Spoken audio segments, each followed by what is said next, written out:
Chapter 1. People Wandering in Marvel. In the early morning, the streets of New York were crowded with vehicles, a constant flow of traffic. When the red light came on, drivers stopped on both sides of the road, waiting for the green light. As the green light appeared, cars surged forward like a tide, heading towards work and school. The city's clamor gradually increased, and people hurried through the streets. A new day began in a bustling and vibrant city. In his office at Hawke Group, Nathan Hawke sat comfortably in his custom-made executive chair, leisurely sipping a milk tea. Suddenly, a beep sound came from outside.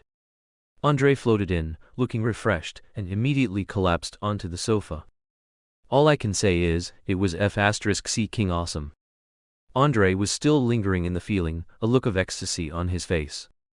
Intense collisions, explorations.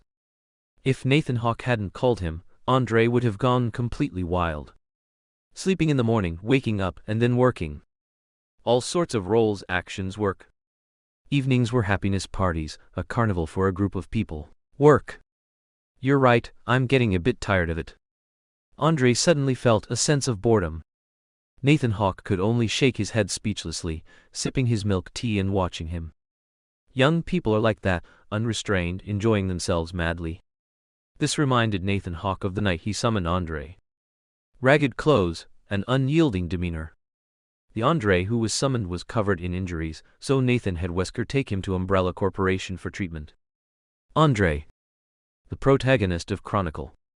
His story is about transforming from an introverted, inarticulate geek into the standout among his superpowered companions. His abilities grew stronger, but ultimately, his unrestrained actions led to destruction.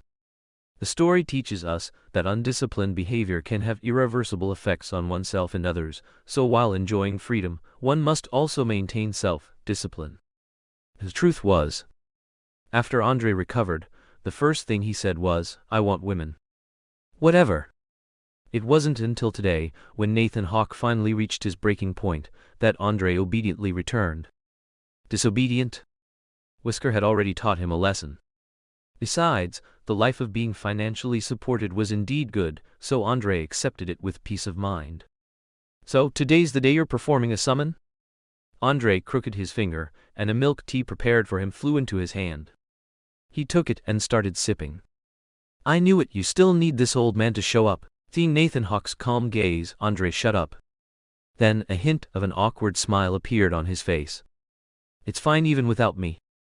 I get it, making friends, right? Listen, just beat them up." Nathan Hawke walked to a corner of the office and tapped his finger. An elevator appeared from inside the wall. Andre followed Nathan Hawke, descending rapidly together. They reached the underground and entered an enclosed space. The summoning began. The light of the hexagram lit up. Andre's eyes widened, observing every detail. Then the light dissipated. "Where's the person?" Andre looked at Nathan Hawke, puzzled. He desperately wanted to speak his mind, but remembering that the person in front of him was his boss, he tightly used his telekinesis to seal his mouth shut. "Where is he?" Andre couldn't hold back, this time asking loudly. "Ahead," Nathan Hawke said calmly. "Ahead." Andre was even more confused. "Ahead," he wanted to retort but still kept his mouth shut. Nathan Hawke glanced at him indifferently. Andre felt extremely uncomfortable under Nathan Hawke's gaze, as if a snake was crawling on his body. "Focus your mind, you can spread your telekinesis a bit, you'll then discover the unnaturalness." Nathan Hawke hadn't even finished speaking when a wave of telekinesis spread out. After the feedback, Andre immediately noticed the unnatural spot. "Here!" Andre immediately pointed in a certain direction. "Ah, hello there." A voice came, but no figure was seen. "Show your true form." Nathan Hawke's calm voice sounded again. The invisible man, who had raised his hands, immediately appeared naked before the two of them. The invisible man, a member of the Seven from the boys. His superpower is invisibility, allowing him to become unseen in the material world by anyone. The invisible man's personality is hidden, introverted, and not very good at socializing. But all of that after becoming invisible. Heaping, recklessness, perverse desires, the excitement of peeking at female bodies, that wicked thought would explode out, unrestrained. Wow! Andre immediately gasped in surprise. The Invisible Man was a bit embarrassed. If it were women, he would be willing to show them his masculine prowess, but facing Nathan Hawke made him think of that crazy Homelander. He quietly followed behind the two, awkwardly greeting Andre with his eyes. They returned to the top floor together. After putting on the suit that was brought to him, the Invisible Man sat quietly to the side, feeling restless inside. He looked up at Andre, who seemed indifferent, then secretly glanced at Nathan Hawke. Under normal circumstances, I'm a very easygoing person, Nathan Hawke's voice sounded. Upon hearing this, the Invisible Man immediately had PTSD, genuinely fearing that his new boss's eyes would turn red and shoot out a laser. Boss, hello. I'm the Invisible Man, as the name suggests I'm invisible, he said, then used his ability again. Then, the Invisible Man reappeared, looking uneasily at Nathan Hawke in front of him. Drink? Nathan Hawke picked up the milk tea prepared for him. Thank you, boss. The Invisible Man immediately extended both hands, respectfully took a small sip, and then placed it on his clasped legs. Your name in this world will be Alex Hassel. Someone will guide you to familiarize yourself with this place. Nathan Hawke pressed a button on the phone nearby. Soon, a tall and beautiful lady appeared before Nathan Hawke. Boss, what do you need me to do? The lady asked with a smile. Jenny, this is our new team member Alex. Take him around to familiarize himself with the place and help him integrate into our team as soon as possible, Nathan Hawke instructed. All right, Alex, come with me. Jenny turned to Alex, gesturing friendly. Thank you, boss. The Invisible Man's eyes suddenly lit up, staring at Jenny's impressive figure. Suddenly, he felt a sharp pain in his head. He quickly looked at Nathan Hawke and saw the coldness emanating from Nathan Hawke's eyes.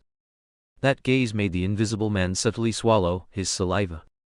Don't touch the employees in the company. For others, you can ask Andre later. The Invisible Man could no longer suppress his shock, looking at Nathan Hawke. Nathan Hawke's words had actually appeared in his mind. He quickly nodded and followed Jenny out of Nathan Hawke's office. Andre, realizing that things were over, also wanted to leave. No rush. Andre only saw a cold gaze, which made goosebumps rise on his skin. In the combat lab of the Hawke Group complex, Andre was violently slammed into a wall by Nathan Hawke, blood trickling from the corner of his mouth. Nathan Hawke slowly descended from above, looking down at Andre who lay on the ground. Look at your combat awareness, your telekinetic application, and your psychic perception. Your current performance is absolute garbage. Andre gasped, not refuting, nor daring to refute. With psychic energy, one could easily detect the Invisible Man when he was invisible, but I had you use telekinesis to spread out. Do you know why? Facing Nathan Hawke's questioning, Andre paused, then nodded. I don't care if you know or not. Go to Umbrella and find Wesker. I'll have him train you, then I'll find an opponent for you. Watching Nathan Hawke walk out of the combat lab, Andre wiped the blood from the corner of his mouth. Young master, the butler handed him a handkerchief and respectfully said, Justin Hammer has sent an invitation. Let's go. Hammer Industries. Haha, let me see who's here. Nathan Hawke, the helmsman of the Hawke Group. Justin, what do you want? Nathan Hawke got straight to the point. Look, great news. Tremendous news. Lady Luck is smiling upon us. Justin Hammer, excited like a child, gesticulated wildly as he placed a newspaper in front of Nathan Hawke. An entire page featured a handsome, mature man. Shocking. The smartest man of the 21st century, Tony Stark, mysteriously disappeared. Acquire! Acquire! Acquire! I want to acquire Tony Stark's company. Justin Hammer was spewing excited words. Will his godfather agree? He's been guarding against you fiercely. As for the retail investor shares, do you even care about them? Nathan Hawke's words instantly calmed Justin Hammer down. Then I'll ruthlessly suppress them. I want their stock market to plummet. A sinister smile appeared on Justin Hammer's face. You'll also make a move, right? Justin Hammer looked at Nathan Hawke with a smile. All the major companies have made their moves. Surely you haven't not made yours yet. Nathan Hawke's words made Justin Hammer pause. Then he burst out laughing. Watch him build his mansion, watch him feast his guests, watch his mansion collapse.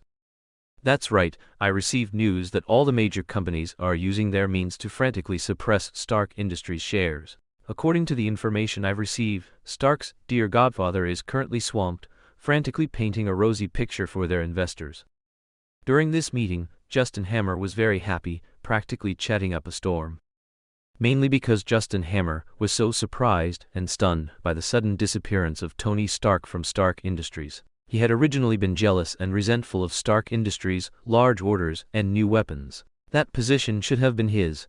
He should have been the one to go. He never expected. It would turn out this way. It would be like this. He decided. Justin Hammer immediately made up his mind, picked up a lollipop, unwrapped it, and put it in his mouth. My Hammer Industries also wants to develop a new missile. Just like a famous Cuban cigar.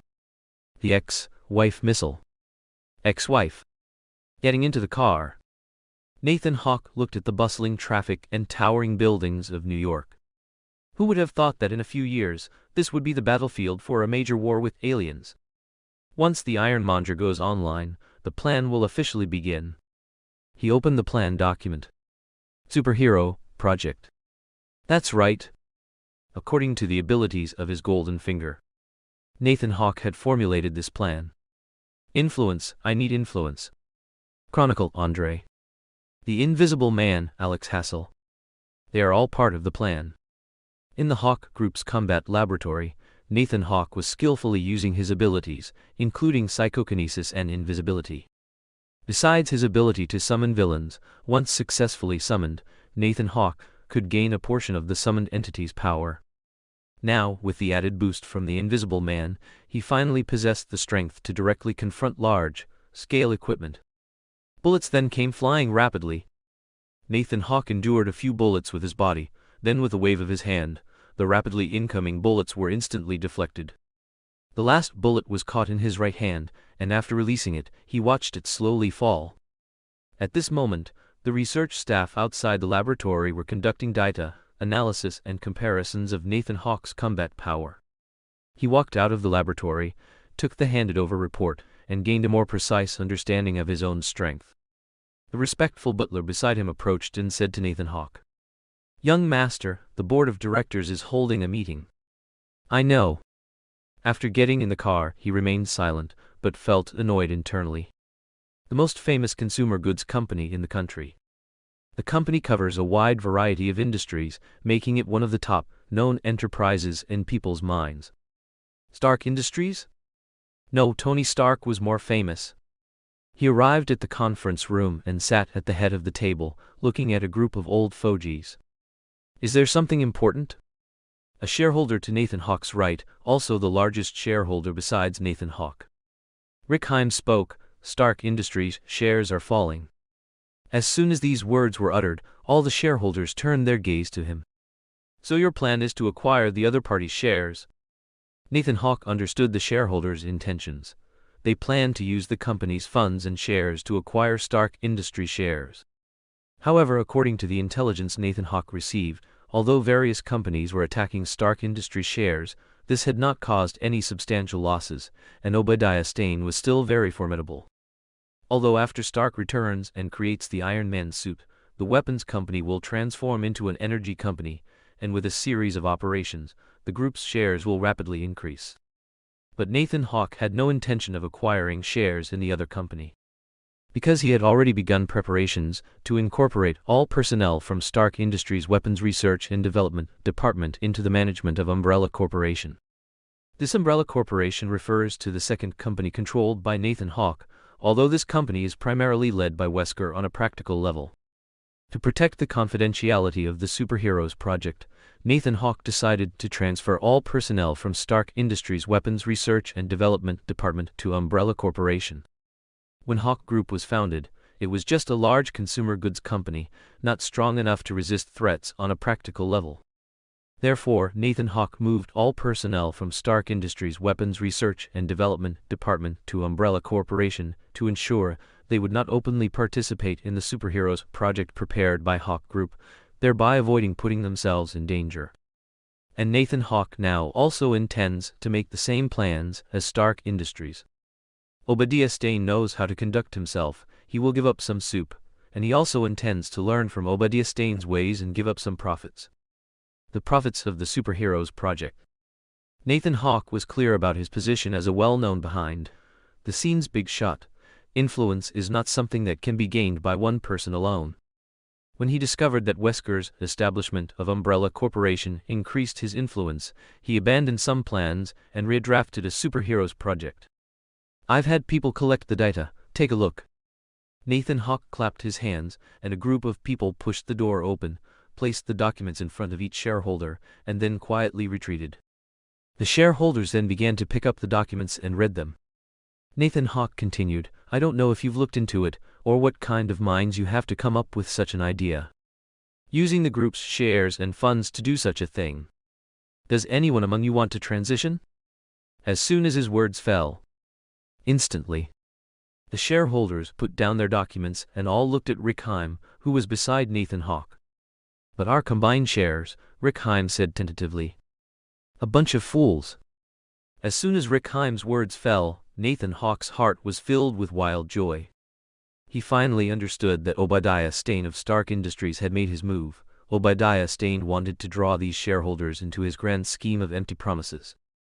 Clearly, Obadiah Stane had promised these people many benefits.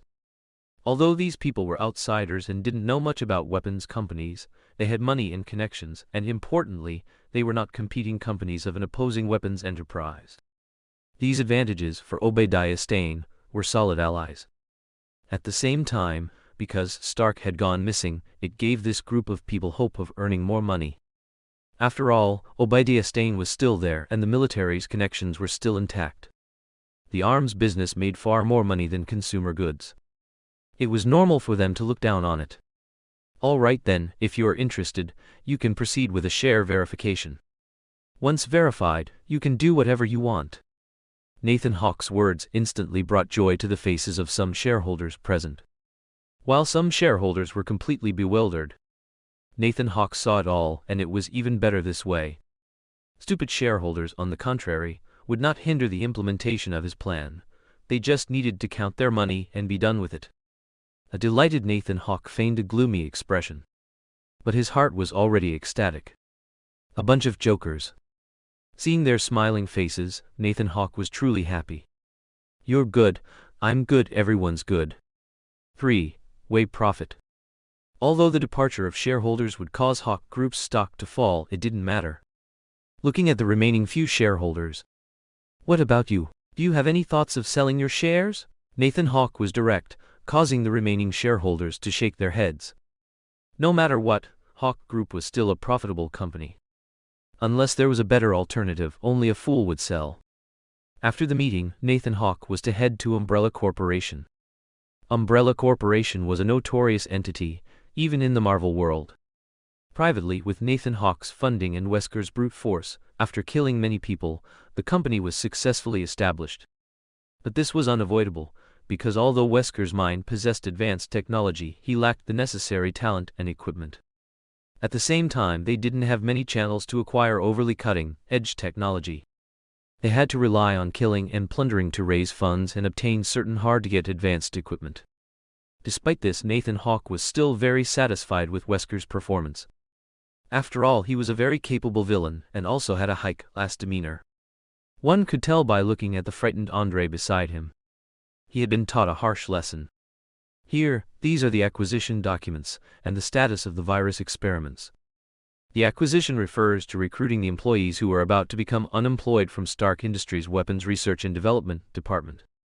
The virus refers to the analysis of the Ouroboros virus from Wesker's body. The Ouroboros virus.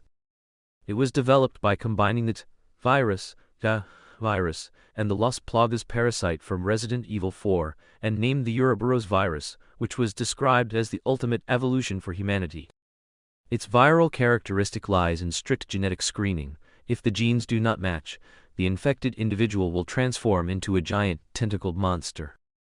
The original intention of the virus's development was to eliminate people with inferior genes.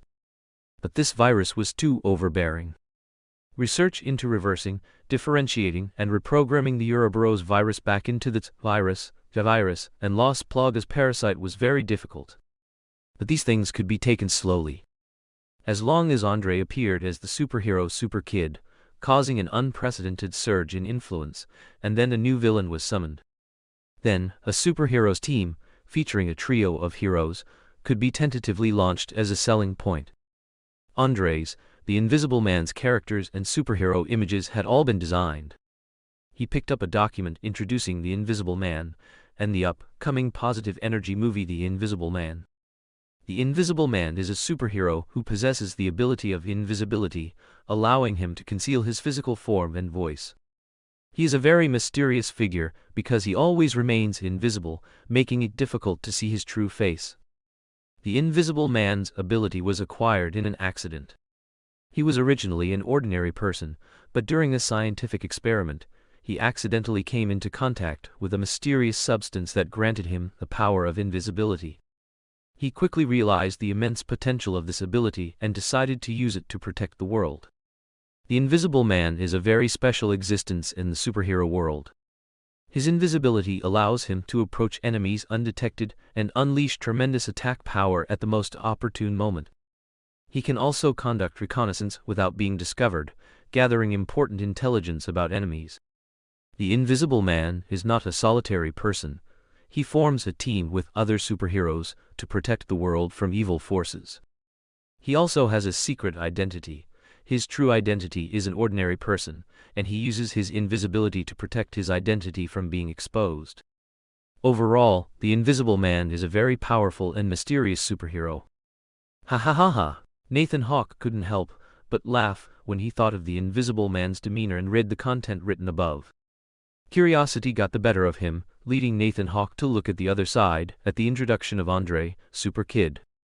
Super Kid is a young hero with extraordinary abilities.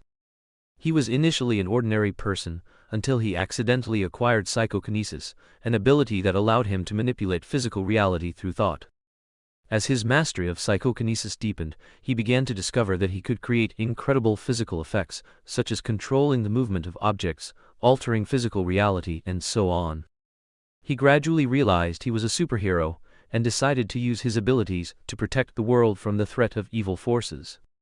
He became a valiant superhero. His psychokinesis allowed him to create astonishing effects in dangerous situations, and his courage and perseverance made him fearless of any challenge. He became an admired character, and his story inspired many to pursue their dreams and bravely face life's challenges. Overall, Super Kid is a superhero full of power and courage, and his story has inspired many to pursue their dreams and bravely face life's challenges. He will forever be a legendary figure, an admired hero. Ha ha ha ha tilde. This time Nathan Hawke laughed even louder. Andre, beside him, was flushed at a loss for what to do. He knew his own past actions. Seeing Nathan Hawke's expression, he also understood that his boss knew about his past. He became even more ashamed. By the way, the Invisible Man? Nathan Hawke asked after he finished laughing. In a fierce clash. Andre scratched his head and said sheepishly. Shocking. Tony Stark makes a powerful return. The news of Tony Stark's return caused a massive sensation. Every newspaper, media outlet, and news report, all were about Tony Stark's return. How's the training going for those two? Not bad. Wesker, dressed in a black trench coat, emotionlessly looked at their combat data. Then let Andre wear the suit these next few days and be a good power boy in New York, Nathan Hawke said in a low voice after taking a sip of milk tea. I know you can handle it. Wesker shook his head. I don't have high hopes for him. Nathan Hawke said earnestly. I know, he's still a child at heart. That's what I want. He'll show weaknesses. Wesker turned to look at him. He pondered for a moment. As long as you've got it figured out. With that, he strode away. Nathan Hawke chuckled, remembering his own self before transmigrating. He was also such a child, so innocent, until he was taught a lesson. The door to the combat lab opened. Invisible Man stumbled out, muttering, pain, it's too painful. Nathan Hawke suddenly remembered that this guy was blown up by a bomb inserted into his backside, and he wondered what level of pain that was. Has anyone tried it? Hello, boss. Invisible Man's face immediately broke into a fawning smile when he saw Nathan Hawke. Disgusting. Nathan Hawke waved his hand. Have you seen the plan? Yes, I've seen it. I'm familiar with this plan, and I guarantee I'll execute it perfectly. Invisible Man puffed out his chest and proudly patted it. Isn't this just a rehash of the 7? Child's Play? These past few days, Invisible Man hadn't just been chasing women, he had also been observing this world closely. These ordinary people? No problem. Nathan Hawke could tell what he was thinking at a glance. Never mind, he'll learn after he makes a mistake. Although there were already Captain America and Captain Marvel before Iron Man. But the world after Iron Man was the most familiar one, with all sorts of supernatural phenomena emerging endlessly. You're different from Andre. Besides your inherent invisibility, you also need to learn how to use various weapons. Nathan Hawke raised an eyebrow. Invisible Man felt a headache coming on. Nathan Hawke's eyes narrowed coldly. Yes, boss, I guarantee I'll complete the mission. Invisible Man immediately stood at attention and saluted. All right, this world is very deep. Don't get yourself killed, okay? After dropping that line, Nathan Hawke stood up and left the combat lab. Only the dazed Invisible Man remained, pondering Nathan Hawke's words. Is it a warning, or does it really exist? Hello everyone, my name is Andre, and today is the day I officially become a superhero. Although the day of my official debut is not far off, I still need to become a superhero first. With a thought, the character design draft flew to him, and a donut flew from his food bag to his mouth. Eating it, he silently recited his character design. After memorizing it, there were also some Power Boy character lines, superhero language, things not to do, and superhero codes of conduct. Tilda. So annoying. With that, his telekinetic power was about to fully erupt. Suddenly, he inexplicably thought of Nathan Hawke and Wesker. The draft and the donut all fell to the ground. Phew, Tilda. Andre let out a long breath. It wasn't that he hadn't thought of running away, but he just thought of what he had done in his previous world. Where could he go after running away? Could he make money? Yes, of course he could. Robbing money, that's illegal, no?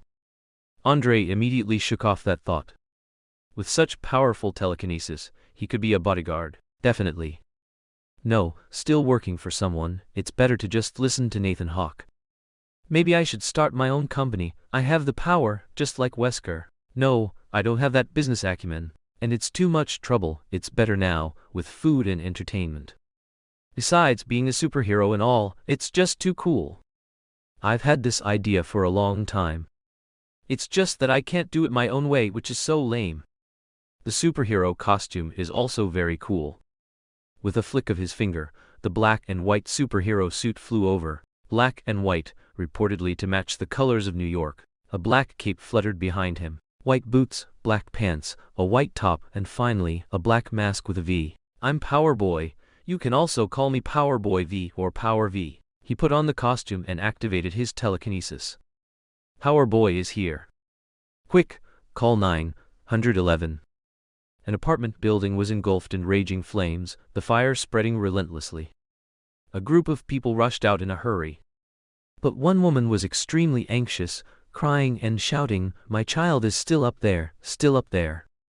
As the fire spread, thick smoke billowed from the entire apartment building, and flames shot high into the air. The surrounding streets and buildings became somber due to the threat of the fire, and the air was filled with the smell of burning.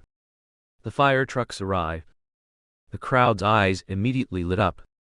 Firefighters disembarked and began their rescue efforts, their vehicles and equipment constantly moving through the scene. Wearing protective gear, they worked tirelessly to contain the blaze. The crowd watched from the sidelines, panicked and afraid to approach the fire. An atmosphere of chaos and anxiety permeated the entire area. My child! The fire is about to reach my home. My child is up there. Everyone followed her gaze and saw a 6 or 7-year-old boy crying and shouting for help on the apartment balcony. Instantly, the woman broke free from those restraining her and was about to run up. Wow! Look, what's that? Suddenly, exclamations erupted behind them, and some even pulled out their phones to record. The woman looked back in surprise, following their gaze. That direction, it seems to be my home. Looking up, a figure floated in front of her son. The woman gasped, her legs went weak, and she almost collapsed to the ground, struggling to stay upright. Hello, little friend, I'm Power V. You should call me Big Brother Power V, okay? Andre pointed to himself with his thumb. As for the name Power Boy, he decided against it. Calling himself boy in front of this little guy felt so lame. Are you a superhero? The child suddenly forgot his crying and his danger. J-A-Z-I-N-G Chinese letter a T, the black and white hero in front of him. That's right, I'm here to save you. With a press of his right hand, there was a crack. Andre pushed an entire window pane inwards. Picking up the child, Andre confidently said, Big Brother will take you flying. Go. Wow wow wow wow tilde the little boy happily experienced this magical moment. Floating in the air, Andre quickly observed the commotion downstairs, seeing a woman watching tearfully. That looks like my mom, the child's voice came from beside him. Then shall we go find mom? The child looked at the superhero holding him. He nodded heavily. Let's go. Andre plunged straight down, making a rapid descent in front of the woman. My child, my child. The woman shouted loudly, but hesitated to step forward. Mommy, the child called out. Andre handed the child to the woman. The sounds of cameras clicking were incessant. Thank you, who are you? The woman didn't know how to address him. Power V. Yes, call me Power V. The name Power Boy absolutely couldn't be used. It wasn't cool at all, Andre thought to himself. Thank you, Power V. The woman wept with joy. Really, look, it's a super-powered person. Mom, I met Superman. Really, I'll eat shit if I'm lying to you. There are super-powered people in this world, wanna bet? Bet your third leg. Andre listened to the gradually gathering crowd, with their phone calls and photos, and slowly floated into the air. I'm Power V, your friendly neighborhood. With that, he shot into the sky. In his office, Nathan Hawke suddenly felt a faint ripple emanating from his body. Unlike system-based powers, as long as Nathan Hawke and the summoned villains did something that gained prestige. Then when it was time to summon, Nathan Hawke's body would feel a surging summoning power within him. It could be said that this Goldfinger was quite cautious. And now, Nathan Hawke could feel that summoning about to be complete. Soon. Who would be next? Nathan Hawke was very much looking forward to it, only hoping it wouldn't be another villain with Invisible Man's vibe. Meanwhile, on the other side, in Obadiah Stane's office, Obadiah Stane furiously swept all the documents off his desk onto the floor. Damn Tony Stark. I am your godfather. I was the pillar who supported you when your parents died. This company is not your personal property, it's not your dictatorship. Shut down the weapons development department. Obadiah Stane's face was distorted with rage. Suddenly, he glanced over and noticed the mirror on his desk. He looked at his own distorted face. Then he smiled faintly. It's okay. It's okay. Those guys couldn't kill you. Then I will. And our protagonist, Tony Stark, was currently throwing a party, but the beautiful women and parties he originally loved so much now felt somewhat insipid. After the party, he went to his lab and once again looked at the blueprint for the suit he designed.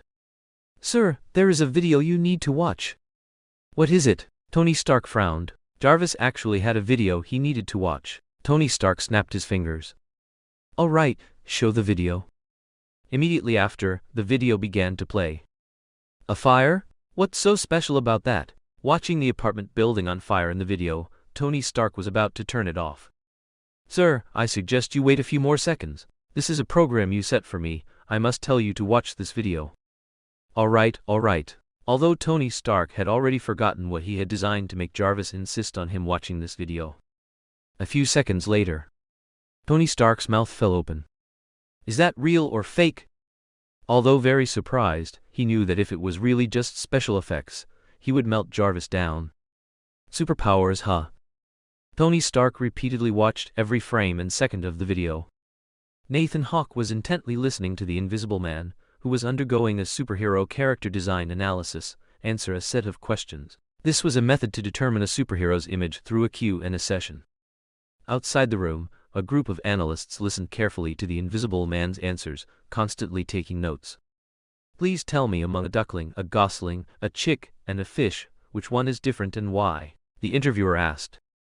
The chick, the Invisible Man answered without hesitation. Why do you think the chick is different among these animals? The interviewer asked with wide, surprised eyes. Because a chick can't swim, the Invisible Man's answer stunned everyone present. The analysts outside the room heard this, and their breathing suddenly paused. They also understood why Nathan Hawke had invited them, as the man inside had very active ideas. After everyone left, the Invisible Man happily ran out. "Hello, boss," he said with a smile to Nathan Hawke. Looking at the grinning Invisible Man, Nathan Hawke felt that this Invisible Man was completely different from the one he had seen in The Boys. If the Invisible Man knew what was being said, he would definitely say, "Damn, everyone in the Seven is a genius, and their language is both crude and violent." Especially that pervert Homelander. The Invisible Man's legs would tremble uncontrollably whenever he saw him. It wasn't like here, where although Nathan Hawke and Wesker clearly looked like formidable individuals, at least they weren't like Homelander, who was unpredictable and held your life in his hands. So after a few days of getting along, the Invisible Man gradually shed the sense of crisis he felt from being in an unfamiliar place. "Get ready, your hero name will still be Invisible Man. We'll also prepare a set of equipment for you to perfect your invisibility." After the conversation, Nathan Hawke went to an office with a large glass window, through which he could see what was happening in the room opposite. Wesker had already recruited some researchers from Stark Industries, but a portion remained due to Obadiah Stane. Obadiah Stane had promised them he would resolve the situation, and Stark Industries' high salaries were indeed tempting. Nathan Hawke watched them sign in the room, secretly feeling fortunate. These people would be the researchers who would invent weapons for the superheroes. Next, he went to a laboratory deep within the Umbrella Corporation's underground facility, where viruses were being researched. Nathan Hawke watched their busy figures without disturbing them, walking directly towards the lab director. "How is the research progressing?" A scientist wearing reading glasses did not look up at Nathan Hawke, but instead shook his head while looking at the data displayed on the screen. "This virus carries excellent high infectivity and lethality, and will greatly cause chaos and destruction to the genes within species' bodies. Moreover," the elderly scientist said with a heavy heart, "these viruses are weapons." Indeed, a glint flashed in the scientist's eyes. "If that's the case, I suggest death row inmates."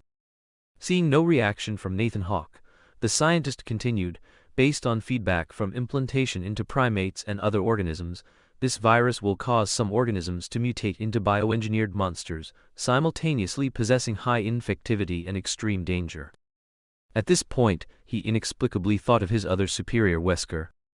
"Ask Wesker, he'll make the decision," Nathan Hawke said after a moment of thought. "All right." The reverse engineering of the virus, although slow, was proceeding in an orderly fashion. All that was needed was to await the good news. Back at the Hawke group, Nathan Hawke listened to the intel from Andre. "I saw a man with thinning hair and Tony Stark's girlfriend, I guess?" They were both rushing. "Is it about to start?" Andre, who was assigned to monitor the situation, immediately flew back after seeing a similar situation as instructed by Nathan Hawke. "You weren't discovered, were you?" "No, don't worry," Andre said, raising an eyebrow. Nathan Hawke just rested his hands on his chin, staring intently at him. Andre immediately gave in. All right. I almost got caught." He quickly held up his hands in front of him and continued, But, I wasn't discovered. Don't worry. Tonight is your official debut as a superhero. I'm looking forward to your performance." "Of course, don't worry," Andre assured Nathan Hawke. "Then let's begin." The team was in position. Andre changed into his suit and set off first. Nathan Hawke and the Invisible Man also changed into their clothes, preparing to quietly watch this Marvel opening act from a certain location. Everything unfolded exactly as in the script. Bang! The tragic and arrogant Tony Stark was thrown, and the Iron Man suit's faceplate fell off to the side. "Sir, armor damage has dropped to 15%. "Shit." Obadiah Stane, piloting the Ironmonger, walked up, looking down at him. Honestly, he had to admit he truly loved this perspective. Obadiah Stane inside the Ironmonger sneered, controlling the Ironmonger's arm to grab the immobilized Iron Man's suit. After lifting it high, he squeezed Tony Stark's throat with both hands. A small energy blast hit the Ironmonger. Tony Stark showed an awkward and painful expression. "Goodbye, Tony." My Stain Industries will inherit your legacy. Obadiah Stane inside the ironmonger could no longer contain his joy and laugh. So am I late? A sudden voice came. Obadiah Stane was startled, then turned to look at the source of the sound. Super V? Obadiah Stane frowned, flung his right hand that was holding Tony Stark, and aimed at Andre, who was playing the superhero Super V. Die, kid. The right arm's 6-barreled rotary machine gun began to fire. Da, da, da, da, da, da, da, da, tilde. Andre dodged left and right, looking quite dashing in the air. He accelerated and directly circled behind Obadiah Stane. Actually, killing you is quite easy, Andre muttered in the sky. But this is my debut battle, so it has to be cool. He raised his hand and waved. A telekinetic blast slammed into the ironmonger's left arm. Crack! The ironmonger's left arm bent and shattered, while Tony Stark was flung away and lay motionless on the ground. Go! Andre roared, sending a telekinetic shockwave towards the ironmonger on the ground. Bang! Parts of the ironmonger's surface armor were directly shattered. Rumble. Pressure, like waves, came in layers.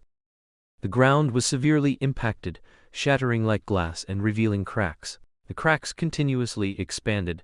A N-D Chinese letter scattered around, like a long fissure running through the ground. Heavy dust filled the air, making the entire environment appear treacherous. Wow, tilde. Andre raised his eyebrows, but at this moment, his entire face was covered by a mask, making his expression unclear.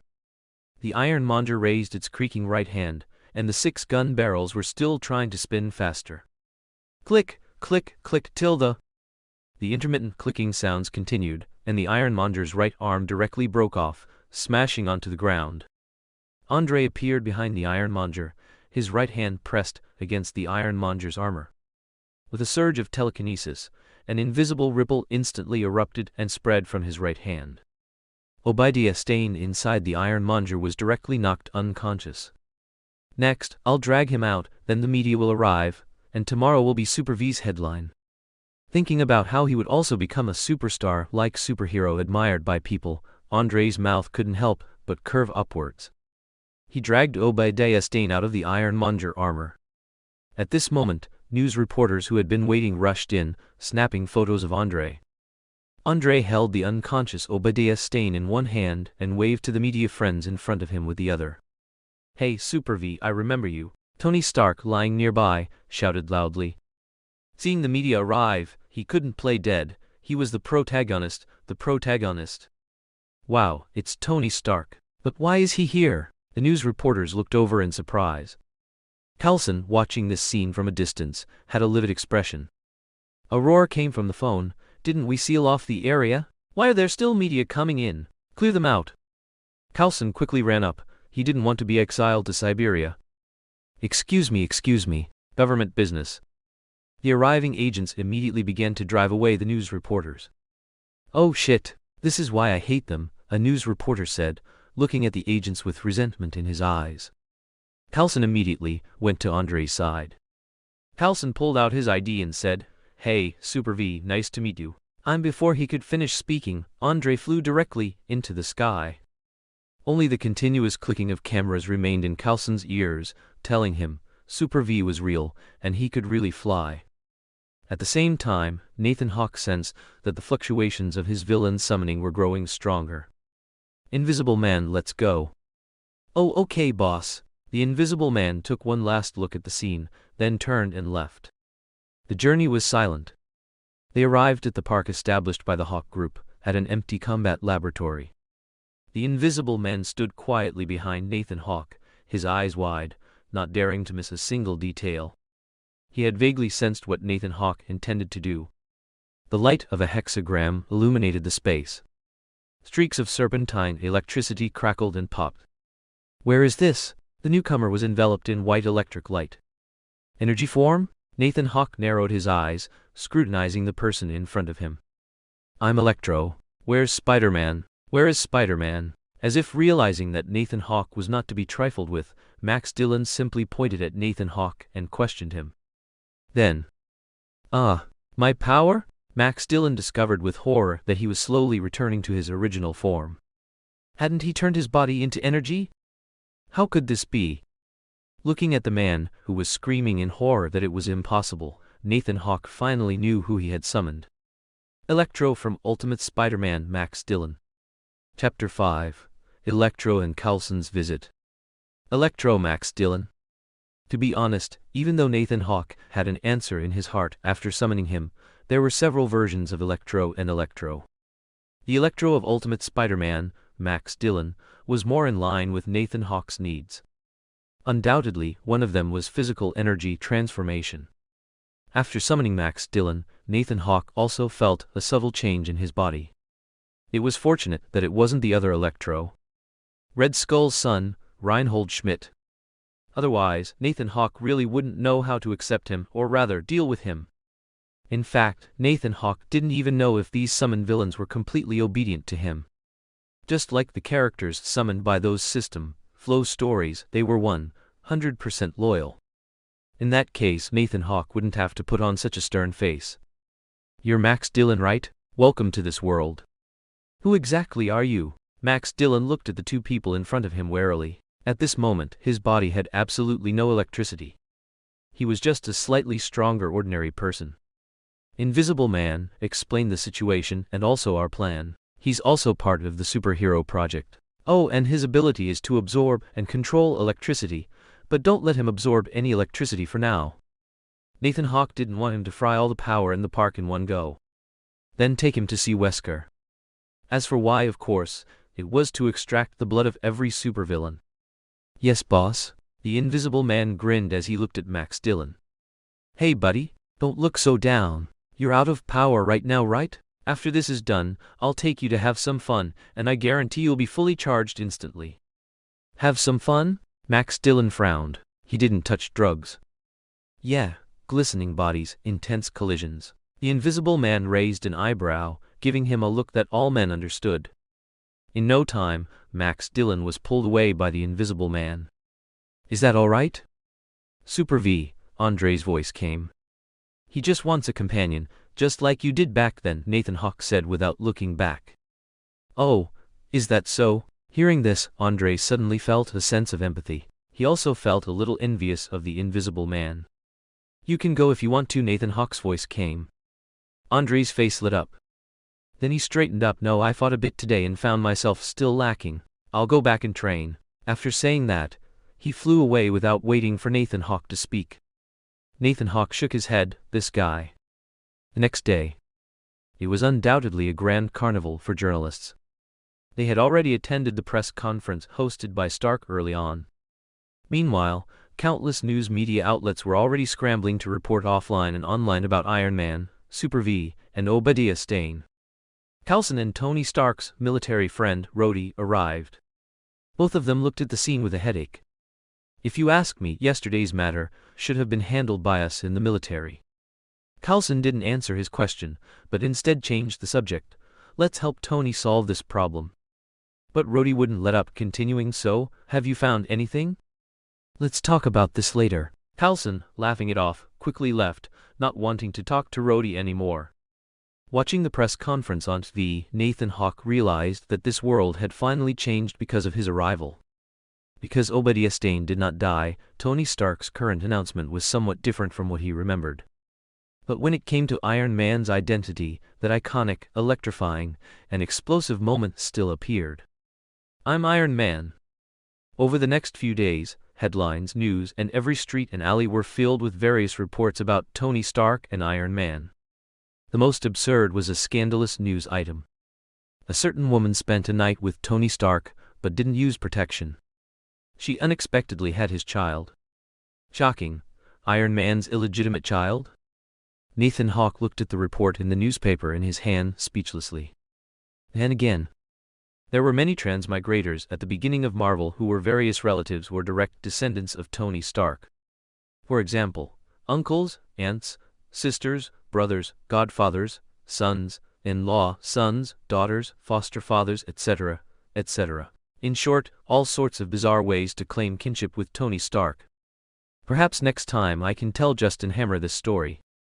Justin Hammer, everyone can also come and claim kinship with me, I am very willing. After all, You have golden fingers. Take me to show off and make me soar. Putting down the newspaper in his hand, he tapped the mahogany tabletop with his right hand. It was time for the superhero project to begin implementation. On the other side, according to the superhero project that Nathan Hawke was preparing to implement, CELD's Coulson also discovered abnormalities within the Hawke group. Superhero project? What the hell is that? Coulson confusedly took the intelligence report from his subordinate. Isn't the Hawke group selling daily necessities? Or are they planning to launch daily necessities with superhero cartoon characters? For example, superhero hand warmers, superhero sanitary napkins. The subordinate next to him couldn't help but laugh at this humorous remark. Only the agent who handed over the intelligence had a somewhat ashen face. Coulson's words were practically a slap in his face. He could only point his finger at a superhero's name in the intelligence report. Super V? Looking at the name in the intelligence report, Coulson looked at the agent and questioned, "What exactly is going on?" The agent immediately said seriously, "According to intelligence, the Hawke group is preparing to launch superheroes." Hearing the agent's words, Coulson immediately asked seriously, "Is the intelligence accurate? The Hawke group is preparing to launch superheroes?" The intelligence is accurate. In fact, the Hawke group never intended to hide the news. They've even sent out invitations and invited most of the news media. Looking at the names of the superheroes in his hand, Coulson's face turned ashen. Super V, Invisible Man, Electro's superhero name was rejected by both Nathan Hawke and Electro. After Electro arrived in this new world, he wanted to break with his past. Being a superhero was much better than being a supervillain. Now he had the ability to enjoy a rich life while also being a superhero. Anyone who dared to ruin his beautiful dream would face his wrath. This meant that the Hawke group possessed at least 3 superpowered individuals, which made Coulson frown tightly. He immediately dialed a series of numbers. "If you're calling about the Hawke group superhero project, then don't bother. Now immediately, go and see Nathan Hawke. Now!" A deafening voice came from the phone. Sigh tilde. A dejected Coulson could only get into his beloved car and drive to the Hawke group, listening to his subordinate report Nathan Hawke's personal information through his earpiece. Nathan Hawke's office door was knocked. Then the door automatically opened, and Secretary Jenny stepped forward and said, "Boss, a man named Coulson, who claims to be an agent from the Strategic Homeland Intervention, Enforcement and Logistics Division, requested a meeting. I confirmed with the NYPD, to whom we've donated supplies, that such an organization exists. The Strategic Homeland Intervention, Enforcement and Logistics Division is an agency involved in homeland security, national defense construction, military training and other aspects. Its main responsibility is to formulate and implement national homeland strategic defense and attack plans, as well as to ensure the logistical support of the military. Let him in." "All right, boss." After Jenny left, Coulson walked in shortly after. "He's a bit bald." That was Nathan Hawke's first impression. "Hello, I'm Agent Coulson of the Strategic Homeland Intervention, Enforcement and Logistics Division." Coulson gave a very warm smile and shook Nathan Hawke's hand. "Hello, Nathan Hawke." He invited Coulson to sit down. "What would you like to drink?" When asked, Coulson immediately said, if possible, a cup of black tea with half a spoon of sugar. Nathan Hawke pressed a button nearby and said, "1 iced lemon tea, 1 black tea with half a spoon of sugar." After the drinks arrived, Nathan Hawke took a sip of his lemon tea and began to ask, "I wonder, Coulson, what does your organization represent?" Coulson took a sip of black tea and said, "It's about your superhero project." "The superhero project?" "Yes," Coulson said seriously. "Then you can wait a little longer. The Hawke group will soon hold a press conference about the superhero project. You'll be able to see the heroes then," Nathan Hawke replied with a smile. "Are they controllable?" This thought crossed Coulson's mind, but he dared not utter it. He could only follow Nathan Hawke's words and say, "I came for your invitation. I also want a good seat to closely watch these superheroes in their invincible glory." Nathan Hawke suddenly realized, so that's how it is. He immediately instructed Jenny to arrange a very good seat for Coulson to watch. At this point, there was nothing left to talk about. After exchanging a few innocuous pleasantries, Coulson bid farewell and left. After Coulson left, the Invisible Man, equipped with a stealth suit, appeared. His clothes contained eavesdropping devices, cameras, and weapons that passed through security. The high-tech instruments embedded in the stealth suit immediately scanned out the small objects inside Coulson's clothing. This stealth suit was jointly developed by the scientists from Stark's weapons research department who had been poached. "Do you need me to follow him and find their base?" the Invisible Man asked. "No need, Wesker has already gone to do it." Wesker had already been targeted by Sayildi because of the somewhat unethical methods he used to establish the Umbrella Corporation. Therefore, Sayildi agents were already stationed in less important positions within the Umbrella Corporation. And this agent also exposed his and Sayildi's location. The virus in Wesker's body was no joke. He could smell how many people with ulterior motives had come to his company. "Get ready for the press conference reveal." Listening to Nathan Hawke's words, the Invisible Man nodded, then showed an annoyed expression and said, "That guy Tony Stark has been dominating the headlines these past few days. I've been annoyed with him for a while. Now it's finally our turn." The Invisible Man's words made Nathan Hawke wonder if this guy was trying to express his loyalty. Chapter 6, Superhero Press Conference, Hydra's Assassination. Superhero Press Conference. This was the press conference hosted by the Hawke Group today. Or rather, a superhero showcase. It was said that 3 superheroes would demonstrate their superpowers. And this unprecedented and shocking news packed the entire superhero press conference to full capacity. Almost half of New York's population rushed over. The biggest contributor to this was Andre, the superhero known as Super V. In New York City, you might not know the mayor, but you couldn't help but know New York's good neighbor. Super V, especially that phrase, "your good neighbor." This caused Super V's fan base to grow rapidly, and the daily necessities he endorsed sold exceptionally well. This led to a rapid increase in the Hawke Group's stock price. Even before this press conference began, Hawke's stock market already showed an unstoppable upward trend. Fans started shouting spontaneously, "Super V, Super V, we want to see Super V." Inside the Hawke Group, Nathan Hawke felt the strength of his body and the electric sparks flickering at his fingertips. "That's it, the more people who recognize superheroes, the more supervillains I can summon to strengthen myself." The summoning fluctuations were also gradually increasing, and he believed that soon, the time for another summoning would arrive. At the press conference, many people wondered why Nathan Hawke of the Hawke Group didn't appear. It wasn't until someone mentioned that Nathan Hawke was attending a charity gala, and thus couldn't make it to this press conference, that some people began to develop a good impression of Nathan Hawke and the Hawke Group. Nathan Hawke didn't actually attend the charity gala, but the money donated and the orphanages, etc., were indeed implemented simultaneously. They would all become loyal fans of the Hawke Group and the superheroes in the future. Everything had to start from childhood. The press conference was a great success. Super V's telekinesis, the Invisible Man's invisibility, and Electro's lightning all made the press conference reach one climax after another. After their combined appearance, there were individual interviews for each superhero. Every superhero had their exclusive media release venue, merchandise, and character standees. Photo ops, handshakes, interactions.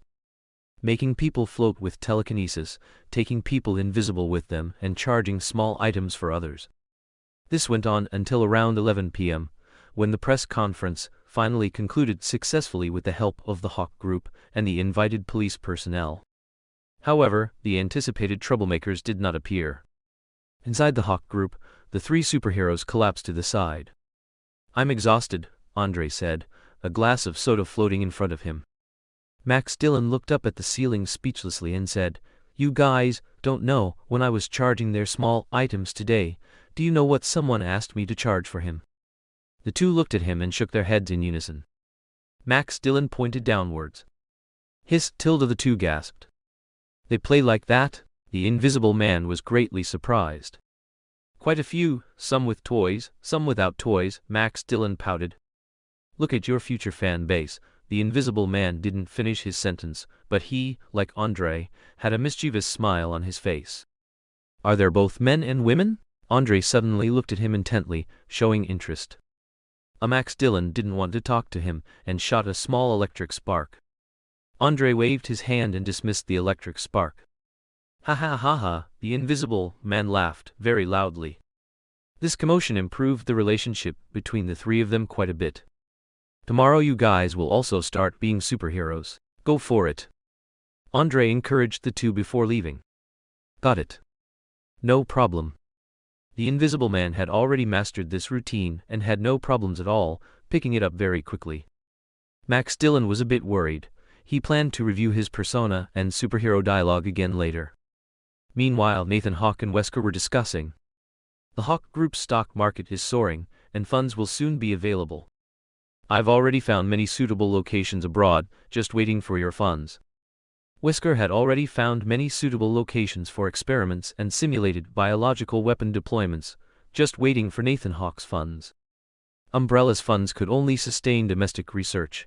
Anything further would be unprofitable. Equipment, transportation, and labor all required a huge amount of capital, and without a good funding chain, these things couldn't be accomplished. After discussing for a while, Nathan Hawke left to rest with an umbrella. Wesker didn't need to rest. The virus in his body allowed him to maintain high energy levels for a very long time. Nathan Hawke could too, but not as long, lasting as the other party. When he summoned Wesker, his strength was only half of Wesker's, and the virus was the same. Now, in the reverse gene, there was also a part of his sample. Although he later successively acquired telekinesis, invisibility, electrical energy, and their physical strength. To be precise, among the three of them, only the Invisible Man's physical strength was higher than theirs, but he could still be killed by a bomb. Although Nathan Hawke could also not rest, there was no need to. Early the next morning, Nathan Hawke received a message from Justin Hammer. You're a big shot now. Yesterday when I went to the site, I thought you'd be there, but you weren't. Considering how busy you are, I won't say more, but you must come to my place today. Okay, I'll be right over. Speaking of which, his encounter with Justin Hammer was also due to a weapons exhibition. At that exhibition, Justin Hammer was talking animatedly in front of a group of military personnel. Then someone mentioned Tony Stark's name. Justin Hammer immediately froze, but as a businessman from a large corporation, Justin Hammer understood. He immediately composed himself, pretended not to have heard, and then continued to praise his invincible weapons. Because of the cheap prices, wide variety, and fast production speed of his weapons, Justin Hammer still received a military order. Nathan Hawke, on the other hand, was there to build his network. He went to Justin Hammer's place and bought a lot of weapons for Wesker to use. When Justin Hammer learned that the person who came was Nathan Hawke, the son of the Hawke Group's founder and also the chairman of the Hawke Group, he immediately thought of the idea of having one more friend, meaning one more source of wealth. He directly gave a production price, as Justin Hammer himself said afterwards. With both of them intentionally or unintentionally wanting to befriend each other, the atmosphere was certainly very pleasant. And so, the two became acquainted. He got into the car and instructed the driver to go to Hammer Industries. Until the car began to deviate from its route, Nathan Hawke directly used telekinesis to destroy the driver's brain, then used telekinesis to drive the car towards Hammer Industries. Boss, the target vehicle is back on track, the member observing all this with binoculars immediately said. Didn't our man already disguise himself as the driver? Said a person wearing a skull mask. Yes, but the car didn't go as we planned. Are you saying our man might have been eliminated? The person looking through the binoculars had his earpiece flashing, indicating an incoming message. Boss, according to the observation team on the other side, our team member is still driving, but he seems a bit uncomfortable. Uncomfortable? Yes, according to the body language expert in the team, our team member looks completely drained of energy. The man in the skull mask pondered his subordinate's words. Then let's give him something tougher. A cold and lifeless command was given. The operation targeting Nathan Hawke began. Behind Nathan Hawke's car, 2 cars sped up. In front, 2 cars also began to slow down, determined to block Nathan Hawke's path. Who wants to kill me? Nathan Hawke's eyes flashed, and he suddenly thought of Hydra, an evil organization with personnel scattered throughout American institutions. A slight smile played on his lips, and he pulled a button from his suit and pressed it. The superhero trio, having received the command, began to act. Andre arrived first, looking at the cars engaged in a chase on the bridge. With a wave of his hand, the parts of the cars surrounding Nathan Hawke loosened. The cars lost control, crashed, and fell into the sea. Pew! A rapidly spinning special bullet was fired. Under the defense of telekinesis, the bullet passed through the special glass and stopped in front of Nathan Hawke's temple. Andre looked in the direction the bullet was fired from and quickly rushed over. Super V is here, retreat quickly. Knowing they were no match, the group didn't even bother to collect their weapons and quickly left. Can you leave? Telekinesis erupted, directly knocking them unconscious. Wesker will like the human experiments I send over, Andre said indifferently, looking down at the fallen personnel. The plan failed, the man with the binoculars immediately said. All retreat, the man wearing the skull head immediately gave the order. You want to leave? Electro floated up, appearing before them from above. Kill him, the skull-headed man immediately ordered, then quickly fled. The nearby members began to raise their weapons and open fire. He's courting death. Electro watched them raise their weapons and point them at him. The auxiliary aiming device on his eyes activated, and the electricity shot out one by one. Hitting these members, Electro cleared the area in an instant. It seems Umbrella has some test subjects. The door of her room was kicked open, and the skull-headed man instantly closed the door. He breathed heavily. After seeing who it was, the bald man asked with a frown, Rumlow, is the matter settled? Chit. Faced with Sitwell's question, Rumlow could only vent his anger by kicking a piece of furniture nearby. Watching the furniture shatter into pieces, Sitwell could only purse his lips. Superheroes, especially Super V and Electro, are not something our troops can handle. Recalling the scene where Electro appeared, and, in an instant, all the team members were wiped out. Rumlow slammed his fist on the table beside him, shattering it. Sitwell was speechless. The boss will understand you. Sitwell could only offer words of comfort to Rumlow. Rumlow was a super soldier. He probably never imagined a mission failure, but reality had taught him a lesson. There's always someone better. Tactical lean back. Sitwell suddenly felt quite sorry for him. He didn't know why, perhaps it was the sympathy of a secretary. Sympathy for the combat-oriented faction. Well, actually, it was Schadenfreude. Sitwell looked at the other person's awkward appearance and almost burst out laughing, but alas, he was a professional. Absolutely, he would not laugh. Only his shoulders inexplicably twitched. And what they didn't know was that an invisible figure was silently watching the scene. Chapter 7. Thor is a kept man. He drove to Hammer Industries, using his telekinetic powers. He made a phone call to have the body disposed of, then walked straight to Justin Hammer's office. Hey, our superhero, the hottest big boss around right now. Justin Hammer's eyes lit up when he saw Nathan Hawke arrive. A bottle of 82 Lafite was already prepared on the table. Here, to congratulate you. Pouring the red wine, Justin Hammer offered a glass. Nathan took it, swirled the glass and drank. Tell me, what do you need me for? Nathan Hawke's directness caught Justin Hammer off guard. Clearly, Justin Hammer wasn't prepared. It's about the shares in your company, Justin Hammer cautiously mentioned. Although Hawke Group wasn't a weapons manufacturing company, it was now a superpower-enabled daily necessities company with superpowered individuals. He knew that major companies were already secretly preparing to inquire about the price required by those heroes. As long as a hero nodded, they would not hesitate to offer the prepared gifts. You want a piece of the action? Justin Hammer nodded furiously. It's possible. Justin Hammer was overjoyed. But there's something I need to tell you. Nathan Hawke suddenly became serious. Seeing Nathan Hawke's serious expression, Justin Hammer pulled up a chair and sat beside him. Tell me, he said, seemingly having a vague guess as to what it was about. On my way here, I just encountered a group of assassins with all sorts of weapons and vehicles. Seeing Justin Hammers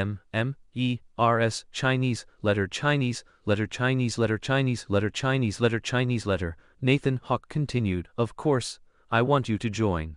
That way, you can help me share some of the burden.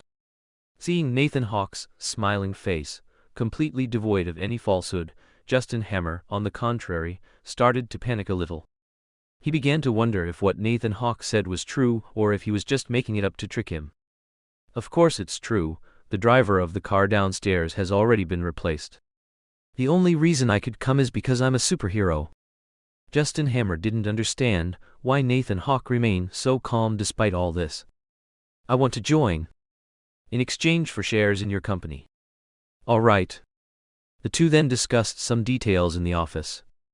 Both parties were very satisfied with this share exchange. After acquiring shares in Hawke, Justin Hammer secretly arranged for some news to be leaked. Soon after, Hammer Industries' stock began to rise steadily. Listening to his secretary report the rising stock of the group, Justin Hammer closed his eyes and took a deep, satisfied breath. Nathan Hawke was also very happy. Now it remained to be seen if Justin Hammer would recruit Ivan Vanko, just like in Iron Man 2. Once Justin Hammer was imprisoned, Nathan Hawke would fully proceed with the acquisition of Hammer Industries. However, Nathan Hawke's eyes narrowed. Perhaps Justin Hammer, even if he didn't go to prison, could still be very useful. Anyone who stood in his way. Nathan Hawke wasn't afraid of competing with anyone. Over the next period of time, New York's crime rate plummeted, and Hydra stopped bothering Nathan Hawke. However, quite a few spies and agents infiltrated the group. He called Wesker over for a visit. The Umbrella Corporation's experimental data increased significantly. And because of the drop in New York's crime rate, Nathan Hawke began to have them make public appearances in cities outside New York whenever they had time. This day, Electro followed behind Nathan Hawke, vaguely guessing the meaning of being called here. Do you know why I called you here? Yes. How have you been lately? Very good, life is really good now, Max Dillon said with gratitude. That's good then. A bright light illuminated, then dispersed. A man in a white lab coat suddenly opened his eyes. Who are you? The man demanded, simultaneously taking out and putting on his belt. Henshin. Lemon. Lock on. Kamen Rider Duke. Kamen Rider Duke raised his sonic arrow and aimed it at the two of them. We mean no harm, Max Dillon said. Is that so? But I'm not convinced. With that, the sonic arrow began to fire at the two of them. Hubish. Max Dillon wouldn't tolerate him, and the electricity instantly surged through his body. A superpowered individual? Max Dillon, transformed into Electro, dodged two of the opponent's arrows. Looking at the huge hole blown into the wall, Nathan Hawke's gaze towards Ryoma Sengoku was not good. Ryoma Sengoku is one of the characters from Kamen Rider game. He serves as a technical researcher and the genius developer of the Sengoku driver at the Yggdrasil Corporation in the world of Kamen Rider game. He can also transform into Kamen Rider Duke using the Genesis driver. The two began to fight in the combat lab. Electro's speed made Ryoma Sengoku, who had transformed into Kamen Rider Duke, quite troublesome, mainly because the small space severely limited his range of movement. Damn it! Electro flexibly wrapped himself around him, causing his movements to slow down. Whenever he was about to make a move, Electro would appear in another position and attack him. Tilde. A lightning-infused energy blast directly struck Kamen Rider Duke. After taking that hit, Kamen Rider Duke only showed signs of damage, but Ryoma Sengoku inside was immediately in a lot of pain. The impact of the energy directly hit his stomach, and although the armor cushioned it, the power in that instant. Kamen Rider Duke began to dissipate, and Ryoma Sengoku knelt on the ground, gasping for air. Electro appeared behind him, pointing a finger at his neck. As soon as Nathan Hawke gave the word, he would act. This time, the boost Nathan Hawke received was minimal, but he was very satisfied. Because a true scientist had finally arrived. A genius developer. What do you want to do? Or rather, what do you want to do? Ryoma Sengoku looked up and asked Nathan Hawke. Nathan Hawke simply waved his hand and Electro put his hand back. It seems I'm still useful, Ryoma Sengoku smiled and stood up. Take him to see Wesker. Leaving those words, Nathan Hawke turned and left, leaving Ryoma Sengoku with a lasting impression of his back. Well, this guy's style is a bit like Takatora Kirishima's. The next day, Nathan Hawke arrived at the Umbrella Corporation's underground lab and, led by Wesker, saw Ryoma Sengoku engrossed in his work. A very capable scientist, Wesker said flatly. Nathan Hawke was somewhat surprised. This was the first time he had heard Wesker praise someone. Then I won't disturb him. Nathan Hawke and Wesker returned to the office. How are things going over there? He asked, referring to the overseas laboratory base. Everything is ready, just waiting for the research personnel. At this moment, a message came through on Nathan Hawke's phone. A mysterious hammer had fallen in New Mexico, and security agents were already on site. Wesker also received the message. "I'll go to New Mexico." Wesker nodded and asked, "Do you need anyone to accompany you?" "Have Andre and Max Dillon go together, and at the same time, arrange for the media to leak that a battle is about to take place there." Boarding the private jet, Andre and Max Dillon also got on the plane. "Boss." "Chief." He nodded at the two in acknowledgement. On the plane, the two discussed the upcoming events concerning Thor. "God. Thor, the Norse god of thunder?" Andre's eyes widened.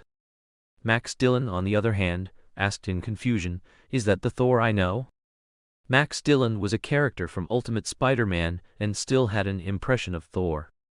"Haven't you already investigated this world? You can understand it as a similar parallel world." Max Dillon nodded. "I understand. In this world, there's Tony Stark, but no Osborn. Some things are the same, but some things are different." "So, Spider-Man, you've investigated him too, right?" Andre looked at the two in confusion, unable to understand their riddles. I looked into it and found a kid named Peter Parker, but his age and appearance didn't match. I'm not sure if he'll become Spider-Man later." Nathan Hawke smiled without speaking. It seemed he had found him, but the boy's face looked completely different from the one Max Dillon remembered. "Hey, we're talking about Thor, not some little spider," Andre exclaimed loudly. "Anyway, just cater to his preferences." "Drinking? I can't drink," Andre immediately refused. "I can drink." Max Dillon didn't mind. He used to be a lightweight before he got his powers, but it was different now. Every time he was defeated by Spider-Man, he would go and have a big drink. Over time, he became a heavy drinker and a formidable fighter. Following Nathan Hawke's plan, the two intended to bring Thor into the superhero initiative. However, Max Dillon suddenly looked embarrassed. "I use electricity, but he..." "Fine, he's currently in his hammer god fruit human form, not the god of thunder." This statement immediately left the two of them bewildered. After getting off the plane, they arrived at the town where the plot was unfolding.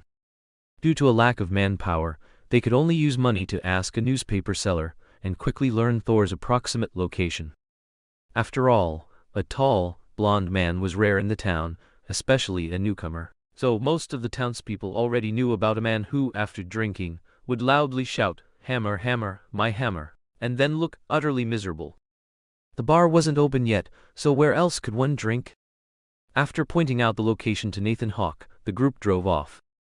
At a restaurant, 2 men and 2 women were having dinner. Or rather, 1 man and 2 women were watching the blonde man next to them, who was eating heartily. Money, money, Jane thought, her heart bleeding silently. Thor next to her was eating too much. Any more and she'd have to use her own money. The budget was burning. Heartbroken, Jane could only silently clutch her chest. "Ah, that's good. Waiter, another large, strong beer." "All right," the waiter replied cheerfully. This hammer customer had brought a lot of traffic and money to their restaurant recently. He clearly felt that many outsiders had come to town recently, although he knew it was related to the hammer next to the town. But he didn't care about any of that. If there were tips to be earned, he would earn them. Jane immediately refused. "No need, he's eaten enough." "Ah, Jane, no. I still want to drink." "No, you've eaten too much." "Jane, you're so stingy." The two began to argue. The old man and the other woman next to them watched the scene speechlessly. Then another waiter came and served a large glass of beer. Thor immediately took it and chugged it down. Tilda so good, though it's still not as good as Guardian Ale." Jane was on the verge of a breakdown, looking at the waiter who brought the beer. "This family will fall apart without me." The waiter just smiled and said, "Hello, a gentleman has already paid for your meal." "Eh?" the three exclaimed in surprise. Only Thor contentedly patted his stomach. Tilda. "Hey there." Standing before Thor and his companions, who had just eaten their fill, were Andre and Max Dillon, not wearing their superhero costumes.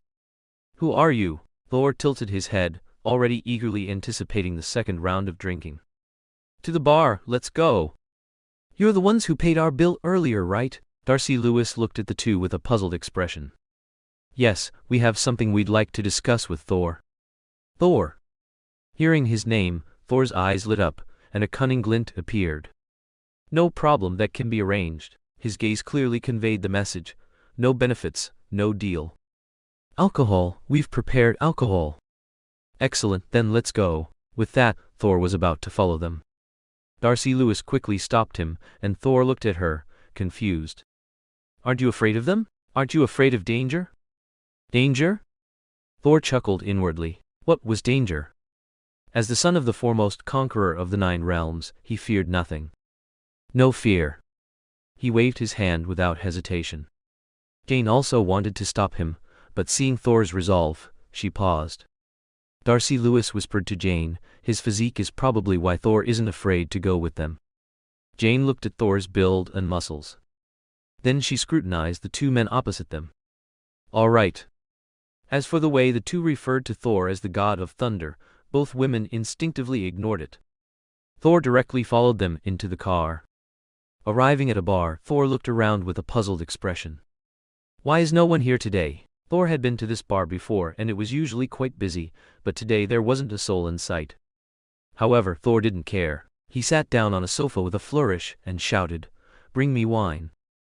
Andre and Max Dillon exchanged glances, both reading the same thought in each other's eyes. This guy really makes himself at home. Andre waved his hand and someone brought out the drinks. Awesome. Thor drank heartily, downing one ice-cold beer after another. Max Dillon drank with him, while Andre sipped on la and fruit smoothies. The 2 didn't speak and Thor wasn't in a hurry. He wasn't afraid of them playing tricks or attacking him. With their physiques, he could take them down in one move. You are Thor, the god of thunder from Asgard, so as a member of Earth, I wanted to invite you for a drink and make friends. Andre took a sip of la, and his glass floated directly onto the glass table, as he slowly said. Seeing Andre's trick, Thor became interested. The other person's ability seemed somewhat like a sorcerer's. Making friends, and since the other person was quite capable, if they were to be his friend, that would be fine. If it was just an ordinary person, then forget it. He was a god, and even if he was a good god, he wasn't someone a mere mid-guardian could befriend. Are you a sorcerer? No, this is a superpower. Telekinesis. Andre waved his right hand, and all the surrounding objects floated up, even Thor himself was suspended in the air. That's cool, brother, you're definitely my friend. Sitting back down, Thor looked at Max Dillon. Max Dillon was crackling with electricity. Lightning. Thor watched the scene with great excitement. Andre and the other man exchanged glances. This wasn't right. Shouldn't seeing lightning evoke disdain, with Thor saying, "My lightning is far stronger than yours"? What was with this excitement? Thor quickly stood up and went to Max Dillon, grabbing his hands tightly. Quick, quick, quick! Quick what? The 2 were greatly confused. Shock me quickly, hurry! Thor jumped up and down anxiously. Come on, it's fine, just shock me. Thor gestured with both hands, indicating for Max Dillon to use his lightning to attack him. Then I'm coming? Max Dillon hesitated slightly, his eyes a bit confused, half-yielding. Hurry, I can't wait any longer. Thor gritted his teeth. Andre, standing nearby, looked at Max Dillon, then at Thor. Are gods all this playful? Although this god currently had no divine power. Here I come. Max Dillon erupted with electrical energy, instantly transforming into his electro form. He unleashed a blast of electrical energy. Bang! Thor was sent flying directly. Max Dillon didn't dare to use too much force, so he only adjusted the power to a level that could knock someone back without causing injury, but there was still an impact. Thor was knocked to the ground, feeling a tingling sensation throughout his body. Lying on the ground, he said, "Oh, I'm fine. Come over here and give me a good jolt." Feeling the faint electrical energy within his body, Thor was instantly overjoyed, though his body was somewhat numb after being struck, so it didn't show much on his face. Max Dillon came to him, crouched down, and condensed electrical energy onto his fingertip. Then I'm coming. Should we try it step by step first? Whatever. Thor was indifferent. He was the god of thunder, unafraid. Sizzle, sizzle, sizzle tilde. More, more. Thor was somewhat numb, but it wasn't enough, so he shouted even louder. You said it. Then Max Dillon increased his electrical power output, directly channeling it into Thor's body. Sizzle, sizzle, sizzle. That's it, I feel the thunder calling. Oh yeah. The feeling is coming. Blue light gradually emanated from Thor's eyes, his entire body tingling from the electricity, and he suddenly raised his right hand. He let out a loud cry. Hammer, come! Instantly. A roaring sound echoed, and Thor's lips curved into a slight smile. Ah, ah, ah, ah, ah. Thump tilde. A man, blackened and with electrified hair, lay on the ground, foaming at the mouth. Ah, he seems to have passed out. André floated over and nudged him with his foot. Max Dillon didn't know what to say, turning his head away in exasperation. Truly, he didn't know what to say. Nathan Hawke entered from outside and glanced at Thor, the god of thunder, lying on the ground. A slight smile played on his lips as he quickly walked over and said to the two, "My medical team is on the way." "So late?" André almost blurted out, then cautiously glanced at Nathan Hawke. Max Dillon looked at Nathan Hawke, seeming to know his intentions. "It's fine, Thor's body is very robust. He should wake up by early tomorrow morning." With a slight smile, watching Thor being carried away on a stretcher, Nathan Hawke was somewhat pleased. This way, he had gained an advantage over Sayeldi. Thor's superhero plan was also part of Nathan Hawke's scheme. This was a good thing after all. How could the famous Thor not have a resounding reputation? Especially in the 21st century today. Entertainment, entertainment, entertainment, and more entertainment. For the sake of sustainable influence, Nathan Hawke had racked his brains until he was bald. Ha ha ha ha, Nathan Hawke couldn't help but laugh at his own shamelessness. Early the next morning, Thor, awakened by the sunlight, raised his arm to shield his eyes, slowly opening them. Then he heard the sound of someone peeling an apple nearby. Awake! Thor looked over. A man. A man not as handsome as himself. A man not as handsome as himself was peeling an apple. He placed the peeled apple into a bowl. "Would you like a cup of hot water first?" Seeing that he didn't respond, Nathan Hawke continued to ask. "I want beer, hot, spicy beer." "Eat the apple first." Taking the apple, Thor bit off half of it in one large mouthful. "I thought I would regain my powers, but it still didn't work." Thor's eyes dimmed, and he lowered his head, lost in thought. Then, suddenly, a book appeared in his line of sight. "Perhaps you need to read about yourself in this book. What kind of being are you? Actually, you're just a little bit off. But what that little bit is, you have to figure out yourself." Nathan Hawke handed him an Anderson-style, fairy tale version of Thor's story. "If you finish that, there's another one here." Nathan Hawke pointed to another book on the table, but didn't tell him what kind of book it was. "I want beer." Thor looked up at Nathan Hawke and said again. "All right." Nathan Hawke smiled slightly. "But you'll have to wait a moment. I don't want to serve you ordinary drinks." Nathan Hawke exited the room and closed the door. Thor thought about Nathan Hawke's words from earlier and couldn't help but chuckle. He was just an ordinary person now, not the son of the foremost conqueror of the 9 realms, the invincible war god Thor of Asgard. Sigh tilde. He sighed. Looking at the storybook cover, which depicted a majestic image of himself holding Mjolnir aloft, he instinctively flipped it open and began to read under the sunlight. Nathan Hawke walked all the way to another room. He looked at the blood in the storage tubes. Beside him, the Umbrella Elite Squad stood ready, guarding the storage tubes in the vacuum freezer. "When is Wesker arriving?" "Boss, in about an hour."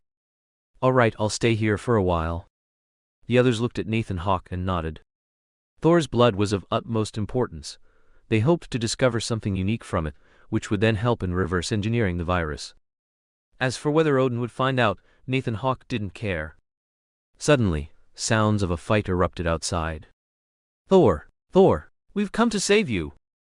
The Umbrella Elite Squad in the room instantly loaded their weapons.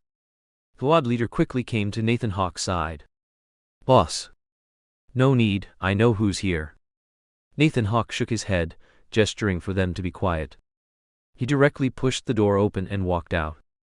"Who are you? You cannot enter here." Bang! A figure was sent flying directly beside Nathan Hawke. "Are you all right?" "I'm fine, boss." The guard clutched his chest in pain. It's you. Where is Thor?" Nathan Hawke looked and realized it was the warriors 3 plus Sif. Heard there was an enemy attack. Andre appeared beside Nathan Hawke. Sizzle, sizzle, sizzle tilde. Electro directly appeared in front of the warriors 3. Are you here to cause trouble, or are you here with goodwill? The warriors 3 looked confused. Sif's expression was somewhat displeased, but she still said, during our journey to the lower realms, we met a woman who said he might be here. Andre suddenly spoke. I told Thor's girlfriend that he was here. Girlfriend? Sif's eyes widened. Tell me, where is Thor? Nathan Hawke stared at Andre, who looked a little guilty.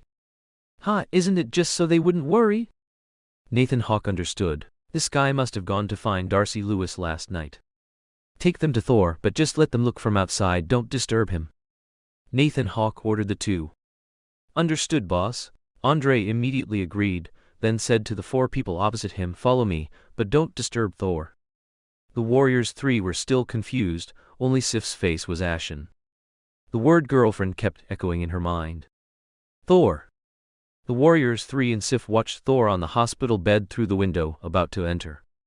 Andre immediately stopped them. Thor is thinking, don't disturb him.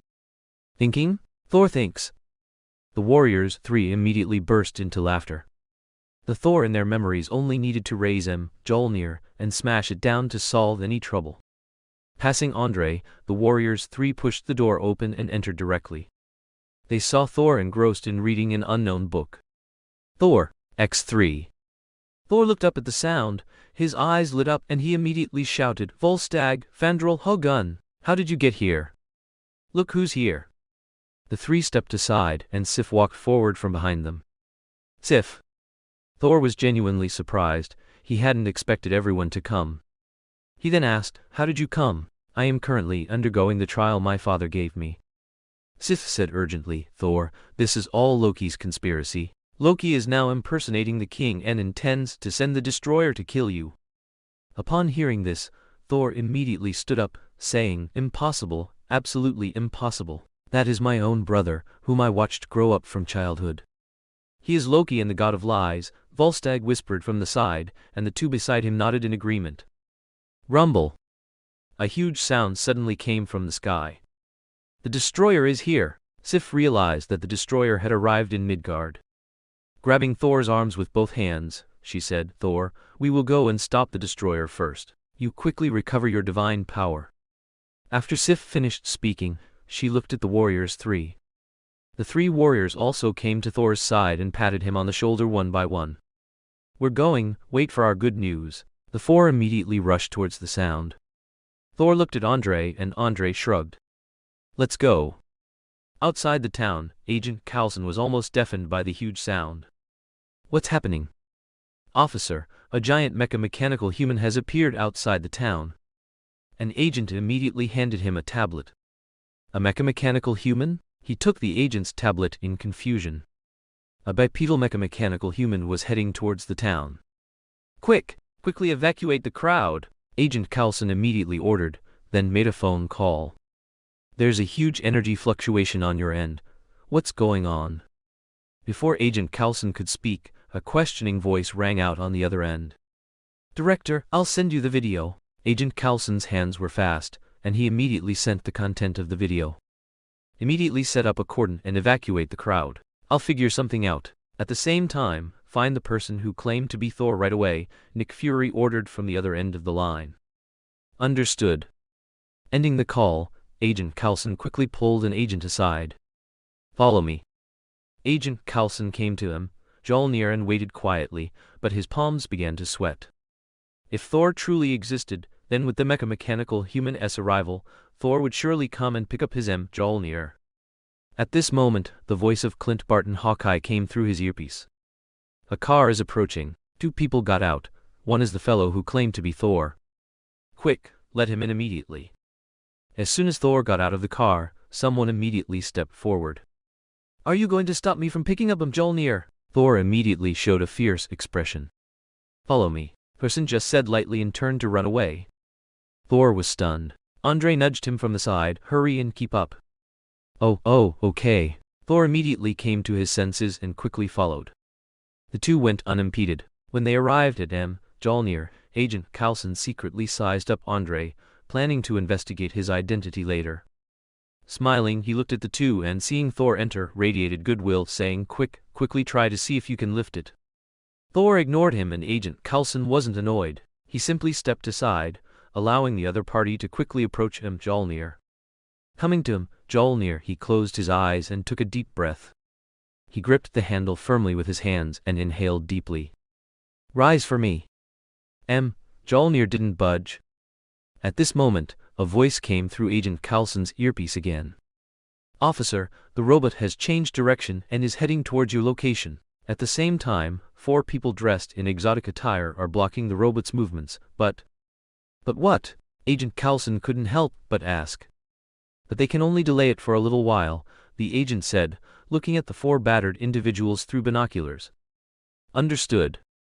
Agent Coulson's heart began to race. From the robot's movements, this blond strong man in front of him was undoubtedly Thor from Norse mythology. Even if he wasn't Thor, he must be some other god, or at the very least, a capable person. Looking at Thor, who was still trying, he thought, please, you must succeed. Meanwhile, on a distant hillside, Nathan Hawke was watching the Warriors 3 in Sif battle the destroyer with binoculars. Behind him, Max Dillon had already donned the Electro suit, which the Umbrella Corporation's Weapons Research Department had specially prepared for Max Dillon. It integrated absorption, power and release, with added observation, impact and defense features.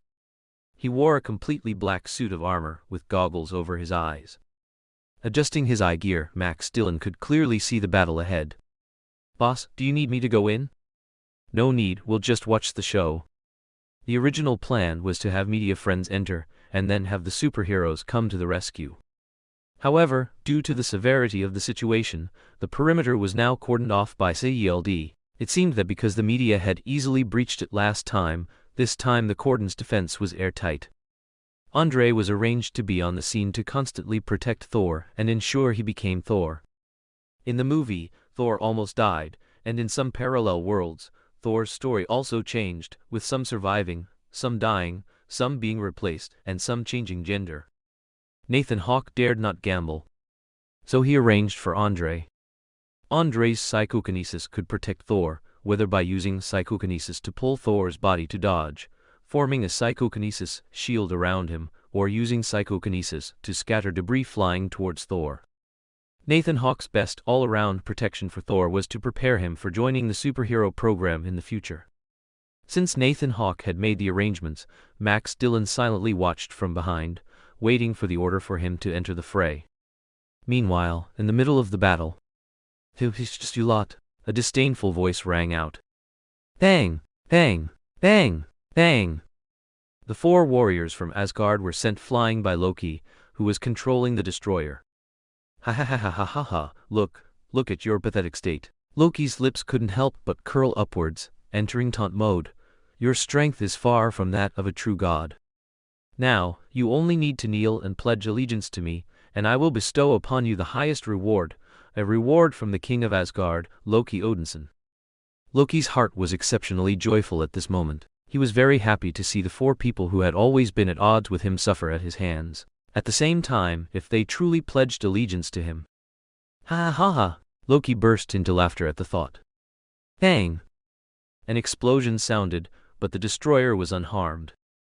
Oh, do mere fireflies dare to contend with the gods? Loki noticed Hawkeye, who was firing arrows from a distance.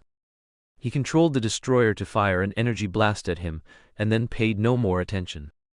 I'd rather go see if my dear brother is still despondently pulling carrots right now. Loki, controlling the destroyer, sneered and headed towards Mjolnir's location. Boss, the robot is here. The agent's voice came through Agent Coulson's earpiece. Agent Coulson immediately said to the 2, everyone, the robot is here. We need to leave here quickly. No, I must lift him, Mjolnir. Thor was unwilling and continued to grip the handle tightly, pulling upwards with all his might. Agent Coulson looked at Andrei, signaling him to speak, but Andrei shrugged, indicating he couldn't do anything. Helpless, Agent Coulson glanced at them and quickly retreated. I need your help. Thor looked at Andrei with a solemn expression and said to him. Hearing Thor's plea for help, Andrei's lips unconsciously curled into a smile, saying, My pleasure, my friend. I need you to help me delay the destroyer. Thor, panting, released his hands from the handle and took a deep breath. No problem. I look forward to the spectacular moment when you become Thor again. I and Max Dillon are with you. Andre finished speaking, walked forward and patted him. Relax your mind, feel your heart, and think carefully. As a part of Asgard as a king, Andre didn't continue, as he couldn't remember too many lines. These were lines Nathan Hawke had given him, a total of over 50 sentences, for different situations to be used on Thor. Thank you, my friend. Thor exhaled, looked at the other party gratefully, then no longer looked at Andre, but gripped him, Jolnir, closed his eyes, this time no longer relying solely on brute force. Looking at Thor, who was faintly flickering with electricity, Andre smiled slightly and flew out. You can't stop me.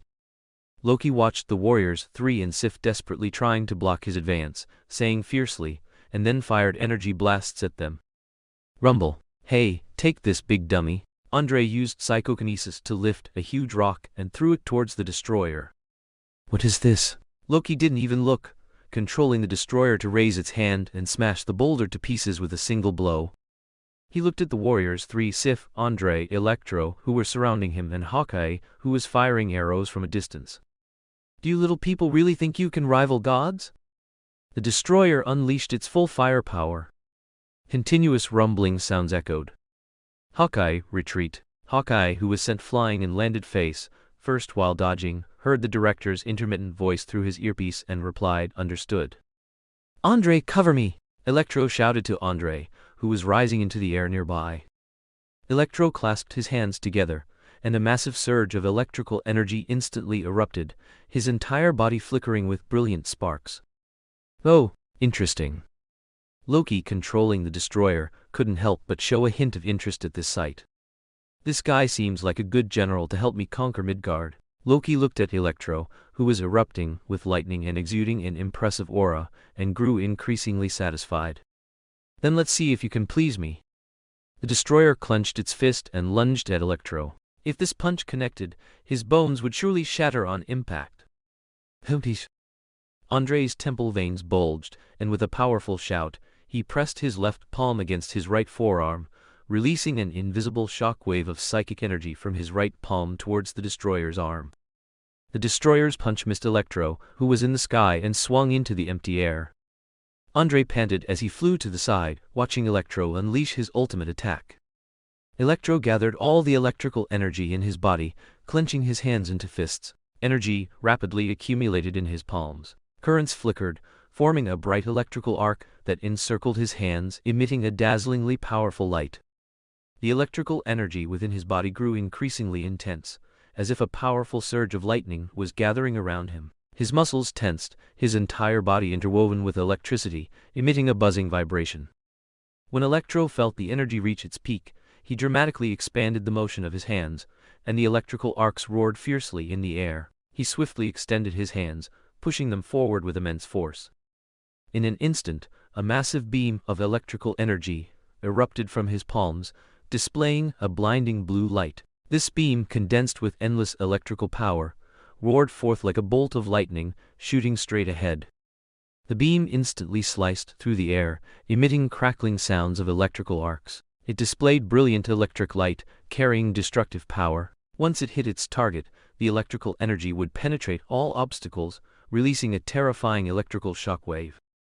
Electro's ultimate attack unleashed a powerful beam of electrical energy, roaring forward. Just as the beam was about to hit the destroyer, Loki reacted quickly. He swiftly controlled his power, making the destroyer release a mysterious energy barrier. The barrier formed a solid shield, meeting Electro's attack. The electrical arcs crashed against the energy barrier, emitting a harsh crackling sound, but failed to penetrate. Loki's eyes gleamed with a cold light. He unhesitatingly withstood the electrical impact. Although the energy barrier began to fluctuate slightly, he stabilized himself, preventing it from collapsing. At the same time, Loki felt the powerful attack from Electro, and the might of this strike shocked him. For a mortal to be able to unleash such a blow, it could even rival his brother. However, as a deity, Loki's heart was still filled with arrogance and disdain. The power of a god must, and would absolutely surpass that of mortals. No matter how powerful the mortal before him, it was not enough to shake his confidence. Under Electro's ultimate offensive, Loki's eyes, as he resisted, gradually revealed a hint of contempt. Loki's heart was filled with a desire for victory. He yearned for Electro to submit to his authority.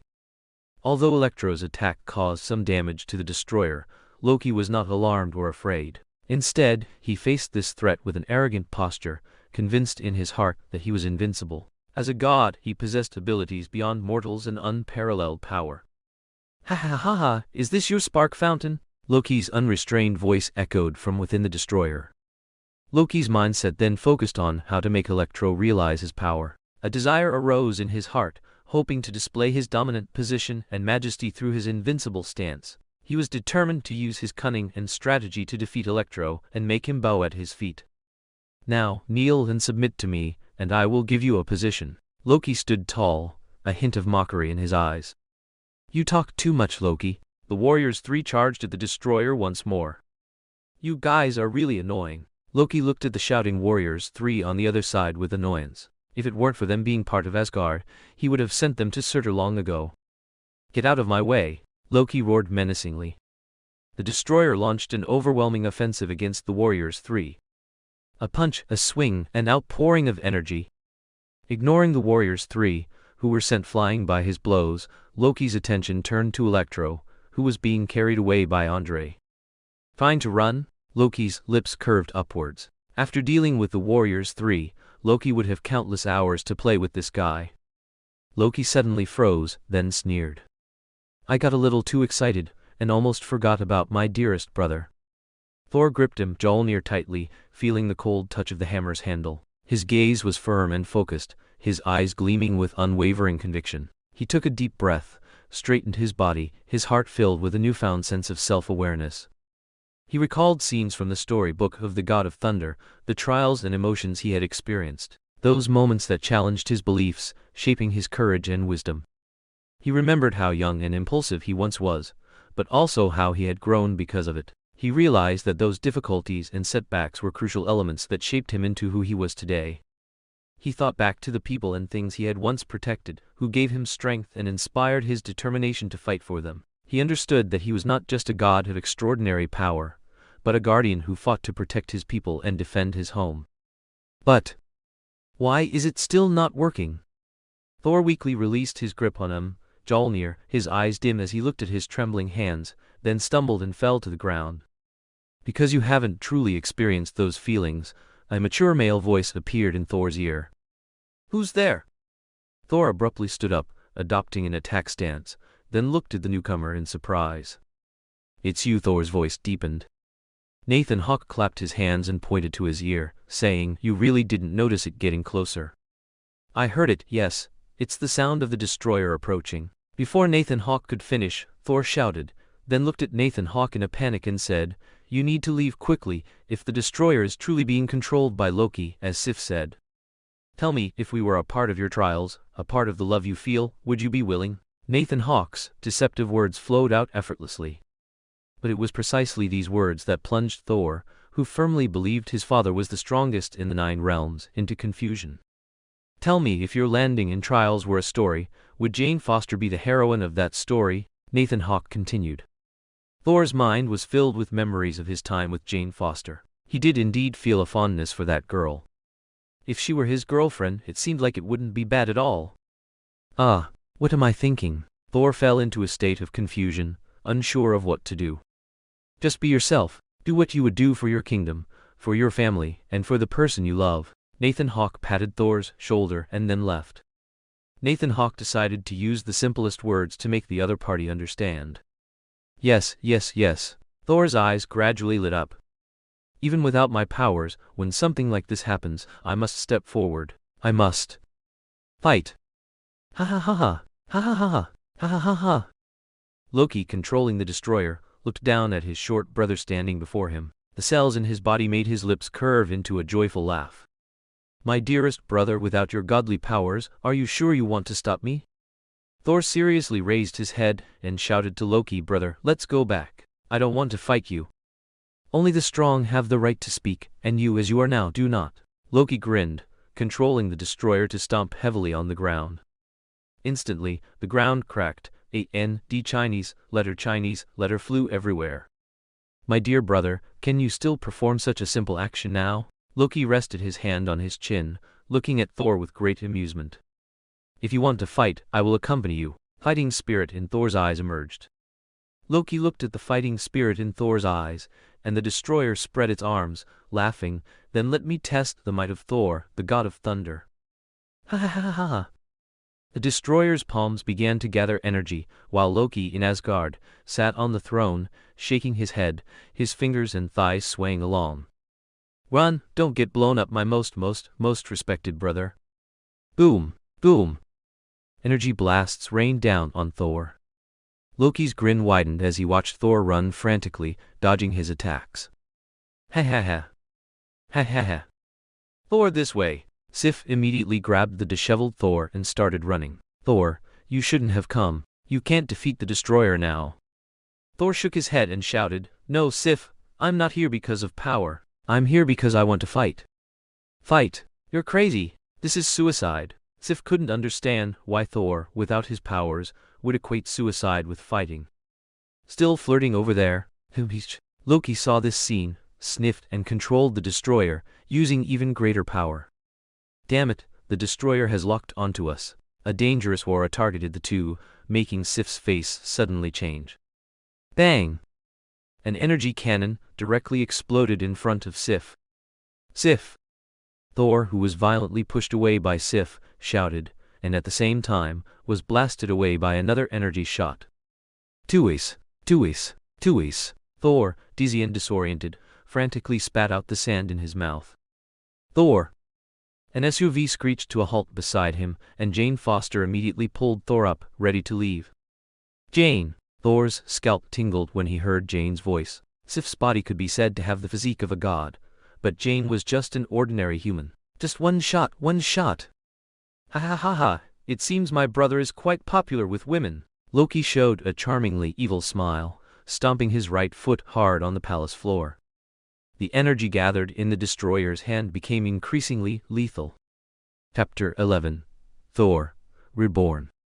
The energy gathered in the destroyer's hands emitted a terrifying aura, with flickering electric arcs filled with destruction and despair. Thor struggled to his feet, his body swaying precariously from the energy waves, but his eyes showed no sign of retreat.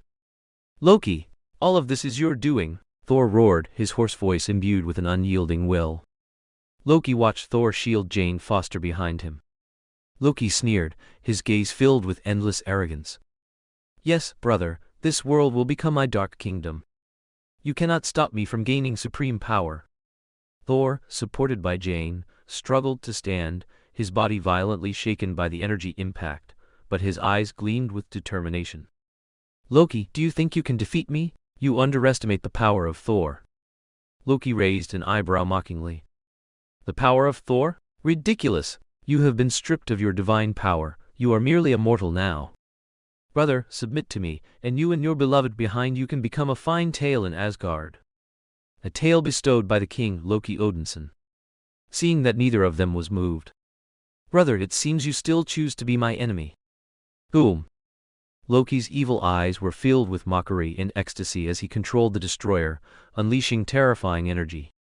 Instantly, a powerful energy shockwave sped towards Thor and Jane Foster. Thor immediately stepped forward, his body becoming Jane's last barrier, trying to withstand this destructive force. However, the energy was unstoppable and struck them fiercely. A violent explosion erupted, flames soared, and smoke filled the air. When everything settled, Thor lay on the ground, severely injured and unconscious. Jane leaned beside Thor, badly wounded, but still barely conscious. Jane tightly held Thor's hand, tears falling on his cheek. She whispered his name, her heart filled with worry and love. In his unconsciousness, Thor entered a deep dream. He was in a tranquil realm, with thunder echoing in his ears. Father, mother, in his dream, Thor saw countless familiar faces, familiar figures. Jane, a whispered sound came from all directions. Suddenly, a dazzling light appeared before him, and Mjolnir gleamed within the light. Thor felt a sacred power infuse his body. His inner self seemed to awaken, and his eyes shimmered with determination and wisdom. He understood that this was Mjolnir's acknowledgement, a response to his strength and belief. Woman, blame only yourself for being Thor's person. The destroyer, controlled by Loki, reached out for Jane. Whoosh! A sound of rushing air echoed. Bang! Under a tremendous force, the destroyer staggered backward. Rumble, rumble, rumble. Dark clouds gathered and thunder flashed. The battle is over, Nathan Hawke said calmly, with Andre and a weakened Electro behind him. Boss, I want to absorb some peripheral energy. Electro looked up at the strange sounds in the sky and said. Go, Andre, you go with him. All right, boss. Andre left with Electro, while Nathan Hawke silently watched ahead. When Thor reawakened, he felt a new power flowing through him. He looked up, his eyes gleaming with firm resolve. Jane looked at him, her eyes filled with surprise and hope. Thor, you're awake! Jane exclaimed excitedly. Thor smiled. Yes, I'm awake, I understand. I will protect you, protect everything we cherish. At the same time, seeing Jane's scarred face, Thor's expression grew serious. Thor reached out and Mjolnir flew swiftly into his hand. The air around him began to stir, and as lightning flashed, a heavy atmosphere swept across the entire scene. Thor stood in the ruins, Mjolnir held high in the air, his body radiating a powerful aura. Lightning surged around him, like countless rays of light shining upon him. Thor stood in the ruins, Mjolnir held high in the air, his body radiating a powerful aura. Lightning surged around him, like countless rays of light shining upon him. The wind howled fiercely, bringing the roar of thunder. His hair whipped wildly in the wind, and his eyes gleamed with determination and majesty. Thor's voice reverberated through the heavens and earth, like thunder booming. I am the god of thunder, indestructible, invincible in this world. His body was enveloped in lightning, like a sacred god of war descending upon the mortal realm. He held Mjolnir high, the weapon in his hand shimmering with golden light. Lightning struck down from the sky, and scorching energy enveloped him. His gaze was as sharp as lightning, revealing endless power and resolve. A storm raged around him, as if cheering for his return. His long hair streamed in the wind, his silver locks shining in the gale. His eyes gleamed with battle intent, like thunder flashing in the deep night sky. Jane stood frozen, awestruck by everything before her. She understood that this was the power of love and belief, allowing Thor to reclaim his destiny. This is Thor. The whispered words escaped Jane Foster's lips. The god of thunder descends, let the enemies tremble. Thor's voice echoed across the battlefield. His gaze fixed on the enemy, he would fight for justice and protect the peace of the world. Lightning tore through the sky, and the deafening thunder roared. Thor, like a bolt of lightning, charged towards the destroyer. His power was unmatched, every swing a declaration of destruction. Boom, boom, boom. Thor's thunderous assault forced the destroyer to retreat steadily. Damn it! Loki screamed hysterically. The destroyer furiously unleashed its energy towards Thor, who was flying in the sky. Thor faced Loki, his eyes flashing with battle intent and determination. He raised Mjolnir high, lightning gathered in the air, and with the majestic sound of thunder, he shouted, Loki, your evil deeds end here. I will protect this world, protect the people I cherish. With one swing, the destroyer's energy was directly scattered by Thor. Loki stared at Thor in astonishment, unable to believe what he was seeing. His lips twisted into a mad smile. Do you think you have any right to challenge me? You're still that weak, Thor. Thor faced Loki's mockery, his eyes filled with unwavering resolve. Yes, I was once weak, but now I have found true strength. This is the power of love and belief, making me indestructible. As Thor's words fell, he charged at Loki. Mjolnir, with the might of lightning, struck the destroyer fiercely. The destroyer was sent flying into the air, severely wounded. I am Thor. Thor's voice boomed like thunder, resounding across the entire battlefield. His voice carried an unshakable confidence and majesty. He took a step and the earth rumbled beneath his feet, rocks cracked and the ground shook. His steps were steady and firm, each carrying the power of thunder, as if he were the lord of the earth, the ruler of heaven and earth. Loki, controlling the destroyer, couldn't help but shrink back, feeling the irresistible power emanating from Thor. Thor's presence was like the embodiment of lightning, Every swing he made carried the power of destruction. In his hand, Mjolnir burned with scorching power. He gazed at his enemy, his eyes flashing with resolve and battle intent. Thor roared, "Loki, your threat ends here. Today, with the power of thunder, I will suppress the destroyer to the ground." Thor's figure flashed like lightning, Mjolnir carrying the force of 1,000 thunders. Lightning tore through the sky, and the deafening thunder roared. Boom! The roar echoed, violent and prolonged. Accompanied by the thunder and battle cries, Thor transformed into a sacred light. He was the god of thunder, an indestructible warrior. His presence made all enemies tremble, his power made the world shake. The might of thunder permeated the battlefield.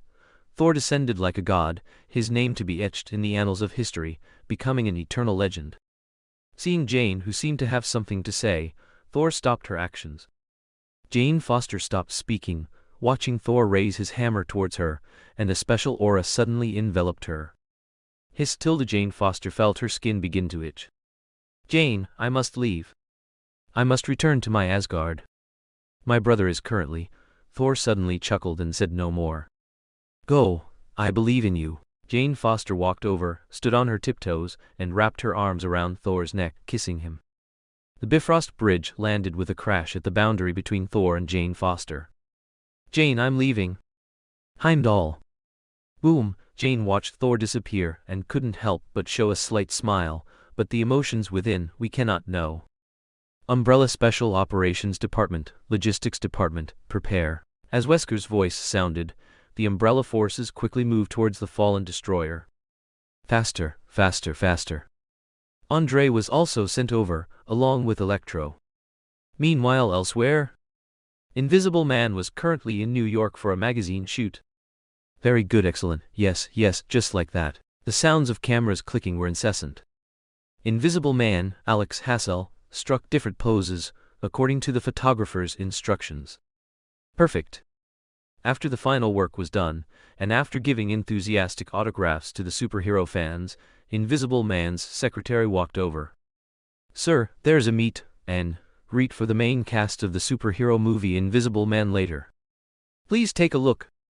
Invisible Man took the Chinese letter, looked at the director, lead actress, and some other people in the Chinese letter, then handed it back to his secretary. "Arrange a party. The location will be at my newly bought villa. Notify everyone below, preferably with more third and fourth tier minor celebrities." Patting his secretary's shapely bottom, Invisible Man swayed left and right as he took his Mercedes car keys and left. The Invisible Man walked out of the set and headed towards the underground parking lot. The moment the Invisible Man stepped into the underground parking lot, a chilling aura of death quickly spread. A special agent, disguised as a Hydra member, appeared and attacked him with a weapon. "Hey, big brother, this isn't a wise choice," the Invisible Man quipped, swiftly deploying his unique invisibility ability. His figure instantly vanished from everyone's sight, as if he had merged with the surroundings. The Hydra agent's vision went black, and he looked around frantically, at a loss. "Where did he go?" the other agents murmured anxiously. "He's invisible. Activate thermal imaging." The Hydra agents immediately switched on their thermal imaging. Suddenly, an agent felt a chill on his neck. He instinctively touched it, only to feel the cold edge of a blade. "Don't worry, big brother. I won't let you get away that easily," the Invisible Man's voice echoed in the agent's ear, light and humorous. The agent turned to look for the Invisible Man, but saw only empty space. The Invisible Man instantly materialized beside him, dagger in hand, a playful smile on his face. Swish! Flesh and blood flew. "You guys are really stubborn," the Invisible Man sneered. The Hydra agents furiously raised their weapons and attacked, but each time they only hit air. The Invisible Man dodged agilely, sometimes appearing beside the agents, and then vanishing again. "Your attacks are truly ineffective," the Invisible Man mocked, his figure zipping around the agents, leaving them helpless. Swish, swish, swish, swish. One by one, the agents' necks spurted blood, and they fell into pools of blood like powerless airplanes. Feeling movement behind him, a Hydra agent, wielding a katana, struck downwards. The Invisible Man's fist flashed with a lightning-like glow, hitting the agent's chest. The agent fell to the ground in pain, unable to move. The little gadgets from the weapon development department are quite useful, aren't they? The Invisible Man shook the switchable electric glove on his hand.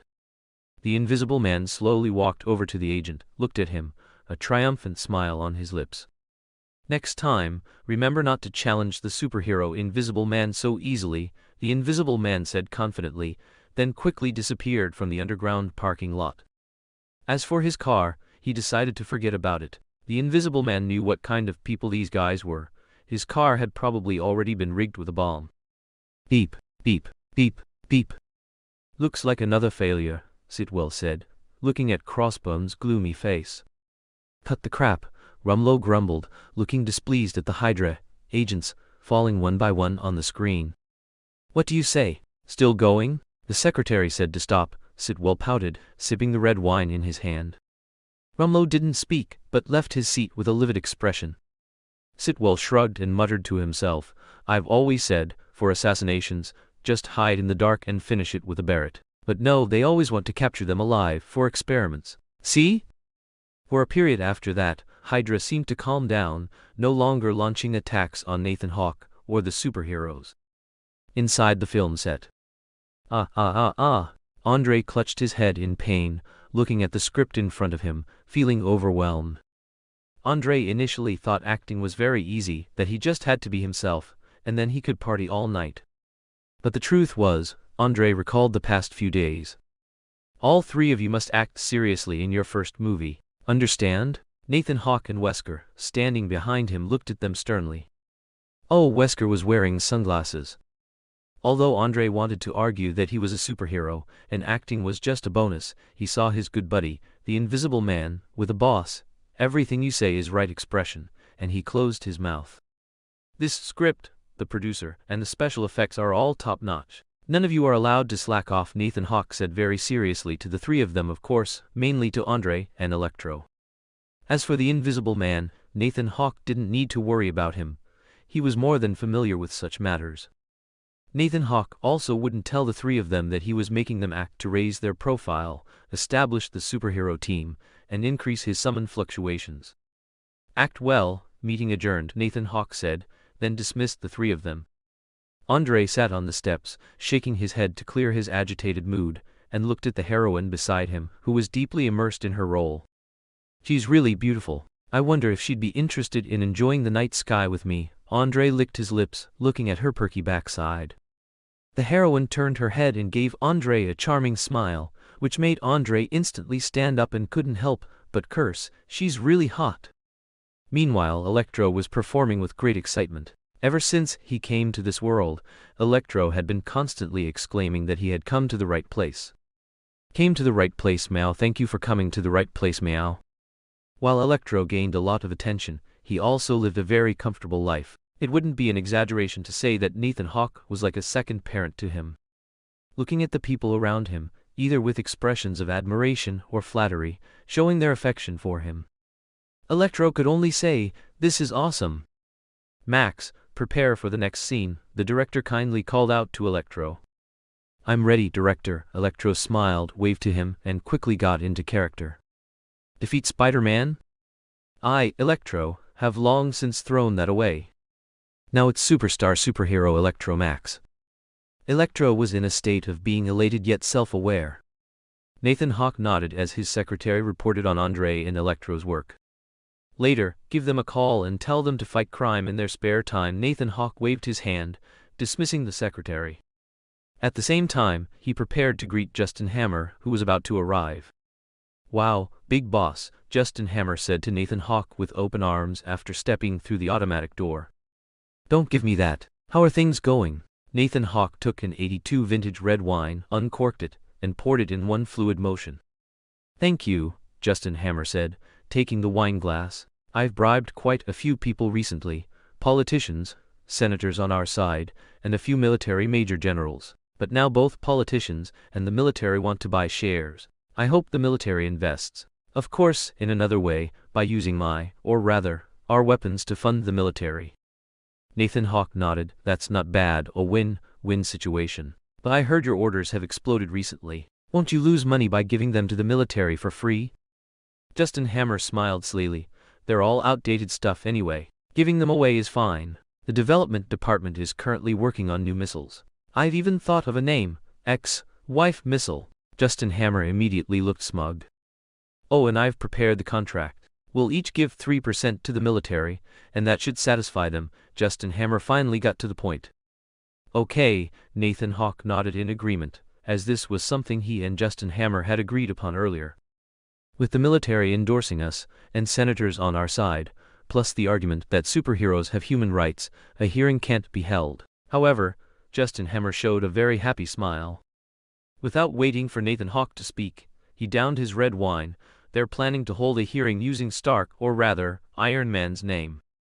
Justin Hammer snorted and continued, if it weren't for his godfather pulling strings for him, would he be where he is today? This time his godfather isn't there to smooth things over for him, so he'll have to go to the hearing himself. He then showed a cruel smile. What do you think if at the hearing these senators discover Stark's weakness?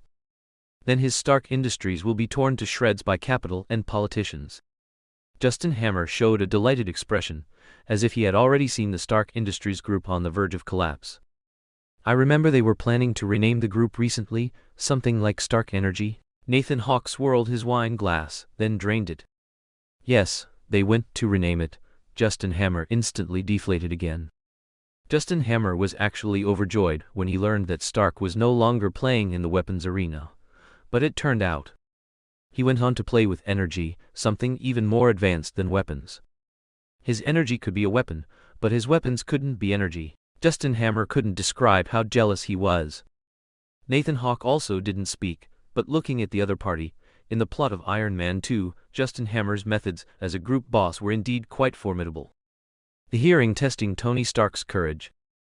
Ivan Vanko, intelligence not inferior to Tony Stark's. The weapon display, competing with Tony Stark's Iron Man suits and with strength in numbers, looking very intimidating.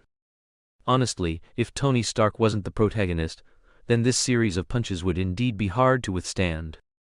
At the same time, Nathan Hawke also felt sorry for Justin Hammer. The other party's current backer was CLD, and they were the ones backing Tony Stark, allowing him to be like a soaring dragon among your Iron Legion.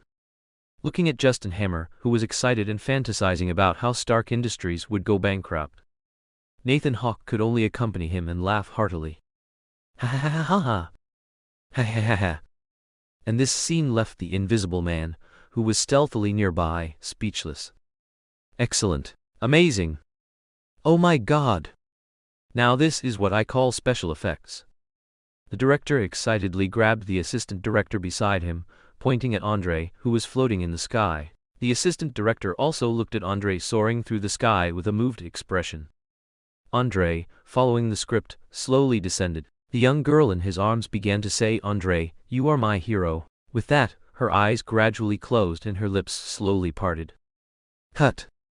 The director waved his hand, very satisfied, a smile never leaving his face. Andre, tonight. The young girl in his arms shyly wrapped her arms around Andre's neck, looking at him alluringly. Tonight? What about it? Although Andre said this, a surge of hormones coursed through him. Can you come with me to a place? A place just for you and me, the girl whispered in Andre's ear, her melodious voice both alluring and exciting to Andre.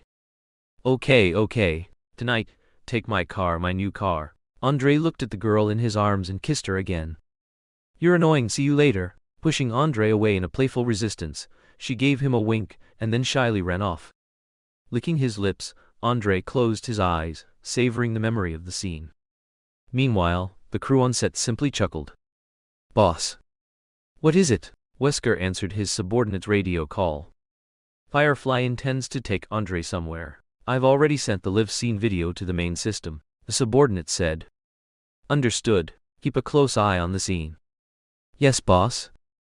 Wesker watched the video sent by his subordinate, his gaze icy as he looked at Andre, who was beaming with excitement and self-satisfaction in the video. Meanwhile, on the other side. Max, tonight, would you like to accompany me to a secret place that belongs only to you and me? The curvaceous and sexy supporting actress, noticing Electro Man rehearsing his lines alone, walked up to him and whispered seductively in his ear. The supporting actress was very confident that Max would follow her lead with just a flick of her finger, already fantasizing about their beautiful date tonight. Because she had noticed the burning desire in Max's eyes when they first met. However, I'm sorry, I'm busy. My main task right now is to make sure the movie Electro Man is filmed well. Electro Man said apologetically to the supporting actress. If it had been the day they first met, he would indeed have gone to have fun with her. But this was something Nathan Hawke had arranged. If Nathan Hawke arranged something serious, then he would definitely do it well. At the same time, Electro Man remembered that day when he followed Nathan Hawke underground and witnessed Nathan Hawke summoning Ryoma Sengoku. He couldn't help but wonder if his movie was somehow equivalent to Nathan Hawke summoning. The supporting actress looked at him with a surprised expression, his apologetic demeanor not matching the information she had gathered. Wasn't he supposed to be very fond of such things? Why was he rejecting her, a sexy and curvaceous woman? I'll wear your favorite shoes and clothes, you know. Anything you like, hero, I'll do it. The supporting actress finished seductively, then her eyes widened as she stared at her fingertips, which were sparking with electric snakes. I said, I need to focus on work right now. If you want, we can talk after filming is over. A murderous aura enveloped the supporting actress, almost making her wet herself. Tell me, who sent you? Electro Man stopped pretending and asked directly, simultaneously nodding towards a hidden spot in the shadows. A figure in Weapon Development Department armor jumped down. Didn't you say everyone who came in had been checked? Electro Man said, a little annoyed. Delaying Nathan Hawke's business was delaying his own business. I apologize, it was our oversight. However, we already know she has been in contact with some special people, but we haven't found out who yet. The person said. Yes, I was just told by the company's higher-ups to do this, to take Electro Man-sama to a certain place, and the rest is not for me to know. The supporting actress collapsed on the ground, pleading bitterly. Take her away. After you get the address, tell me. I need to get back into character right now. Electro Man waved his hand in annoyance. Yes. The armored person immediately knocked out the supporting actress and took her away. More people who don't know their place. Tonight, I'll wipe you all out, Electro Man said fiercely. The night stars were exceptionally brilliant. Driving his convertible supercar out to the suburbs, Andre had the young girl in his arms, inhaling her scent, a smile involuntarily playing on his lips. Lies about that place you mentioned. If I'm not satisfied later, I'll have to give you a good lesson, you little fox. Andre patted her raised, perky bottom. Peach, I'll definitely make you excited. Lies threw Andre a flirtatious glance. Then I'll look forward to it. Ha. Andre stomped on the accelerator, and the roar of the engine rapidly rose. Inside Umbrella Corporation. How is it, A1? Can we begin combat testing? Wesker asked Ryoma Sengoku, who was beside him. Ryoma Sengoku curled his lip in disdain. It's just so. Ryoma Sengoku looked at the 2.5-meter-tall cylinder in front of him, filled with nutrient solution, containing the experimental Tyrant test subject. The stability of the A1 Tyrant is a bit poor, but its strength and burst are twice as strong as the stable version we calculated. Ryoma Sengoku held up a finger to Wesker. It can operate for an hour in normal state and 20 minutes in berserk mode. After that, its cells will collapse, and its entire body will explode into a pulp. Seeing Wesker ask about this, Ryoma Sengoku pushed up his glasses, the reflective lenses showing his sharp gaze. Got work tonight? Wesker simply hummed faintly, not specifying the details. Okay, then just have someone give me the combat data. I'll excuse myself for now. Ryoma Sengoku waved his hand and left. A cool breeze swept across the parched and dry land, with a few houses visible in the distance. This is your good place? Andre looked at the surrounding scenery with a hint of speechlessness. Not yet. Lies pointed to one of the houses. That's my house in the suburbs. There are plenty of role-play costumes inside.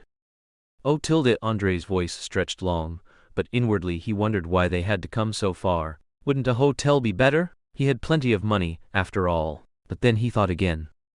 He couldn't help but grin and say, you little vixen, if you want to monopolize my time, just say so. Why go through all this trouble? He. Lies chuckled without speaking, her hands on Andre's head as she kissed him. A moment later, Andre drove the car and stopped in front of the house Lies had designated. The moment he got out of the car. Danger!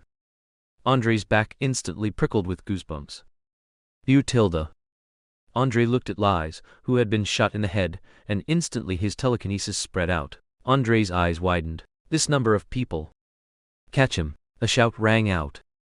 The sound of gunfire was incessant, all aimed at Andre. Is that all? Andre waved his hand, and a telekinetic mire restricted the bullets heading towards him. A screen full of bullets stopped in front of him. Andre waved his hand again, and the bullets shot out even faster. Clattering groans and cries of pain sounded. A dazzling silver light flashed in Andre's eyes. What is that? Andre clearly saw the approaching figure leap up, its right silver arm swinging towards him. Andre used his left hand to lift a nearby dead enemy and threw it at the figure. Clang! The figure swung its arm, sending the body flying, then pierced another flying corpse with its other hand. Thwack! It walked up to Andre and was about to throw a punch. Is that all? Andre sneered, pushing the figure with his telekinesis. Boom! The figure crashed directly into a house. Looks like I have to get serious. Andre looked at the increasing number of enemies. He thought to himself, is it Hydra? This style it must be. He then frowned, looking at the enemy he had blasted into the house, who was now standing up again. This guy, his body seems different from the others. A helicopter soared in the sky, its rotors slicing through the air with a low hum. We can only stop here. Any further and we'll be discovered, the personnel inside the helicopter said into their headset. Good. Deploy the A1 Tyrant here. Yes. The pilot manipulated the control stick and buttons, gently lowering the iron box, then opening it. A1 Tyrant deployed. Received. Pilot, please return to base. Received. Meanwhile, inside Umbrella, Wesker stood with his hands in his pockets, quietly watching the screen. Boss, give the order. A scientist turned and said to Wesker. Eliminate everyone seen, except for Andre. As Wesker's order was given, the scientists began to activate the control devices on the Tyrant's body. What is that thing? Hydra agents immediately noticed a tall figure appearing on the perimeter. Is it a new weapon? One Hydra agent beside him asked. I don't know. Until they saw the newcomer's face, his body was massive and powerful, with bulging muscles that showcased unparalleled strength. His skin was grayish, black, exuding an aura of death. The Tyrant's face lacked any human features, replaced by a twisted and hideous countenance. Its eyes were filled with ferocity and cruelty, revealing endless cunning and evil. Demonic horns grew from its head, like an envoy from hell. Tyrant's arms were exceptionally strong, its fingers transformed into sharp claws capable of tearing through steel. Its entire body was covered in thick, leathery armor, protecting it from most attacks. Tyrant's presence radiated a terrifying aura that made people tremble. That's not one of ours, a Hydra agent who had contacted his superiors immediately said. Exterminate. In an isolated house on the outskirts, the Tyrant stood in the dilapidated courtyard, surrounded by a chilling and terrifying atmosphere. Hydra agents nervously looked around, their weapons ready, but their hearts still filled with fear. In the brief skirmish just moments ago, they had seen many of their comrades torn to shreds by the brutal Tyrant. The Tyrant's gaze, like the pupils of a devil, flickered with a fierce glint. He strode forward fearlessly with massive steps, the ground trembling in response to his presence. He raised his arms, his fingers morphing into sharp claws, showcasing his ferocity and combat prowess. The Hydra agents exchanged silent glances, tacitly launching their attack. Bullets rained down on the Tyrant, but they were deflected by his tough hide, leaving only faint scratches. Their attacks only enraged the Tyrant, making him more frantic and cruel. The Tyrant roared and lunged at the agents with incredible speed. He swung his massive fists, striking the agents' bodies with horrifying tearing sounds. The agents were instantly knocked down by the Tyrant's strength, blood gushing out as they let out painful groans. The Hydra agents watched in horror as the Tyrant massacred them, feeling helpless and despairing. Every attack from the Tyrant brought devastating power. His fists and claws tore through every obstacle in his path. He had no mercy, only a thirst for blood and death. Calm down, shouted a Hydra agent with better composure. He then raised his weapon and fired at the Tyrant. The agent's weapons seemed to have no effect on the Tyrant. their ammunition appeared insignificant in the face of the tyrant's power. Against the tyrant's cruelty and strength, they felt minuscule, like a swarm of ants confronting a giant beast. The tyrant's eyes flickered with madness and bestial desire. He did not stop his rampage. A wicked smile played on his lips, as if he was enjoying the thrill of the slaughter.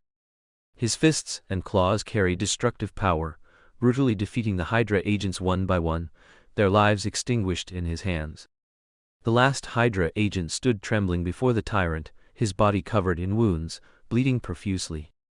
He looked at the tyrant helplessly, knowing in despair that he would be the next victim. The tyrant stared at him coldly, his eyes full of cruelty and indifference. He quickly pounced on the agent, his claws accurately piercing his chest. The agent's eyes filled with pain and despair as he silently collapsed, his life fading in the tyrant's hands. Boom! Andre blasted a Hydra agent into the house, frowning as he looked at the person radiating pure bloodlust nearby. However, after a moment, hearing the sound of someone getting back up, he redirected his gaze to the Hydra agent who had risen again. The opponent's silver arm was already shattered, and Andre, intrigued, beckoned to him. If it weren't for the opponent's arm constantly blocking, and his quick reactions, agile body, and the assistance of his teammates, he would have blown the opponent's head off long ago. Roar! Hearing the roar from not far away. There are too many Hydra agents this time. Are they trying to capture me?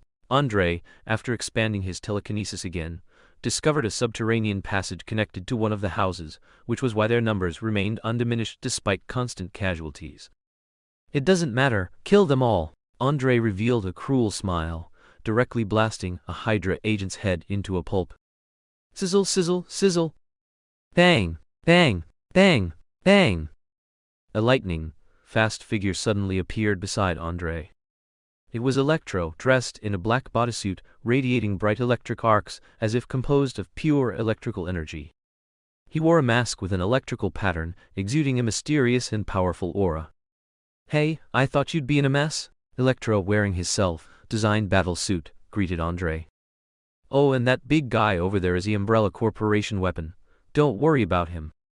With that, Electro confidently watched the Hydra agents, his hands gathering electrical energy, releasing dazzling electric light. He displayed astonishing speed and agility, moving like lightning among the agents, easily dodging their attacks. His punches and kicks were like thunder, each strike carrying a powerful energy impact. The agents were sent flying by Electro's power, screams rising one after another. He skillfully used electrical energy to bind the agents in electric arcs, rendering them immobile. Electro's movements were elegant and swift, every attack delivered with absolute precision. He used blades formed by electrical energy to mercilessly cut through the agent's gear, making it impossible for them to resist. His body glowed, like an embodiment of electrical energy, giving a sense of power beyond ordinary humans. The Hydra agents realized the threat posed by Electro and Andre, and began to deploy their advanced technological weapons to counter these two powerful adversaries. They started retrieving a special electromagnetic pulse cannon from some houses, a weapon capable of firing powerful electromagnetic pulse waves that could disrupt Electro's electrical abilities, incapacitating him. The Hydra agents quickly aimed at Electro, and an electromagnetic pulse wave shot towards him. Electro felt the arrival of the electromagnetic pulse and immediately took action. He quickly released a more powerful electrical energy shield, enveloping himself to resist the electromagnetic pulse attack. Electrical energy flickered around his body, forming an unbreakable barrier. Hydra was not content with failure, so they produced a new type of energy beam gun, a weapon capable of firing high-energy beams with extremely strong penetrating power.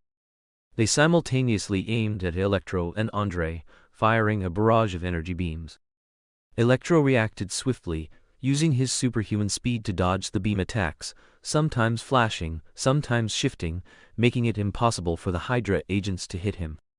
His body emitted a lightning-like glow, resembling a rapidly moving electric arc, making him elusive.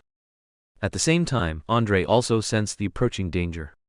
He used his superpowers to release a powerful protective force field, blocking the energy beams in front of him.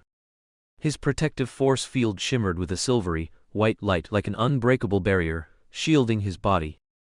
The Hydra agents realized that their weapons could not effectively defeat Electro and Andre, and began to adopt a more aggressive strategy.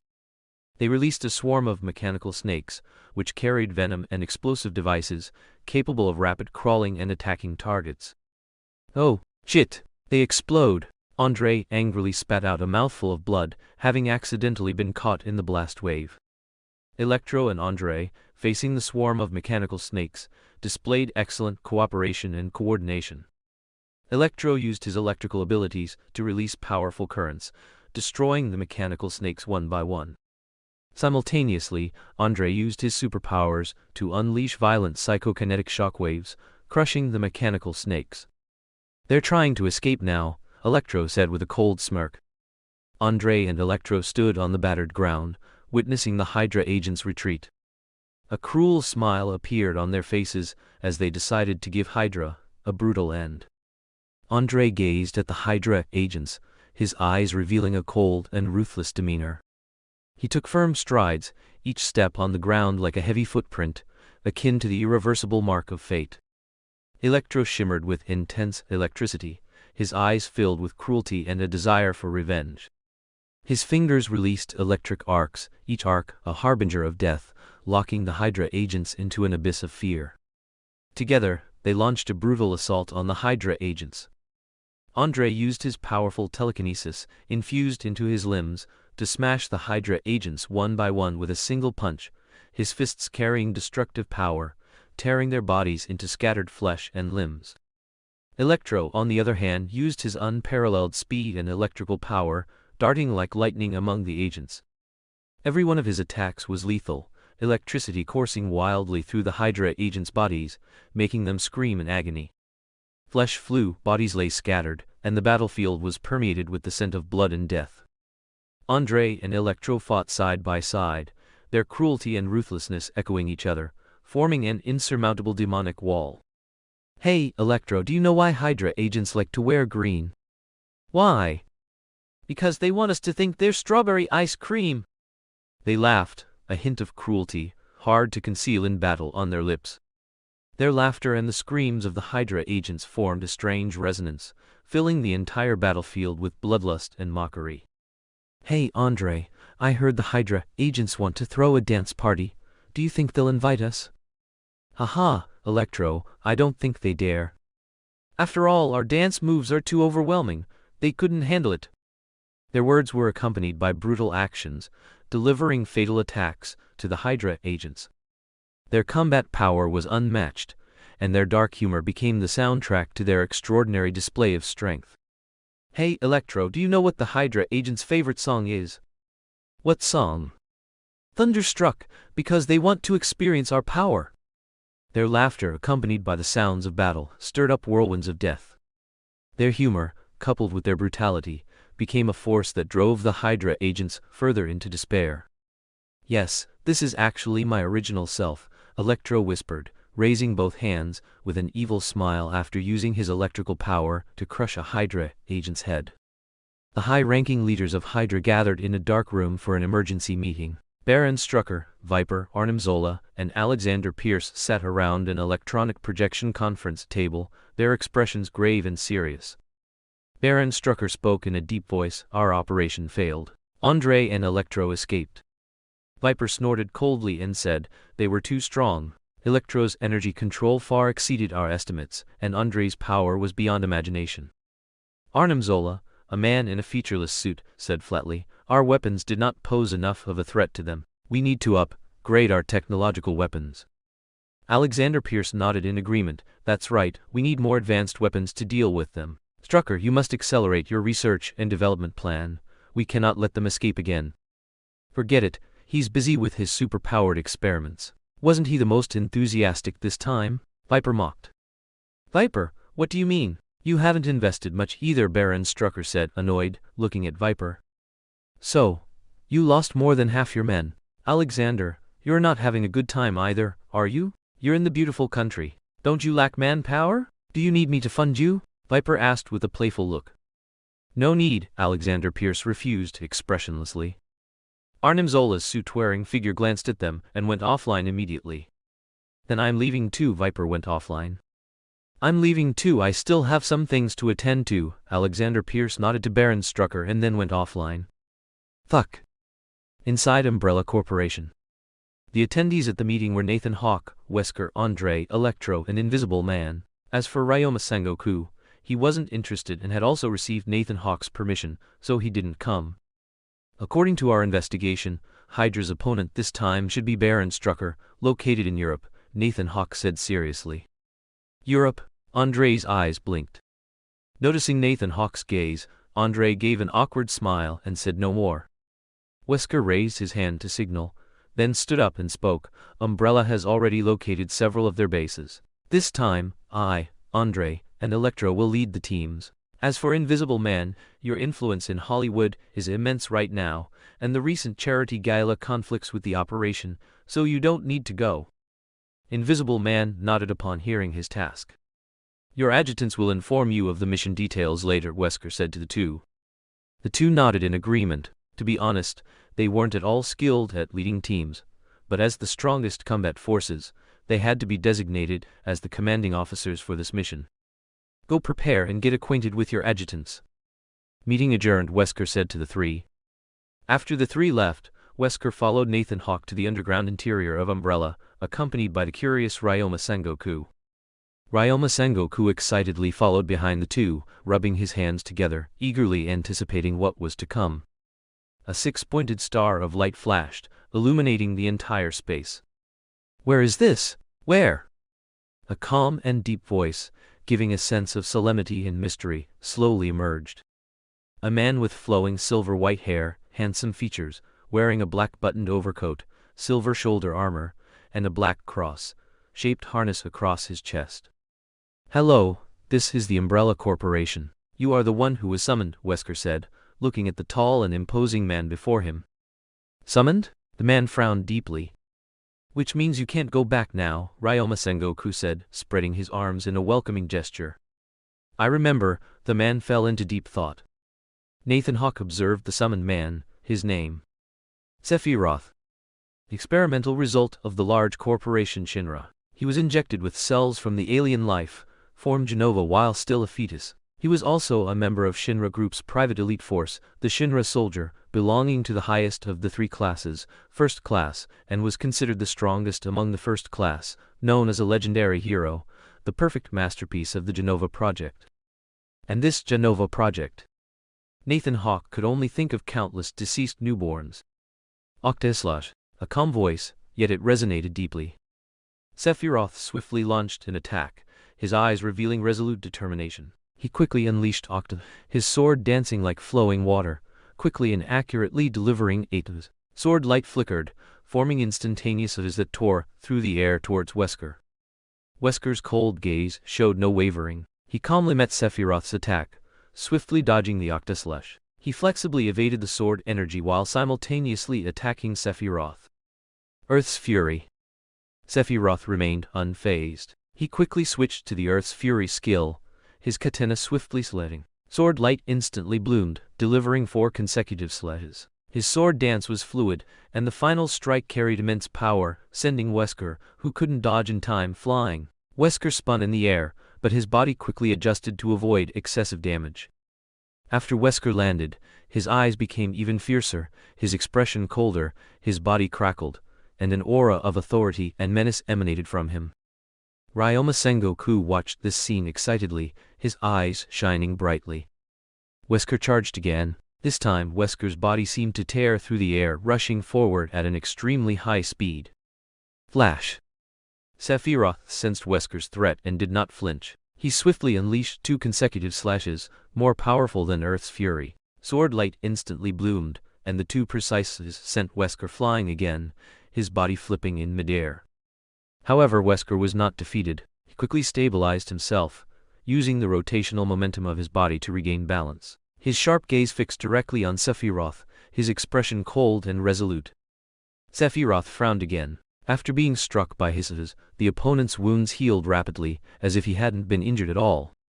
Let's stop the probing here. How about it? Nathan Hawke looked at Sephiroth, who showed no killing intent. I need to know where I am now. I plan to observe first, Sephiroth said, sheathing his katana and looking at Nathan Hawke, who was clearly the leader. Ryoma Sengoku, take him for a walk. Oh, and unless he volunteers, don't bother him for anything. Nathan Hawke's words were understood by Ryoma Sengoku, who made an okay gesture and said, no problem. Ryoma Sengoku wasn't a fool. He wouldn't extract the other party's blood and cells for research unless they volunteered, given their combat power. Nathan Hawke left. He needed to quickly familiarize himself with Sephiroth's strength. Inside Nathan Hawke's private training ground. It seems there's a hidden intrinsic power, but it's very small. Is it because the Genova cells don't adapt well to me? Genova cells were completely incomparable to the virus in Wesker's body. Genova cells seemed to consciously be more selective of hosts, whereas the Ouroboros virus in Wesker's body was different, without as much thought. His thoughts returned, and Nathan Hawke picked up the prepared katana, beginning to swing it. 30 minutes, 60 minutes, 120 minutes. No, this isn't for me. This is Sephiroth's technique, not his superpower. Nathan Hawke frowned. It seemed very difficult to awaken the Genova cells within his body. I'll familiarize myself for a few days, then go to Umbrella to have my blood and cells extracted. Having understood this, Nathan Hawke dropped the katana and began to train according to the exercise methods derived from combat data analysis. And on the other side, if you need revenge, Hammer Industries is your strongest backing. No need. I will rely on my own strength to ensure they die without a burial place. Time passed, and Umbrella's plan to strike Hydra's European base was also ready. Location: Monaco. Is there something good happening today? Nathan Hawke asked, looking at Justin Hammer's excited face. Justin Hammer gave a sly smile and said, thanks to you recently, Hammer Industries' stock has been soaring. Come, a toast to you. No, we both get what we need and you've contributed too. Nathan Hawke quickly refused. To be honest, Nathan Hawke knew Justin Hammer's ambition, especially his prying into his own superheroes. However, after realizing Nathan Hawke was difficult to deal with, and after experiencing successive assassination attempts, as well as being personally with Nathan Hawke during an assassination, he immediately extinguished his desire to replace him. The big shots within the same interest group also received news of Nathan Hawke's assassination, which caused many big shots with ideas to slightly curb some of their greed and content themselves with enjoying the group's dividends. Among them, Justin Hammer's actions also somewhat pleased Nathan Hawke. He fended off some unnecessary troubles for him, such as some politicians who wanted a piece of the pie. Although Nathan Hawke could also handle these matters, having Justin Hammer step forward wasn't a bad idea. As for whether he would speak ill of him behind his back, that was a matter of individual perspective. Today there's a good show against Stark that you'll definitely enjoy. A brilliant live-action blockbuster, Justin Hammer introduced with an exaggerated tone.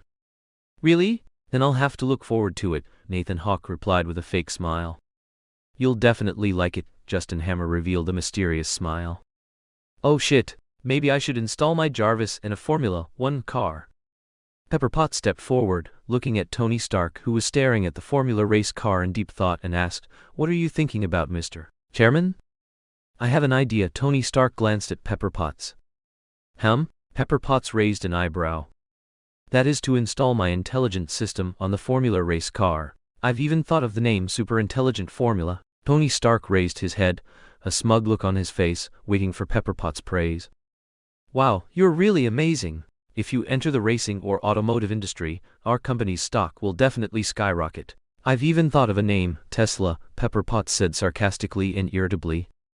"Ha ha, as expected of my secretary, truly brilliant." Tony Stark playfully laughed and put his arm around Pepper Potts' waist. Pepper Potts broke free from Tony Stark's wandering hand and pouted as she left. "Hey, aren't you going to say anything?" Tony Stark called out to Pepper Potts, watching her turn back and give him an exasperated look. "Be careful when driving, you are not a professional race car driver," Pepper Potts said, and without waiting for Tony Stark's reaction, she quickly left. Pepper Potts' concern put Tony Stark in a good mood. "Seriously, I came here to talk business, but ended up driving instead." Pepper Potts ran quickly, not wanting to keep her business partners waiting too long. Tony Stark sat in the red Formula race car seat, his gaze fixed on the track ahead. The roar of the engine filled his ears, and he could feel the spread of speed, an intoxicating thrill emerging within him. Monaco's street circuit was winding and steep, challenging the driver's skill and reflexes. Tony skillfully controlled the steering wheel, deftly navigating between curves and straightaways, each turn a test of extreme limits. Awesome! Tony Stark couldn't help but exclaim. Suddenly, Tony felt a sharp pain radiating from his chest. He frowned, struggling to resist the intense pain, but the toxin spread relentlessly. He knew there was a problem with his reactor, which was the power of his heart and crucial to him as Iron Man.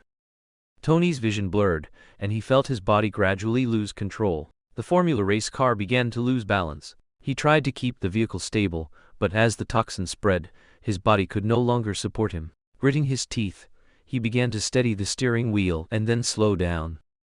Just as Tony felt despair, a lightning fast figure with an electric whip clearing the way, there was a sudden crackle and a crash. The vehicle was struck down and sent flying. Tony was thrown from the car, his body painfully tumbling on the ground, blood and dust intermingling. "Oh, Tony!" Pepper Potts, who witnessed this scene from the VIP lounge, was anxious and immediately shouted, "Happy, quickly get Tony his Iron Man suit. Hurry!" "I see it!" Happy Hogan rushed over. Pepper Potts immediately dialed the police. Tony Stark struggled to evade Ivan Vanko's attacks. His body was already corroded by toxins, and his strength was weakened, but his will, at this moment, gritted its teeth and endured. Ivan Vanko's exoskeleton armor made his strength incredibly powerful. Wielding electric whips, he mercilessly attacked Tony. The electric whips whistled through the air, carrying terrifying destructive power, each strike filling the air with the scorched smell of electrical arcs. "I finally found you, Tony Stark, the sole survivor of the Thief clan. Soon, you too will follow suit." Death. He stared at Tony Stark's disheveled appearance, a smirk on his face, his eyes glinting with excitement. With each swing of the electric whips, he felt his revenge against the Stark family drawing closer. But Tony Stark was not defeated by Ivan's attacks. Although severely injured, he relied on his strong willpower and desire for survival, constantly dodging the fierce assaults of the electric whips. You, who are you?" Tony Stark gasped, looking at Ivan Vanko's evil grin.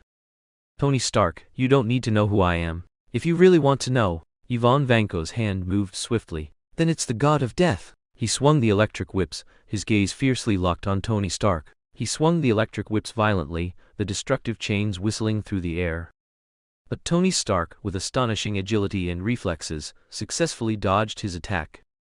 Pressed against the Formula race car, Tony's body was a mess. He held his breath, and as Tony dodged, the electric whips left a lightning-like arc in the air. Tony used his agile movements to quickly leap over the race car's hood, flipping to the other side. The electric whips struck the car's hood with a loud crash.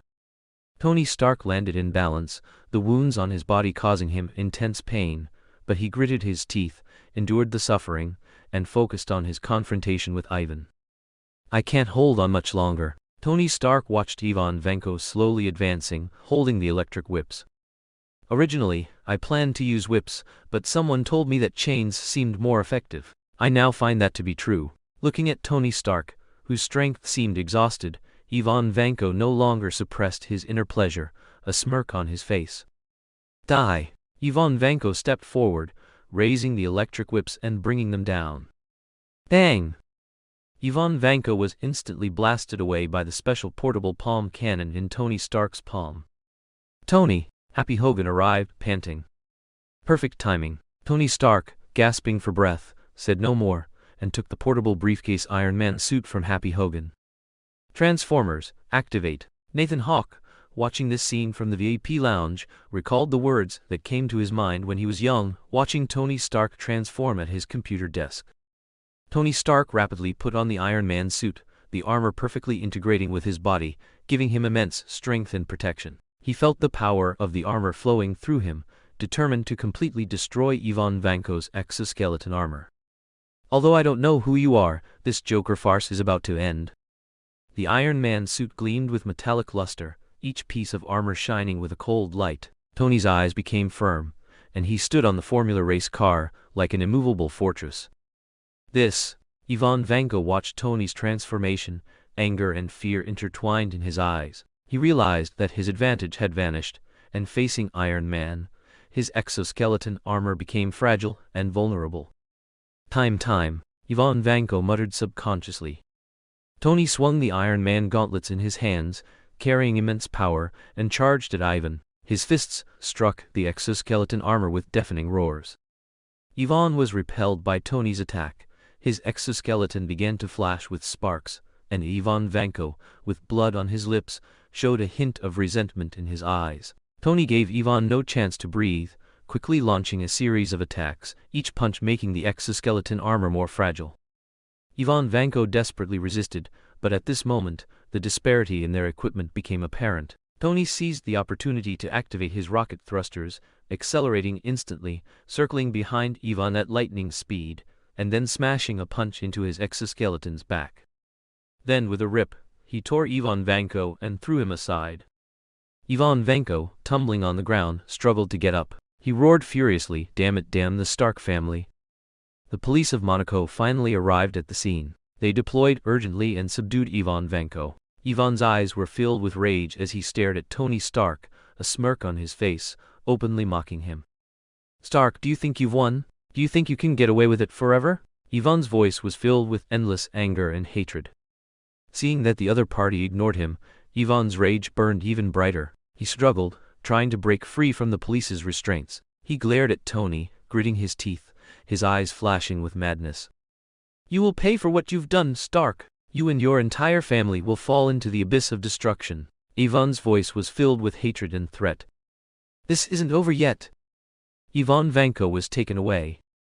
An Iron Man collapsed on the racetrack, his fate unknown. Die, die, die, die, die. Nathan Hawke watched Justin Hammer, who was excitedly muttering at the Iron Man lying on the racetrack, with a speechless expression. Nathan Hawke saw Happy Hogan, Pepper Potts, the police, medical personnel, dismantlers. "Boss, Operation Hedgehog has begun." A security guard, who was actually a member of the Umbrella Corporation's Special Forces, whispered into Nathan Hawke's ear. "Understood." Nathan Hawke nodded, saying nothing more. The overall commander for this operation was Wesker, and Nathan Hawke felt confident leaving it to him. "Enemy attack! Enemy attack! Enemy attack!" Red alarms blared incessantly, and the sound of countless footsteps filled the air. The Umbrella Corporation's Special Forces were engaged in a fierce battle with Hydra. Hydra soldiers occupied advantageous terrain, cunningly counterattacking, making it difficult for the Special Forces to gain a clear advantage. The Special Forces launched a precise offensive, coordinating closely, using cover and suppressive fire against the Hydra soldiers. Sephiroth, with calm and keen tactical command, guided his team members through the enemy, searching for weaknesses and vulnerabilities.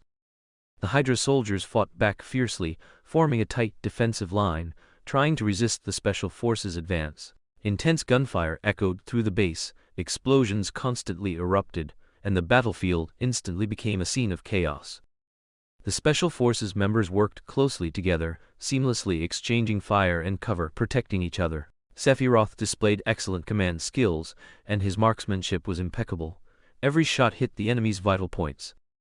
However, the enemy's stubborn resistance led to a stalemate. "Officer, the enemy's numerical advantage is too great." The adjutant looked at Sephiroth. Sephiroth calmly thought, knowing he needed a more imposing entrance to change the situation. Suddenly, Sephiroth stepped out of the defensive line, his figure like lightning as he moved among the enemies. His movements were elegant and handsome, and with each swing of his tacky long sword, every move was filled with power and precision. The enemies were scattered and bewildered by his impact. Sephiroth displayed a ruthless side. He had no mercy, focusing only on annihilating the enemy. He spoke to his adjutant over the radio. "The front line has been breached, stay safe." But while he was merciless towards the enemy, he showed warmth and care for his teammates. He remained vigilant at all times, providing timely support and protection to his comrades. Kill him! Kill him!" A mid-level Hydra officer pointed at Sephiroth, who was in the midst of a massacre. Sephiroth stood before the corpses of the Hydra soldiers, his gaze cold and emotionless. The tacky long sword appeared in his hand, its blade emitting a chilling gleam. His movements were as agile as a leopard, nimbly traversing the battlefield. His sword strikes were swift and accurate, each swing a fatal blow. The sword light cut through the air, striking at the vital points of the Hydra soldiers, who were powerless to resist Sephiroth's attacks. Blood splattered, and the soldiers fell, their lives vanishing without a trace beneath Sephiroth's sword. The bullets from the Hydra soldiers wildly flew towards Sephiroth. Sephiroth's movements were elegant and swift. He leaped lightly, easily evading the enemy's attacks, then instantly counterattacked, cutting down the enemies with his sword.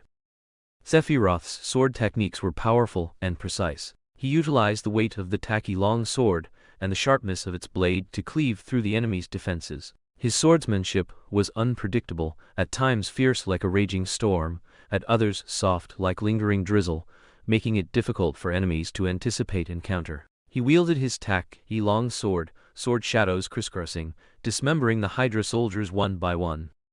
The Hydra soldiers frantically retreated, cornered by Sephiroth, who gave them no chance to catch their breath.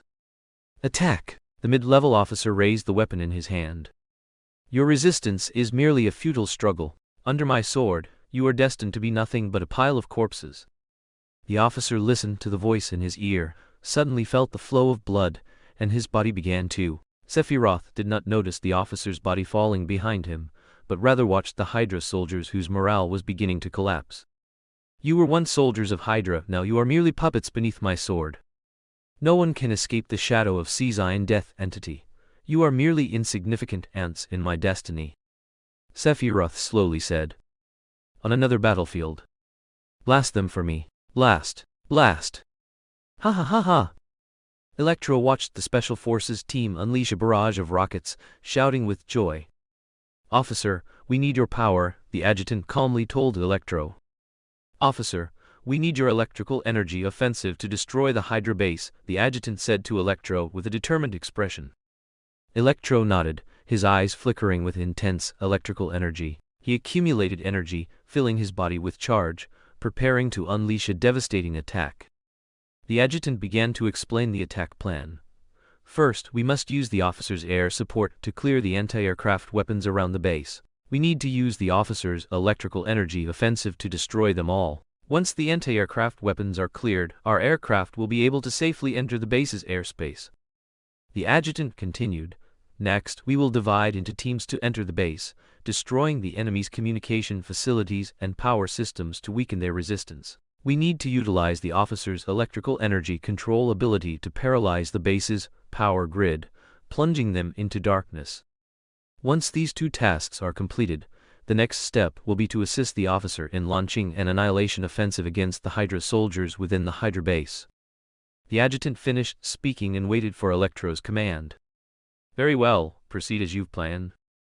The Special Forces team moved tensely and orderly, coordinating with Electro's electrical energy offensive as they advanced towards the Hydra base. Planes and helicopters circled in the sky, ready to clear the surrounding anti-aircraft weapons and pave a safe path for the Special Forces.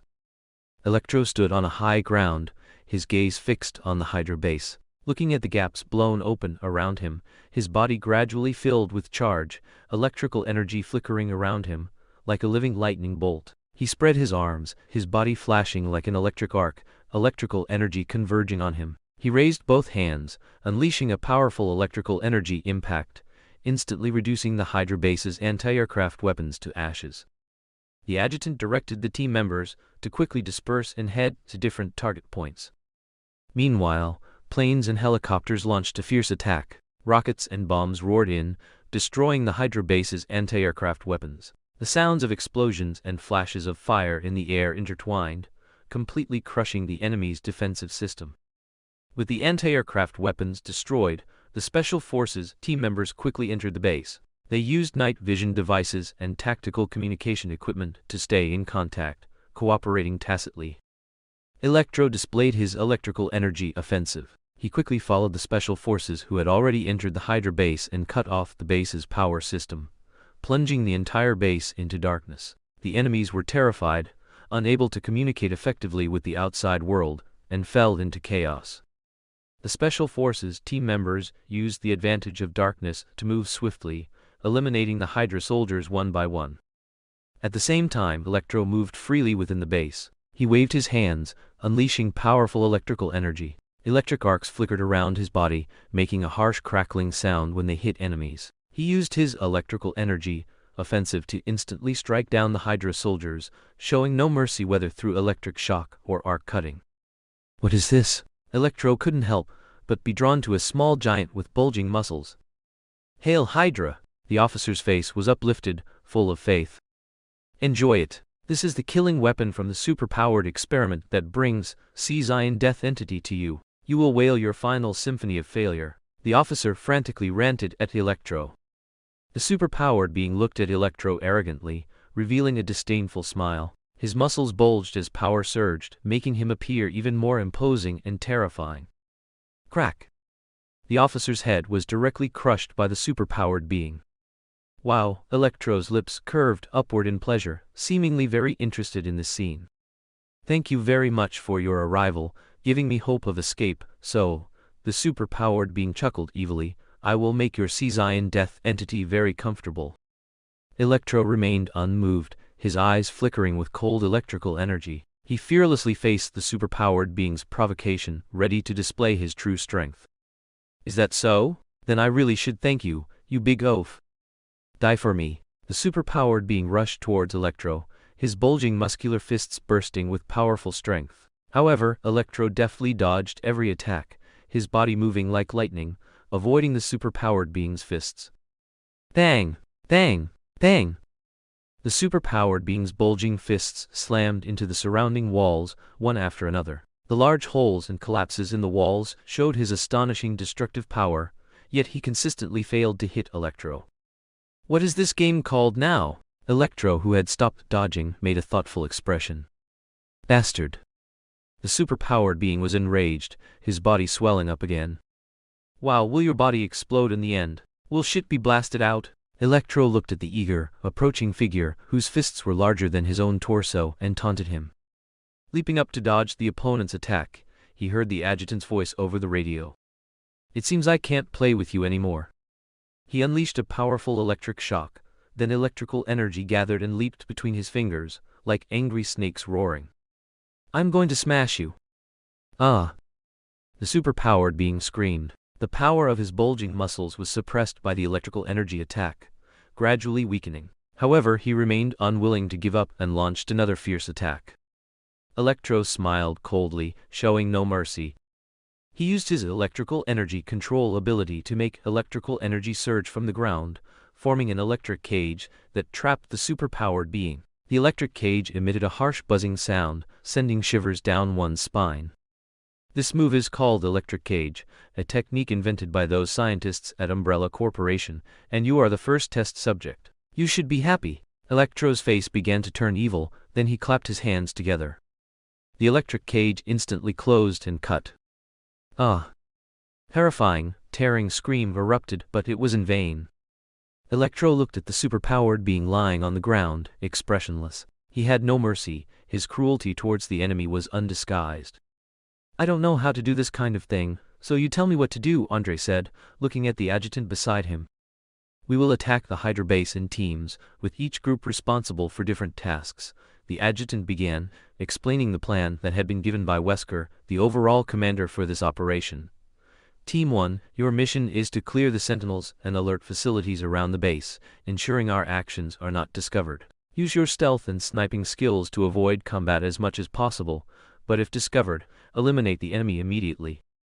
Team 2, led by me, will be responsible for destroying the base's communication systems and monitoring equipment. Using technical and demolition capabilities, destroy all devices connected to the outside world, weakening Hydra intelligence gathering capabilities. Team 3, the main assault force led by the officer. Your mission is to annihilate the Hydra soldiers and destroy their armory and laboratory. Use your combat skills and equipment to assist the officer in the offensive. Andre gazed at the Hydra base, his eyes firm and calm. He took a deep breath, letting the energy within him fill his entire body. This is the first large-scale battle. Absolutely no mistakes can be made, Andre frantically told himself internally. Move out, Andre commanded, and the three teams quickly sprang into action. Under the adjutant's command, the Special Operations team split into 3 groups and began their mission. The first group stealthily approached the base perimeter, using their stealth and sniping skills to quickly eliminate sentries and security installations. Meanwhile, Andre closed his eyes, concentrating and using his psychokinesis, focusing his attention on the base's communication systems and surveillance equipment. Invisible psychokinetic energy spread out like ripples. Explode. Boom, boom, boom. The red alert sounded, and the Hydra soldiers inside the base began to calmly retrieve their weapons to engage the enemy. I'll open a path for you all. Andrei's eyes snapped open, and he swung both hands upwards. The floor of the Hydra collective instantly burst open in a straight line, scattering debris, and dust mingled with architectural fragments began to fly. Andrei, having attracted most of the attention, immediately signaled the second group, led by the adjutant, to act. The adjutant led the second squad swiftly through the corridors of the Hydra base. A group of Hydra soldiers appeared at the doorway, raising their weapons, ready to attack. The adjutant reacted quickly, issuing orders for his team members to disperse, take cover and find concealment. They quickly found suitable positions, preparing to engage the enemy. Bullets flew and explosions echoed across the battlefield. Maintain formation, don't give them any opportunities. Meanwhile, the third group, led by Andrei, launched a fierce offensive against the Hydra soldiers. Andrei's psychokinesis allowed him to manipulate objects, making them fly, shatter, and explode in the air. He effortlessly controlled the enemy's weapons, making them float in the air, then struck them down with superhuman speed. His movements were agile and swift, like a bolt of lightning streaking across the battlefield, felling Hydra soldiers one by one. An excited surge of adrenaline coursed through Andrei's body. Explode them! Explode them! Andrei looked at the bombs carried by the opponents, activated his psychokinesis, and instantly the bombs they carried detonated. Boom! Andrei stood on the battlefield of the Hydra base, his body radiating a powerful energy. He gazed at the fallen Hydra soldiers, his eyes cold and full of mockery. The Hydra soldiers roared in anger, charging furiously at Andrei. They knew that only by eliminating this super-powered enemy could they protect themselves and the base's safety. Andrei sneered, raising his arm as psychokinetic energy coalesced around him. An invisible force suddenly erupted, throwing the Hydra soldiers high into the air, crashing them against walls and other obstacles. Watch his hands. A Hydra soldier charged at Andrei, wielding an energy weapon, aiming at his chest. A cold glint flashed in Andrei's eyes as he extended his arm, using psychokinesis to twist the soldier's weapon into scrap metal. Andrei mercilessly grabbed the Hydra soldier by the neck, his psychokinesis intensifying, lifting the opponent into the air. The soldier struggled, trying to break free from Andrei's control, but they could not contend with his superhuman strength. You cannot stop me. Andrei's voice was filled with mockery. Chinese, letter killing intent, you will only bring yourselves more suffering. He used psychokinesis to slam the soldier violently to the ground, emitting a dull thud. The Hydra soldier's body contorted and twisted, and painful groans echoed across the battlefield. Andrei revealed a cruel smile, beckoning to the remaining Hydra soldiers.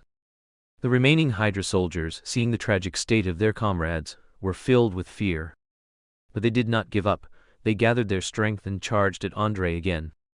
A hail of bullets furiously shot towards Andrei. With a wave of his hand, the bullets stopped in front of Andrei. Is that all? Andrei's lips curled upwards in disdain. Then I'll send them back to you. With a wave, the bullets swarmed back the way they came.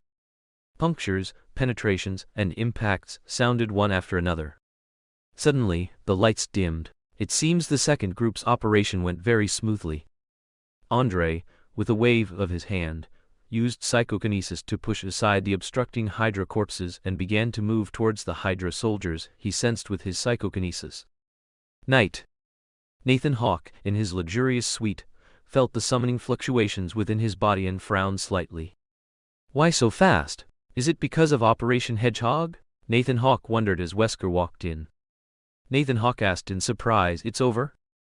Wesker nodded and said, The operation was very successful, and we gained quite a few good things. At the same time, Hydra, assassins from the European Hydra branch, have already started heading in your direction. Did you encounter them on the way? Kill the batch, Wesker said calmly. Does this count as a formal declaration of war? Nathan Hawke smiled, looking at the brightly lit city nightscape downstairs. The hired security team has been eliminated by Hydra, and the police guard downstairs has also been eliminated, Wesker said, then continued, "At the same time, a batch of Hydra assassins also died. According to intelligence, there will be a period of vacuum here for a while. Then ordinary people are going to have bad luck." Nathan Hawke shook his head and continued, "What weapons are you planning to deploy?" "B1 lickers, C1 zombie dogs. Prototypes or prototypes. All right, just remember to take care of the cleanup." Nathan Hawke patted Wesker's shoulder then left. A group of Hydra assassins openly entered the hotel, their feet treading on the dead security guards with expressions of terror. Their goal was to kill Nathan Hawke. A terrifying roar echoed, and the atmosphere of the entire hotel instantly became tense. A chilling killing intent emanated from all directions, barely concealed. The leading Hydra assassin gestured for them to stop. Suddenly, a sharp howl sounded again, and lickers and zombie dogs rushed out from the corners. These monsters, created by Umbrella Bioengineering, instantly caused chaos and panic. The Hydra assassins hastily organized a defensive line and engaged in a fierce battle with these monsters. "What is this?" A terrified Hydra assassin was instantly pierced through the head by a licker's tongue. "Watch out for their tongues! Don't panic!" Bang bang bang. The Hydra assassins hastily organized a defensive line and engaged in a fierce battle with these monsters. The licker's claws were like blades, and they cunningly weaved among the assassins, trying to tear apart their defenses. They seemed to have consciousness. The Hydra assassins retaliated with cold eyes and agile movements, their gunshots and flashes of blades instantly filling the entire lobby. The zombie dogs, known for their ferocity and speed, lunged at the assassins, their sharp teeth snapping. Their eyes glowed green as they pounced. Instantly, a Hydra assassin's chest was ripped open by a zombie dog. Bang! A large, caliber bullet shot through the zombie dog's head. Looking at the dead body of the Hydra assassin, the leader calmly and steadily said, "Temporary defensive line, change position." The hotel lobby instantly transformed into a chaotic battlefield with gunshots, clawing sounds, and roars intertwined.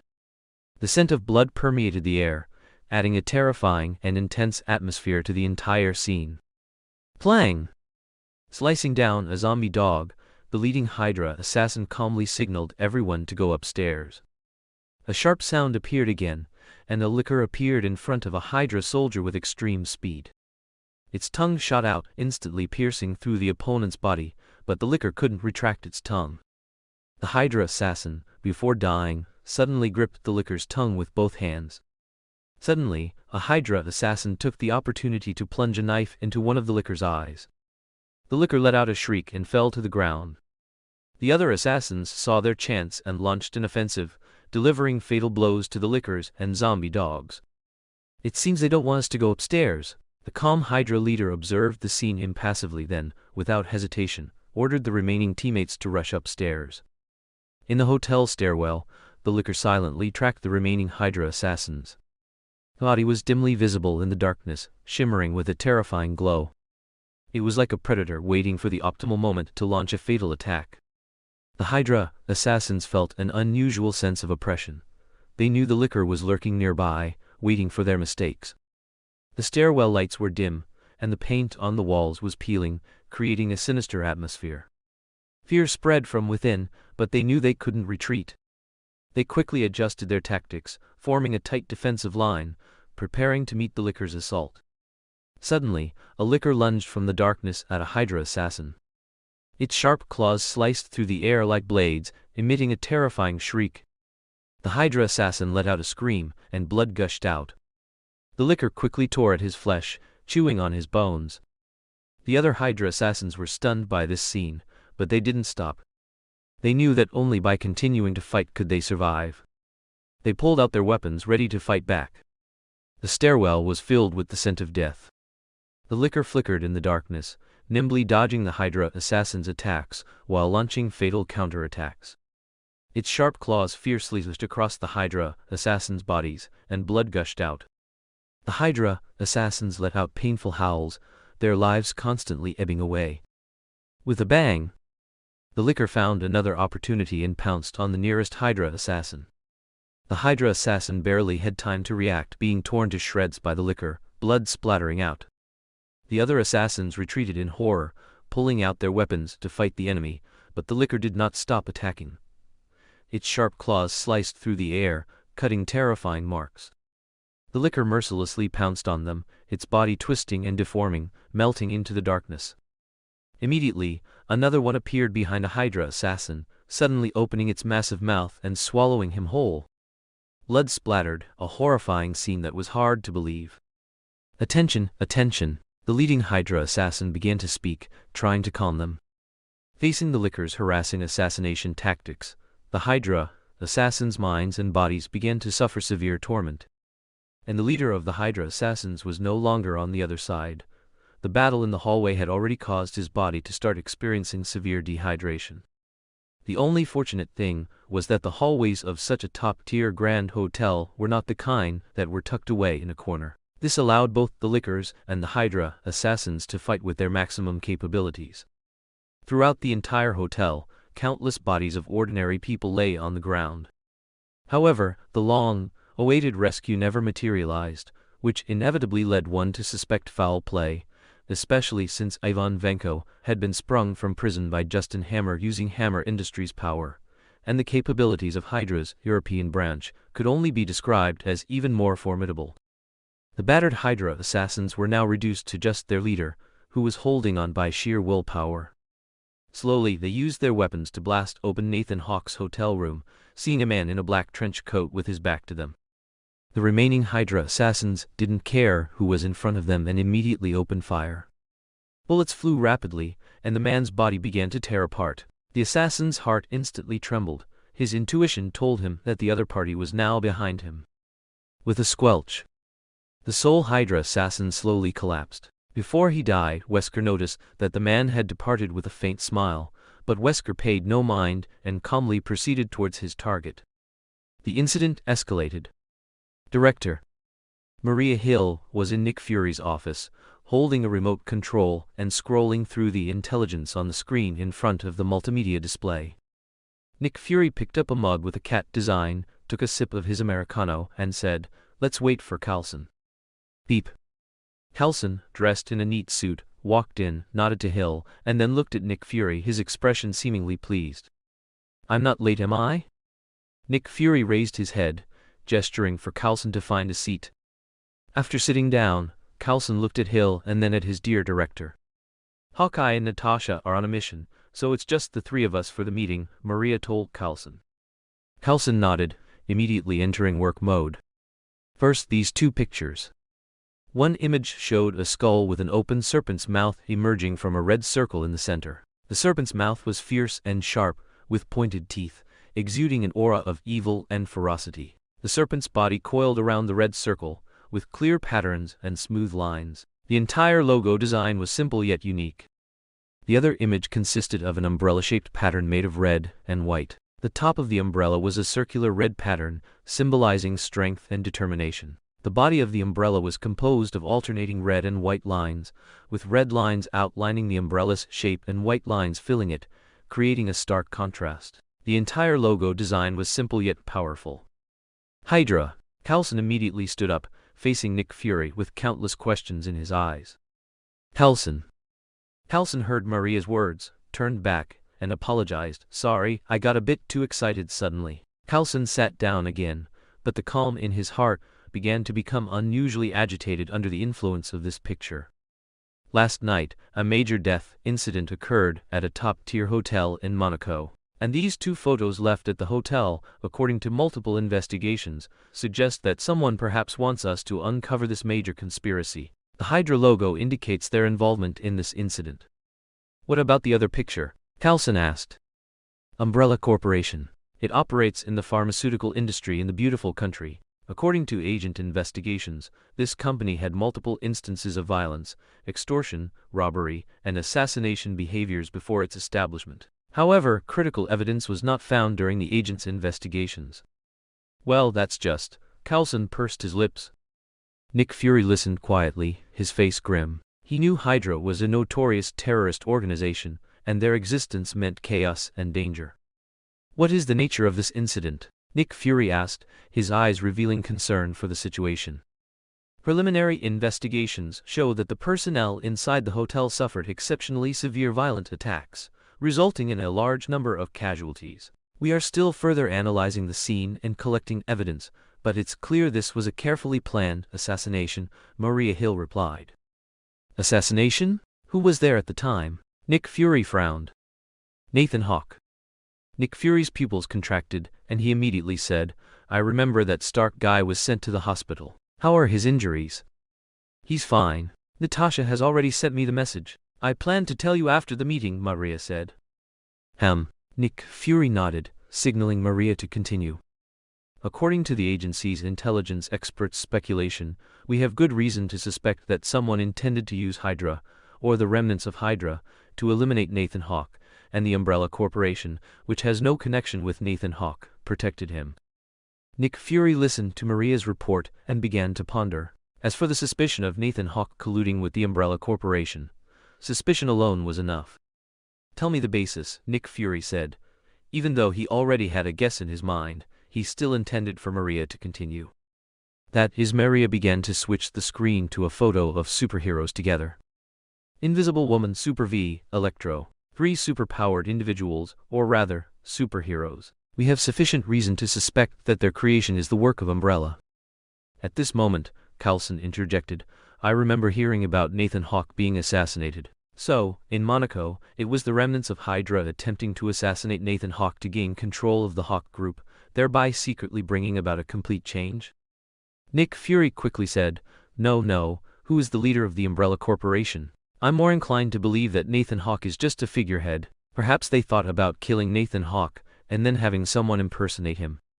Coulson's back immediately prickled with fear as he thought of the scrolls. He then looked at the director, who noticed his gaze but ignored him.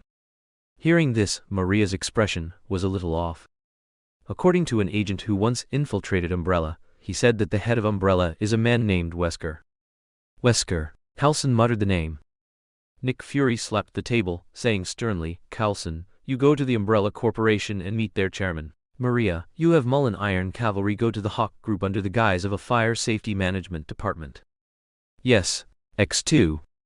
Umbrella Corporation Tower. After glancing at the security guards at the entrance, Coulson walked in. The first thing that caught his eye was a spacious and modern lobby. Tall marble columns supported the ceiling, exuding an atmosphere of solemnity and stability. The front desk reception area was located in the center of the lobby, formed by a large glass countertop, allowing people to see the activities inside the building through the glass. Exquisite plants and high-end decorations were placed on the counter, giving a sense of luxury and professionalism. Behind the reception area was a spacious waiting area, equipped with comfortable sofas and coffee tables for visitors to rest and wait. The Umbrella Corporation logo hung on the wall, showcasing its authority and strength. The front desk staff were dressed in neat professional attire, smiling, professional and friendly as they greeted visitors. They skillfully handled various matters, including receiving visitors, collecting identification, and providing information. Hello sir, may I help you? The front desk staff smiled at Coulson as he approached. Coulson presented an ID and a written proof. Hello, I'm Coulson from XXX. Is your company's chairman Wesker in? The front desk staff paused for a moment, then said, Excuse me, let me make a call first. Coulson nodded, smiling of course, please do. The front desk staff called the person on the other end of the phone, informed them of the situation, and then said, Someone will come to take you up shortly, sir. You can rest in our waiting area first. Okay, thank you. I won't disturb your work then. Coulson nodded in thanks, then headed to the waiting area. Approximately 20 minutes later, a man in security attire approached Coulson and said, Are you Mr. Coulson? Yes, hello. Coulson stood up. I am the company's security manager. I will take you up now, but I wonder if you are carrying any weapons, sir? The security manager asked Coulson. No problem, you can keep it for me. Coulson took out the pistol from inside his clothes and handed it over. The security manager took out a white plastic bag to collect it, then said, Sir, when you come down, you can claim it at the security department's claim counter at the front desk. After speaking, he led Coulson through the employee access card and went straight to Wesker's office. Sir, the secretary will take you the rest of the way. Leading Coulson to Wesker's office floor and seeing the waiting secretary, the security manager said, Okay, thank you. Coulson said with a smile, while also feeling the strictness of Umbrella Corporation's procedures for external visitors. On the way, Coulson had already noticed many hidden cameras, patrolling security personnel, riot gear, safety hazard eliminators, and so on. He also compared the Umbrella Corporation with the Hawke Group. He became even more eager to meet Wesker. Beep. The secretary smiled at Coulson and said, "Please come in, sir. The chairman is waiting for you inside." When Coulson entered Wesker's office, he felt a thick sense of power and indifference permeating the air. The atmosphere in the office was serious and highly secretive, making him feel a touch of tension. This seems even more terrifying than the director. Wesker sat behind a large desk, dressed in a sharp suit. His face was like an iron mask, his expression cold and grave, his eyes revealing ruthlessness and decisiveness. His deep-set eyes seemed to hide endless secrets and schemes. Coulson couldn't deny that Wesker's appearance left a strong impression on him. He felt a unique aura emanating from Wesker, an undeniable force and authority. Wesker stood tall and straight, exuding confidence and might. However, Coulson also sensed an elusive mystery emanating from Wesker. His appearance gave off an unfathomable feeling, as if he harbored many unknown secrets. Coulson mused that Wesker didn't seem like an approachable person. His exterior gave an impression of coldness and ruthlessness, as if he held an indifferent attitude towards the world and others. Yet, within this indifference seemed to lie a profound, thoughtful wisdom and strategy. Deep down, Coulson was filled with awe and curiosity towards Wesker. He wanted to know how this man controlled such a vast organization and manipulated various power struggles and conspiracies from behind the scenes. Coulson, Agent Coulson of CLD. Coulson decided to abandon the fake identity he used at the front desk and instead used his real identity. Wesker. Wesker stood up and shook Coulson's hand. So cold. Coulson felt the extreme coldness of Wesker's skin. After they both sat down, Coulson said straightforwardly, "Mr. Wesker, we found an image of your Umbrella Corporation's logo at a crime scene hotel in Monaco. Although I know this may have nothing to do with you, according to the Bureau's procedures, I still need to come here and meet you." Wesker had long known the other party would come and had been waiting for this day. Looking at Coulson, who exuded a friendly aura, he couldn't help but be interested in the people behind him. Wesker nodded and said, "Agent Coulson, your efficiency is truly admirable. However, I hope you understand that Umbrella Corporation is not involved in any illegal activities. We are a legitimate enterprise." Coulson smiled faintly. He could feel the coldness in Wesker's eyes that kept people at a distance, so he could only speak with a slightly tougher tone.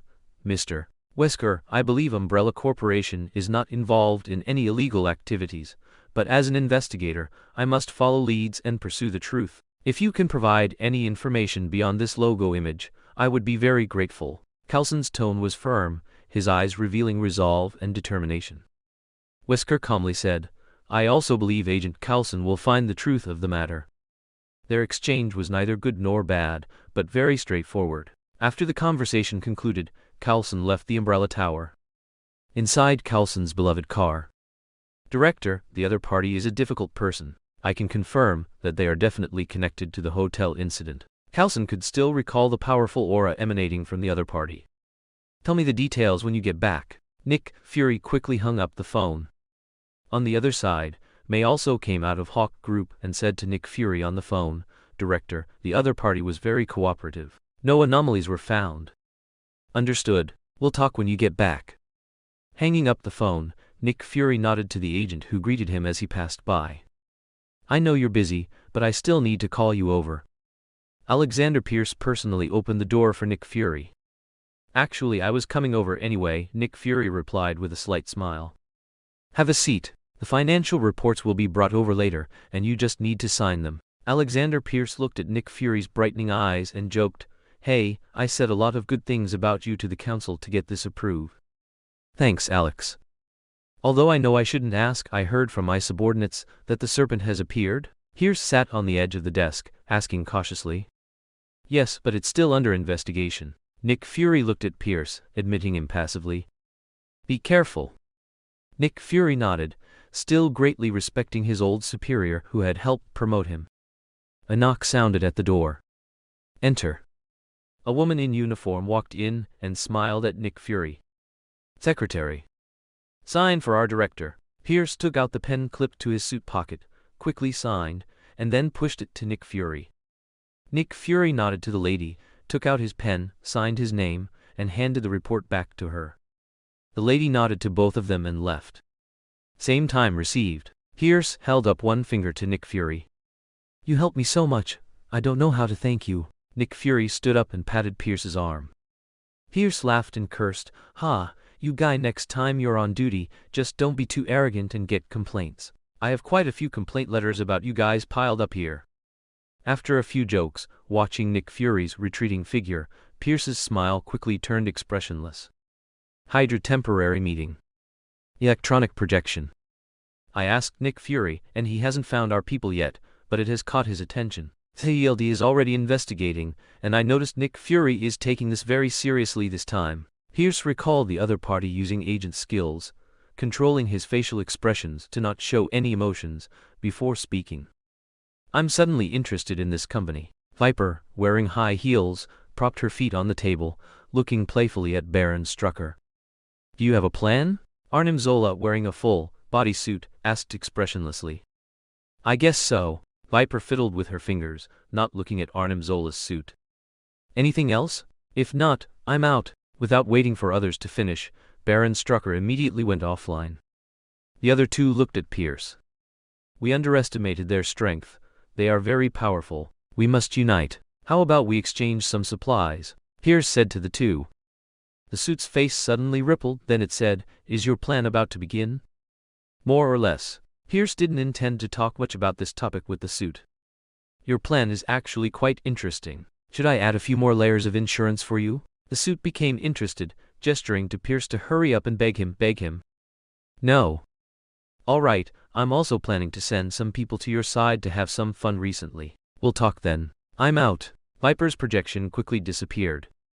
"Pierce, if you're interested, feel free to contact me anytime." The suit's face formed a signal expression and then disappeared. Time passed, and the heroes of Hawke Group continued their acting careers while also acting as superheroes. A group of children were excitedly imagining and describing their fantasies of saving the world with superheroes. "I think Iron Man is the coolest. A man's romance is mechs. I'm an army by myself. In the future, robots will be controlled by computers, and I alone can do many things." As this child spoke of saving, an image of a hero saving a beauty flashed in his mind. "You are my great hero." Saved Beauty kissed his cheek. "Heh. Nonsense. I think Electro is amazing. He can fly, his whole body can flash with lightning, he can fight from a distance and up close. He's super cool, all right." "Super V is also cool. Haven't you seen the latest trailer for Superhero V?" The moment Super V raises his hand, the bullets fired at him by the bad guys stop right in front of the people he's protecting. All those protected people look at Super V's back with surprised faces. That sense of showing off is just awesome. Children chattered, exchanging ideas about their admired heroes and the superpowers they longed for. Until... Does anyone like the Invisible Man? Suddenly, there was dead silence. One by one, they flushed and waved their hands, shaking their heads. No, I don't like the Invisible Man. He can only turn invisible, that's all."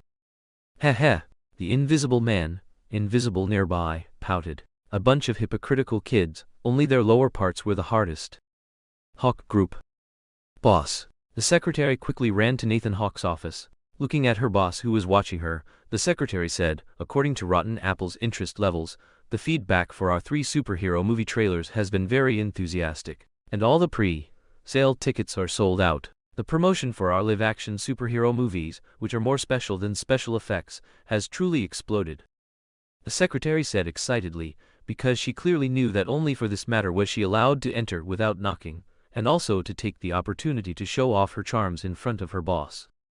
"Good, you've worked hard." Taking the documents from the secretary's hand, Nathan Hawke scanned them 10 lines at a glance, then nodded with great pleasure.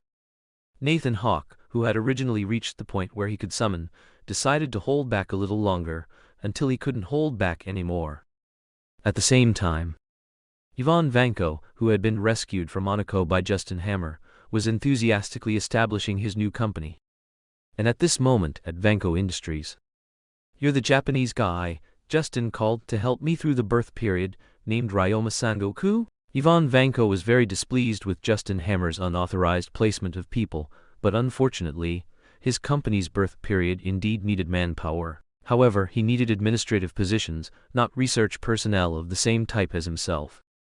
No, there are others, I just arrived first. Ryoma Sengoku smiled faintly, his excitement unwavering in his eyes. He wanted to see what kind of nuclear reactor Nathan Hawke sent him to steal. As for the others, they were simply people Justin Hammer had recruited for Avon Vanko's Vanko Industries through headhunters.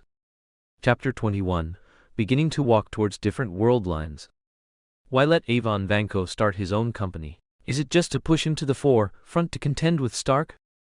Justin Hammer has always had one idea, or rather, an obsession. That is to surpass Stark Industries and make Hammer Industries the largest weapons manufacturer. Perhaps you should see what Stark Industries' backup plan is. Nathan Hawke's words made Justin Hammer suddenly freeze, then deflate. You mean, even if Obadiah leaves Stark Industries still has someone secretly supporting Stark? Justin Hammer asked doubtfully, the military? I also have friends in the military. So this time you'll get to see what Stark Industries' backup plan really is. Facing Nathan Hawke's clear refusal to tell him, and his insistence on him seeing for himself, Justin Hammer was still a bit depressed. He had already planned everything. Have Ivan Vanko's Iron Legion install his Hammer Industries cutting-edge missiles, and with Hawke Group's promotional department, the hype and sales combined would make the company's stock soar. He was sure he could trample Stark Industries underfoot.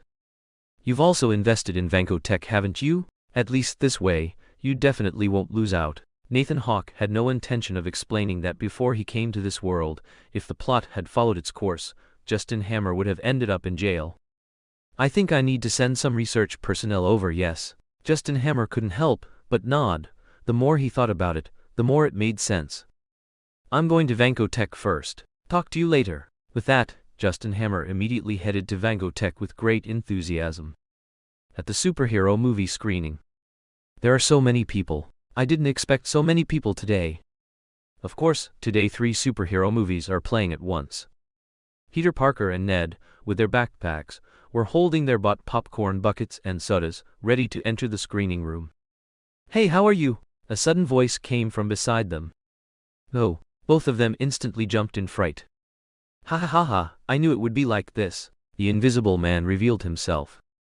Wow, the Invisible Man. Ned's eyes immediately lit up, and he shoved the soda and popcorn bucket into Peter Parker's hands. Invisible Man, I'm your super fan. Please sign this for me. As he spoke, he took off his backpack and handed over a piece of Invisible Man merchandise, a battle suit, and a graffiti pen. Oh, thank you. Since you're my super fan, can you tell me your name? The Invisible Man replied kindly with a smile. Ned. Invisible Man, my name is Ned. Ned excitedly watched the Invisible Man begin to sign. No problem. After signing, the Invisible Man even took out his pen and wrote below his signature, Super Fan, Ned. Wow, thank you. Ned jumped up excitedly. Then, he nudged Peter Parker beside him with his elbow. Peter Parker woke up as if from a dream. Hello, Invisible Man, please sign one for me too. Okay, I'd be happy to. The Invisible Man smiled and took another piece of his merchandise to sign, saying, Kid, what's your name? Peter Parker, sir. Peter Parker said, a little timidly. Oh, Peter Parker. After signing, the Invisible Man paused for a moment, looked at the name he had signed on the merchandise, Super Fan. Peter Parker, then looked at the naive young boy.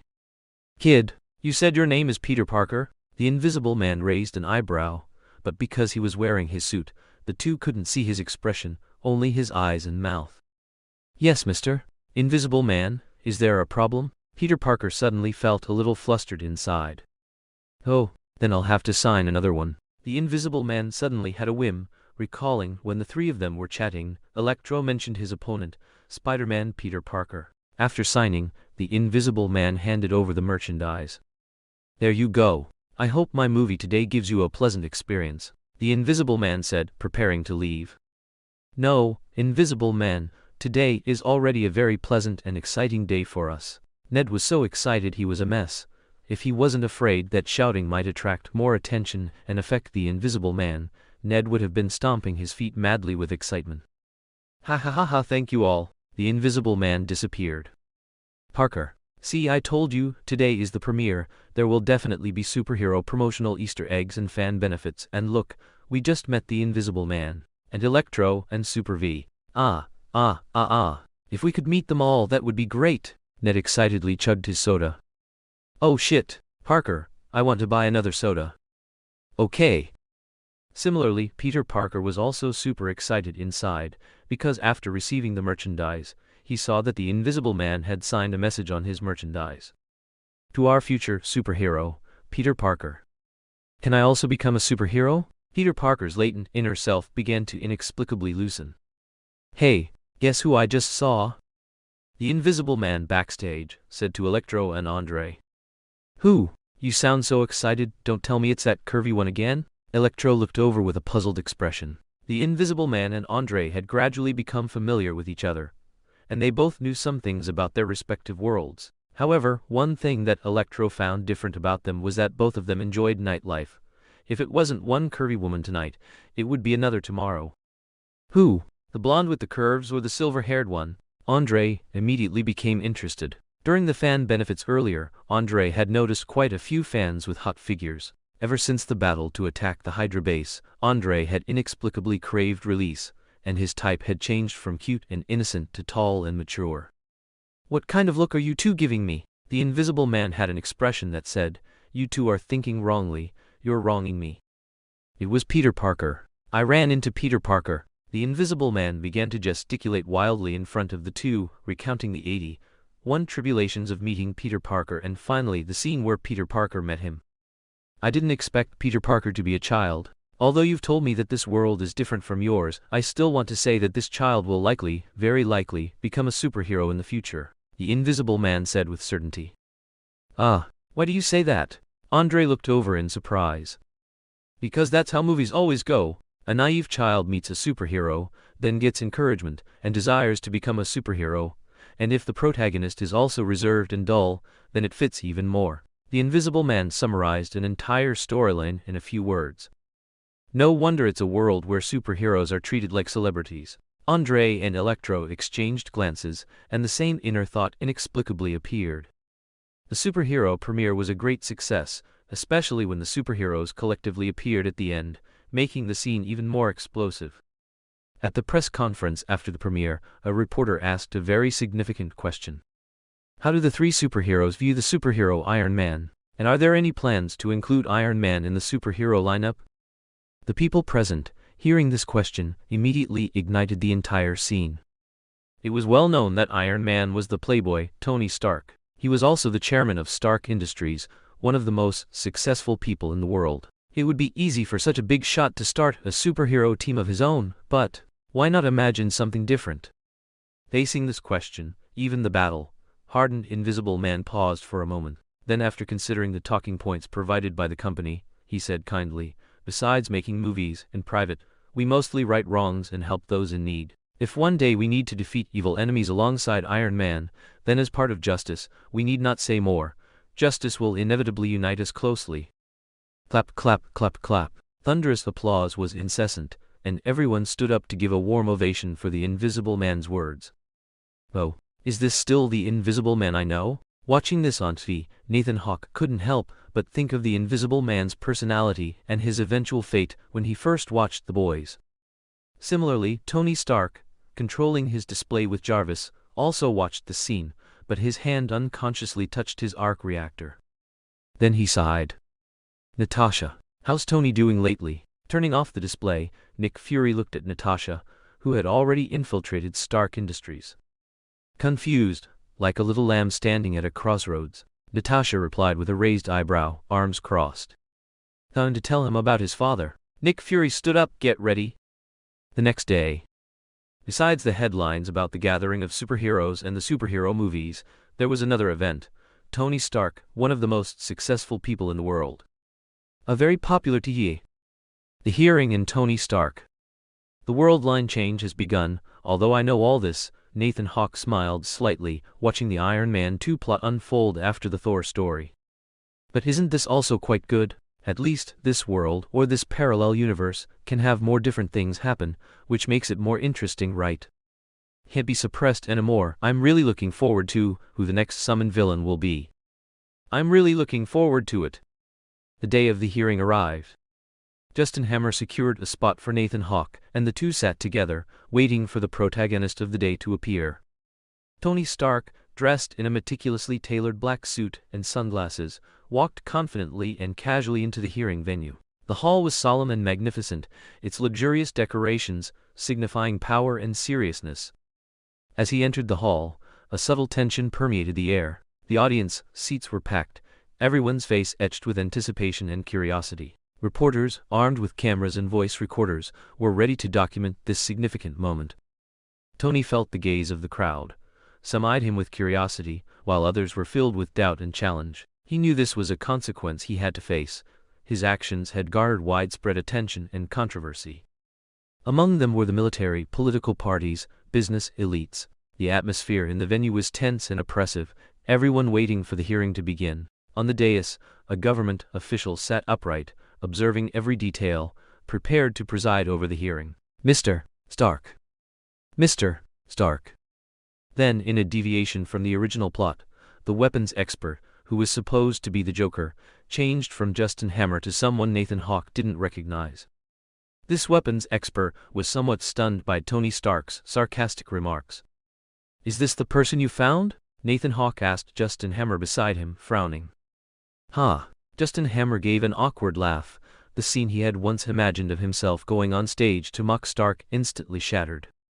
Nathan Hawke could tell at a glance that he was part of this conspiracy against Tony Stark. An official began to question Tony, his voice full of mockery and doubt.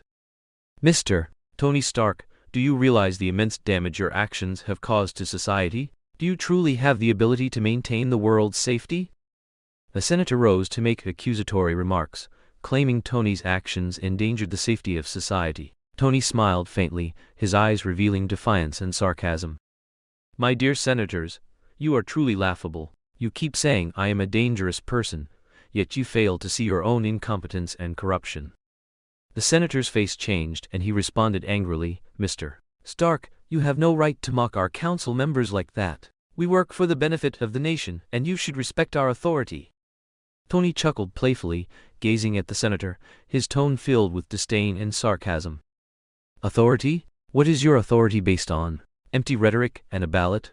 As for me, I possess concrete technology and ability. I have brought advanced technology to this world, while you only engage in empty talk in conference rooms, with no practical action." The hall erupted in an uproar, people began discussing animatedly. Some were angered by Tony's mockery, while others began to reconsider their own attitudes. Tony continued to provoke the senator and the entire hearing's atmosphere, fearlessly criticizing the senator's incompetence and corruption, demonstrating his rebellious and firm stance. "You want my Iron Man suit? Sorry, I cannot fulfill your wish. This is my personal achievement, a tool I use to protect people and maintain world peace. I will not hand it over to you self-important politicians, allowing you to use it to satisfy your selfish interests and political ambitions." The senator stood up furiously, attempting to stop Tony's mockery. "Mr. Stark, such an attitude is a contempt for the council. You must respect our decisions." Tony gave a contemptuous smile, his eyes revealing indifference and disdain. "Respect? I only respect those people and things that are worthy of respect. Whether you are worthy, I think, is a question you should seriously consider yourselves." The senator was clearly no match for Tony Stark, and so could only move on to the next round. Rhodey's arrival was announced, but it was clear that Rhodey's side was secretly protecting Tony Stark. At the same time, the senator began to propose that Rhodey release intelligence, revealing the evil elements secretly preparing to imitate the Iron Man armor.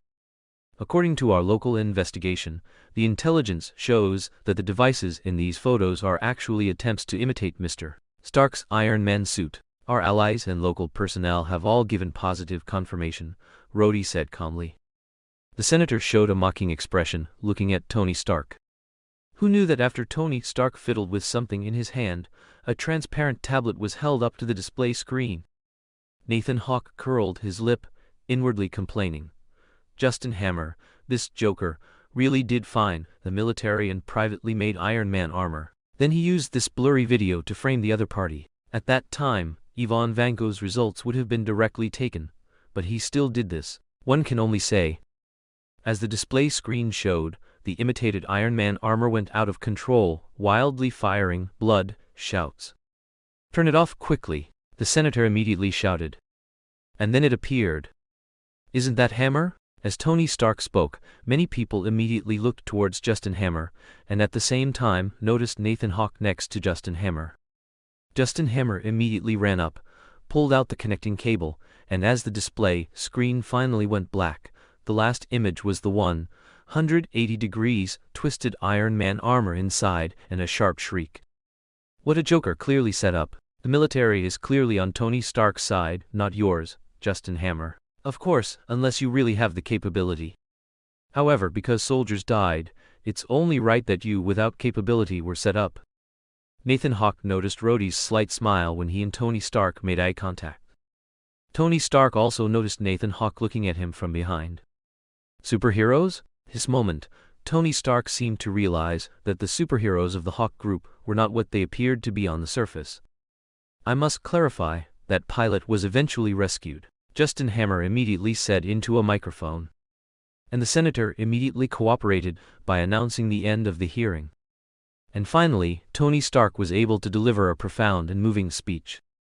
Tony Stark walked while speaking into the camera about the continuation of his private world peace.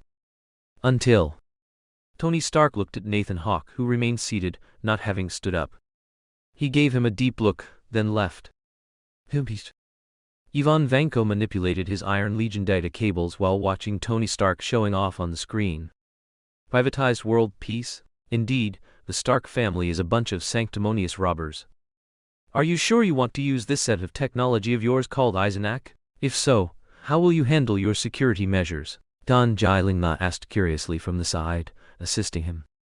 Eisenach, an advanced electromagnetic control technology developed by Ivan Vanko. This technology is based on the principles of electromagnetism and engineering, utilizing special devices and electronic systems to generate powerful electromagnetic fields. Through the Eisenach device, users can manipulate and control metal objects. The core part of Eisenach technology is a pair of gloves equipped with electromagnetic generators and controllers. These devices can emit powerful electromagnetic pulses and manipulate and control metal objects through electromagnetic force. Through the controllers in the gloves, users can manipulate the direction and strength of the electromagnetic field through gestures and thoughts, thereby achieving precise control over metal objects. Eisenach technology offers excellent precision and flexibility. It allows metal objects to perform various actions, such as bending, twisting, stretching, and contracting. It can also combine multiple metal objects to form complex structures or weapons, such as the Iron Legion. Using Eisenach technology, users can demonstrate astonishing strength and control capabilities in combat. They can utilize the numerical and power advantage of the Iron Legion to fight enemies, creating chaos and destruction. Although this technology is excellent, it still has flaws. First point is energy. However, this is very easy for Ivan Vanko to solve. With the ability to build reactors and put them into use, as long as there is money, it can be easily accomplished. And Justin Hammer's investment just solved the urgent need under the prerequisite conditions. The second point is the servo. The servo acts as a transfer station connecting energy to the user. Jan Jilingma explained a potential weakness that could be exploited by a second method: directly attacking your servo. If your servo is destroyed, your Iron Legion will immediately become ineffective, except for the one armor you are personally controlling. Or do you plan to stay at the base camp then, and then control the Iron Legion from the base camp? Don Jilingma blinked, but it was clear that John Jilingma was just saying this. I've taken an interest in a security company. Ivan Vanko tidied up the wiring, not looking at the other person, just speaking casually. In the exchanges of the past few days, Ivan Vanko had also put aside his contempt for this researcher. With him, Ivan Vanko's speed had increased considerably. I will arrange 2 Fortress Performance Iron Man armor then. Ivan Vanko thought for a moment and still replied to John Jilingma. All right, as long as you have it considered. John Jilingma looked at the documents in his hand, preparing to check if other circuits were correct. Oh, by the way, for the external security recruitment I need you to help me take a look. Ivan Vanko turned his head and said to John Jilingma. So for the company's external security, you plan to recruit personal forces? John Jilingma looked over in surprise. Ivan Vanko nodded. I've already instructed the secretary to handle it. Don Jilingma chuckled inwardly. understanding that Ivan Vanko had squeezed out time to read some management books. It's just that. Sigh, this guy probably still foolishly doesn't know there are already spies inside the company. Don Jilingma just nodded slightly, then waved and left. La la la la la la la. Ryoma Sengoku swayed the pen in his hand, looking at the job application he held. This guy seems quite interesting. Why would he come to a company like this? Ryoma Sengoku said to the interviewer beside him, still looking at the application. I need to meet this applicant. The interviewer's expression was awkward. But before you arrived, we already screened him out. Is that so? Ryoma Sengoku blinked, then looked at the application with a wicked smile. This seems not bad either. How much longer will these days last? John Walker, having failed the interview, was dissatisfied with his life after leaving the military. Originally, John Walker was full of confidence about joining Vanko Technology. With his resume, a new company like this would surely need him. However, the arrogance of the interviewer combined with his own pride led to a different outcome. Working in a wrestling league isn't the life I want either. Only military life. John Walker guzzled the beer in his hand. In fact, besides admiring his deceased brother, John Walker had another dream, to be a superhero. From his childhood, his admired brother in Captain America, to the superheroes appearing now, all made John Walker want to get closer to them. Unfortunately, the Hawke group no longer needed security personnel, and as for the Stark group, he hadn't even considered it. The idea of joining Vanko Technology came from a comrade who joined the military after retirement. He thought that with his resume, if the company prospered, perhaps with the Iron Legion, he might even get to wear a suit of armor, even if it wasn't the newest model. Seems I still have to follow my comrade's suggestion and join the military. John Walker shook off the troubling thoughts, no longer dwelling on them. Ding! Dong! The doorbell of the detached house rang. Who is it? John Walker frowned. It couldn't be his comrade or a colleague from the wrestling league, could it? Opening the door, he saw an East Asian man in a white lab coat and glasses looking at him with a slightly excited gaze. Hello there, Mr. John Walker. My name is Ryoma Sengoku, but I should point out one thing. I'm older than you, so perhaps you should add brother after my name. Ryoma Sengoku smiled at John Walker, who exuded a youthful yet sharp aura, completely unfazed by the other's obvious, unwelcome attitude. I'm a member of Vanko Technology, or at least you could say that. John Walker scoffed at Ryoma Sengoku, who had made himself at home and walked directly into his house, then threatened him, if you don't leave now, I'll put a hole in you. Oh, I like your personality. Although I know the laws of this country regarding the consequences of trespassing. A challenging glint flashed in Ryoma Sengoku's eyes. But you can try, he finished. Ryoma Sengoku pulled out a belt, and as John Walker watched in increasing disbelief and shock. Henshin.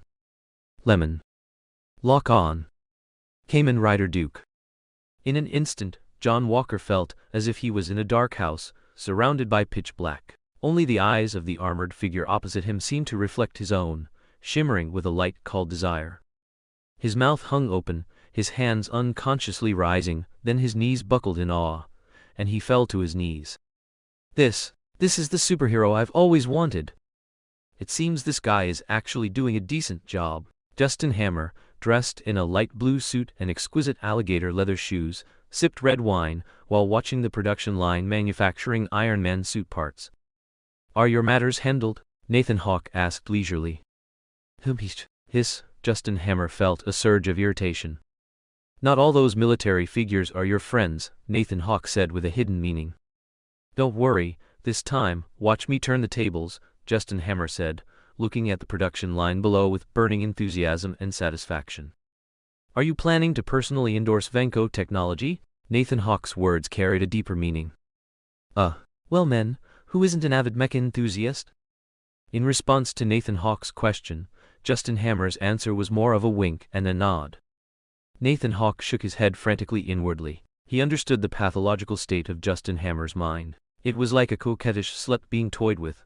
The military's true spouse had always been Tony Stark, not him, but he kept trying to get close, introducing himself as so good, so good.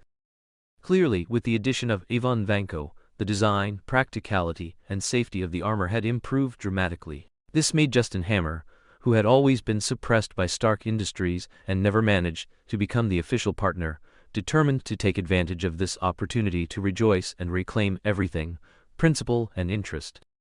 Whatever you want, but can you really control Ivan Vanko? Of course, I hold this guy's lifeline. Justin Hammer inhaled deeply, savoring the air of the production line. Fool. According to Umbrella's intelligence, Ivan Vanko had recently been secretly contacting many important figures, military, political parties, and capital magnates. There was reason to suspect that Ivan Vanko was preparing something big. Nathan Hawke was also very curious about what Ivan Vanko was up to. If it was something evil, perhaps it would be time for the superheroes to make an appearance. Everything was in full swing. Workshop production line. Ivan, I can attend the press conference. You just need to coordinate from the command area, Justin Hammer ordered directly. But I also want to be at the press conference. This is my brainchild, Ivan Vanko said with a faint smile, highlighting his role. No, Ivan, you don't understand. You are an outsider, and you urgently need someone to endorse you, and I am the one who can help you establish yourself. Justin Hammer shook his head, no longer paying attention to Ivan Vanko, and continued, your foundation is still too shallow. Although Vanko Technology has my investment, they won't acknowledge that. Only my endorsement can make them understand that your Vanko Technology is a part of my Hammer Industries. Ivan Vanko listened to Justin Hammer's words, all supposedly for his benefit, and let out a cold laugh. If that's the case, then you better endorse me well, he said, raising the syringe in his hand and plunging it in. You! Justin Hammer turned back, eyes wide, his arm trembling as he tried to lift it, but his legs gave out and he collapsed. Ivan Vanko looked down at Justin Hammer and revealed a wicked smile. I want it all. At a hot dog stand, Nick Fury sat at a table, waiting for Tony Stark to arrive. He had an important mission, hoping to convince Tony to join the Avengers he was assembling. Tony walked into the hot dog stand, wearing his signature sunglasses. Boss, one hot dog. Black Widow quickly placed a hot dog on the table. You're fired, Tony Stark said sternly to Black Widow, who stood behind Nick Fury. Whatever, Black Widow shrugged. Nick Fury waved Tony over to sit down, and they sat facing each other. Nick Fury's expression was serious and determined as he began to speak. Tony, we need you. Earth faces an unprecedented threat, and I'm assembling a powerful team to deal with these threats. You are the only one who can help us. Tony Stark listened, his expression tinged with mockery and disdain. Tony Stark said flippantly, You think I'd be a hero? I'm a rich man living a luxurious life. Why would I want all this trouble? Nick Fury looked deeply at Tony. He knew Tony's personality, but he also knew that only Tony had the ability to deal with the impending threat. Nick Fury, Tony, this isn't a game. Earth faces a devastating threat, and we need your technology and wisdom. You have a responsibility to protect humanity's future. Tony Stark smiled slightly, took a bite of his hot dog, seemingly unconcerned by Nick's words. Tony Stark wiped his mouth and shouted, A bottle of, Immediately, someone brought a bottle of Isla, after taking a big gulp with a straw. Burp. I've always been protecting humanity's future, just in my own way. I don't need to play those childish games with a group of people, that's just a game. Nick Fury didn't get angry. He took a deep breath and changed the subject. Tony, I didn't just come to you for this. The elements in your reactor are gradually poisoning your body. If not dealt with in time, the consequences will be unimaginable. Tony Stark's expression subtly changed, and he couldn't help but become interested in Nick's words. How do you know this? I kept it absolutely secret. If you don't want your secretary to know about this either, Black Widow really wanted to say that inwardly, but considering Nick Fury's presence, she let it go. Nick Fury, we have some information about you. We've been watching your every move, and all of this is because your father was once a member of SHIELD. What? Tony Stark looked at Nick Fury in shock, then with disbelief. He had a furrowed brow. A sentence was about to escape his lips, but he held it back. He could only utter half-truths. Ha! You bring up my father just to drag me into your childish game? It's your father's legacy, and perhaps there are things within it that can help you. Nick Fury stood up, looking directly into Tony's eyes and said, You don't have to refuse me now. I'll keep waiting for you. I have a question. Nick Fury heard the voice behind him and asked Tony Stark, who was standing up, Go ahead. Nathan Hawke, Hawke Group, superhero. How much do you know? Tony Stark's expression was very serious at this moment. Very dangerous. Nick Fury finished speaking and waved his hand, signaling his subordinates to follow him. Inside the armored car. Natasha, keep an eye on Vanko Tech's movements, as well as Justin Hammer, Nathan Hawke, and Ivan Vanko. I'll have Carlson and Hawke on stand by to support you. Looking at the bustling traffic outside the car window. I can feel it. A conspiracy against Tony Stark is being planned in the shadows. Yes, I understand. Natasha nodded, looking serious. Father, even now, do you still want to give me a lecture? Tony Stark looked at the new element hidden within the holographic model, knowing that his life had been extended. He no longer felt the fear of impending death or indulged in his emotions. Sir, Miss Potts has sent you an email, Jarvis said. Extract key content. Miss Potts has accepted the military's invitation and is asking if you want to attend Vanko Tech's upcoming Iron Legion press conference. Did Vanko Tech send me an email? Yes, however, because you designed it before, it's currently in my recycle bin. Do you need me to retrieve it? Yes, extract the key content. Tony Stark manipulated the holographic projection while listening to the information Jarvis extracted. Prepare my clothes and sports car, and also send an email to Potts, telling her to come to my place and go with me. Tony Stark didn't intend to let Potts go with those military men. If she was going, she would be in his passenger seat, going with him. Vanko Tech? Iron Legion? Tony Stark murmured disdainfully.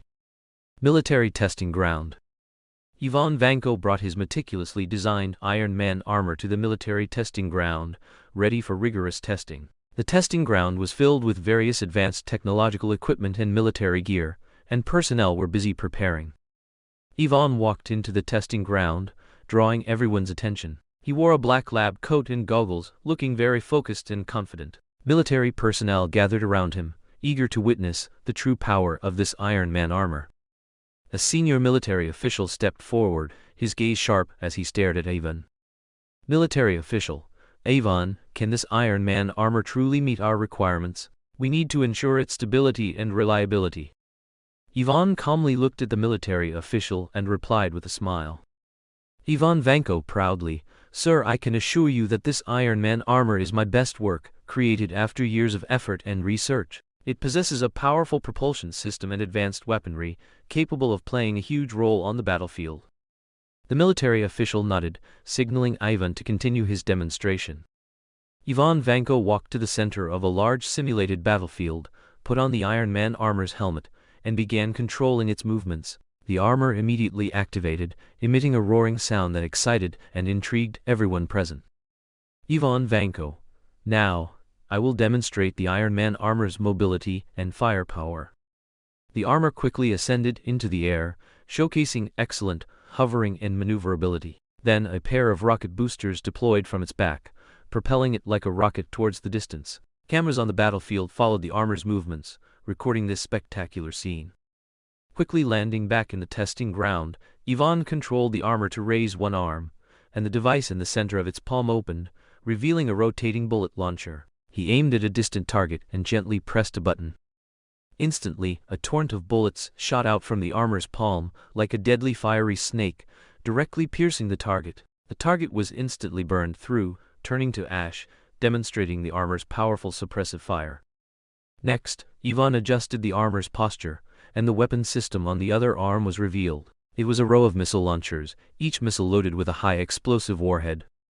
Ivan locked onto a group of moving targets, pressed the button, and the missile launchers immediately activated. A series of fiery trajectories shot out from the launchers, heading straight for the targets. The missiles flew rapidly through the air, then accurately hit the targets, causing massive explosions and shockwaves. Targets on the battlefield were completely destroyed by the armor's attack, debris scattered everywhere and smoke billowed. Ivan's armor displayed astonishing and awe-inspiring firepower. Rumble, rumble, soon, the armor returned to the testing ground and landed. Ivan opened the armor's canopy and stepped out to face the military officials and personnel. The military official showed a satisfied expression and praised Ivan. Military official. This is an incredible achievement, Ivan. Your Iron Man armor truly meets our expectations. It will become a crucial weapon for our military. Ivan Vanko smiled, feigning pride and satisfaction. Ivan Vanko, thank you for your praise, sir. I believe this Iron Man armor will bring a huge advantage to our army and protect our country and people. Applause and exclamations of admiration filled the testing ground, as everyone expressed their respect for Ivan's achievement. Ivan realized that his efforts had not been in vain, and his creation would bring more security and protection to the world. The promotion was very successful, and Ivan Vanko's Vankotech immediately received a 5 billion military order, an initial order for a military unit named the Iron Legion. Each, a bunch of fools. Ivan Vanko's heart was filled with disdain for these people. The Iron Man armor he sold to the military were just some miscellaneous scrap metal, while his truly manufactured Eisenach Legion would be the harbinger of death for the Stark family. "You're saying you can't reach Justin Hammer?" Nathan Hawke listened to his secretary, who had just entered. Yes, according to Justin Hammer's secretary, Justin Hammer went to a military base, reportedly for a private matter. "All right, you can go now." Nathan Hawke waved his hand. Nathan Hawke pondered, tapping his fingers on the desk.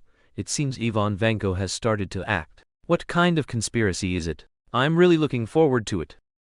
The sound of cameras clicking was incessant.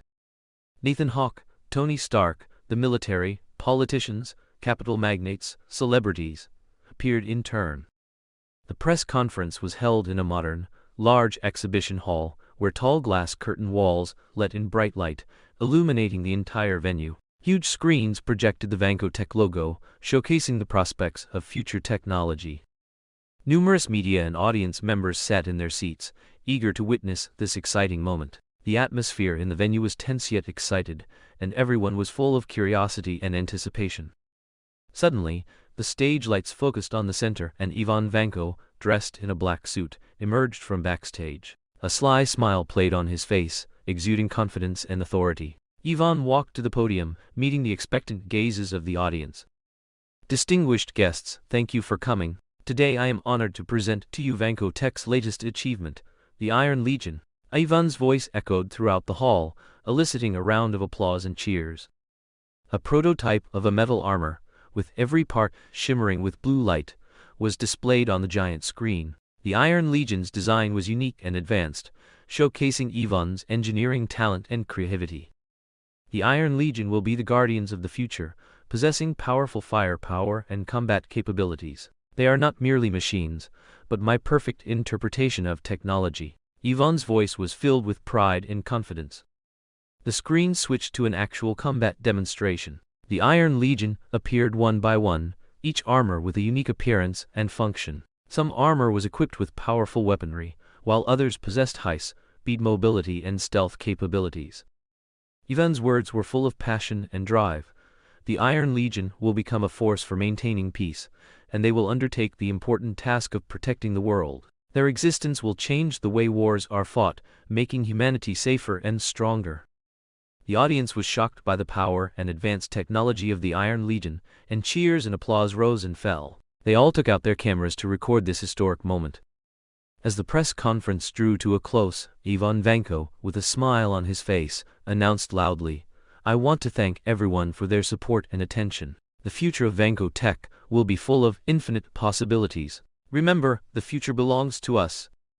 Everyone stood up and applauded, expressing their admiration for Ivan's Iron Legion and Vankotech. The press conference ended in a lively atmosphere, and Ivan's plans and technological achievements successfully attracted global attention and focus. "Tony, what do you think? My friend in the military told me that a general has already placed an initial order for $5 billion. Rhodey asked Tony Stark, who was flirting with Potts nearby. "Just so. Tony Stark said indifferently. "Really?" Rhodey asked, frowning in confusion. "Of course, my armor can easily deal with these legions," Tony Stark said with an air of obviousness. "I mean, do they have any advantages?" Rhodey could only rephrase his question. "Advantages?" Tony Stark looked at his friend in surprise. Then he said uncertainly, "Cheap." Rhodey was speechless, but he understood Tony's hidden meaning, which was that when supplied to the military, they at least had to be compliant, qualified military products. "Didn't I give you an Iron Man armor? My one is much stronger than these scrap metals," Tony Stark said, noticing Rhodey's expression. Rhodey just smiled and said nothing. "The cost and manufacturing of your Iron Man armor have already stumped our military's researchers, and you still have the nerve to say that." Wank Technologies' press conference reached its climax and gradually came to an end.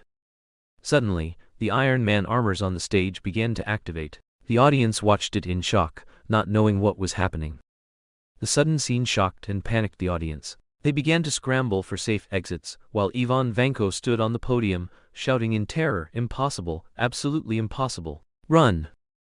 Tony Stark also felt an unusual unease, and he quickly looked around alertly. He realized this was Ivan Vanko's conspiracy, and a tense atmosphere enveloped the entire venue. "Rhodey, take Potts and leave immediately." "Tony, be careful." Potts clearly felt that this might be directed at Tony, because Potts came this time precisely to see what tricks Ivan Vanko, who had attacked Tony in Monaco, had up his sleeve. "Don't worry, these scrap metal can't deal with me." Tony Stark patted Potts' shoulder. "You two go first." The Iron Man armor's eyes glowed red, and their mighty postures seemed to conquer everything. As the armors activated, mechanical arms on the stage began to move, and various weapon systems and equipment gradually revealed themselves. The audience screamed, trying to escape the chaotic venue. Tony also immediately realized that his life was in serious danger. He quickly activated his wrist device, and the armor began to assemble, metal fragments flying, forming his familiar Iron Man armor.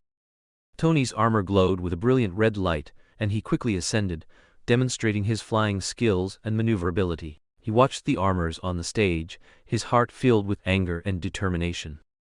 "Ivan, you lunatic!" Tony's voice was filled with anger and warning. "I don't know what's going on. I don't know." Ivan Vanko stood on the stage, looking at Tony with a panicked expression. Tony inside the armor frowned. His intuition told him this was the opponent's conspiracy. Tony looked at Ivan coldly, his heart filled with anger and determination. He would never allow Ivan's conspiracy to succeed, and he would never allow Ivan to harm innocent people. Tony's armor swooped down from the sky, instantly releasing powerful energy beams. He quickly shot down several Iron Man armors, but Ivan's legion was still vast and powerful. The scene became chaotic, the stage filled with explosions and the sound of metal clashing. Tony fought desperately against Ivan's Iron Legion, continuously launching attacks. Ivan, on the other hand, looked panicked, then glanced left and right, seemingly looking for an escape route. Suddenly, a violent explosion rang out, and thick smoke filled the air above the venue. When the smoke cleared, Ivan Vanko had disappeared, leaving only debris on the ground. Tony stopped, and through the smoke and debris, he found that Ivan was gone. His heart was filled with doubt and vigilance, understanding that this was only part of Ivan's conspiracy. Suddenly, Tony's armor received a communication from Nick Fury. "Jarvis, sir, Nick Fury's communication. Connect." "Tony, you must be careful. Justin Hammer has started his plan." "Justin Hammer?" Tony Stark looked puzzled, while simultaneously dodging the Iron Legion's attacks. "According to the information our agent received, Justin Hammer seized control of the Iron Legion from Ivan Vanko's control room. His goal is to kill you, frame Ivan Vanko for the incident, and then seize the achievements of Wank Technology." Nick Fury hung up the communication and said to Black Widow beside him, "Go to Ivan Vanko's control center now. I've already sent Hawkeye on his way." "Received." Black Widow quickly left. "Shit!" Tony Stark cursed repeatedly. One after another, massive and powerful armors rushed towards him, emitting deafening mechanical roars. Tony's reaction was extremely fast. His armor was like a red lightning bolt, quickly dodging and counterattacking. He used the armor's high maneuverability to flexibly evade enemy attacks, while simultaneously releasing powerful energy beams and missiles. The battle scene was imminent, with the sound of metal collisions and explosions rising and falling. Tony's heart pounded, all his senses were taut, focusing on every detail of the battle. A giant armor rushed towards him, trying to defeat Tony with its massive fist, but Tony quickly flew away, then counterattacked from behind the armor at an extremely fast speed, using energy beams to cut through the armor's plating. Another armor fired missiles at him. Tony urgently ducked and dodged, then counterattacked. His wrist device released flame throwers, engulfing the armor in a sea of fire. The armor made a scorching sound but continued to attack.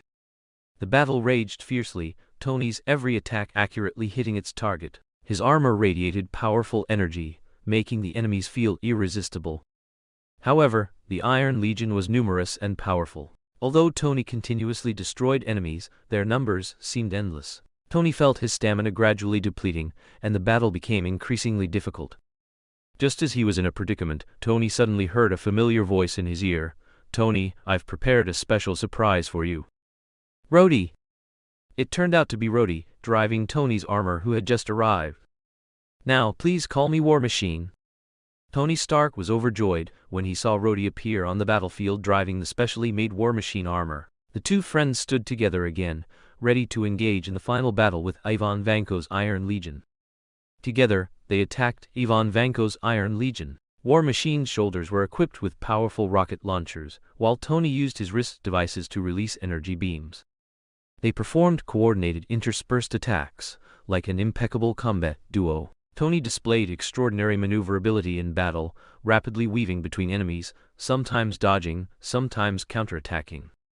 And Rhodey showcased War Machine's formidable firepower. He used War Machine's back-mounted rocket thrusters, circling in the air while unleashing a dense barrage of missile attacks. When the missiles exploded, flames and smoke filled the air, blasting the enemies to pieces. The battlefield was filled with the smell of smoke and fire, but Tony and Rhodey did not flinch. They coordinated with each other, sometimes distracting the enemies, sometimes concentrating their firepower.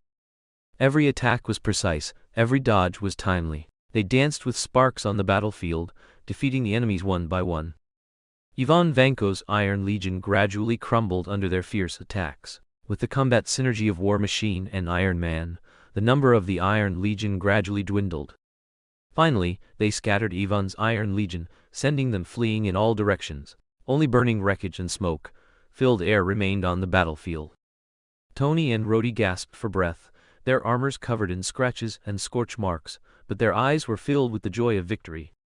They stood on the battlefield, reflecting on their battle. They knew that only with mutual trust and seamless coordination could they defeat powerful enemies. "Nice job, Rhodey!" Tony smiled and patted War Machine's shoulder. "Helping each other, protecting each other, that's our mission," Rhodey said excitedly. "Is that so?" A golden Iron Man armor slowly descended. "Justin Hammer, do you know what you're doing?" Rhodey's angry voice was tinged with disgust. "Ha ha ha ha, you will all die." Justin Hammer's voice came from inside the armor.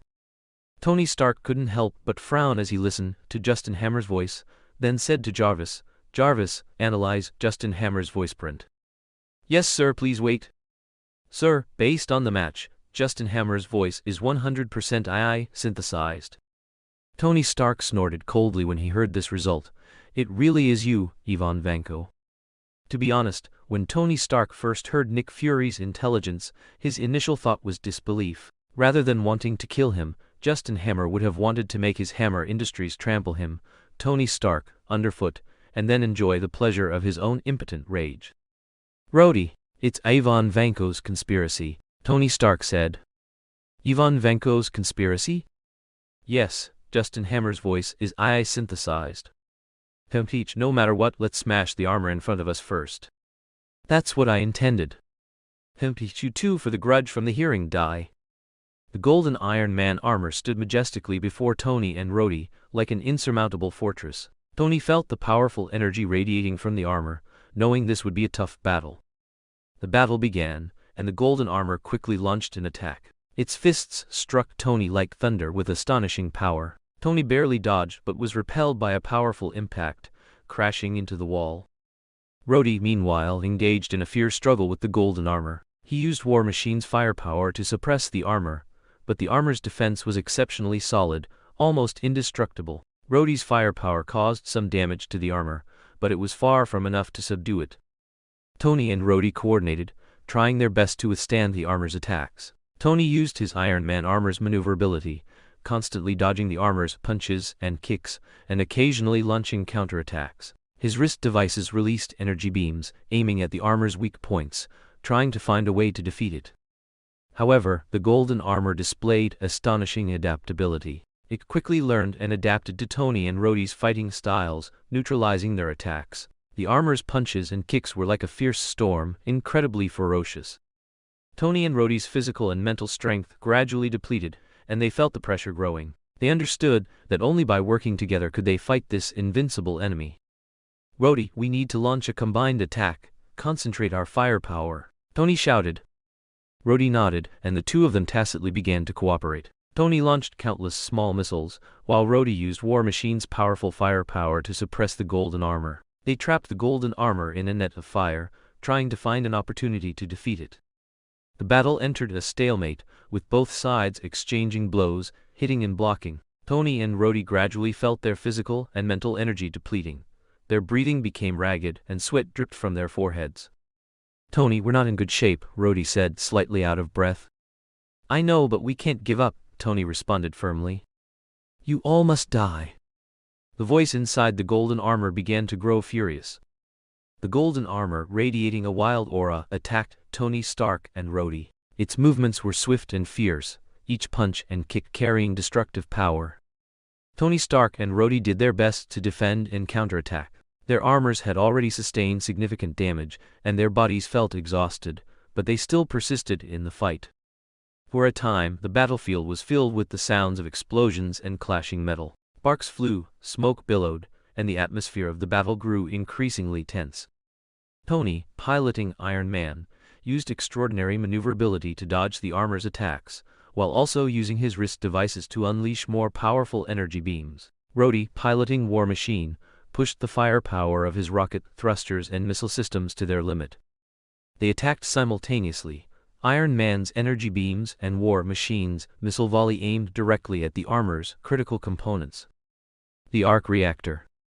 Tony Stark and Rhodey successfully found the golden armor's weakness, its arc reactor, which was the key to the battle. They understood that only by destroying the arc reactor could they end this fight.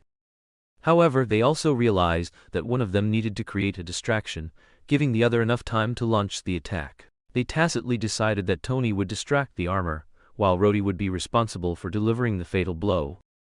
Tony, as Iron Man, used agile movements and weapons to constantly provoke the armor into attacking. He deftly dodged every attack while also launching small-scale counter-attacks to keep the armor focused on him. Rhodey, on the other hand, used War Machine's speed and firepower to quickly bypass the armor and rush towards its back. He aimed at the arc reactor, preparing to fire a deadly missile. The battle entered a critical moment. Tony's armor was severely damaged, and he felt his physical and mental limits. He knew time was short and that he had to lead the battle to its climax quickly. Sir Jarvis was about to speak. "Don't bother me." "Yes." He bravely faced the armor's attacks, using his own body as bait. He dodged lethal blows, constantly retaliating, keeping the armor's attention firmly on himself. Meanwhile, Rhodey successfully circled behind the armor. He gripped the control stick tightly, stabilizing War Machine, ready to launch the final, fatal strike. There was a tacit connection between Tony and Rhodey. They could feel each other's presence, their persistence, and their determination. They knew that only by uniting could they defeat this merciless enemy. Finally, when the armor attacked again, Tony dodged with the momentum, leading the armor's attention to its back. Simultaneously, Rhodey pressed the button, firing a deadly missile that directly hit the armor's arc reactor. With a loud bang, the armor exploded, sending sparks flying. Tony and Rhodey immediately moved away from the explosion site, maintaining a safe distance. As the smoke cleared, Justin Hammer's figure was revealed from within the golden armor. This is Justin Hammer." Rhodey looked at Tony. "What in the world is going on?" "There's no mistake." The voice coming from the golden armor was Ace, emphasized, Tony Stark said, his face suddenly showing a look of shock. "What's wrong?" asked Rhodey, seeing Tony Stark's shocked expression beneath his raised helmet mask. "Ha ha ha ha ha ha, it seems you've guessed it, Tony Stark." A domineering steel armor slowly descended. Ivan Vanko appeared before them, utterly arrogant and menacing. "Your current state." He swiftly appeared in front of them, delivering a punch. Another punch. Both armors were instantly sent flying. Cough cough cough cough. Cough cough. Both of them sustained injuries to varying degrees and struggled to stand up. "It's over. Death will eventually descend, and I am your guide. The power of the Azanak armor will ultimately trample this world underfoot." A shockwave headed towards Tony Stark. "Tony." Rhodey immediately maneuvered War Machine to block the attack for Tony. Bang! War Machine was sent flying. "Rhodey!" Tony Stark's pupils constricted slightly. "Ha ha ha ha, such a family of bandits," and they still have followers. Ivan Vanko, controlling his armor, gathered energy. Boom! With a single strike, Tony Stark, who had closed his eyes, slowly opened them, looking in surprise at the back of the person in front of him. Super V! Tony Stark immediately shouted, Super V, quick, save them! What about you? Don't you need it? Super V asked. No, I'm going to deal with him, Tony Stark said, looking at the domineering armor opposite him. Peach, Super V, this is a grudge between me and the Stark family. I advise you not to meddle, Ivan Vanko threatened from inside his armor. Andre raised his hand and said, all right, you're not my opponent anyway. With a wave of his hands, Rhodey and Justin Hammer were taken away by Andre. Put them down.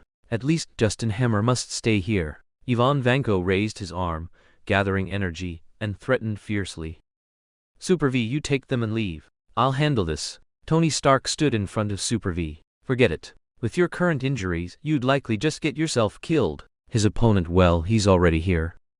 Who? Another superhero? Electro? Invisible Woman? Tony Stark asked eagerly. Damn it. Hearing the conversation, Ivan Vanko immediately launched an attack in their direction, but it was easily neutralized by Andre's telekinesis. The sound of footsteps slowly entered the battlefield.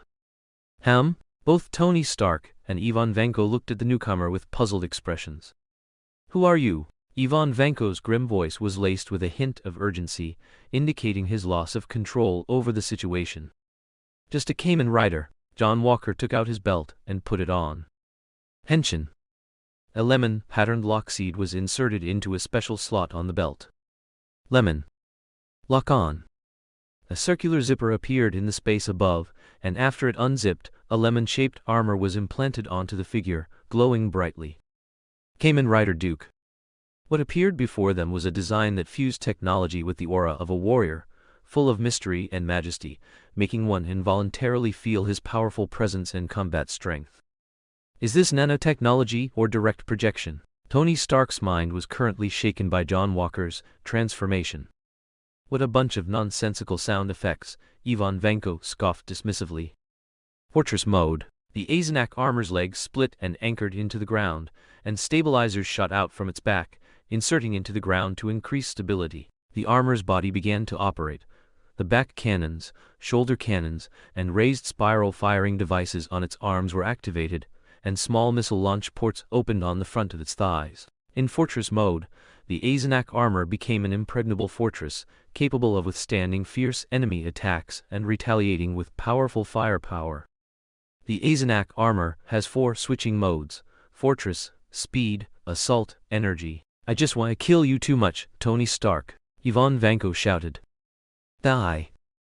In Fortress mode, the armor's guns and cannons simultaneously spewed bullets and missiles, bombarding Tony and Rhodey's position densely and orderly. The ground instantly exploded under the barrage of bullets and missiles, and dust filled the air. John Walker, transformed into Kamen Rider Duke, raised his sonic arrow. Sonic volley.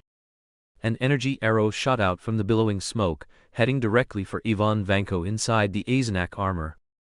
Besides its powerful saturation attack, Fortress mode also has formidable defense. Ivan Vanko controlled the Azanak armor's legs and arms to close, forming a hard, thick wall. Bang! The energy arrow struck the hard, thick wall, causing the Azanak armor to slowly slide backward, leaving marks in the displaced earth.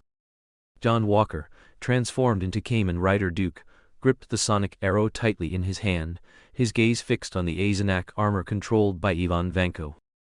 Ivan Vanko, your fortress mode may be impregnable, but I will never back down. John Walker's voice revealed unwavering determination. Haha, clown, do you think you can stand against my mighty armor? I will make you pay a heavy price, Ivan Vanko mocked in response. The two engaged in a fierce confrontation, and the scene instantly grew tense. Duke swiftly moved, becoming a lightning-fast blur, dodging the Azanak armor's attacks. He nimbly weaved through the battlefield, using the sonic arrow's long-range attacks and his reaction speed to constantly probe the armor's weaknesses. The bullets and missiles fired by the Azanak armor formed a dense shower of sparks in the air, but John Walker skillfully evaded most of the attacks, sustaining only minor damage. He used the sonic arrow in his hand to launch targeted counterattacks against the armor, doing his best to weaken its defenses. Rumble. The battle entered a stalemate as John Walker and Ivan Vanko probed each other's strength. Their moves were swift and fierce, each clash igniting a dazzling spray of sparks. "You're not strong enough. I'll make you understand that no matter how powerful an armor is, it cannot stop the force of justice," John Walker roared, and Kamen Rider Duke's entire body emitted intense energy fluctuations. Kamen Rider Duke's figure suddenly erupted with dazzling light. Surrounded by scorching energy, he transformed into an energy storm, rushing towards the Eisenach armor with lightning speed. How is this possible? Ivan Vanko stared in shock at the energy storm before him, feeling the immense power contained within it. The energy storm swept in, and Kamen Rider Duke's attacks poured down like a torrential rain. He used sonic arrows to cut through the armor, desperately searching for its weak points. The Eisenach armor emitted violent explosions, enduring the powerful blows from Kamen Rider Duke. However, the Eisenach armor was not to be outdone. It transformed into an indestructible fortress, barely fending off Kamen Rider Duke's fierce assault. The armor released powerful energy fluctuations, forcing Kamen Rider Duke back several steps. The duel between the two entered a heated phase. Both had sustained some damage, but their fighting spirit remained high. Kamen Rider Duke constantly weaved through the battlefield, using his agile movements to dodge the armor's attacks and search for opportunities to strike. The Eisenach armor, on the other hand, continuously fired energy beams and laser cannons, attempting to utterly defeat Kamen Rider Duke. The explosions, energy shockwaves, and light on the battlefield intertwined to create a breathtaking spectacle. Time ticked by, and both sides' powers gradually began to dissipate. "No, this won't do." Ivan Vanko couldn't wait any longer. If this stalemate continued, Tony Stark. Feeling the increasing pressure, Ivan Vanko decided to make one last gamble. He controlled the armor, switching it to its final energy mode, the reaction thruster. The armor's energy modules began to operate, releasing a dazzling light. Its body rapidly contracted, its form changing, and the entire armor began to emit powerful and violent energy fluctuations. At the same time, John Walker, transformed into Kamen Rider Duke, felt the change in the battlefield, and a determined light flashed in his eyes. He knew he had to unleash even greater power to defeat this ferocious armor. Overclock mode, activate. In an instant, John Walker recalled his conversation with Ryoma Sengoku. Overclock mode. In this mode, your body will feel as if it's being torn into many, many pieces of meat. Ryoma Sengoku's voice seemed to carry a hint of joyful excitement. John Walker looked at Ryoma Sengoku, who was implanting something inside the Kamen Rider Duke armor, and replied with certainty, "I have no problem with that." "Oh, really?" Ryoma Sengoku turned his head, tapped his shoulder with a wrench, and said, "You'll only know once you've experienced it yourself." Kamen Rider Duke activated overclock mode, emitting intense energy ripples all over his body. His equipment began to upgrade and modify, unleashing even greater combat power. Well, as expected, he used this mode. Ryoma Sengoku, observing from a distance, adjusted his glasses. "I didn't expect you to hand over your only transformation device to him," Nathan Hawke said calmly. "Reaction thruster is a good thing. If you want a Kamen Rider transformation device, you can get one," Ryoma Sengoku replied excitedly, watching the battle in the distance. The two once again confronted each other on the battlefield, the atmosphere becoming tense and full of pressure. Ivan Vanko roared, and the armor prepared to launch its final assault. The Eisenach armor's reaction thruster unleashed powerful energy fluctuations, forming an invisible force field that violently pushed towards Kamen Rider Duke. The ground began to crack, and surrounding buildings were destroyed by the shockwave. "Die, you who obstruct my plan!" Ivan Vanko controlled the Eisenach armor. On the armor's chest, a powerful energy was coalescing, then it violently shot out. John Walker stabilized himself, feeling the immense pressure, but he was fearless. He gathered all his strength and poured it into the sonic arrow in his hand. "Overfrequency must be killed." "Star-piercing strike!" John Walker uttered in a low voice. He drew his bow and shot an arrow. The sonic arrow transformed into a lightning-like flash of light, rapidly heading towards the energy fired by the Eisenach armor for a head-on collision. The arrow was imbued with all of John Walker's power and will, traversing through the energy fluctuations with astonishing speed. It traced a beautiful arc in the air, like a shooting star streaking across the night sky. Instantly, the sonic arrow pierced through the energy impact, striking the Eisenach armor's energy core and erupting in a dazzling light. The armor's reaction thruster stopped, and the energy fluctuations rapidly dissipated. A huge explosion echoed across the battlefield, and smoke filled the air. When the smoke cleared, the Eisenach armor lay on the ground, heavily damaged. Kamen Rider Duke stood upright in the center of the battlefield, his body straight, the sonic arrow on his back shining with dazzling light. His eyes revealed the joy of victory and endless courage. Justice never falls. His voice echoed across the battlefield, symbolizing the arrival of victory. Kamen Rider Duke successfully defeated Ivan Vanko inside the Eisenach armor, upholding the mission of justice. This scene will be recorded in people's memories, becoming a legendary battle. Meanwhile, in Ivan Vanko's control room, which had been attacked by unknown individuals, Natasha, seeing the empty room and the disappearance of key clues, began to call the director. "Director, I was ambushed on my way here, and when I arrived at the control room, there were no useful clues left. A mysterious force hidden in the shadows influenced this incident. Hawkeye was also attacked on the way. However, the other party seemed to be deliberately delaying time," Nick Fury said calmly. "Please state the next mission." "Come back first." Nick Fury looked at Captain America, who was punching a sandbag, and said to Natasha, "This report is very much to my liking." Looking at Kamen Rider Duke, or rather, John Walker, who stood tall in the center of the battlefield and shouted, "Justice never falls," Nathan Hawke put down the newspaper in his hand and gave Ryoma Sengoku high praise.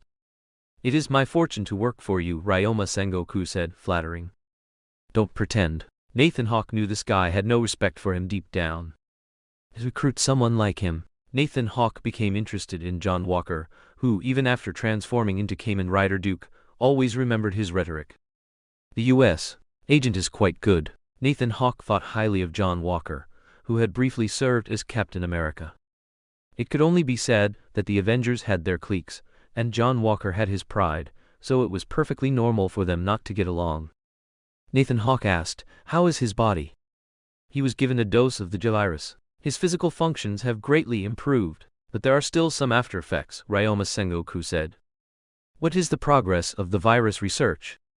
"The research on the virus, its adaptability and stability are gradually improving. With Ivan Vanko's Eisenach technology, we have shifted the control of the Iron Legion to biological weapons. The control of the tyrants, zombie dogs, and lickers from the virus is excellent, but the biological weapons made from the virus are not ideal. They are very unstable and difficult to control." "And the infectivity?" "The infectivity of virus biological weapons can now be eliminated by 95%. It won't turn dead bodies into zombies. The virus is too difficult to control." "Is that so?" Nathan Hawke nodded, then instructed, "Have Electro and Andre come to the combat testing ground immediately." Combat testing ground. Nathan Hawke was in front. Electro, Andre, and Ryoma Sengoku were behind him. "Who do you think will be summoned this time?" Andre asked with a curious expression. "I don't know, but I don't think there's been a single female yet," Electro replied. Andre, hearing this, asked Ryoma Sengoku beside him, "By the way, isn't that guy named Sephiroth here?" Ryoma Sengoku nodded and replied, "That guy is currently at the Umbrella Corporation branch in Europe. He's strong, holding down the fort alone to prevent Hydra attacks." "All right, the boss is about to start the summoning," Electro said, and the other two also became serious. The hexagram began to flash. Nathan Hawke subtly felt something was off, as if it was a reverse summoning. Under the dazzling and enveloping light, the four disappeared from the combat testing ground. "Where is this where?" Electro noticed the layout of the Sahayuan quadrangle courtyard. The other three also opened their eyes then. "Ah!" A woman's scream rang out.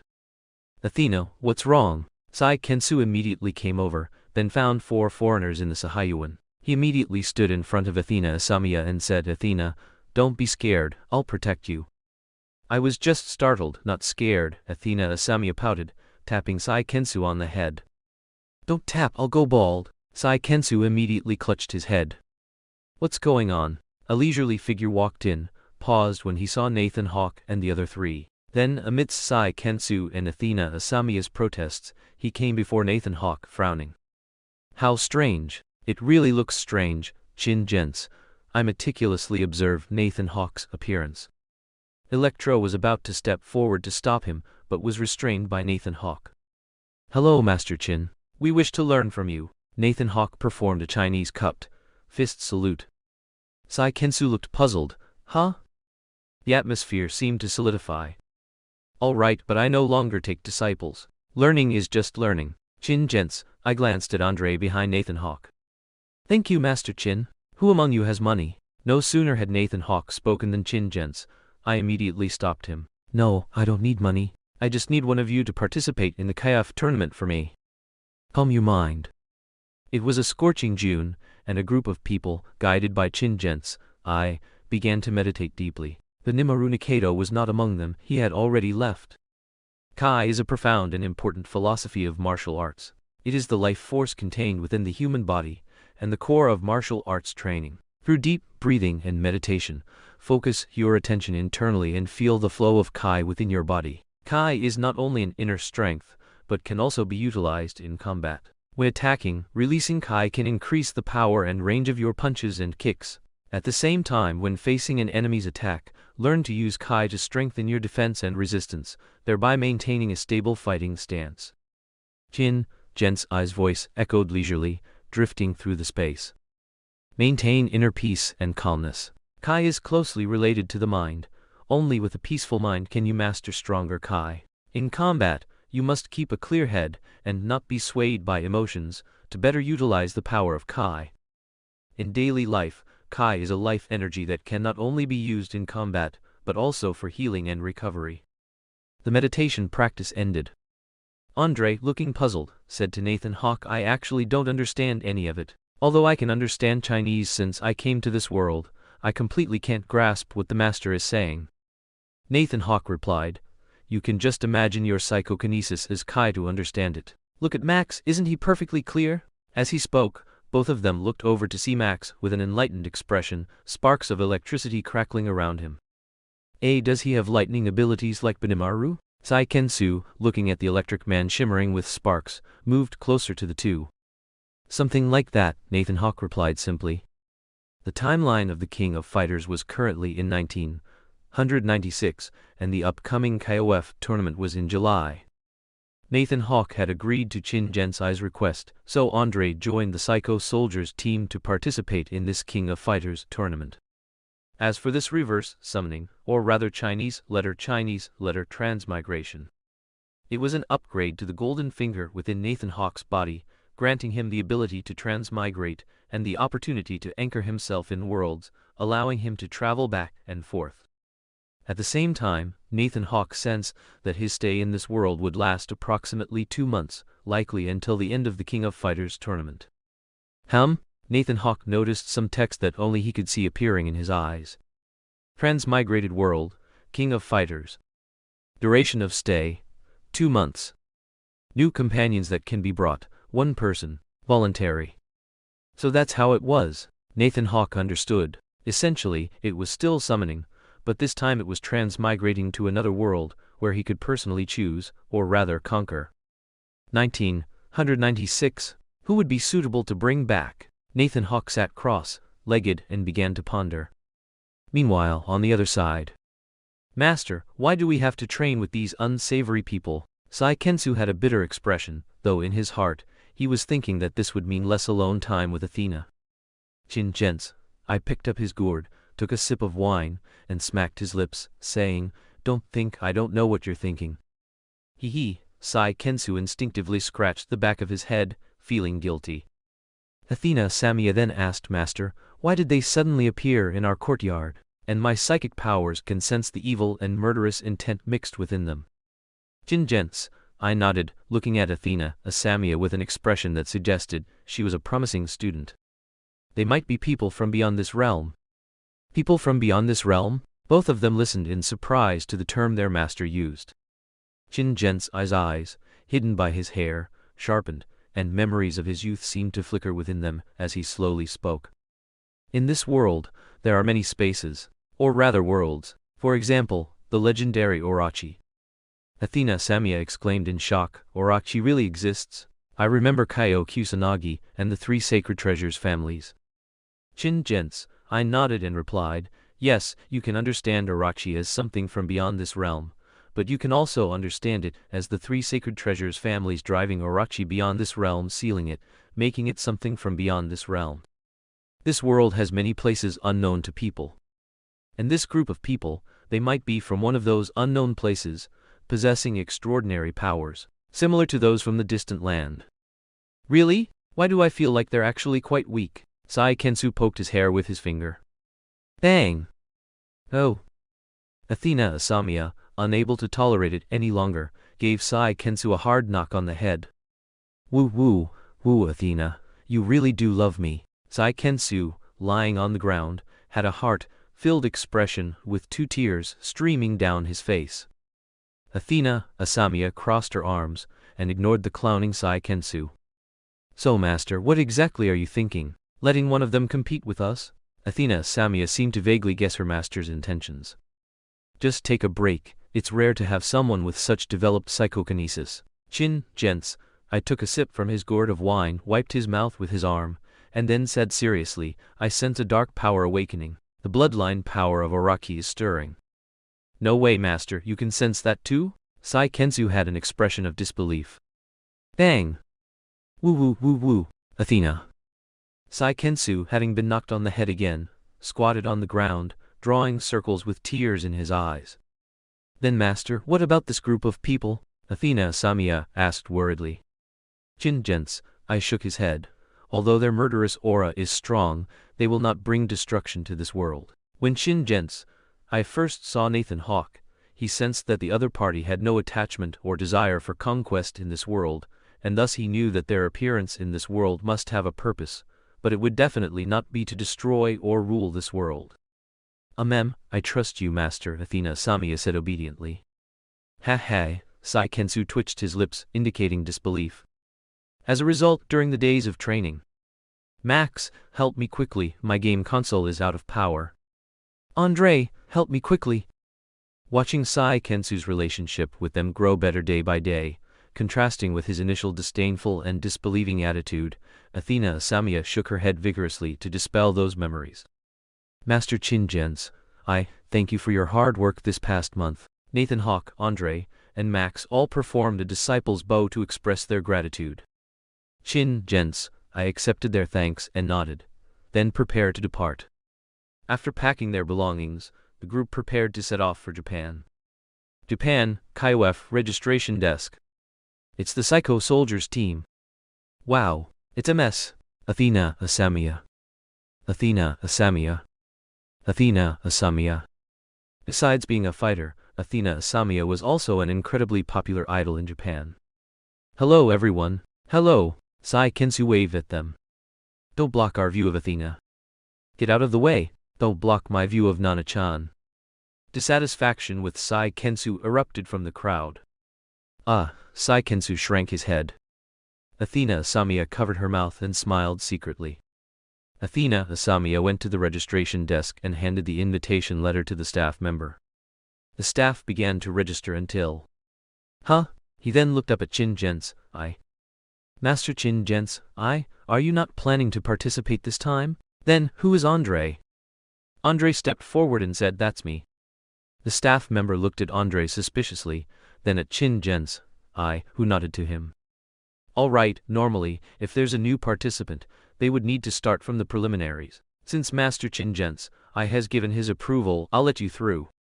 Thank you, Athena Asamiya said, clasping her hands together in a very cute and playful gesture. The staff member's face instantly turned red. Staying at the hotel arranged by the event organizers. Sai Kensu looked at Andre and asked curiously, by the way, where did your companions go? After arriving in Japan, Nathan Hawke and Max had left. I don't know either, Andre shrugged, only knowing that Nathan Hawke had told him to participate well before leaving. Kusanagi Estate. Nathan Hawke and Max's first stop. Do you have business here? Saizu Kusanagi, who was teaching Shingo Yabuki, asked as he watched Nathan Hawke enter the Kusanagi estate. Originally hospitable and poor, Saizu Kusanagi after learning that his son had been defeated by a mysterious person and was promptly treated with the help of Benimaru Nikaido and Goro Daemon, and after going to a training ground, Saizu Kusanagi had felt a sense of impending storm. With a martial artist's intuition, Saizu Kusanagi sensed that these two had come here with a purpose. "Hello, Saizu Kusanagi," Nathan Hawke said straightforwardly. "I need to discuss a business deal with you." "Business?" Saizu Kusanagi's eyes instantly lit up. Saizu Kusanagi immediately instructed Shingo Yabuki, who was looking on curiously. "Quickly, Shingo, invite them in." Sitting cross-legged, Nathan Hawke was truly unaccustomed to kneeling, and he looked at the excited Saizu Kusanagi, saying, "I need your blood, Saizu Kusanagi." "Ham?" A suppressive wave of killing intent swiftly enveloped the entire room. This, Shingo Yabuki looked at the calm Nathan Hawke, and then at the murderous Saizu Kusanagi. "Ha ha ha ha ha," Saizu Kusanagi withdrew his killing intent and laughed heartily, looking at Nathan Hawke. "You are truly interesting, wanting my blood. Is it for an experiment?" Nathan Hawke nodded. "The price is negotiable. At the same time, if you agree, I can tell you the names of the Hakeshu, the abilities of the Orochi bloodline, and the impending conspiracy, the destiny that your three sacred treasures must face. Of course, to know more, I will need the blood of all three of your sacred treasures' families." "Young man, you're quite bold. Your real objective is to exchange information for the blood of our three sacred treasures' families, isn't it?" Saizu Kusanagi stroked his beard. Nathan Hawke said straightforwardly, "If you don't agree, I'll go to Chizuru Kagura. She will agree. As for why I came to you, it's because I heard the Kusanagi family is short on money right now, and I can help you find Chizuru Kagura. Why refuse such a mutually beneficial arrangement?" "Young man, though the Kusanagi family may have declined, our Kusanagi-ryu ancient martial arts have not." Saizu Kusanagi stood up, a dignified and intense aura slowly radiating from him. "So you agree?" Nathan Hawke nodded, then, based on the past storyline, said, "The first piece of information. The mysterious person who fought Kyo Kusanagi is Gonitz of the Gale, one of the Hakeshu with Orochi blood." "That name?" Saizu Kusanagi frowned, as if he had heard it somewhere before. Rugal was once defeated by Gonitz," Nathan Hawke replied. Saizu Kusanagi's eyes widened instantly. "So that's it. That's how the Orochi blood got into Rugal's body when he went berserk." Then Saizu Kusanagi gave Nathan Hawke a deep look. "I agree. However, I don't know if Chizuru Kagura can handle Iori Yagami. You two can stay here for a few days first." "No problem at all," Nathan Hawke replied cheerfully. "Didn't you see the power of the cloned Kyo Kusanagi army after Nests acquired Kyo Kusanagi's blood?" For Umbrella, and for Wesker, who stored Umbrella's knowledge, cloning technology had always been in his mind.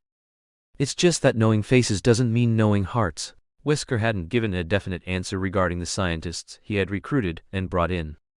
Compared to biological weapons, the taboo factors of human cloning are more complex and shocking. This had kept Nathan Hawke from making up his mind. If possible, Nathan Hawke wanted to obtain all the bloodlines of the Hakeshu, but it was too difficult. Several days passed. Shingo Yabuki walked to the training ground of Kusanagi Castle and looked at Electro. He then said to Nathan Hawke, "Hello, the Elder and Ms. Kagura are in the conference room and would like to invite Mr. Hawke to come over." "Understood. Thank you for your trouble." Faced with Nathan Hawke's kind greeting, Shingo Yabuki scratched his head shyly. The conference room of Kusanagi Castle, or rather, a room. "You are Nathan Hawke?" Chizuru Kagura looked at Nathan Hawke and Electro beside him. "Yes," Nathan Hawke nodded. "I heard about you from Master Tung Fu Ru, so I've decided on this transaction." Chizuru Kagura picked up a box from the side and opened it. 3 tubes of blood, representing the bloodline of a set of 3 sacred treasures, Chizuru Kagura said. "Can I know whose blood these 3 tubes are?" Nathan Hawke asked. "Mine, Elder Kusanagi's and Iori Yagami's," Chizuru Kagura replied. Saizu Kusanagi immediately said, "Young man, my blood is much more powerful than my son's, and he's not even here, so be content." All right. Even without Kyo Kusanagi's blood, Nathan Hawke felt that this trip was very profitable. Although Nathan Hawke's idea was to use the blood of the 3 sacred treasures to create a character similar to K using cloning technology, using Saizu Kusanagi's blood should also work. Nathan Hawke didn't take the box on the table, but instead revealed the information he knew. "First, let me tell you about the Hakeshu. Wind, the ability to control wind. Gonitz. Earth, the ability to control the earth. Yashiro Nanocase. Lightning, the ability to control lightning. Chermi. Flame, the ability to control blue-green flames. Chris. Fang, the ability to deliver a fatal blow to enemies. Gatel. Darkness, bloodthirsty slaughter. Yuji Yamazaki. Beast, an agility beyond human imagination. Mature. Death, immense arm strength, directly manifesting Orochi's power. Vice. Chizuru Kagura couldn't help but nod after hearing this. I know Ryuji Yamazaki. Are the new faces team also among the Hakeshu? It seems a mess. Kagura knows them. Yes, they are also among the Hakeshu. And Gatel has already died, with his biological daughter Leona inheriting his Orochi power. Leona? You mean Leona from the Ikari Warriors team? Chizuru Kagura exclaimed. That's right.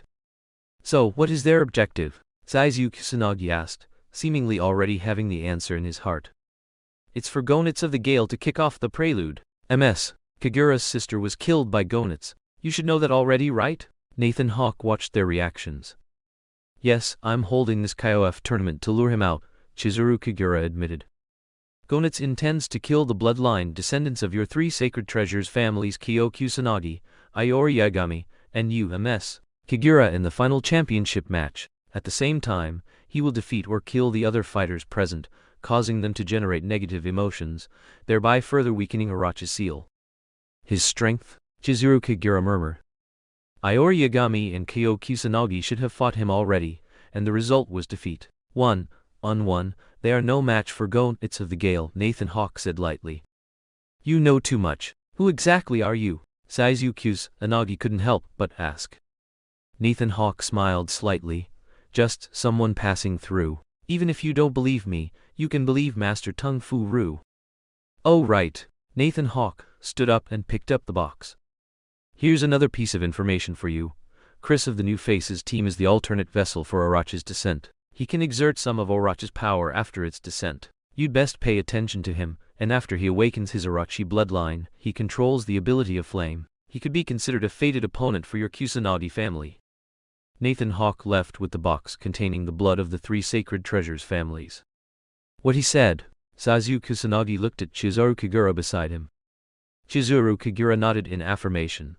It can be believed. Orochi's seal has indeed loosened since my sister's death. If Chris of the New Faces team is indeed the alternate vessel for Orochi's descent, then it is very possible for Orochi to descend. Although the power gap with the main body is very large, his destiny is tied to it.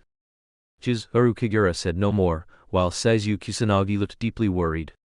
The preliminaries and elimination rounds of the King of Fighters tournament have concluded, with a total of 9 teams entering the main competition. They are Hero Team, Fatal Fury Team, Art of Fighting Team, New Ikari Warriors Team, Psycho Soldier Team, New Women Fighters Team, Kim Team, Yagami Team, and Boss Team. Nathan Hawke, in the stands, looked at the characters he used to control in games in his previous life on the big screen, a look of nostalgia on his face. At the same time, Nathan Hawke was also waiting for someone. You finally made it. Ryoma Senkoku sat down beside Nathan Hawke. How was it? Nathan Hawke asked. As you expected, after I joined Nests and worked hard for a month, I received an offer brought by someone entrusted by Ignis, Ryoma Senkoku said with a triumphant look. Is that so? It seems his rebellious intentions were always there. According to the storyline, the original Nests organization was named after Nests himself. He was a pacifist, and under his leadership, Nests was initially a trade organization engaged in peaceful endeavors, possessing world-class scientific technology. Later, he was murdered by his only son, Ignis, who called himself the creator of life. Ignis completely transformed Nests into a massive military organization, with its influence spread across the globe, ready to conquer the world at any time. And in secret, it is said that Ignis noticed the KOF tournament, noticed the Hakeshu, noticed the Orochi bloodline, and noticed Orochi. He yearned to become a god even more divine than Orochi. The Brutal God Project plan was thus born. Before that, many plans were also prepared, such as the Kaio Clone Project and the Anti-K Project. Ignis secretly carried out divisions and solicitations, slowly transforming the trade organization into a military organization. And now, Ryoma Senkoku, this scientist, was targeted by Ignis. What did he tell you? Nathan Hawke asked. To go to Europe.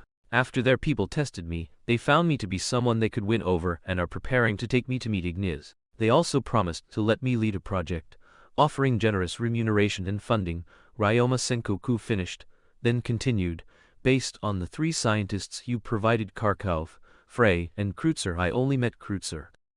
Kharkov is Nest's chief scientist, responsible for developing new technologies and weapons. He is a genius scientist dedicated to advancing Nest's scientific experiments and research. He is heavily guarded, and I don't even know where he is, so I couldn't meet him at all.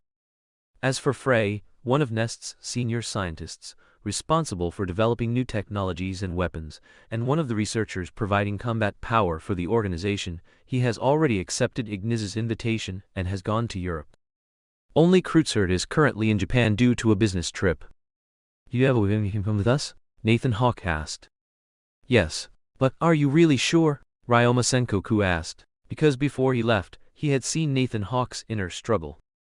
And Nathan Hawke was indeed very conflicted at the time. Because the person he wanted to take away more was Gonitz of the Gale. After all, Nathan Hawke knew the plot's progression. Gonitz would disrupt the finals, overpower the fighters, battle the 3 Sacred Treasures families, and ultimately be defeated and commit suicide. At that moment, perhaps he could persuade him with talk, no, jutsu. However, after careful consideration, Nathan Hawke dared not gamble.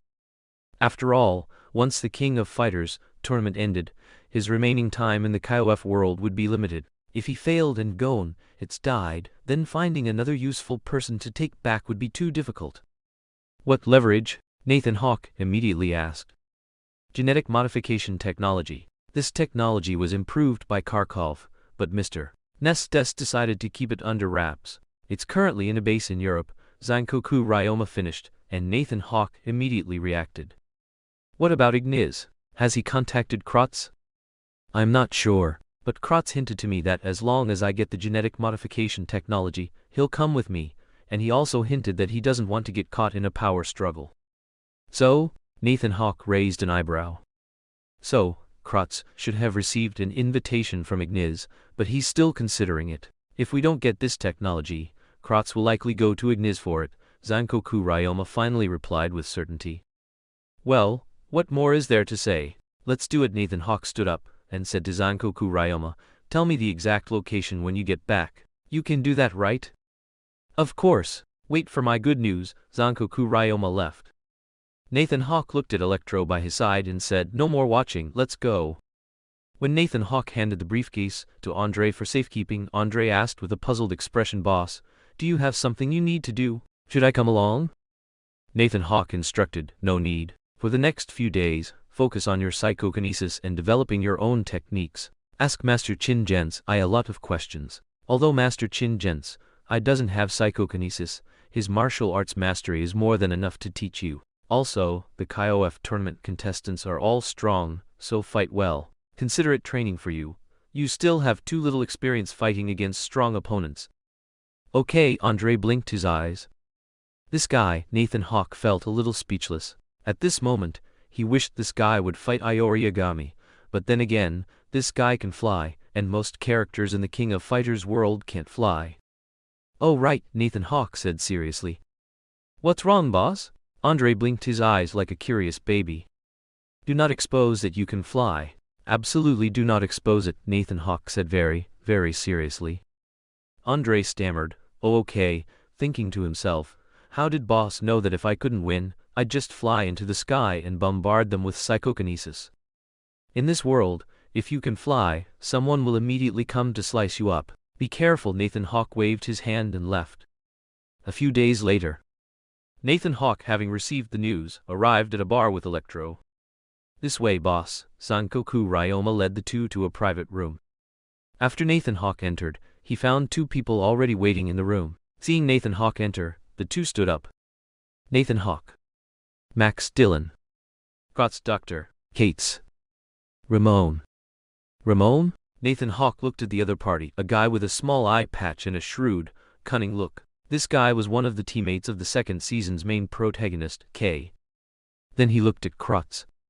Kreutzer had short, black hair, neatly combed back. He had deep brown eyes that revealed a focused and calm demeanor. His facial features were sharp, and his face was upright, showing a determined and confident temperament. He had a tall and slender build, a healthy and lean physique. He often wore a white lab coat, revealing his dedication and persistence in scientific research. His demeanor was steady, and his actions revealed wisdom and calmness. Just injected some genes, Krotz smiled and shook hands with Nathan Hawke. Nathan Hawke raised an eyebrow. This guy had some personality, and his handshake was quite firm. After the five sat down, Krotz spoke first. Ramon is someone I hired. However, I heard from Mr. Zankoku Ryoma that Mr. Hawke has an electrokinetic under him. As soon as Krotz finished speaking, the electro glowed with electricity and floated up. Subarashi, wonderful, Krotz exclaimed, looking at the floating electro. Ramon behind him also looked at electro with a surprised expression. I thought Benimaru of the KOF tournament was already very impressive, but I didn't expect Mr. Hawke's Mr. Max Dillon to surprise me even more. We can test his combat power, Nathan Hawke said, looking at Ramon behind Krotz. Haha, no need, no need, Krotz quickly waved his hand. Then, let's start preparing our plan, Zankoku Ryoma said. Krotz nodded and began. There are currently 3 locations for this genetic modification technology, improved by Kharkov. 1 open, 2 hidden. Besides the one Mr. Nest's originally placed in the European branch, my investigation shows that one is with Zero, and another is with Igniz. Everyone remained silent, listening patiently. Krotz continued, the European branch is heavily guarded, so we can't go there. Igniz's place is absolutely out of the question. Only Zero's place. Then Krotz looked at Ramon by his side. Ramon revealed a cunning smile and said, the intelligence I gathered is that Zero of Nests made a deal with the leader of the Flying Thieves Long, and part of that deal included a copy of Kharkov's improved genetic modification technology. The customs in Long Kingdom are strict, but Nests, as the largest trade organization, can operate without issue as long as they pay taxes legally. Ramon held up a finger. A genetic modification technology disk is stored in a safe, along with some other materials. It's currently at a Nest's port in Secura country. The estimated time should be 10 days from now. Krotz added, I've been there. Besides Nest's security, there are Flying Thieves experts secretly guarding inside. However, the materials haven't all been prepared yet, and according to my inside source, the safe containing the disk hasn't been transported to the port yet. During this time, I will take the opportunity to go to the port more often, and I will draw a map then. Krotz looked at the 3 and then said seriously, if we succeed, I'll join you. If we fail, don't worry, we won't fail, Zankoku Ryoma said confidently. Besides the Flying Thieves experts, the remaining Nest's security forces are small cases, unless they are executives. He then winked at Nathan Hawke. Nathan Hawke, however, thought about the timing. 10 days later, roughly mid-July. In the remaining time, perhaps he could find trouble with the Hell Band and obtain their blood. Okay, contact Zankoku Ryoma then, Nathan Hawke decided. Alright, then we'll leave first. Krotz looked at Nathan Hawke, who might be his future boss, nodded in acknowledgement, and left. Ramon followed closely behind. After they left, I feel like he's not the type of person who's obsessed with technology. Nathan Hawke looked at Zankoku Ryoma. He only knew a little about Krotz from the plot at the time, but hadn't paid much attention to him. Now that he had met him, he found that this person's goal didn't seem to be scientific research. Zankoku Ryoma thought of something and chuckled. That's because his original dream wasn't to be a researcher. Then, he made a boxer's stance and said, his dream has always been to be a fighter. Genetic modification technology is just a necessity for him to become a fighter, and one of the reasons he's unwilling to work for Igniz is that he doesn't want to always be just a researcher. Nathan Hawke couldn't help but shake his head and say, it seems that to become a scientist, you must be a good researcher, huh? 10 days passed like this. Besides watching the Psycho Soldiers team and Andre's match, the remaining time was spent planning, memorizing the port map drawn by Krotz, and planning evacuation routes for the surrounding areas. They met at a safe house marked by Ramon. Ramon said with a serious expression, Krotz sent the latest news. The leader of the Flying Thieves, Long, is at the port. This transaction should involve something more important. The genetic modification technology is just a bonus. Should we still proceed with the plan? Ramon watched Nathan Hawke's expression. If he said no, then Ramon's business would end, but he had already received the deposit. Go, definitely go, Nathan Hawke began to relax his shoulders. It's a good opportunity for me to see how strong I am. Electro let out a cold laugh, the corners of his mouth turning up. He had done too many good deeds recently, a little killing wouldn't be a bad thing. Ramon looked at their eager demeanor, turned around, his face cunning, wondering what he was thinking. Since that's the case, let's start the operation. Walking downstairs, Ramon, seeing no sign of Electro, asked curiously, "Where's Max?" "He's already on his way," Nathan Hawke replied indifferently. At the same time, he put on his hood and headed towards the nest's port not far away. "Isn't this different from what we agreed upon?" Ramon couldn't help but feel a little worried. According to the original plan, they would enter with port work permits, then go into the Sundry's processing room, knock out the nests, hired laborers, obtain their ID cards to the processing workshop, and then blend into the warehouse to search for the disk. "We have the fastest means." Nathan Hawke disliked this method a bit because it lowered his prestige too much. As the chairman of a superhero company in the Marvel world, having him do such things, even if he succeeded in the end, would Krotz look down on him if he worked for him later, or would such underhanded methods make Krotz go back on his word afterward? "Wait, we'll create an opportunity for you. You just need to go and get it." Nathan Hawke stretched his muscles. "You this?" Ramon had just spoken but stopped mid-sentence. His originally cunning and shrewd expression changed, his mouth wide open, looking at Nathan Hawke floating in the air with a shocked expression. He saw him float higher and higher, then fly towards the port. This can all of you fly?" Ramon shook his head wildly for a moment, getting goosebumps. On a beautiful, sunny day, the port was bathed in bright sunlight. People were busy at work, and ships crisscrossed the sea, presenting a bustling scene. Suddenly, a bolt of electricity streaked across the sky, appearing above the port like lightning. The electric man wore a black mask on his head, and a neat, stylish black bodysuit, emanating dazzling electric light. His physique was tall and strong, with smooth and powerful muscle lines, showcasing his unparalleled combat prowess. Unidentified creature above the port. Unidentified creature above the port. Unidentified creature above the port. Alarms blared across the port, and red warning lights immediately flashed. The electric man's appearance instantly plunged the port into chaos. Ordinary workers scattered, fearing to be caught in the conflict. Shimmering electrical arcs surrounded the electric man's body, as if he were the embodiment of electrical energy. This unique ability granted him extraordinary speed and powerful offensive capabilities in combat. "Let's see the results of my month of cultivation." Time rewound to a few days before he was about to leave Longo last month. The electric man sat cross-legged in the center of the training ground, radiating shimmering electric light with crackling sounds. His expression began to contort with rage, as he was cultivating the full explosive power of his strength. Just then, a leisurely voice rang out, "Unleash all your power, then go all out." The voice caught the electric man's attention, and he looked up towards its source. Genuine-Jai's figure quietly appeared before the electric man. He was dressed simply, with a wise countenance, exuding an aura of reverence. While such a method is certainly courageous, excessive rigidity is easily broken, Genuine-Jai slowly said, his tone gentle yet profound. The electric man's heart stirred. He knew Genuine-Jai had something to say, so he listened quietly.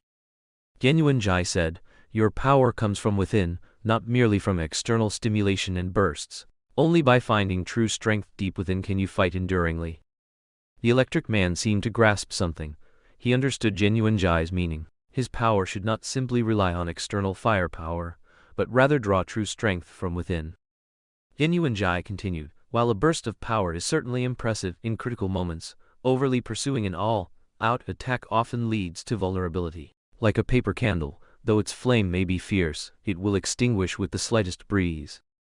He paused, then continued, "To consolidate one's foundation means to gather power within oneself, achieving a state of careful protection and control through introspection and meditation. This method of cultivation can allow for a deeper development of your power, and also make your attacks more precise and sustained."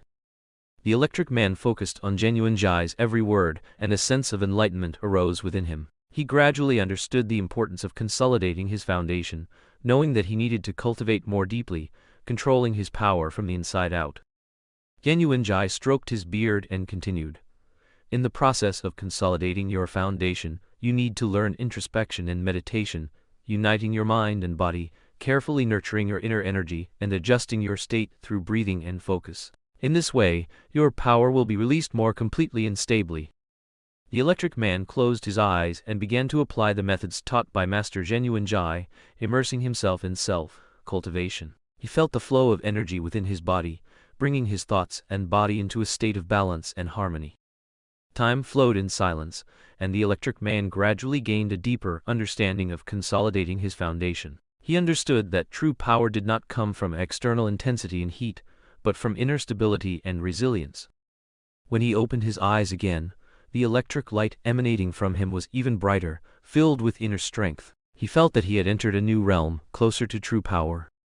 The electric man bowed to Genuine Jai, expressing gratitude and respect. He resolved to integrate the teachings of consolidating his foundation into his practical combat skills in future battles, facing challenges with an even more perfect posture. Genuine Jai, meanwhile, wore an expression that suggested the disciple was teachable. Your power is already very strong, but you must learn how to use it, not be driven by it. Genuine Jai smiled and patted the electric man's shoulder. Cultivation is a long road. Keep working hard, and I believe you will become even stronger. Time returned to the present. The electric man was now like a walking thunderbolt. He flashed through the port like lightning, using his extraordinary speed and agility to evade the attacks of the Nest's soldiers.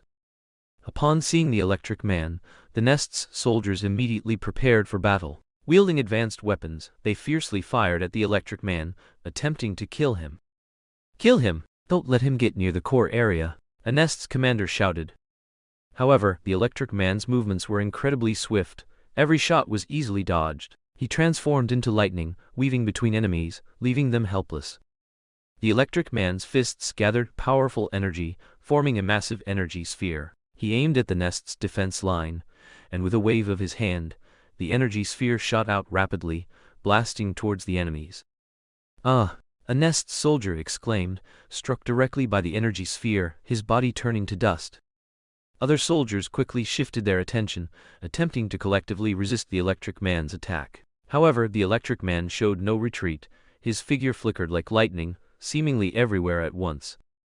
He suddenly appeared beside a soldier, delivering an aerial kick that sent the opponent flying. Immediately after, he spun and delivered a side kick, knocking down another soldier. The electric man's combat style at this moment was extremely unique. He used quick moves and precise attacks to swiftly defeat wave after wave of Nest's soldiers. But as time went on, the enemies gradually became aware of the electric man's weakness. "His attack speed is too fast, we can't resist him. Concentrate fire and attack his weak points," Commander ordered.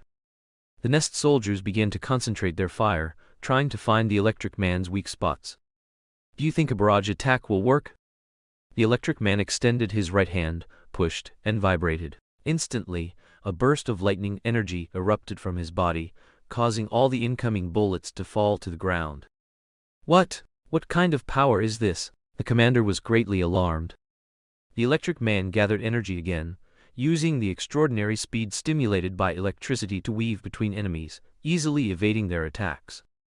Finally, he condensed a massive electric energy ball, filled with destructive power. He raised his hand high and hurled it fiercely towards the core area of the Nest's organization. The energy ball flew like lightning, streaking across the sky, instantly impacting the Nest's defense line. With a thunderous roar, the entire port was shaken by the energy's shock wave. The port buildings collapsed one after another, and the Nest's soldiers suffered heavy casualties, utterly defeated by the explosion of the electric energy ball. Clang, clang, clang, clang. 4 sharp sword sounds approached, as 4 thieves rapidly closed in on the electric man. "Oh, that won't do." Nathan Hawke raised his right index finger. "Huh?" The 4 thieves froze in midair. Splat, splat, splat, splat. The electric man condensed electric energy rays and shot through the 4 thieves who were approaching him and held in midair by Nathan Hawke. "Who are you, sirs?" The leader of the thieves, Long, appeared before Nathan Hawke and the electric man, his eyes revealing a cold and steady gaze. Under Nathan Hawke's psychokinetic perception, he discovered more hidden thieves around them. He said to the electric man, "I'll deal with those in the shadows. If there's danger, fly into the air." Long wore a black cloak over a black bodysuit, consisting of a long-sleeved black top and black tight-fitting trousers. His top had a red diagonal stripe, forming a stark contrast. Long also wore black gloves adorned with golden metal decorations, giving an impression of solidity and authority. His shoes were also black, with a simple and practical design. Long watched the two, who showed no sign of responding. Long quickly flashed before the electric man, forming his hands into claws and swiftly striking at him. The electric man nimbly dodged, his body moving like lightning. Long did not get discouraged. He moved his body, transforming into a dark shadow and pouncing on the electric man. His speed was incredibly fast, almost impossible to catch a glimpse of his figure. A hint of vigilance flashed in the electric man's eyes. He knew Long's speed was very fast, and he couldn't let his guard down. He concentrated his mind, mobilizing all his electrical energy to form an arc barrier to prevent Long's attack. Long's fists, like the sharp claws of a beast, instantly made contact with the arc barrier. A flash of electric light shimmered, and Long's attack was blocked by the powerful electrical energy of the arc barrier. The electric man seized the opportunity to counterattack. He swiftly closed in on Long and delivered a powerful straight punch. Electricity burst forth, striking Long's body with a dull thud.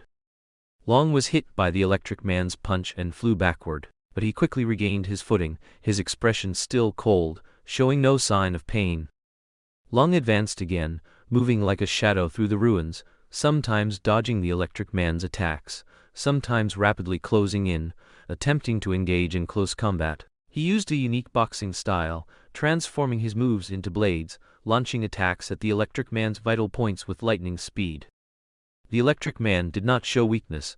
He used his extraordinary speed and the power of electricity to counter Long's offensive. He sometimes flickered like electricity, sometimes transformed into an electric arc, weaving through the air, trying to shake off Long's entanglement. His fists condensed powerful electrical energy. Every punch contained destructive power, and once it hit, it was bound to cause astonishing damage.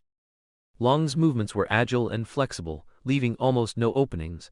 Every attack was cleverly dodged. The electric man, on the other hand, utilized his extraordinary speed, constantly trying to get close to Long, seeking an opportunity to defeat him in one fell swoop. "Your boxing is good, but not enough to defeat me," Long said coldly, a ruthless glint in his eyes. The electric man snorted coldly, thinking that he had only trained for a month with Master Genuine Jai. Long, agile in his movements, kept his eyes locked on the electric man, calmly assessing his opponent's every move. With a deep roar, Long unleashed his signature techniques, showcasing his astonishing combat skills. Demon Cry Severing Fist. Long's figure vanished instantly, reappearing like a flash of lightning in front of the electric man. His fists, like ferocious tigers descending from the mountains, struck downwards. A fierce wind howled, carrying destructive power, assailing the electric man. The electric man quickly dodged, yet still felt the power of the fist wind, as a powerful shockwave pushed him back several steps. Long gave the electric man no chance to catch his breath. Exploding venomous tentacle palm, he spread his palms, and scorching energy gathered within them. His hands began to tremble, sharp sonic vibrations resonating as if a unique sound wave was releasing a massive shockwave. The shockwave rapidly spread towards the electric man, forcing him to retreat repeatedly, skillfully yet clumsily evading this fatal attack. The electric man perceived Long's rapid footwork and decided to create distance, counterattacking with long-range attacks. He began to release electric energy spheres, powerful currents converging into a spherical shape in his hands. However, just as the electric man was about to launch the electric energy sphere, Long executed flying silk entanglement. He moved swiftly through the air like a swallow, making it difficult for the electric man to dodge or counter. Long quickly closed in on the electric man, aiming a phantom toothless kick at the electric man's vital points, kicking out instantly, a phantom-like legged shadow rapidly striking the electric man. The electric man took a heavy blow and was forced to retreat. He tried to use long-range attacks to restrain Long, but Long gave him no such opportunity. Long once again used flying feather kick, kicking out continuous leg shadows at lightning speed, trapping the electric man in a relentless barrage of attacks. The electric man was continuously battered by Long's attacks, and his figure began to sway precariously.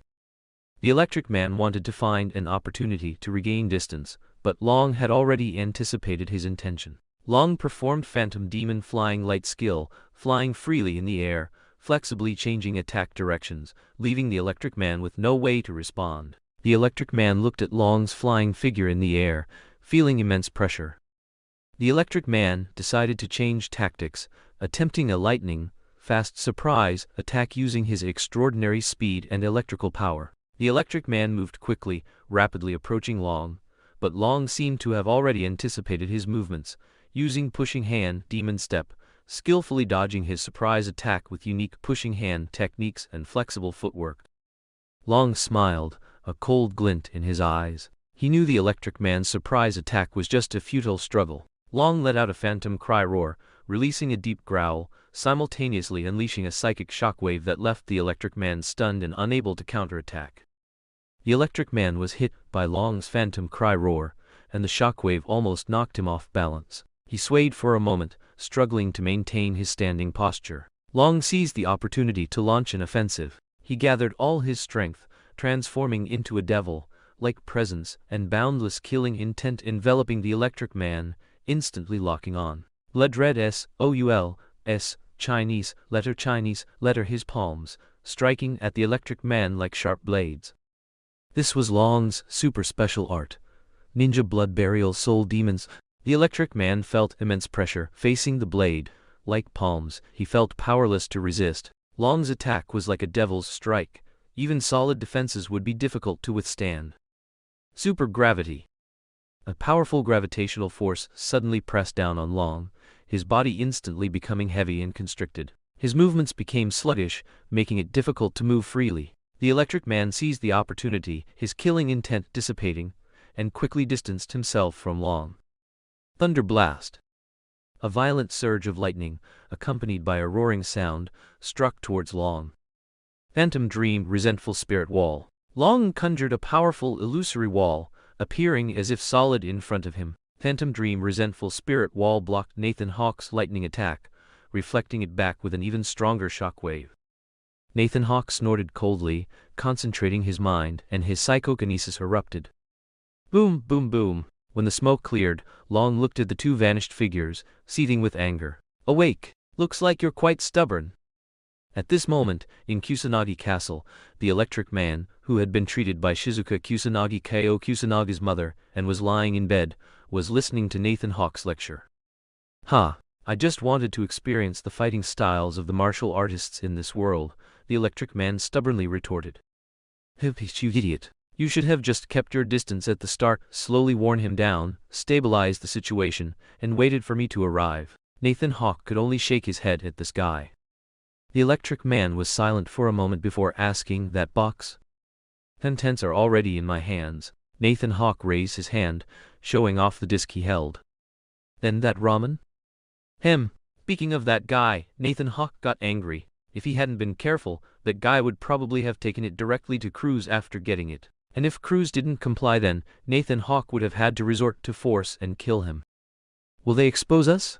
The Electric Man asked worriedly. Don't worry, I've already got him under control. You should pay attention to how long you've been asleep. Nathan Hawke patted the Electric Man's shoulder and then left. The Electric Man looked at the calendar on the table. So I've been asleep for 2 days already. Mr. Hawke, I sincerely invite you to help us deal with It's of the Storm. Chizuru Kagura bowed to Nathan Hawke. Actually, with the 3 sacred treasure descendants together, you are fully capable of handling him. Nathan Hawke had also gone to watch the KOF tournament these past 2 days. Kyo Kusanagi and Iori Yagami's strength was indeed formidable. Nathan Hawke admitted that he would be no match for them in close combat, but when I can fly, how should you respond, sir? Overall, Nathan Hawke was not afraid, but there was no need. Nathan Hawke simply said, if you really can't defeat him, then I'll step in. After all, this is the long-standing grudge between your 3 sacred treasure families and Orochi. Hearing Nathan Hawke's reply, Chizuru Kagura thanked him very gracefully. Thank you, Mr. Hawke. With your words, I am relieved. In the future, if there's anything you need, you can come to Kagura Group to find me. Chizuru Kagura left, taking with her a satisfying answer. Senior, aren't you going? Nathan Hawke looked at Seizu Kusanagi, who was walking over from not far away. Seizu Kusanagi chuckled. Miss Kagura is very beautiful, isn't she? Nathan Hawke nodded but replied, but I have no interest. I'm old, it's time to hand over the heavy burden to Kaio. Saizu Kusanagi had a look of playing the old man, making Nathan Hawke really want to punch him. All right. Nathan Hawke shook his head and left. Although Nathan Hawke had agreed to Chizuru Kagura's request, he actually had no urge to go. The things he had planned in this world were already completed. As for the remaining matters, Nathan Hawke had no intention of getting involved. It was merely out of consideration for the Kusanagi family taking in the injured electric man and the treatment resources Chizuru Kagura provided upon learning of the incident. Free sacred treasures, you must follow the plot and defeat Gonitz. I really don't want to go. One day left until departure. Nathan Hawke, Electric Man Andre, Ryoma Sengoku, and Cruz gathered together. Nathan Hawke looked at Andre, who was wrapped in bandages, and asked, "Looks like you got a good beating, huh?" Andre knew the boss would say that. If Andre hadn't listened to Nathan Hawke's advice not to fly, he wouldn't have been beaten so badly when fighting Iori Yagami. You were very strong fighting to the very end. Ryoma Sengoku comforted him, but his secretly smiling expression betrayed him. All right, Nathan Hawke interrupted. Then he looked at Cruz and introduced, next, Cruz will also become a member of our team. Ryoma Sengoku, you've already told Cruz, haven't you? Ryoma Sengoku's lips curved upwards, and he smiled slightly. Of course, I talked him into it, making Cruz believe in the existence of another world, or rather, a plane. Cruz was somewhat excited, but deliberately maintained a poker face. Whether all of this was true, whether it was really as Ryoma Sengoku said, Cruz's heart was very conflicted. Cruz, who had originally thought of leaving, threw away the idea after learning about the great battle at the port. All he had now was a desire to explore another world. Tomorrow we will go to the KOF tournament final arena. Nathan Hawke issued the order, simultaneously seeing subtitles that others couldn't see. Remaining time, 2 days. Remaining time, 1 day. At the final stage, the sky was overcast, and the atmosphere was exceptionally heavy. The slowly rising roar and flashing lightning seemed to hint at the terror of the elegant man with golden hair who stood before the 3 sacred treasure families, Kaio Kusanagi, Iori Yagami, and Chizuru Kagura. Marble pillars lay scattered, and many severely injured martial artists lay around. The wind grew increasingly arrogant. Kaio Kusanagi, Iori Yagami, Chizuru, we finally meet. Gonitz's voice was cold yet elegant, and an evil aura emanated from him. Kaio Kusanagi showed no weakness, his gaze firm as he said, Gonitz, your evil plan to revive Araki will surely fail. Iori Yagami stared coldly at his opponent, not saying a word. The aura around him was like an unfathomable abyss, sending shivers down one's spine. Chizuru Kagura, however, was radiant, her eyes filled with confidence and determination. Gonitz, we won't let you continue to wreak havoc. The atmosphere on the battlefield was tense. Kaio Kusanagi, Iori Yagami, and Chizuru Kagura stared intently at Gonitz, preparing to face him. Gonitz's gaze was cold, and he fearlessly faced his 3 opponents. Is that so? Gonitz sneered. He raised his hand instantly. A storm of power swept towards the 3 of them. Kaio Kusanagi took the first step, initiating a reverse scale throw. He quickly approached Gonitz, attempting to grab him and throw him to the ground. But Gonitz was extraordinary. He dodged Kaio Kusanagi's attack with a swift movement. At the same time, Iori Yagami unleashed his special move, 100 Shiki, Oniaki. His footsteps were as swift as a ghost's, and he delivered a whip kick towards Gonitz, but Gonitz agilely leaped backward, avoiding the fatal blow. Chizuru Kagura, utilizing her agility, demonstrated the continuous attack of 127th Shiki, Ihana. She swiftly closed in on Gonitz, striking 3 times in quick succession, forming an offensive like a torrential downpour. Gonitz struggled to dodge, but one of her moves still landed, causing his body to momentarily falter. Oh, Gonitz's eyes showed a flicker of interest. Gonitz no longer underestimated the trio. A sense of apprehension rose within him, and he decided to launch his own attack.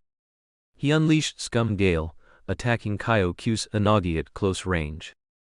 Kaio Kusanagi barely managed to cope, but was forced to retreat.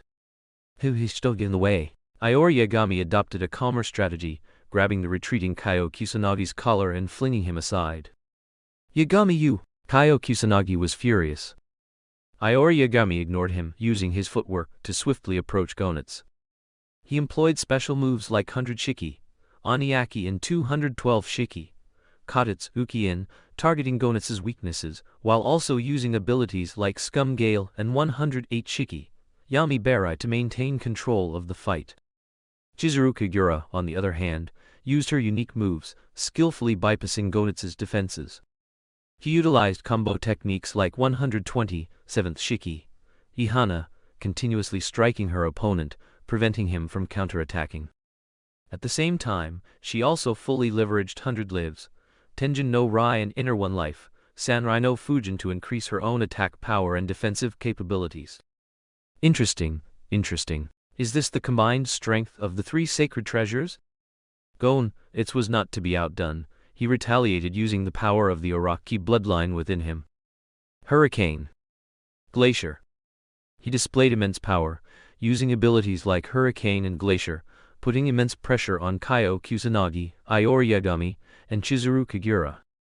However, the warriors of the three sacred treasure families, relying on their top-notch skills and tacit cooperation, consistently maintained firm defenses and flexible offenses. Meanwhile, Nathan Hawke and his group watched from a distance. "Let's go. Gonitsu can't win," Nathan Hawke spoke, then turned and left, with the remaining people following. The sky remained gloomy, with lightning and thunder, but all of this. The fate of the three sacred treasures, a destined scene. Nathan Hawke was no longer paying attention. A six-pointed star flashed. The dazzling light ended. 4 people left, 5 people returned. Is this really real? Kreutz immediately exclaimed. Ryoma Sengoku, show Kreutz around the environment. Nathan Hawke then looked at Kreutz and said, "Get familiar with this world." "Understood, boss." Ryoma Sengoku smiled slightly. Afterward, everyone went their separate ways. Nathan Hawke, however, frowned, as if he could still summon, but after taking a deep breath, Nathan Hawke decided not to rush and to go back and rest well first. Time passed like this. Nathan Hawke finally figured out the upgraded version of his golden finger. One he already had was summon. The other was transverse. However, this transverse should be said to serve the purpose of summoning. And Nathan Hawke also understood the method of use. The following time was a rare period of leisure. Some of the summoned villains were acting, fulfilling the essence of superheroes. Some were engaged in scientific research and development at Umbrella. And some were stationed at Umbrella's European branch. Everything was orderly. And on this day, as Nathan Hawke looked at Justin Hammer, still in a vegetative state, lying in a nutrient capsule, a spatial wormhole emitting a brilliant blue light suddenly opened. Then, a young girl with wavy hair, wearing a leather jacket, denim shorts, and a pair of cowboy boots, flew out. Bang! "Oh, that hurts." The girl stood up, clutching her head, her eyes squinting. Then she saw the unconscious Justin Hammer. "Justin Hammer?" Then she looked at Nathan Hawke. I remember, you seem to be the chairman of a company." The girl frowned in thought. The girl pouted and mumbled softly, "I need to find some superheroes who can help me. I wonder if there's an Avengers Alliance in this world." Nathan Hawke inwardly scoffed, "Avengers Alliance? There's not even a hint of it yet." Nathan Hawke glanced at the monitor nearby, signaling that the security department was not needed to enter. "Miss America, what brings you to our world?" "Ah, you know me? You in this world know me." Miss America pointed at herself in surprise. Seeing Nathan Hawke remain silent, Miss America thought her exclamations had displeased him, so she introduced herself. "Hello, I'm America Chavez, you can call me Chavez." Nathan Hawke nodded and then introduced himself. Nathan Hawke, chairman of the Hawke Group, and also the chairman of the superhero company. "Huh? Chairman of a superhero company?" America Chavez's mind couldn't help but recall that she had heard before that the Hawke Group was a company that produced daily necessities. When did it become involved with superheroes? Where is the Avengers Alliance? "Is that so?" Miss America, who didn't quite understand but was impressed, felt that Nathan Hawke in front of her had a lot of gravitas. She then recovered somewhat and said, "Can I see the current date?" "This is not the place to talk." Nathan Hawke turned around and looked back, saying, "If you're interested, you can observe in my company." Oh. Miss America nodded like a chick, obeying Nathan Hawke's words. Nathan Hawke just glanced at the display again. "Wow. Electro, Invisible Man, Super V. Are these the superheroes of the Hawke Group?" Miss America began to tour the Hawke group, looking at superhero merchandise and documentaries of superheroes fighting crime. The secretary, who had been assigned to introduce things to Miss America, shared, "Yes, these are the superheroes of the Hawke group. However, very soon, the group will have another superhero born, or rather already born." Miss America immediately feigned interest and asked curiously, tell me. Kamen Rider Duke. Duke? The secretary led Miss America to another undisclosed room. Miss America looked at the armored suit holding a bow weapon in the room. The secretary said, "This is a one-to-one model of Kamen Rider Duke." "So cool." Miss America blinked, but her mind was pondering. Nathan Hawke seemed to want to display his abilities in front of her, but Miss America had absolutely no information about Nathan Hawke. She was completely unclear whether Nathan Hawke, or rather the Hawke group, which was packaged as superheroes, was truly superheroes at its core. Perhaps I should look for the Avengers, but at this point in the timeline, maybe it's better if I look for Tony Stark. Miss America became conflicted, then another thought surfaced. Or go to the Sanctum for help. As this thought arose, Miss America quickly shook her head, dismissing it. Miss America lost interest in sightseeing and instead ate delicacies in the Hawke group's self-service area. Or should I traverse again and find a multiverse that can help me? But my power, Miss America immediately began to worry about her erratic powers. Alarm, alarm, alarm, the flashing red lights sounded. A bad premonition suddenly surged in Miss America's heart. Oh no, they're here. The initial wormhole opened in the self-service area, and a group of dark, octopus-like creatures suddenly attacked Miss America. The security department within the Hawke group reacted quickly, immediately arming themselves with riot weapons and firing in unison. "Miss, this way!" the head of security immediately shouted. Miss America kicked an octopus flying and quickly ran towards the security forces. Bullets struck the octopuses, causing blood mist to erupt from their bodies. "Continue. Fire." The octopuses frantically lunged at Miss America, clawing and snapping. Then, suspended in the air. "Looks like I'm not too late." Andre, wearing headphones and chewing bubblegum, appeared in everyone's sight.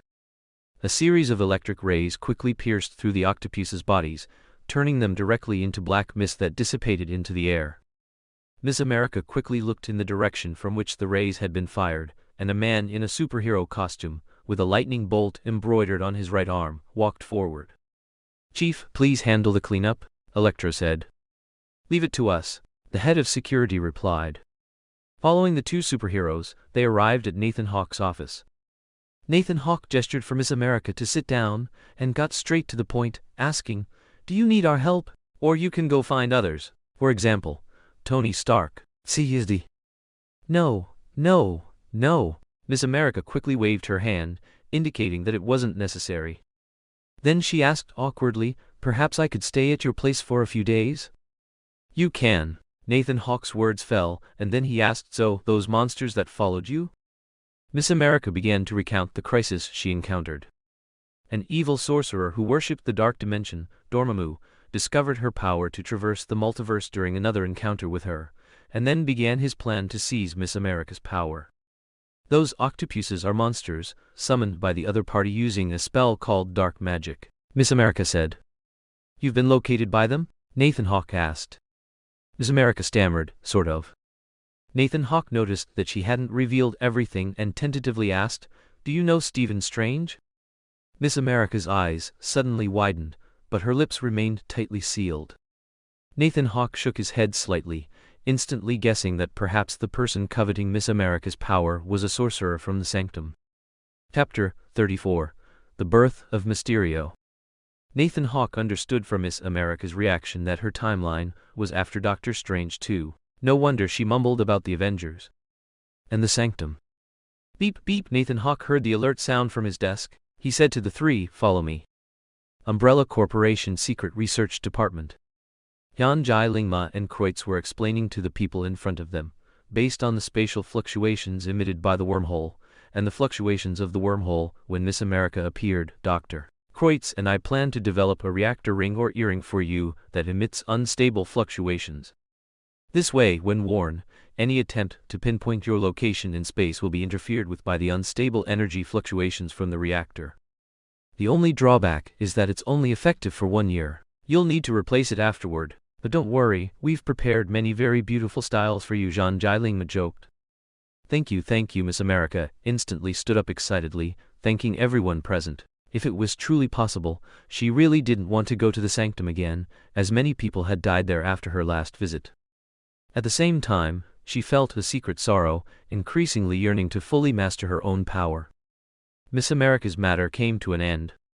Inside the Umbrella Corporation's Experimental Research Institute, Nathan Hawke stared intently at the report displayed on the screen regarding the research progress of the 3 sacred artifacts: Bloodline, Virus, and Virus, his brows deeply furrowed. These were extremely important research areas for Umbrella Corporation, touching on the boundaries of human genetics and biotechnology. He knew that in-depth research into these fields could bring tremendous scientific advancements, but also presented enormous risks and ethical issues. How did your side of things go? Nathan Hawke asked Wesker, who had appeared like a ghost. Surprisingly easy to resolve, Wesker replied coldly. That's good. At the same time, keep a close watch on them. They must not be allowed to leak our most important research. Understood, Wesker vanished like a ghost. At the same time, Zhang Jialingma and Kreutz nodded to each other. Zhang Jialingma, looking calm and composed, handed the report in his hand to Nathan Hawke. Boss, this is the latest research report on the 3 sacred artifacts Bloodline. We have made some important discoveries. According to our research, the 3 sacred artifacts Bloodline may carry a special genetic sequence that allows them to unleash extraordinary power. We are currently trying to decipher the secrets of these genetic sequences so that we can apply them to the Clones Project.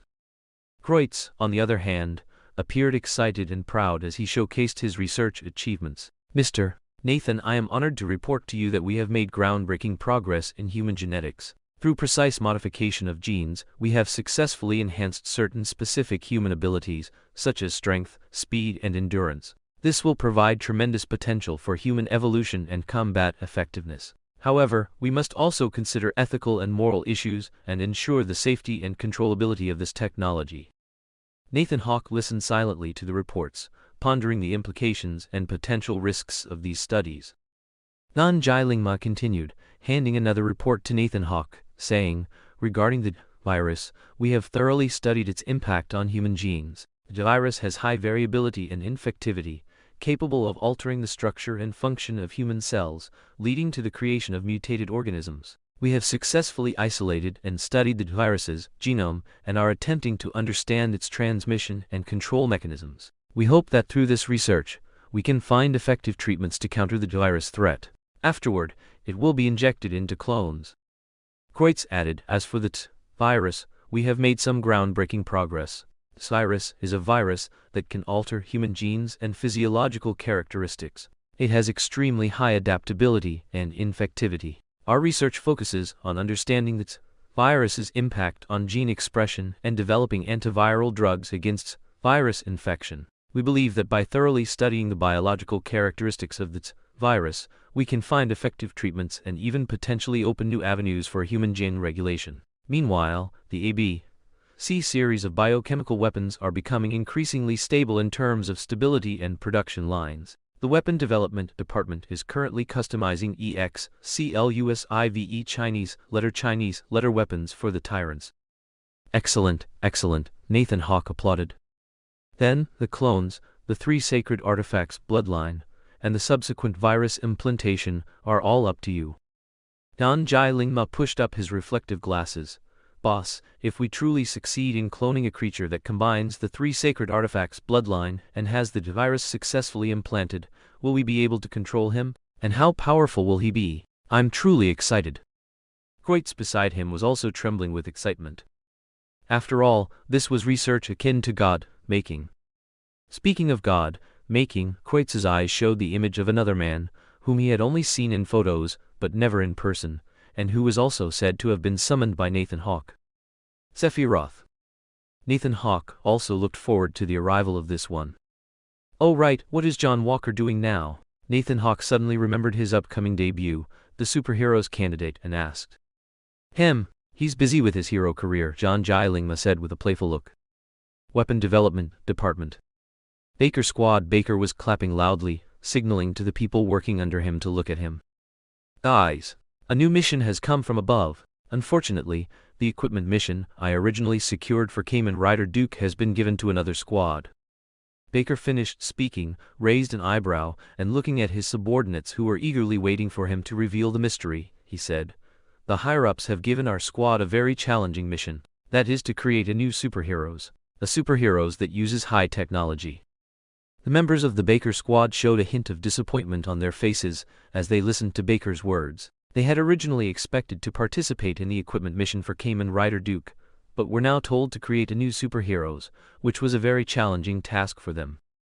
Baker smiled, looking at the expressions of his subordinates, and then continued, "I know the suddenness of this mission might surprise everyone, but I believe we have the ability to complete it. We are the top team in the R&D department. We have advanced technology and innovative thinking, and we can create a truly meaningful superheroes. And a generous salary." Everyone's eyes lit up instantly. "So boss, you want to use the holographic system technology you wanted to use back when you were at Stark Industries?" An old colleague who had followed Baker for many years immediately understood the idea in Baker's words. "Exactly," Baker snapped his fingers, smiling slyly, "but now it should be called illusion technology." A female member of the weapon design team said, "Boss, you must have already thought of this superhero's story and hero name, right?" "Yes," Baker replied affirmatively, then spread his arms to all the members of the Baker squad present and proudly declared, "I call this superheroes Mysterio." "Wow, I didn't expect them to be so fast." Nathan Hawke was holding the report submitted by the Baker squad, including the story outline, hero design, weapon development, and R&D funding for the superheroes Mysterio. It's similar to the character outlined during the Far From Home movie. But what's with this Iron Man is his mortal enemy nonsense? Nathan Hawke twitched the corner of his mouth, but he also knew the panic of the Baker squad members and Baker himself after being fired by Stark and losing a stable source of income, as well as the desire for revenge after Stark disparagingly called Baker's holographic system technology BRF.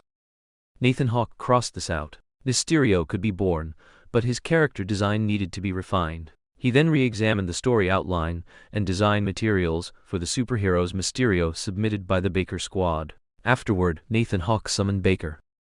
"Baker, I think we need to make some modifications and refinements to Mysterio's character. Although you emphasized his hostility towards Stark Industries in the story, are you planning to have your newly developed hero, the company's new hero, piggyback on Iron Man's popularity?" "No. We need to adjust the plot to make it more appealing and relatable." Baker nodded, slightly disappointed, agreeing with Nathan Hawke's suggestion. He understood that the boss's intention was to create a more popular and recognized superhero's image to better promote and market him. "Okay, we will re-examine the plot to make Mysterio more charming and appealing. We can emphasize his technical prowess and wisdom, while also portraying him as a heroic figure with a strong sense of justice and courage. In addition, we have designed a unique and innovative set of equipment for him to showcase his extraordinary abilities and combat strength." Baker could only nod in agreement. "We need to give Mysterio a noble mission, a belief he adheres to," Nathan Hawke said thoughtfully. He believed that a successful superhero's image required an inspiring backstory and moving character emotions. Listening to Nathan Hawke's words, Baker's mind suddenly conjured up Mysterio battling various opponents, such as alien creatures, otherworldly creatures, mutated creatures, and magic creatures. Then Baker asked ingratiatingly, "Then boss, I wonder if our Baker squad could film Mysterio's big movie?" Nathan Hawke looked at his ingratiating smile and said, "Yes, but at that time, I will have the control squad monitor your progress and financial situation." "That's great, thank you boss," Baker said excitedly, while planning in his mind the casting for this superheroes movie. It had to be explosive, wildly popular, and passionate enough. In the solemn hall of a massive interstellar battleship, Loki and the Chitauri leader faced each other. The atmosphere was tense and oppressive, as if the entire room had frozen. Behind them stretched a vast starry sky. Tension and hostility permeated the air between them, as if it were charged with electricity. Loki's eyes were sharp, and his body was erect, displaying his divine majesty and confidence. He gazed at the Chitauri leader and smiled faintly. "Chitauri leader, we both know that Earth is a valuable resource with infinite potential. I believe it's time for me to take command of the invasion. As a god, I have the ability to lead a vast and powerful army, conquer Earth, and transform it into our colony." The Chitauri leader's eyes were cold and sharp. He sneered in response, "Loki, you are merely an arrogant nobody. We are the guardians of the universe, and Earth needs our protection. Loki smiled faintly, a hint of sarcasm in his tone. Chitauri leader, your fleet may be powerful, but I must remind you, I am a god, and you are merely an alien. My power and wisdom far exceed your imagination. If you refuse to obey my command, I can easily defeat you and reclaim your empire. The Chitauri leader's eyebrows twitched slightly, and a flicker of arrogance and determination flashed in his eyes. Loki, you are arrogant and foolish. Do you think you can conquer Earth alone? Don't forget, the strength of us Chitauri far surpasses that of your gods. If you dare to cross our bottom line, we will mercilessly destroy you and your army. Ha! Loki let out a mocking laugh, as if he had just heard the best joke ever. The two continuously attempted to seize command of the Earth invasion through their words, their positions diametrically opposed. Loki hoped to use Earth's power to fulfill his ambitions, while the Chitauri leader believed Earth was a crucial strategic stronghold that needed to be enslaved and controlled. Just then, a powerful energy fluctuation emanated, shaking the entire hall. Thanos, the mighty conqueror of the universe, made his formal appearance. His presence caused both Loki and the Chitauri leader to feel an invisible pressure. They instinctively lowered their heads. Thanos looked at Loki and the Chitauri leader with a cold expression, his voice deep and authoritative. What are you two squabbling over? Earth is merely an insignificant planet in the endless universe. I brought you together to search for the Infinity Stones, not to watch a farce. Loki and the Chitauri leader both felt Thanos' powerful aura. They knew that contending with this demonic presence was almost impossible. Loki gritted his teeth, then, a determined glint flickered in his eyes. Yes, great conqueror. The Chitauri leader remained silent. He was well aware of Thanos' power and ruthlessness, and at this moment, only caution and obedience could preserve his life and the future of his race. Upon hearing their words, Thanos scoffed disdainfully. Do what you are supposed to do. Loki suddenly stepped forward and respectfully said, Lord Thanos, if possible, I request that you allow your Black Order to accompany us. They all have things they need to do. Thanos glanced at Loki. Loki continued, My lord, there are beings on Earth now called superheroes. Their appearance might disrupt your grand plan. Oh, Thanos became interested, wanting to hear what Loki had to say. Loki understood and said, My lord, the superheroes currently on Earth include those who use telekinesis, lightning, and invisibility. Loki, you're not scared, are you? The Chitauri leader on the side sneered. Loki ignored him and respectfully faced Thanos. In that case, let Supergiant assist you in this operation. After Thanos finished speaking, Loki and the Chitauri leader retreated to the side. They weren't too surprised by Thanos' decision. After all, Thanos was one of the most powerful beings in the universe, and his Black Order was undoubtedly a very reliable force. Mysterio's recruitment set. Ned, why are we here? Little Spider-Man, Peter Parker, looked at the surging crowd with some timidity. Ned's eyes sparkled as he said, Hey, of course, it's to see if we can meet future superheroes. This is a superhero recruitment fair hosted by Hawke Group. Peter Parker looked at Ned, who was dressed head to toe in Hawke Group superhero merchandise, and could only nod. Upon arriving, the two found there were two entrance channels. Upon inquiring, they learned that one was for the audience and the other for interviewees. The two quickly rushed into the audience entrance. After entering the set, they bought 2 buckets of popcorn and 2 sodas. Oh yeah, oh yeah, oh yeah, oh yeah! Ned was extremely excited and expectant. Animal trainers, boxers, singers, dancers. 1 hour later, Peter Parker looked speechlessly at Ned, who was sleeping like a dead pig on his shoulder. The audience, big and small, started to feel drowsy. It was supposed to be a superhero recruitment fair with masters, but instead, it was just a bunch of uninspired acts. The host, also looking sleepy, walked to the stage and announced, Next, please welcome the performer known as the superhero, Master of Illusion, Quentin Beck. Peter Parker heard the hero name Master of Illusion, and when he saw the figure, his heart suddenly trembled. He seemed to perk up, which made him start to listen carefully to the performance of the man who called himself the Master of Illusion. Music played and Quentin Beck emerged from backstage. He was dressed in a black suit, mysterious and charming. He walked to the center of the stage, smiling and bowing to the audience. Applause and cheers erupted. At least this guy's image passed muster. A hint of challenge gleamed in Quentin Beck's eyes. He knew the audience anticipated his spectacular performance. With a gentle wave of his hand, the props on stage began to transform. A vast starry sky appeared before the audience, as if they were immersed in the cosmos. Next, Quentin Beck raised the magic wand in his hand, from which emanated an enchanting light. With a slight movement of his fingers, the scene rapidly shifted, and the audience saw an ancient castle. Outside the castle, winds howled and lightning flashed, as if the end of the world had arrived. Quentin Beck walked to the edge of the stage, extended his palm, and a phantom covered the entire stage. The audience was dumbfounded. They saw their reflections twisting and deforming in the phantom as if being swallowed. Next, Quentin Beck demonstrated his acrobatic skills. He leaped into the air, his body tumbling freely, agile and graceful. The audience gasped in amazement, unable to comprehend these seemingly supernatural performances. Quentin Beck landed on the stage, a small bottle appearing in his hand. He opened the cap, and a strange fragrance filled the air. The audience felt dizzy and disoriented, falling into illusions, at a loss. Then, Quentin Beck raised his hand, and a colorful bird flew from it, dancing gracefully. The audience held their breath, captivated by the beautiful sight, completely immersed.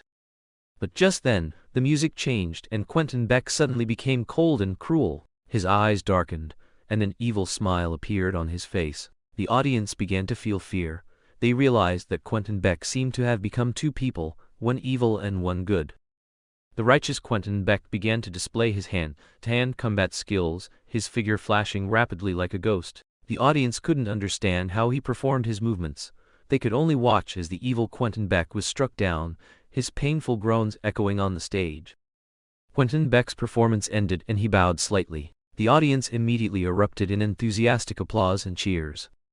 Whoa, whoa, whoa, whoa. What happened? What happened? Ned suddenly jumped up, his face looking startled. You missed a performance, Peter Parker said. Really? Hearing Peter Parker's words, Ned looked at the enthusiastically applauding crowd around him and felt like he had missed out on $1 million. Oh shoot! My time with Aunt May is almost up. Peter Parker suddenly checked the time on his watch. Then, what are we waiting for? My mood no longer suits staying here. Ned showed a murderous expression. The stage lights gradually dimmed, and Quentin Beck bowed to the audience before leaving the stage. Backstage, Quentin Beck's mood immediately became anxious. Compared to being an unsung behind-scenes worker, he yearned to stand in front of the camera and achieve his dream of stardom. But in the highly competitive Hollywood, his dream seemed forever out of reach. Beck's desire for fame had almost reached a fever pitch. This time superhero. This was even more star-like than a star.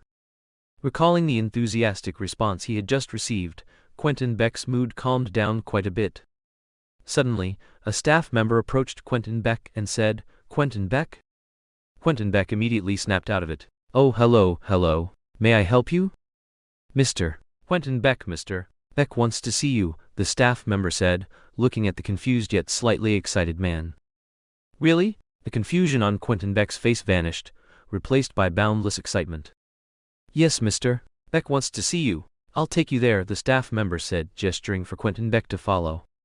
He. Quentin Beck suddenly chuckled foolishly. Upon arriving at the location, Quentin Beck was stunned. It turned out that there were quite a few people Mr. Beck wanted to see. "I thought I was the only one," Quentin Beck said, a smile on his face that looked more like a cry. Nick Fury stood in his secret research facility, observing the mysterious energy cube the Tesseract placed on a pedestal. He realized the Tesseract's potential and wanted to harness its power to protect Earth from threats. However, his decision was questioned by Dr. Eric Selvig. "Damn it, the Tesseract's energy is still rising. It's getting out of control," Dr. Eric Selvig said. The Tesseract burst forth with a brilliant light, and ripples spread out, sending all the objects on the table flying and crashing to the floor. "Hey, is everyone all right?" Nick Fury shouted. "Why, yes, we're fine, Dr. Eric Selvig slowly stood up. Just then, another strong energy fluctuation suddenly erupted from the gem. A flash of bright light appeared, and Loki materialized before Nick Fury. He was clad in magnificent, as Guardian armor, exuding an imposing aura. Loki looked at Nick Fury indifferently, scoffing, "Mid-Guardian, you've always liked to wield power, haven't you? It seems this gem has captivated you as well." Nick Fury's face darkened. The unexpected arrival startled him, and he demanded, "Who are you?" while subtly raising his arm. The agents quickly moved, launching an attack, attempting to subdue Loki. However, Loki displayed his power as an Asgardian god. He deftly dodged the agents' attacks and defeated them one by one with his magic. Whoosh! An arrow struck Loki's afterimage. Looks like there's another little mouse. Loki smiled faintly, using magic to appear before Hawkeye, catching him off guard and unfamiliar with the situation. Loki grinned triumphantly, using the power of the Mind Stone in his hand to control Hawkeye, forcing him to submit to his will. It seems you have some abilities, then in my presence, become my loyal puppet. Nick Fury was enraged. He understood that if he didn't act, Loki would seize the Tesseract, bringing great danger to Earth. He focused, found an opening, and launched a decisive attack at Loki. That'll do for now. Consider it a small punishment. Loki smiled mysteriously, then used the Mind Stone to begin controlling the surrounding agents, escaping with the Tesseract, Dr. Eric Selvig, Hawkeye, and some of the controlled agents. Nick Fury listened to the distant gunfire, which then faded. Natasha arrived before Nick Fury and asked bluntly, "Clint?" "He's been controlled," Nick Fury said, recalling the Mind Stone Loki held in his hand. Then, Natasha looked at the thoughtful director.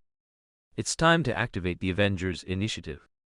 Meanwhile, Loki, having departed, brandished his Mind Stone at a spot, and the controlled agents raised their weapons at an empty space. "Do you think your illusion can evade a god's gaze?" Loki looked disdainfully at the spot. "You cowardly fellow, reveal your lowly face before a god." "Loki, you call yourself a god?" An evil voice echoed. "If I weren't afraid of the Sanctum's detection, but..." The man in a black wizard's robe and mask waved his hands. 2 wormholes opened on his left and right. 2 dark energy octopuses charged at Loki. Loki's face instantly darkened. "Dark magic? Is my lord also here to seize the Infinity Stones?" At the same time, he brandished the Mind Stone, and the agents raised their weapons and began to fire. Bullets densely struck the octopuses, which let out groans of pain, but their dark energy layers enveloped them, deflecting the agents' attacks. Loki calmly considered his strategy, knowing this battle was not to be underestimated. Loki used his magic skills, unleashing a powerful energy wave that repelled one octopus. However, the other octopus still troubled him. Loki quickly dodged, simultaneously releasing lightning bolts with his Mind Stone, severing one of the octopus's tentacles. The man in the black wizard's robe sneered, "Loki, you are as arrogant as ever, but you can never compare to the power of dark magic. Who exactly are you?" Loki was very confused. This person in front of him seemed to know him, but he had no memory of ever meeting them. "Who I am is not important. Do you desire power?" "You know who said." Loki's lips curled into a cold smile. "Dark magic or the power of gods, to me, they are merely tools, and I am the ruler of chaos and order." As soon as he finished speaking, Loki unleashed a powerful energy wave, repelling the man in the black wizard's robe. He manipulated the agents with his Mind Stone, making them continue to attack the octopuses. Under the agents' assault, the octopuses gradually weakened and were eventually completely defeated. Loki looked at the retreating you-know-who and said coldly, "Dark magic is not your true power after all. You are merely a tool of temptation. You will come looking for me again." You-know-who smiled faintly then vanished. Enthusiastic applause followed incessantly. After a lively yet brief exchange, the Baker squad members and Baker himself collectively decided to have Quentin Beck portray the superhero Mysterio. Then, Quentin Beck was both excited and overwhelmed at the moment, unsure what to say or do. Baker patted his shoulder, teasing, "Now, cast aside your past, everything you are, and begin a new life, the life of a superhero." Quentin Beck nodded blankly, then a smile bloomed on his face. Quentin Beck's excitement was inexpressible. He finally had the chance to become a superhero, save the world, and showcase his talents. He realized he would face a series of challenges and responsibilities, but he also firmly believed he was capable of fulfilling them. The Baker squad members congratulated Quentin Beck, encouraging him to shine in his new role. They had full confidence in Quentin Beck, believing he would become a great superhero. "Congratulations, Quentin. We look forward to seeing your talent as a superhero," one member exclaimed excitedly. Quentin Beck felt the team's support and encouragement, which strengthened his resolve. He took a deep breath and said with determined eyes, "I will do my best to become a fearless protector and fight for justice." Baker watched this scene, an evil smile, no longer hidden on his face. "Tony Stark, when my superhero Mysterio appears and begins to unleash his future, this world will no longer need you." However, before that, I will give you a small gift. A prequel gift, Mysterio vs. Iron Man. Baker left the scene, heading towards his laboratory. What he didn't know was that not far away, the Invisible Man was invisibly watching him. Bang! A file was thrown onto the desk by Nathan Hawke. This Baker, he actually dared to privately withhold some weapon resources. Wesker said coldly, after all, he probably doesn't think the salary from the company is enough. Huh, Wesker, I didn't expect you to tell cold jokes. Nathan Hawke laughed. The money for 5 Iron Man armors should at least be enough. After integrating the resources of Hammer Industries, we can now stably produce the Iron Legion, especially the Eisenach battle armor with Eisenach technology. Wesker used the remote control in his hand to switch data and images on the display. Dr. Jilingma optimized certain elements in the reactor, making them more durable in terms of usability, but according to the captured footage, the energy Iron Man is currently using seems to be different. Wesker began to switch screens, displaying the extraordinary aspects of Iron Man's energy. Nathan Hawke nodded in satisfaction.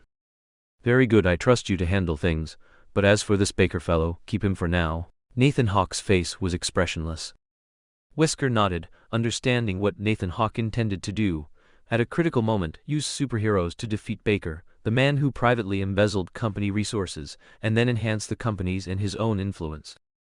Nathan Hawke calmly formulated his plan. He decided to expose Baker's true colors at the right time and use superheroes to eliminate him. At the same time, he would use this opportunity to boost the company's influence and expand his own power. Unbeknownst to Baker, a complex conspiracy had already begun to brew. Stark's home. You are not welcome here. Tony Stark glared with a dark face at Nick Fury and the agents behind him, who had trespassed into his home. Tony, a major incident has occurred. This world needs your strength, Nick Fury patiently explained. Huh? Tony Stark sounded as if he had heard something amusing.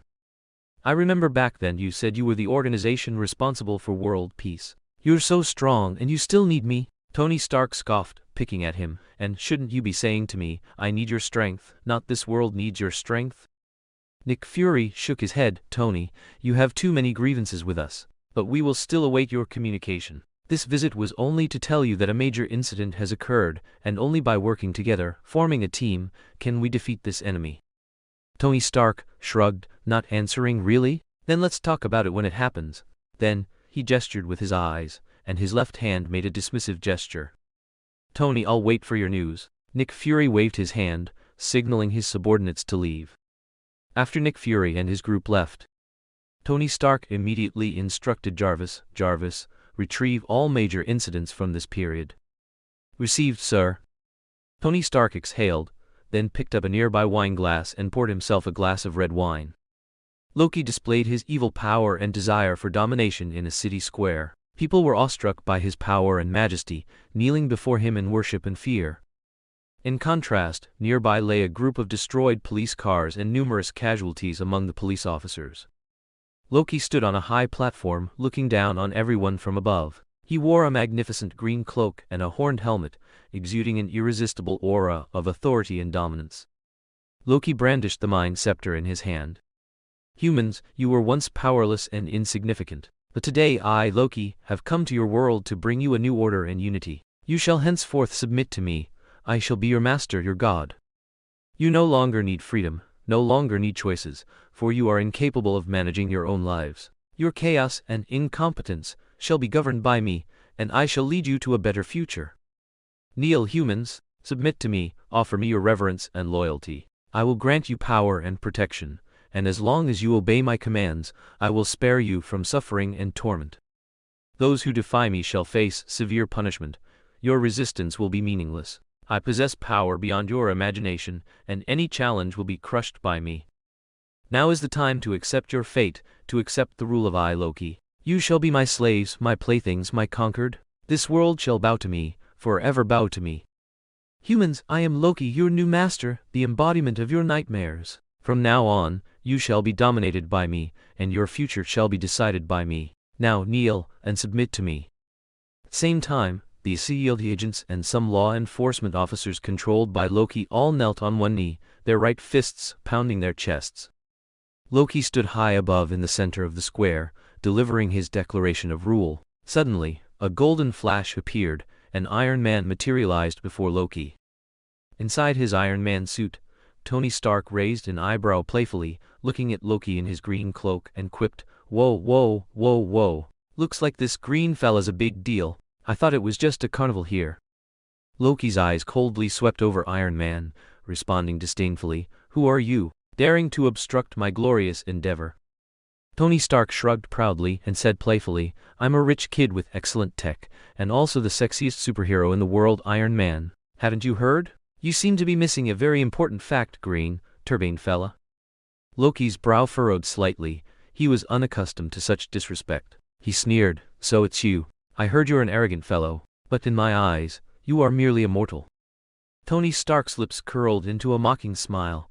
"Oh, really? You truly know nothing about me. Don't let my handsome appearance fool you. I am a peerless hero with cutting-edge technology. Let me give you a lesson in tech." Loki gave Iron Man a cold glance and retorted, "Do you think your armor can stop me? Don't dream, Iron Man." Tony Stark looked at him playfully and said with a laugh, "Oh, I'm never a daydreamer, but I believe I can teach you a lesson about respect and justice."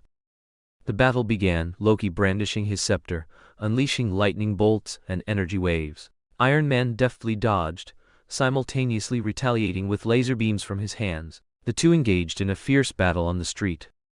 Loki continuously unleashed various illusions and energy attacks, but Iron Man's armor was able to withstand his assaults, responding with swift counterattacks. He flew through the air, using high-tech weapons to attack Loki as cannon fire and energy beams intertwined, creating a spectacular battle scene.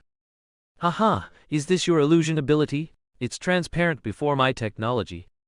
Facing the mockery, Loki gritted his teeth and said, "Do you think you can defeat me? I am a god and you are just a toy." Tony Stark scoffed, "That's right, I'm just a toy. I'm a toy with free will, with unyielding courage and infinite creativity. And you, Loki, are just a self-important clown." Their battle grew more intense. Loki tried to use illusions and magical techniques to defeat Iron Man, but Iron Man's technological armor and tactical acumen kept him on top. Finally, Iron Man delivered a fatal blow, defeating Loki and forcing him to abandon the fight. Tony Stark stood before Loki, watching him lay helplessly on the ground. He coldly told Loki, "Do you think power and intimidation can make you a ruler? Whether you are a god or a human, you cannot escape Iron Man's peaceful privatization." Boom, boom.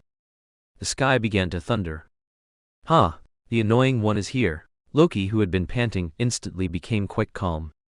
"What do you mean?" Tony Stark inexplicably felt a pressure. Loki smiled slightly and replied, "Literally." Boom. A figure landed before the two of them.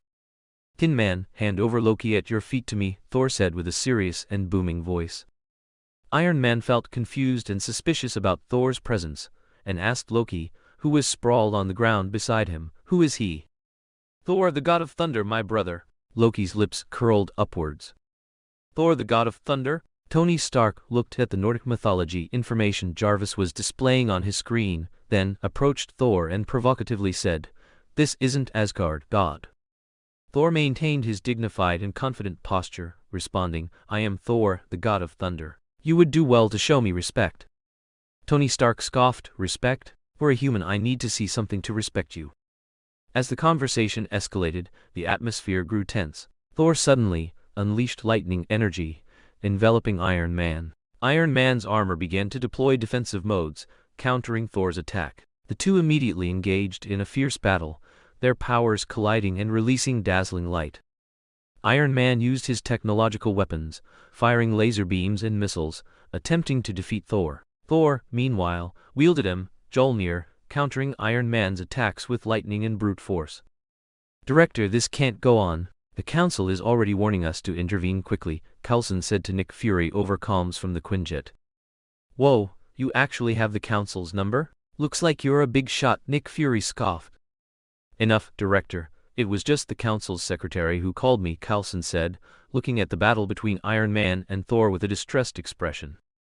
"Natasha, how's the captain doing?" Nick Fury asked Natasha, who was beside Coulson. "I'm fine, thank you." Captain Steve Rogers stepped forward and spoke into the comms. "Good, Captain, grab your weapon. Quell this battle and bring back the one who calls himself God while you're at it, Nick Fury said, then hung up the comms. Captain, Coulson was about to speak, but turned to find he was already gone. Natasha merely pouted. Iron Man and Thor's battle was raging fiercely when a figure suddenly flashed between them. It was Captain America. He wore his red, white, and blue uniform, representing freedom and justice, and held his round shield, standing majestically and resolutely at the center of the fight. Captain Steve Rogers appeared on the battlefield with his iconic shield. The battle ends here. Stop fighting. However, when Tony Stark saw someone dressed in strange attire, as if cosplaying Captain America, his expression immediately became bewildered and surprised. Tony Stark quipped, "Wow, everyone, look who it is. Isn't this our savior, Captain America? Your cosplay skills seem to be getting better and better." Captain America looked at Tony unperturbed, calmly replying, "This isn't cosplay, Tony. This is my official gear. I am Captain America." Tony Stark shrugged indifferently. "Is that so? Your fashion sense seems a bit off. I didn't expect you to be so fond of vintage." The captain maintained his composure and dignity, despite feeling annoyed by Tony's taunts. He tried to defuse the tense situation. "Tony, we're not here to argue. We face a common enemy and we need to cooperate." Tony smirked playfully. "Cooperate? Oh, I get it. You want to use my technology and gear to make up for your shortcomings, right? Looks like your shield is outdated." This taunt angered the captain, but he still remained calm. "Tony, this is not the time to argue. Earth faces an unprecedented crisis. We need to unite. If you two keep bickering, do you think I, Thor, don't exist?" Thor raised his hammer, crackling with lightning, and lunged at the two. The captain shouted with a firm voice, "Enough. We are on the same side. We shouldn't be fighting each other." Thor looked sharply at Captain America. "Who are you? By what right do you interfere in our battle?" After blocking the attack, the captain replied with a smile and kindness, "I am Captain America. I am here to quell this pointless conflict. We should unite, not oppose each other." Thor observed Captain America, feeling the justice and courage emanating from him. "From you I sense your justice and courage. I am willing to believe what you say. However, I still need to take Loki with me." The only response Thor received was the captain's shake of the head. On the helicarrier, a group of people were debating Loki's custody. "Loki must be brought back by me for judgment," Thor said, chugging a large glass of iced beer. Bang! Another one. Ever-amiable Coulson, acting as a waiter, smiled as he took the glass and refilled it. Captain America shook his head and explained, "Thor, I hope you understand that your brother committed crimes on our Earth and should be tried by our human judicial system." "Trial?" Thor was somewhat sensitive to the word. "Your dear brother has at least 20 human lives on his hands," Natasha interjected at the appropriate moment, momentarily stunning Thor, who had been somewhat resentful at the mention of a trial. Thor gave an awkward laugh. "Loki isn't my biological brother." He tried to ease the tension. "Speaking of which, where are your director and Dr. Banner?" Tony Stark, who had secretly accessed S.H.I.E.L.D. classified information, asked expressionlessly. "They're with Loki," Coulson replied. "Oh, thanks. Get me a Tony said, sitting at the table opposite Coulson. "No problem, but I heard has a new name recently," Coulson said, seemingly to lighten the mood. Seeing everyone looking at him curiously, he smiled slightly and added, "It's called Binju Water." Jarvis's voice immediately came through Tony Stark's portable earpiece. "Sir, Binju is..." "Ha ha ha ha." Everyone suddenly looked at Tony, who was laughing heartily, wondering why he was so happy. However, after Coulson's antics, the atmosphere was undoubtedly much friendlier, and any awkwardness quickly dissipated. Just then, Coulson seemed to receive an order through his earpiece. He said to everyone present, "Excuse me, the director's calling for me." Loki sat cross-legged in his prison cell, a hint of mockery and arrogance in his eyes. Bruce Banner walked to the cell and watched the bound Loki, sensing the evil aura emanating from him. Loki sneered, then said, "Hey big guy, we meet again." Bruce Banner replied with a grave expression, "Loki, do you know what you're doing? Do you know that your actions will trigger a devastating war?" Loki shrugged indifferently, a cold smirk playing on his lips. "War is inevitable, Bruce. I'm just guiding its direction. This world needs a true king, and I am that king." Bruce Banner frowned slightly. He knew that a rational conversation with Loki might be impossible, but he still tried to persuade him. "Loki, you are lost in the desire for power and revenge. You are not a true king, but a madman driven by pathological ambition." Loki's cold smirk deepened at Bruce's words. Madman? Perhaps. But at least I'm not a small, insignificant human like you. You're still that weak and powerless scientist, incapable of understanding my greatness. Loki finished, then gave a cunning smile. Seeing Loki's cunning face during their conversation, Bruce Banner instinctively took a step back. Of course, if I were talking about your other form, Loki said, spreading his hands in an exaggerated gesture. If it's the Green Giant, then you would be an invincible existence. Our combination would be this world. Loki shook his head and said firmly, this universe, an invincible existence. Anger and sorrow flickered in Bruce Banner's eyes. Loki, you don't understand. True greatness is not achieved through domination and destruction, but through peace, unity, and justice. Your actions will only bring you more loneliness and suffering. Loki smiled coldly, a hint of mockery in his eyes. Bruce, you speak very interestingly, but in my opinion power is everything. You so-called superheroes are just a bunch of foolish ants, incomparable to me. Bruce Banner took a deep breath and said calmly, Loki, no matter how arrogant you are, you will ultimately fail. Because we will defeat evil. We will stop your plan and save Earth. Loki's lips curled into a cruel smile. We shall see, Bruce.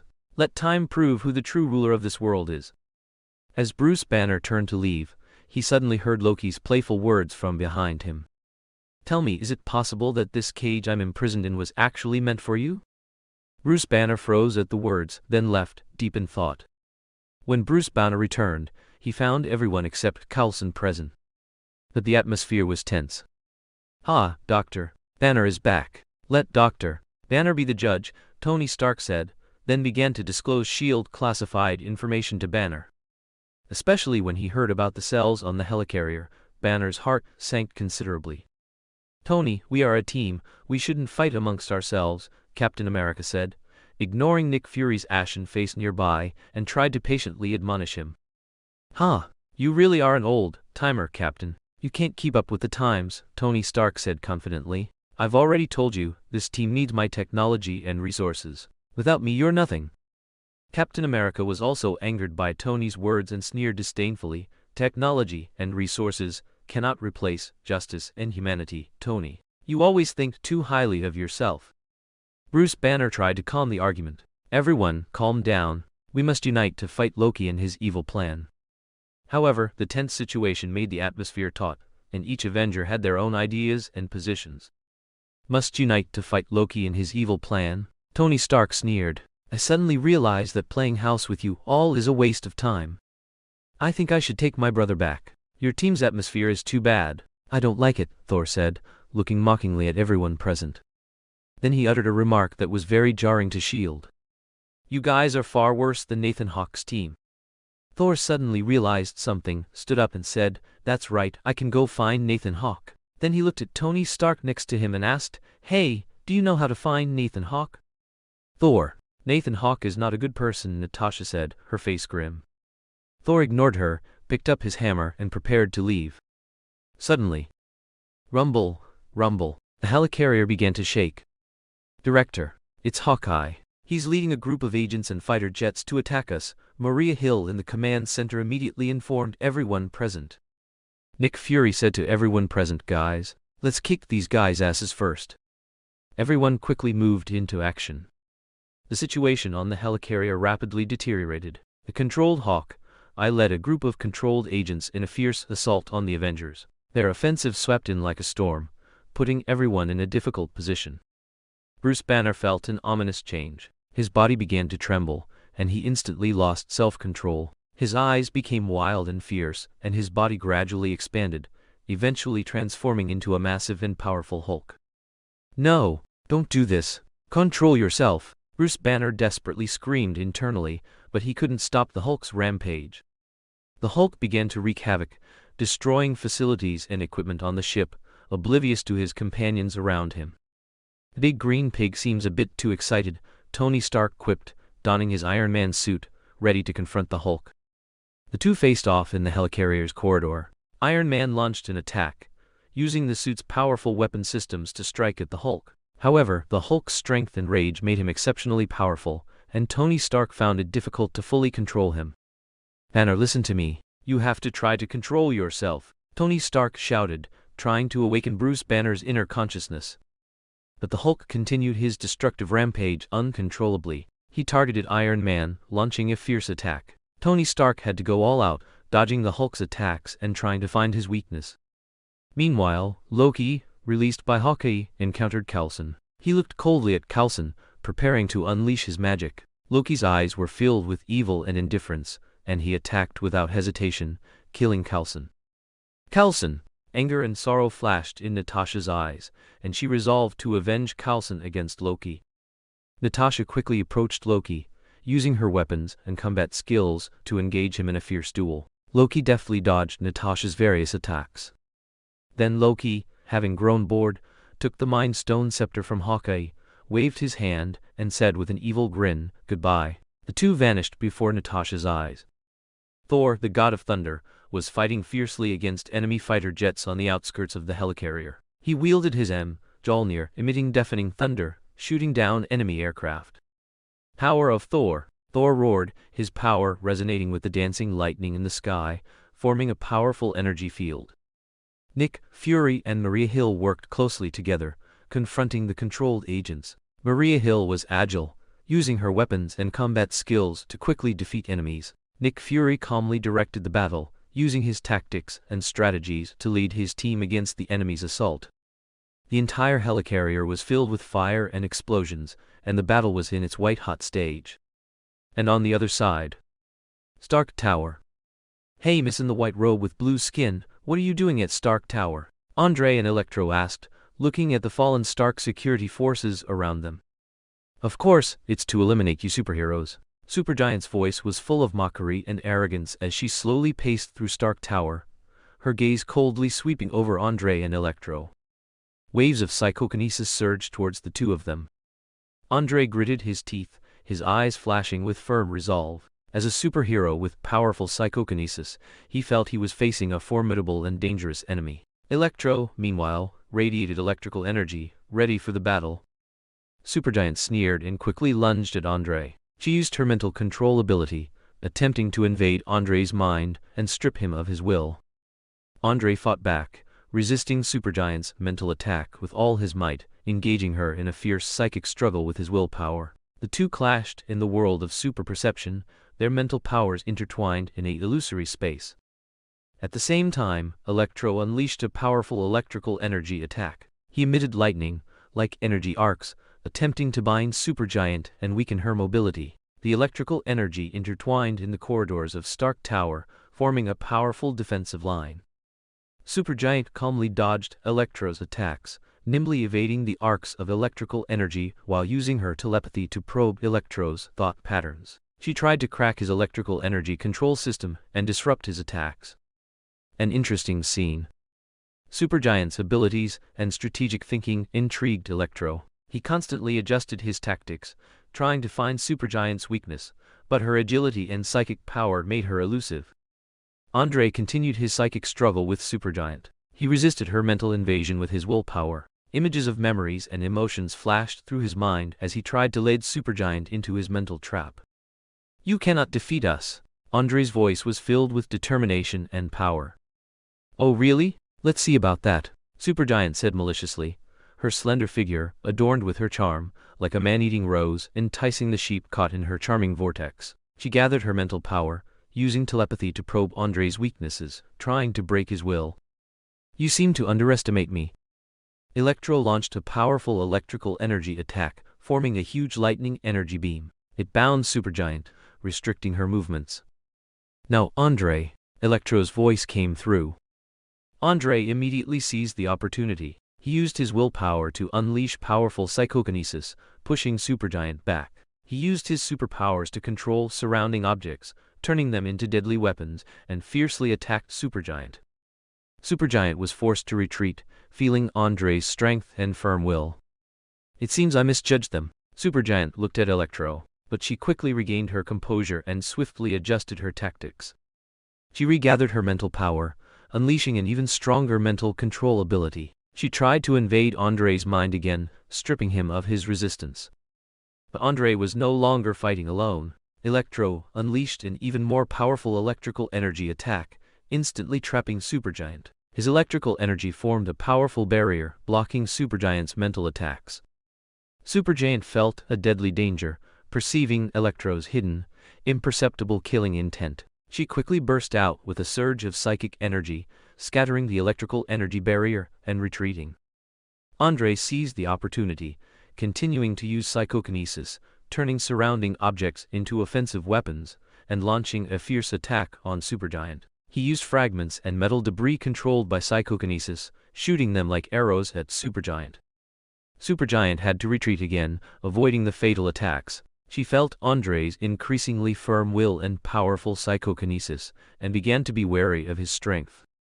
"You weak humans, do you think you can challenge me?" Supergiant's voice was full of mockery and disdain. "You are just insignificant bugs."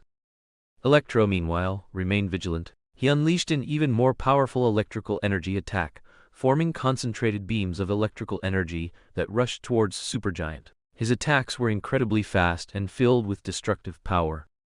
Supergiant tried to resist Electro's attacks, but her control ability met with great resistance. The electrical energy beams penetrated her defenses, hitting her body and releasing a powerful energy impact. She was forced to retreat, her body severely injured, but she did not flinch. Supergiant regathered her mental power, and an evil light flickered in her eyes. She once again unleashed powerful mental control abilities. Her body automatically began to fly into the air, and waves of mental control rippled out, attempting to invade Andre and Electro's minds and strip them of their resistance. However, Electro was already alert. His body flashed quickly, dodging Supergiant's control. Under the cover of electrical energy beams, he rapidly approached Supergiant, using electrical energy to encircle his fist, and launched a devastating one strike. "Your control cannot affect me." His fist slammed down, instantly hitting Supergiant's body and unleashing a huge electrical energy impact. Supergiant was violently sent flying, crashing into the wall, causing a violent tremor. Andre followed closely, using psychokinesis to protect himself and Electro, while launching continuous attacks. He used psychokinesis to bind Supergiant, making her unable to move. Whoosh, whoosh, whoosh. Arrows wrapped in dark energy swarmed towards the two. Small. Electro used electrical energy to burst out an electrical energy shield, blocking the sneak attack from the shadows. "This lady cannot be captured by you." A man in a black mage robe and a mask appeared in front of Supergiant. "That's not up to you." Andre's psychokinesis activated, and fragments and metal debris swiftly shot towards the opponent. The man clapped his hands together. 5 wormholes appeared in a pentagram formation behind him, emitting a dark aura. "This is..." Andre and Electro instantly exchanged glances, both feeling an even stronger dark energy than from the octopus last time. 5 dark octopuses blocked the attack, and then swiftly charged towards the two. Andre and Electro reacted immediately to the sudden appearance of the dark octopuses. Andre used psychokinesis to control surrounding objects, turning them into deadly weapons. He quickly grabbed a large steel fragment, aimed it at the dark octopuses, and threw it. Electro, meanwhile, unleashed an even more powerful electrical energy attack, forming an electrical energy barrier to block the dark octopus's impact. However, the dark octopuses were not deterred. They nimbly moved through the air, rapidly approaching Andre and Electro. Their tentacles were filled with dark energy, emitting a chilling threat. Andre thought calmly, realizing that psychokinesis and object attacks alone were not enough to defeat these dark octopuses. He quickly adjusted his tactics, concentrating his mental power, and unleashed a powerful psychokinesis wave. The psychokinesis wave instantly spread, repelling the dark octopuses. They were violently impacted by the force, emitting shrill roars, but they were not completely destroyed. They all retreated, preparing to attack again. Electro, meanwhile, concentrated electrical energy, forming an electrical energy chain that quickly bypassed the dark octopuses and zapped the black-robed man. The electrical energy chain flickered with bright electrical energy, releasing powerful energy. However, the dark energy protective layer on the black-robed man blocked the electrical energy chain's attack. The 5 dark octopuses charged at Andre and Electro again. Their attacks were even fiercer, and their speed even swifter. Andre used powerful psychokinesis, turning surrounding objects into deadly weapons and throwing them at the dark octopuses. His psychokinesis waves continuously impacted the enemies, eventually scattering them. Electro, meanwhile, unleashed dazzling electrical energy attacks, trapping the dark octopuses within the electrical energy. His electrical energy chains wrapped around the enemies, then he gave a mighty tug, tearing them apart. However, as they prepared to continue the fight, they found that the black-robed man and supergiant had already disappeared. They actually escaped. Andre gritted his teeth, looking around angrily. "This is our mistake." Electro frowned, deeply regretting it. They looked around. Stark Tower was filled with smoke and debris, and traces of the battle were everywhere. They realized that the enemy's goal was not just to deal with them, but that there was a larger conspiracy behind it. Meanwhile, on the other side, after dealing with Hawkeye's attack on the helicarrier and Loki's conspiracy and Coulson's death, everyone began to unite. After guessing that the final battlefield might be at Stark Tower, Tony Stark was about to act, but Maria Hill brought news. "We just received a message that a battle broke out at Stark Tower," Maria Hill said. "What?" Everyone looked at Maria Hill in confusion. "What exactly is going on?" Tony Stark had just finished speaking when Jarvis's message came through. "Sir MS, Pepper's call. Connect." Pepper Potts immediately said, "Tony, a blue-skinned person just attacked our building. Thankfully Super V and Electro were there. Don't worry, Happy and I are together now, very safe." Tony Stark's face instantly became serious when he heard Pepper's words. "Pepper, you two need to stay vigilant. I'll be right back," Tony Stark said, his eyes flashing with firm resolve. Then he turned to the people present and said, "Guys, I'm going first." He immediately started the Iron Man armor's engine, took off from the helicarrier, and rapidly flew towards Stark Tower. When Tony Stark arrived at Stark Tower, he saw the smoke and debris filling the building. "Hey, over here, Iron Man." Tony Stark looked over when he heard the voice. "Super V, Electro. It seems we should sit down and have a good talk." "So, who exactly are you?" Loki looked at the injured supergiant, waving the Mind Stone and pointing it at you-know-who, while Hawkeye and the other agents aimed their weapons at this mysterious visitor. "Me?" You-know-who smiled slightly, taking off his mask. "I have many names, but if it's a person's name you can call me Silius. This should be our first official meeting." Tony Stark looked at Nathan Hawke, who was sitting opposite him, and the two superheroes standing behind him. Nathan Hawke nodded slightly. Tony Stark got straight to the point. "What do you know? What are your plans?" Their original plan was to establish a space passage on top of your Stark Tower. As soon as Nathan Hawke finished speaking, Tony Stark immediately said, "I know, that's why I rushed back, but because of you, they hit again." Nathan Hawke shook his head. "No, I found a dedicated base for them." "Where?" Tony Stark frowned. "Vanco Technology Tower." Tony Stark immediately reacted. "I remember now. Your group has recently been undergoing resource integration. However, the majority of Wank technology was acquired by the military and government politicians, while Hammer Industries didn't gain much. And inside the tower? Yes, there's an arc reactor there. A reactor powerful enough for them to open a spatial wormhole." Nathan Hawke smiled faintly. "Why do this?" Tony Stark's face darkened. "Giving you time to prepare, does that count?" Tony Stark's expression improved significantly upon hearing this. Indeed, if a major battle were to start in a rush, they would be very passive. But with Nathan Hawke's intervention, they now had time to make arrangements and trap their enemies. Tony Stark immediately formulated several combat plans for after the wormhole opened, surrounding the Vanco Technology Tower. "How confident are you?" Tony Stark asked. Nathan Hawke replied with certainty, 100%. They are very eager, yet at the same time, they are convinced that as long as their army emerges from the wormhole, they will be 100% victorious. "Is that so?" Tony Stark pondered Nathan Hawke's words, as well as the accurate information Jarvis was relaying through his portable earpiece. "What about you? What are your plans?" Although Tony Stark's favorable impression of Hawke Group had increased after the battle with Avon Vanco, he was still very cautious about this group of superheroes who were clearly not in his camp. "Now we just wait for them to come, then destroy them, and acquire their technology. That's my plan." Nathan Hawke's direct and clear words stunned Tony Stark. "It's that simple, and you just told me?" Tony Stark asked with a hint of doubt. "What else? You're the brilliant Tony Stark. I don't know if you're interested in alien technology, but I, Nathan Hawke, am definitely very interested." "Huh?" Tony Stark laughed. Indeed, Tony Stark never compromised on his own intelligence. He understood that Nathan Hawke's goal was to acquire alien technology, and he himself was deeply interested in it. They might be comrades, or they might be rivals, but at this moment, they faced a common enemy.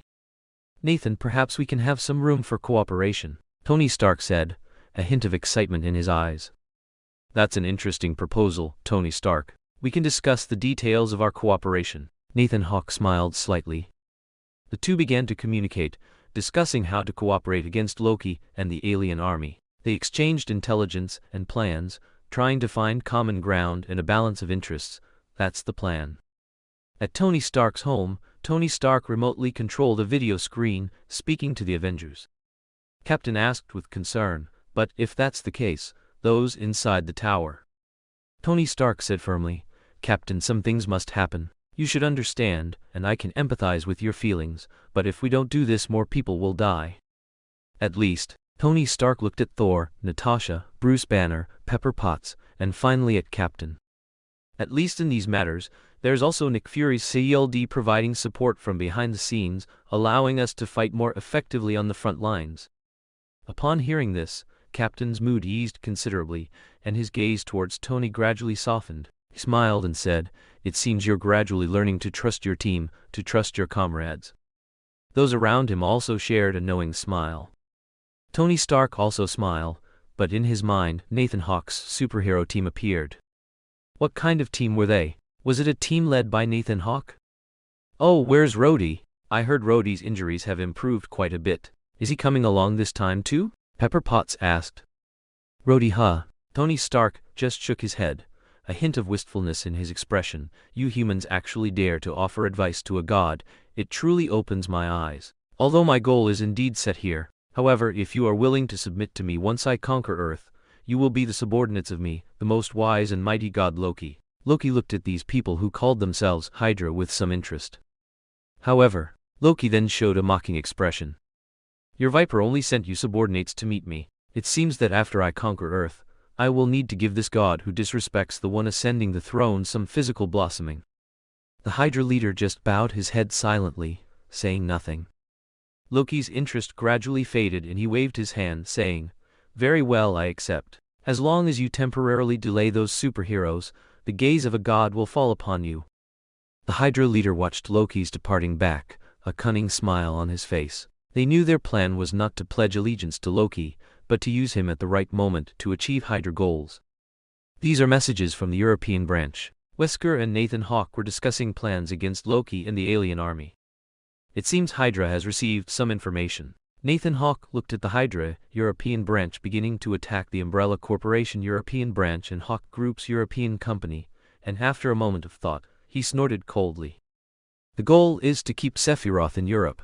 Our industries and capital chain in Europe are growing larger. As soon as Sephiroth appears on that battlefield, they should immediately launch an attack there," Wesker analyzed. Nathan Hawke nodded, "I understand." Then he looked at the data on the screen. "Loki, Supergiant, one of the Black Order, you know, who is chasing America Chavez, Hydra, they have already started to team up." Nathan Hawke finished speaking and then asked Wesker, "What about Baker? Is Baker involved?" Wesker shook his head, then said, "However, according to the Invisible Man's monitoring, the other side seems to be preparing to give Stark some trouble soon. If war really breaks out, how do you plan to deal with Baker? Have Umbrella Corporation's control team and security personnel prepare to protect everyone in the weapons research department on the eve of the war." Nathan Hawke issued the order. Nathan Hawke then went to the research department. Kreutz came to Nathan Hawke excitedly. "Are aliens real?" Nathan Hawke looked at the other party's increasingly muscular physique after injecting its virus and said, "Yes, war is coming soon. How are the preparations for the part assigned to you?" Kreutz just clapped his hands, then made a gesture to invite him in. Kreutz began to introduce. "At the start of the war, our virus products can be quickly deployed to the battlefield at any time. Zombie dogs, lickers, tyrants. Various types of products are ready. With SNAC technology and my improved genetic optimization, the control of virus products has achieved perfect stability at this stage." "Very good." Nathan Hawke couldn't help but praise him. He then went to John Jai Lingma's Iron Legion. "No problem, at a single command, the Iron Legion will deploy immediately." John Jai Lingma's excitement was different from Kreutz's. He appeared very calm, having seen alien life forms before. At this moment, he was eating a lollipop, looking at the combat scene in another experimental arena where Kamen Rider Duke, transformed by John Walker, was fighting various types of Iron Man armor. After the war increased production investment, Nathan Hawke nodded as he watched John Jai Lingma manipulate the data displayed on the screen. "No problem," Don Jai Lingma replied with certainty. And John Walker, in the combat experiment arena, also saw Nathan Hawke leaving in his peripheral vision. As night fell and deepened, inside the Vanko Technology Tower, everyone had been replaced by Loki's people. "Doctor, how are the preparations coming along?" Loki asked Erik Selvig, who was setting up the portal. Although the Vank technology reactor can open the portal in terms of stability and speed, it cannot compare to the Stark Tower reactor. "The estimated time should be until morning," Selvig replied. "Can't it be faster?" Loki was a bit annoyed. "It can, but if so, the stability will approach a critical point where it could explode at any time, becoming extremely unstable and liable to shut down at any moment," Erik Selvig replied. Seeing that Doctor said so, Loki had no better option. After all, transporting a large army into Earth's interior required a large and stable energy source to activate the power of the Infinity Stones. Loki said nothing, but looked at Hawkeye beside him and ordered, "You are to keep watch around the tower. Anyone who enters the tower is to be killed without mercy." "Yes, Your Highness." Hawkeye respectfully accepted Loki's order and began to instruct the agents, who were under his control, to start patrolling. "My dark magic has set up a perimeter. After this is done, I will need the power of the Space Stone," Silius said.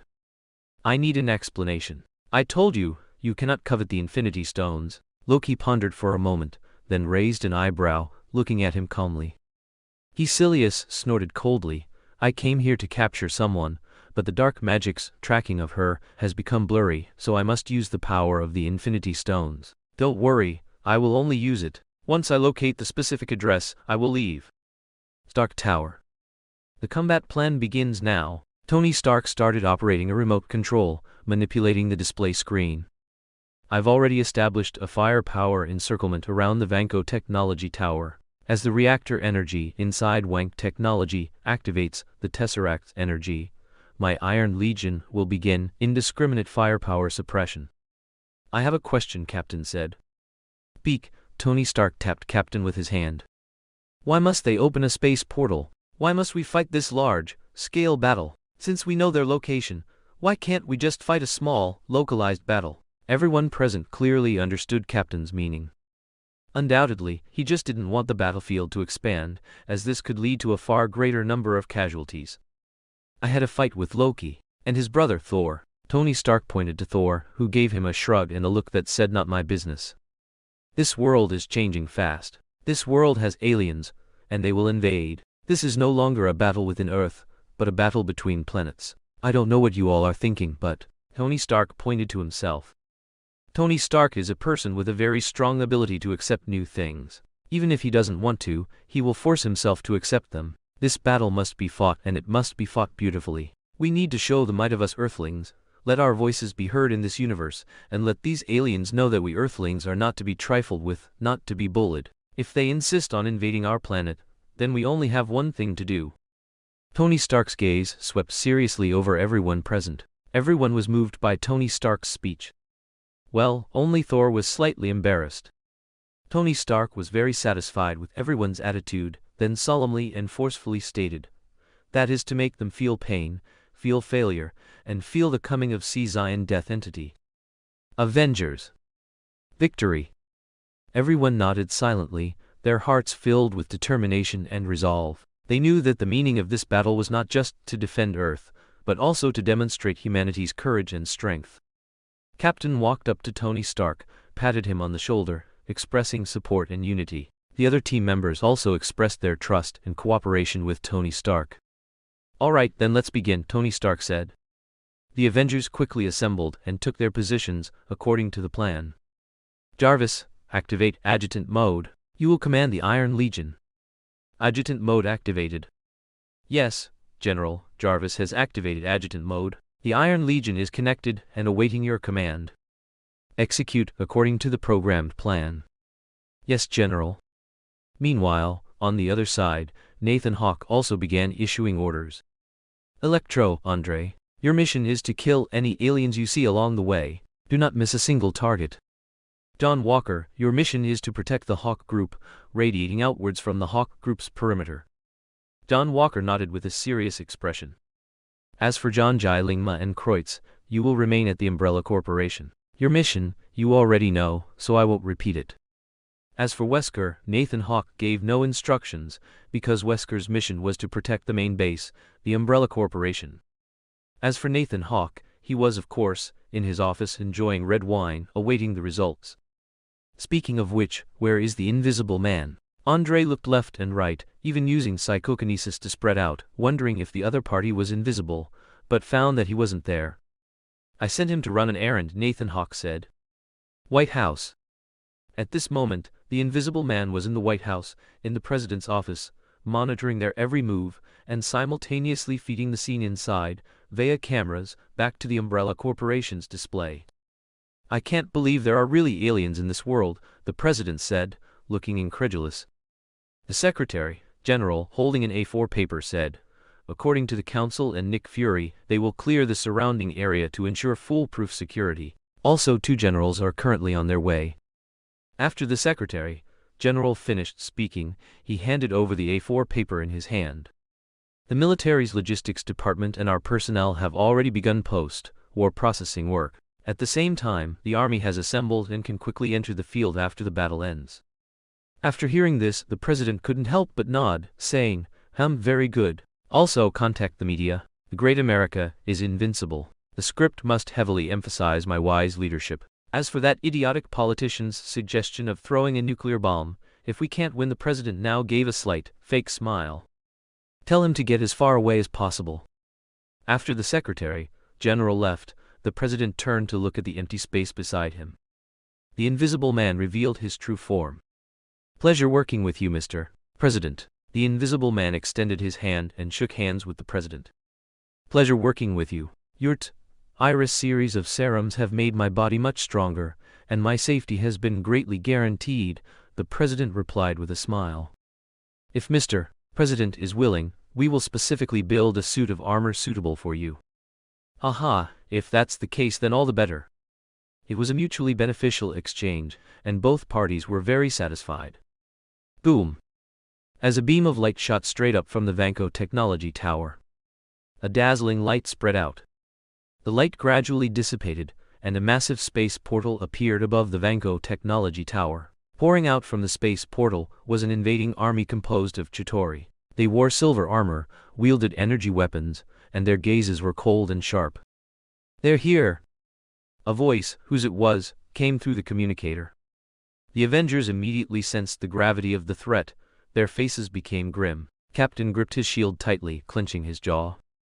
The Chitauri Legion's infantry swarmed forth. They wore exoskeletons, emanating a chilling aura. Utilizing the hive mind of their electronic neural network, they quickly organized a powerful attacking force. Iron Man, Black Widow, and Hulk tensely faced this formidable enemy.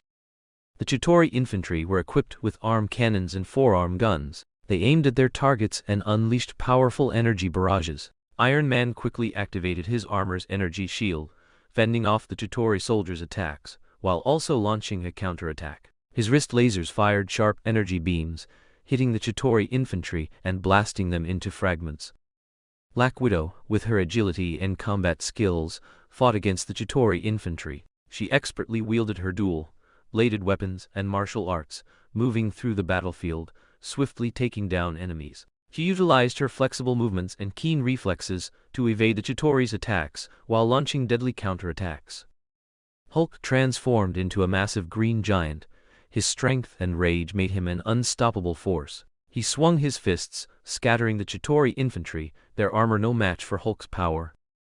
However, the Chitauri Legion was vast in number, constantly surging forward, putting immense pressure on Iron Man, Black Widow, and Hulk. Although the 3 Avengers fought valiantly, they found it difficult to completely halt the Chitauri Legion's offensive. There are too many of them. Where is Nathan Hawke's hero team? Black Widow shouted. They'll come. Tony calmly pondered countermeasures, using energy weapons to precisely strike enemies, attempting to weaken their offensive. The scene became chaotic and intense, with explosions, energy beams, and tearing sounds rising and falling. On the top floor of the Vanko Technology Tower, Loki and the Chitauri commander stood high above, overlooking the unfolding battlefield. Their gazes were resolute, their expressions cold. Loki muttered to himself, "Finally, the moment has come. Earth will succumb to our power." The Chitauri commander gave a cold laugh. "Yes, this is our victory. The humans on Earth will become our slaves, they will tremble at our feet."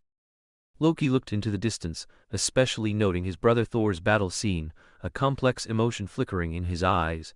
"However, this world has also surprised me. These so-called superheroes, they resist our invasion with human strength, which is truly astonishing and overconfident." The Chitauri commander scoffed with disdain. "They are merely ants, trying to resist our advance. Their efforts are doomed to be futile."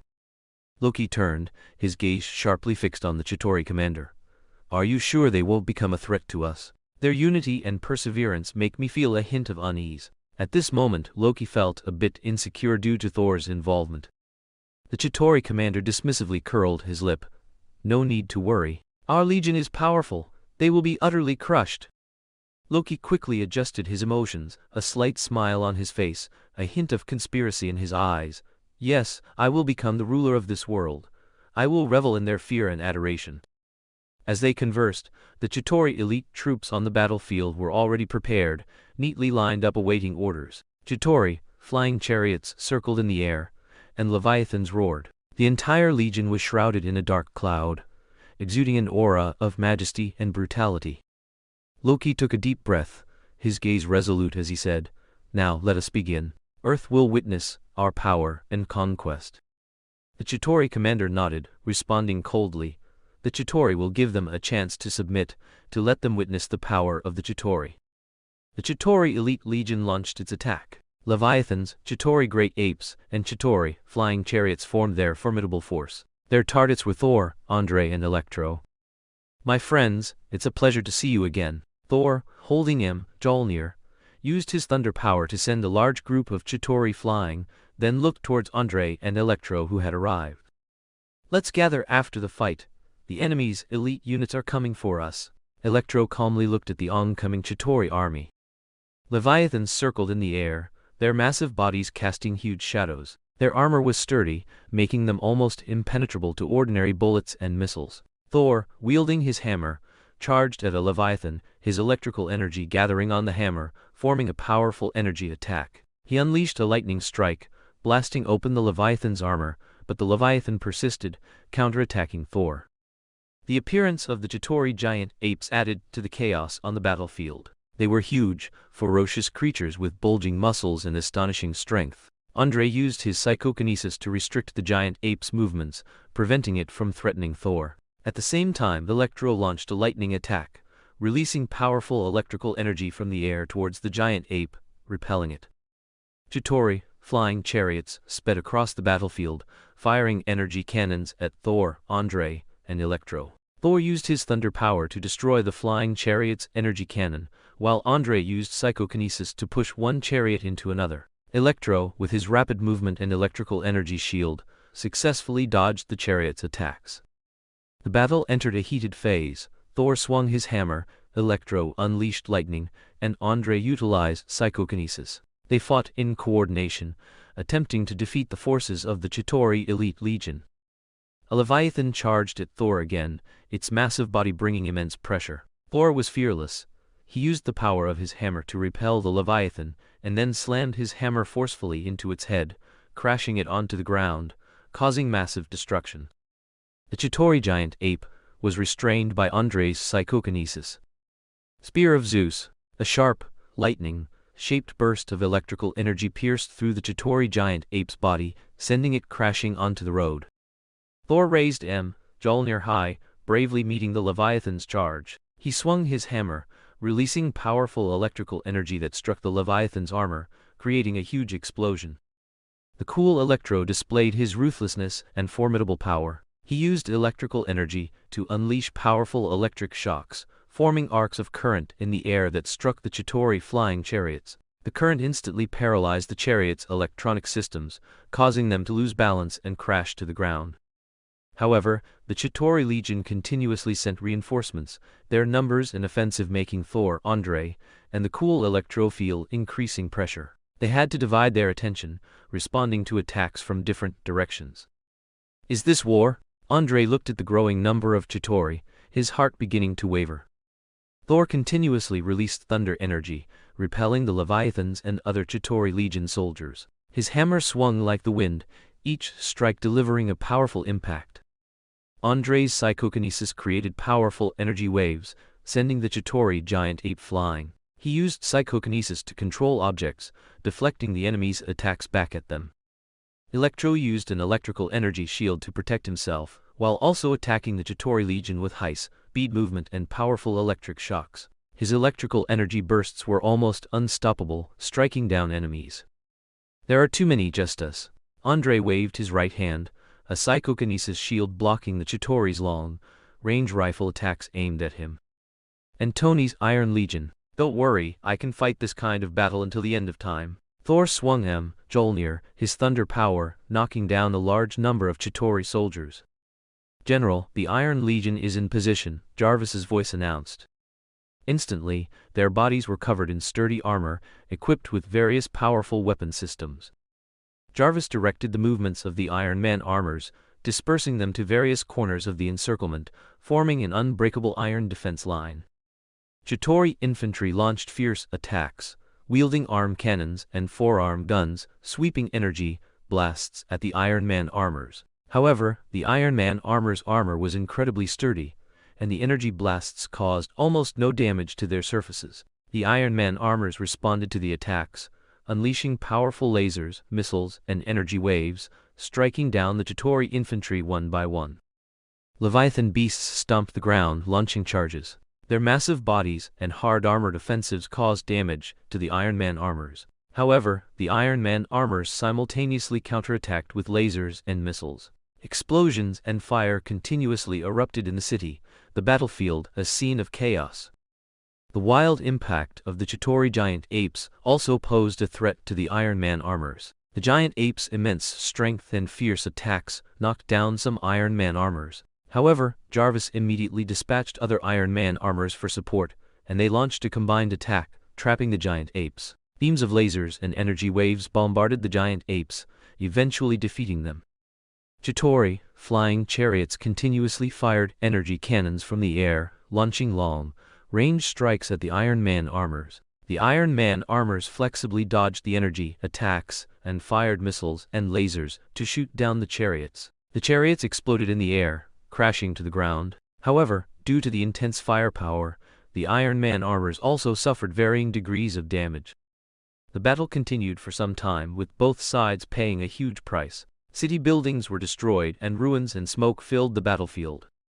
What is that? The sharp-eyed Tony Stark suddenly noticed some strange creatures beginning to attack the Chitauri army. Zombie dogs howled as they rushed towards the Chitauri infantry, their bloodthirsty eyes and sharp teeth striking fear into people's hearts. However, the Chitauri infantry were mobile and flexible, wielding arm cannons and forearm guns, aiming and firing at the zombie dogs. A rain of energy bullets flew, knocking down the zombie dogs one by one. But just as the zombie dogs were struck down, Lickers began their harvesting mode. Lickers pounced on the Chitauri infantry, their huge mouths open, their tongues covered in mucus, extending out like giant tentacles. The Lickers quickly moved among the Chitauri infantry, wrapping their tongues around them and dragging them one by one into their massive mouths. The Chitauri infantry tried their best to resist, aiming their arm cannons and forearm guns at the Lickers, but the Lickers' bodies were unusually tough, able to withstand most attacks. The Lickers' mucus also served as protection, making them harder to defeat. However, the Chitauri infantry, undeterred, fought fiercely, trying to break free from the Lickers' grasp. At the same time, tyrants appeared on the battlefield. These tall and strong zombies were covered in hard exoskeletons, and they wielded huge weapons with their massive arms, their power astonishing. The tyrants charged at the Chitauri infantry, forcefully swinging their weapons, smashing them to the ground. The Chitauri infantry faced the tyrants' attacks, and the battle was exceptionally difficult. The tyrants' strength far exceeded that of ordinary humans, and their weapons could not inflict effective damage. However, the Chitauri infantry still fought fiercely, adopting a concentrated fire strategy, focusing their firepower on the tyrants' key areas to weaken their combat effectiveness. Although the tyrants' exoskeletons were unusually strong, they had to succumb to the concentrated firepower of the Chitauri infantry. In the fierce battle, Chitauri giant apes and leviathans also joined the fray. The Chitauri giant apes, with their immense strength and fierce offensive power, engaged in intense combat with the tyrants. The two intertwined on the battlefield, unleashing earth-shattering clashes of power. Leviathans also rampaged across the battlefield, their powerful bodies and sturdy armor making them an undeniable threat. On the battlefield, zombie dogs, lickers, tyrants, Chitauri infantry, Chitauri giant apes, and Leviathan units were entangled, forming a chaotic and perilous scene. Flames, explosions, and energy beams intertwined, and the battlefield was filled with smoke and the smell of blood. Sharp arrows shot towards Captain, who deftly dodged them.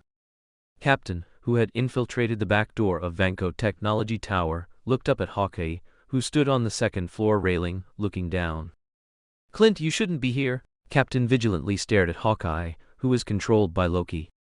Hawkeye sneered, "Captain, I've merely returned to my true allegiance. Do you still remember our past vows?" Captain gripped his shield tightly, his eyes firm. "I remember, but this isn't your own will. Loki has merely controlled your mind." "Mind control? Captain, you're still that self-righteous fellow," Hawkeye said mockingly. "Loki has given me new power and purpose. I am no longer the Clint you knew." Captain stepped onto the stairs, slowly approaching Hawkeye. "Clint, you are my friend and I won't give up on you. Loki is just using you. You still have a chance to break free from his control." Hawkeye smiled coldly. "Captain, you are too naive. I have seen through the hypocrisy of this world. Why save a shackled human society? Join Loki's side and we will create a new order." Captain stopped, gazing at Hawkeye, who was controlled by Loki. "Are you talking about an order that comes at the cost of innocent lives? We are Avengers. Our responsibility is to protect humanity, not to strip them of their freedom." Hawkeye responded coldly. "Your concept of justice is just an illusion. Humanity can never truly be free, and I will become Loki's messenger, bringing a new order and power." Captain gripped his shield tightly, his gaze firm. "You can choose to betray me, but I will never betray you. We are teammates, we are friends." Hawkeye's eyes flickered slightly but quickly returned to indifference. "Friends? Captain, that's a thing of the past. Now, only power and commands are real." Captain took a firm step. "If you insist on this choice, then let's see which is more important, friendship or power." Hawkeye pulled his bowstring without hesitation, and an arrow flew straight at Captain. Captain nimbly dodged the arrow and quickly rushed towards Hawkeye. The battle began, with Captain's shield and Hawkeye's arrows interweaving in a fierce duel. Captain used the defensive capabilities of his shield to block Hawkeye's attacks, while also showcasing his unparalleled combat skills, trying to get close to his opponent and break Loki's control over Hawkeye. Hawkeye, with his agile movements and precise archery, kept his distance, constantly trying to hit Captain's vital points. Captain, on the other hand, used his tactical wisdom and extraordinary reaction ability to continuously press closer to Hawkeye, looking for an opportunity to counterattack. Captain instantly decided to use the narrow space of the stairwell to limit Hawkeye's firing angle. He quickly dodged Hawkeye's arrows, nimbly moving through the gaps in the stairs, using his shield to continuously intercept Hawkeye's attacks. They engaged in a fierce close-quarters battle in the stairwells and corridors of the Vanko Technology Tower.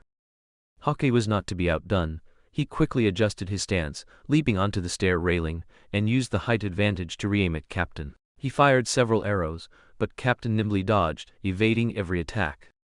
Captain seized the opportunity, suddenly rushing up from below the stairs, and fiercely slammed his shield into Hawkeye. Hawkeye responded quickly, using his bow and arrow to block the shield's powerful blow, then used the arrow's elasticity to spring backward, maintaining his distance. The two sides engaged in a series of fast and fierce close-quarters combat in the stairwell. Captain quickly switched between offense and defense. He used his well-trained combat skills, blocking Hawkeye's arrows with his shield, while simultaneously launching fierce attacks with agile movements. His fists, knees, and shield were used in continuous alternation, giving Hawkeye no chance to breathe. Hawkeye, however, was not to be outdone. His arrows were precise and swift, with arrows flying through the air, attempting to hit Captain's vital points. He nimbly dodged Captain's attacks, using his body's agility and archery precision to constantly maintain distance and look for opportunities to counterattack. "Your archery still needs improvement," Captain said from around a corner. Captain used the terrain advantage of the stairs, sometimes dodging around the corners of the stairs, sometimes quickly climbing onto the stair railing, constantly changing his posture to avoid Hawkeye's attacks. He used the defensive capabilities of his shield to block all arrows and seized the opportunity to launch a fierce counterattack. Hawkeye, on the other hand, constantly adjusted his firing angle, locking onto Captain's position with sharp eyes, trying to find an opportunity to break through Captain's defense. He used his exquisite archery skills to maintain distance as much as possible and continuously launch deadly attacks, attempting to defeat Captain.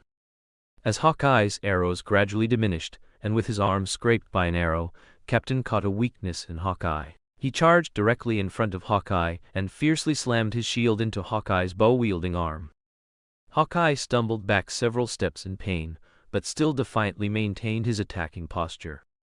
Hawkeye's gaze became serious. Seeing Captain's agile maneuvers, he unhesitatingly put away his bow and arrow and quickly switched to close quarters combat mode. He swiftly approached Captain with agile movements, delivering a precise punch directly to Captain's cheek with considerable force.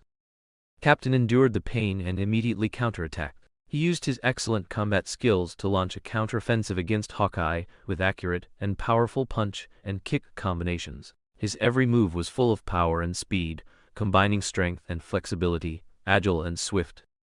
Hawkeye evaded Captain's attacks. His movements were equally flexible and agile. He dodged Captain's punches and kicks with elegant, flowing movements, then quickly retaliated. His attacks carried deadly accuracy, with every move aiming to hit Captain's vital points.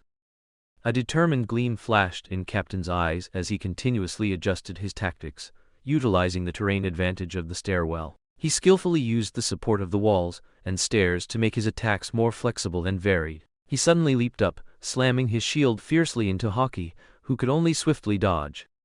Hawke used the stair railing and walls to maintain his balance and stability, countering Captain's offensive with fast and accurate kicks. Each kick was full of power, forcing Captain back. Captain was not discouraged.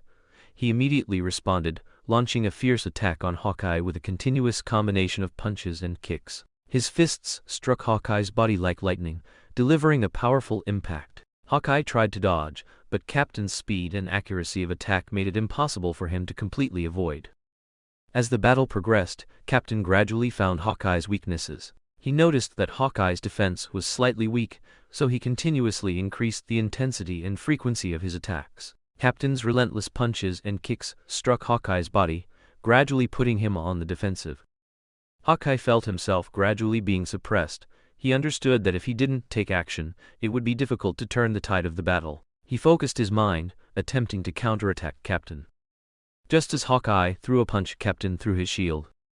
With a bang, the shield struck Hawkeye's body. "Get some good sleep first, Clint." Captain's fist quickly followed up, knocking Hawkeye unconscious. After Andre used psychokinesis to blast away a group of Chitauri infantry, Andre felt a powerful mental energy assailing him. He immediately deployed mental defenses, attempting to resist this power of mental control. He closed his eyes tightly, gathered his thoughts, and prepared to confront the enemy's mental power. "This time, you won't have any help." Supergiant's gaze was sharp. Her mental power permeated the battlefield, attempting to invade Andre's deepest thoughts. Andre firmly resisted Supergiant's mental attack. His psychokinesis quickly expanded, forming an invisible barrier, attempting to block Supergiant's intrusion. His mind was filled with determination and confidence, not allowing anyone to violate his inner world. "Get out!" Andre opened his eyes, glaring at Supergiant. The powers of the two engaged in a fierce duel in the realm of the mind. Supergiant attempted to invade Andre's thoughts, control his consciousness, and make him her puppet. Andre, on the other hand, struggled to stay awake, combining his willpower with psychokinesis to resist Supergiant's attacks. Supergiant's mental power continuously surged. She attempted to find Andre's weak points and further strengthen her control. Her gaze was sharp and cold. She knew that if she could successfully invade Andre's mind, she would be able to tip the scales of the war to a certain extent. Andre felt the increasing pressure. He fully exerted himself to resist Supergiant's attacks. He used psychokinesis to create a powerful barrier in the mental space, sealing Supergiant's mental power outside. His mind became firm and clear. He was determined not to be controlled by Supergiant.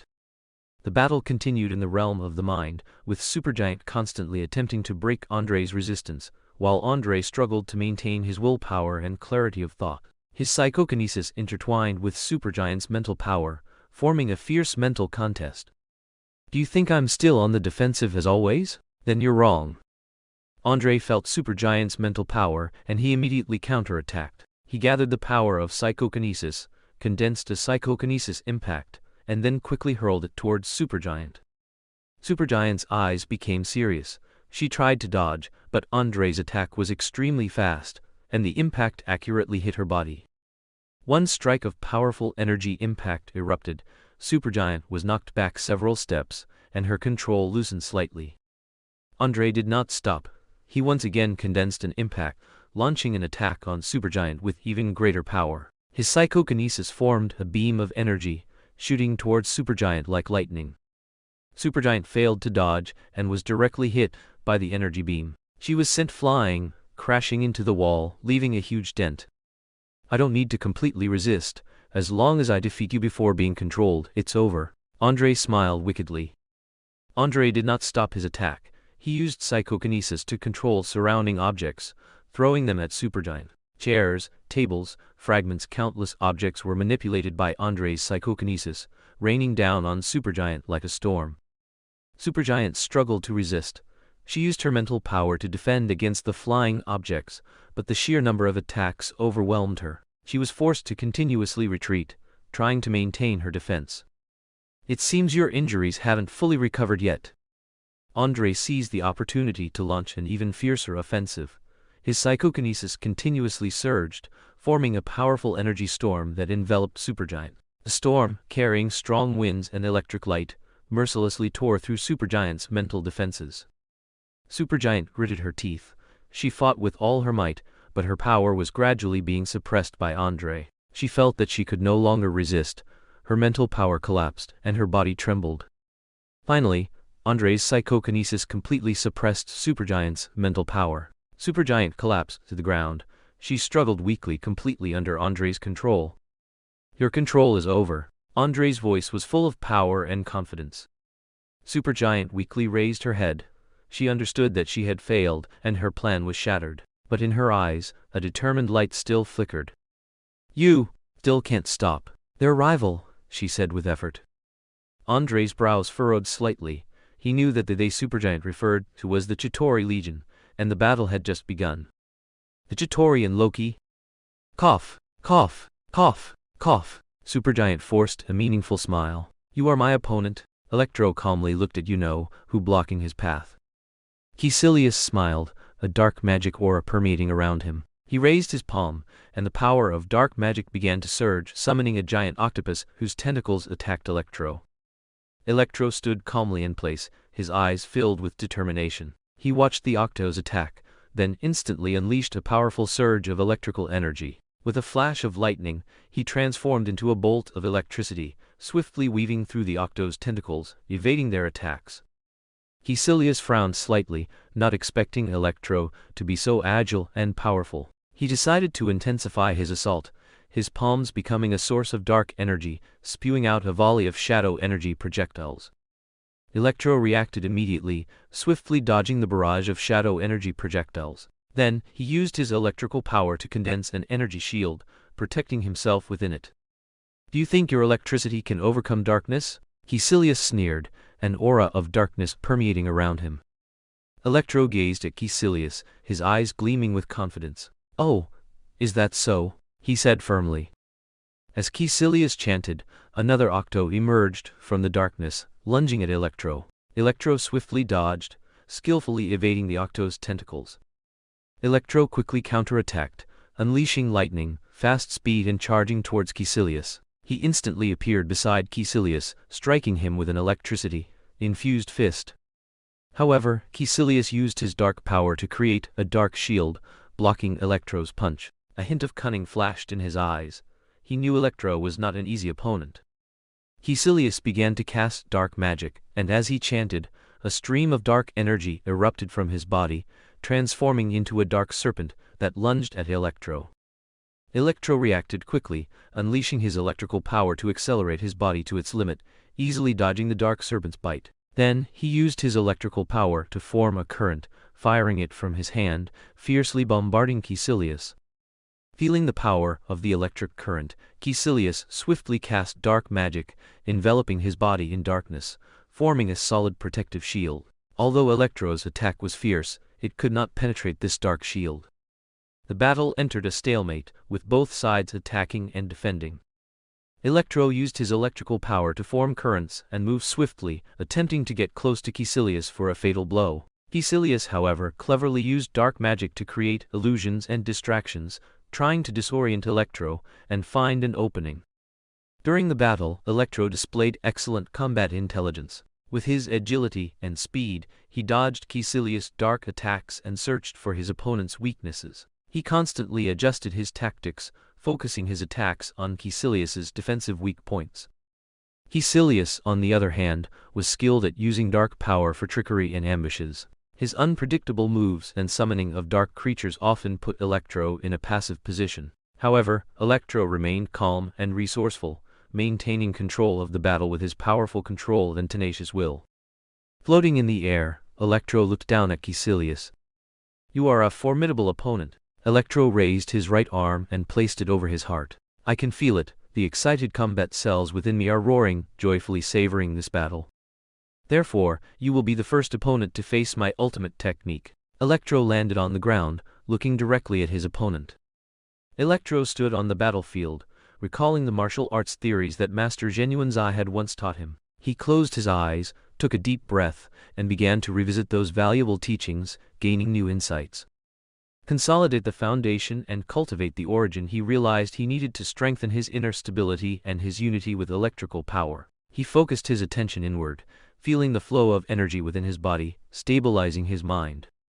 Use stillness to control movement. He understood that he needed to counter Caecilius's dark power with calm thinking and reactions. He deeply comprehended that only in inner tranquility could he cope with external turmoil. Ability aggregation. He began to realize that his superpowers were not isolated, but could be integrated and aggregated to produce even greater power. He combined his electrical power with his willpower, further enhancing it. In his recollections and insights, Electro gradually discovered a brand new ultimate killing technique. He decided to give this skill a special name: Spirit of the Thunder God.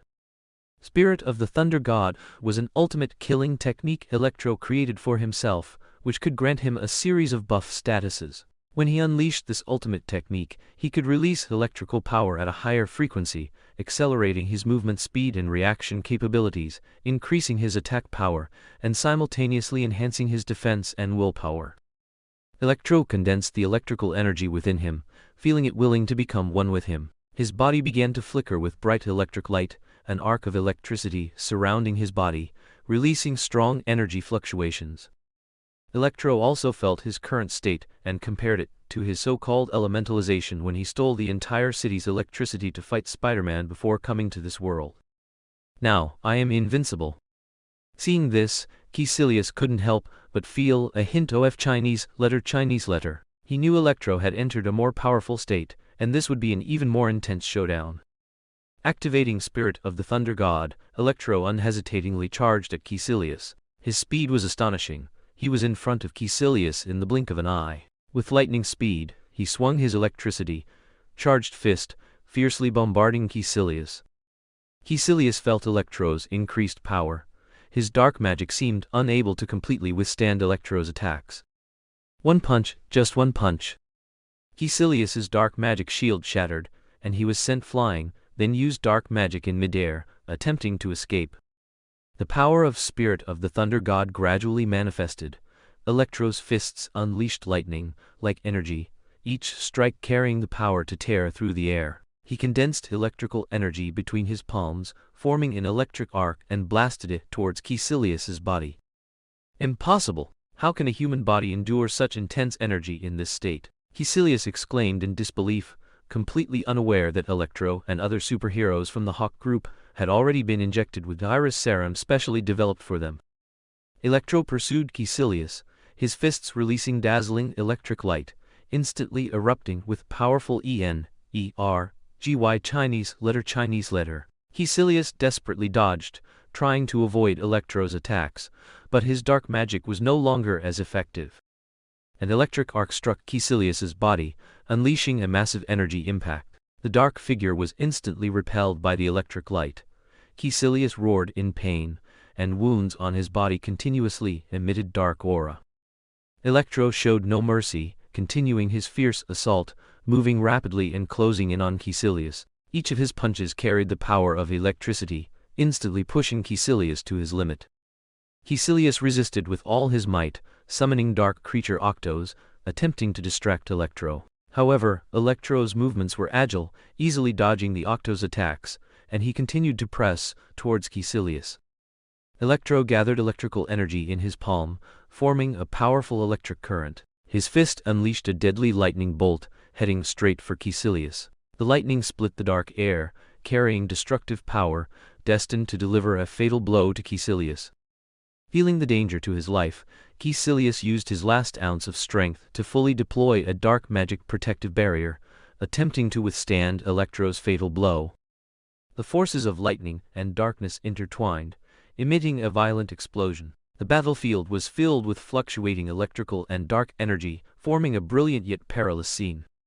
However, when the energy dissipated, only Electro stood on the battlefield, victoriously gazing at the fallen Caecilius. His Spirit of the Thunder God ultimate technique had granted him victory, defeating Caecilius. Electro slowly retracted Spirit of the Thunder God. He took a deep breath, his gaze firmly sweeping across the battlefield. Ha ha ha ha ha ha! Electro frowned, listening to the heavily injured Caecilius laughing after falling. Caecilius showed a wicked and meaningful expression. This time, I admit defeat, Electro. I'll remember you. With that, his body slowly dissipated into fragments in the sky. Electro merely watched for a moment, then continued his actions. Who are you people? John Walker looked disdainfully at a group of Hydra soldiers who were approaching the Hawke group with malicious intent. Henshin! Transforming into Kamen Rider Duke, John Walker exuded a powerful aura and a confident smile. He wore black armor, adorned with golden patterns on his chest, and a helmet decorated with bird wings. The Hydra soldiers began firing at Kamen Rider Duke. It seems I'm being underestimated. John Walker brandished his sonic blade, swiftly weaving among the Hydra soldiers. His movements were agile and precise, each strike carrying the force of a sonic boom, cutting down his enemies.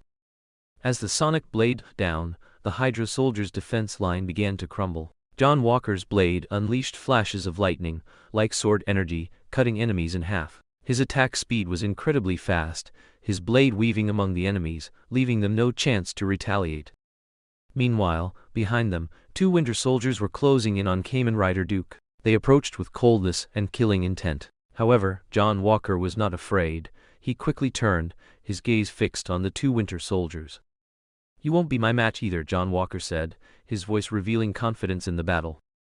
The two Winter Soldiers approached Kamen Rider Duke silently. Their steps were agile, their gazes cold, and their weapons gleamed with a chilling light. Chapter 45.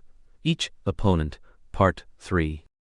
The Winter Soldiers launched their attack, swiftly and accurately, against Kamen Rider Duke. Their synchronized attacks suggested a long period of silent coordination.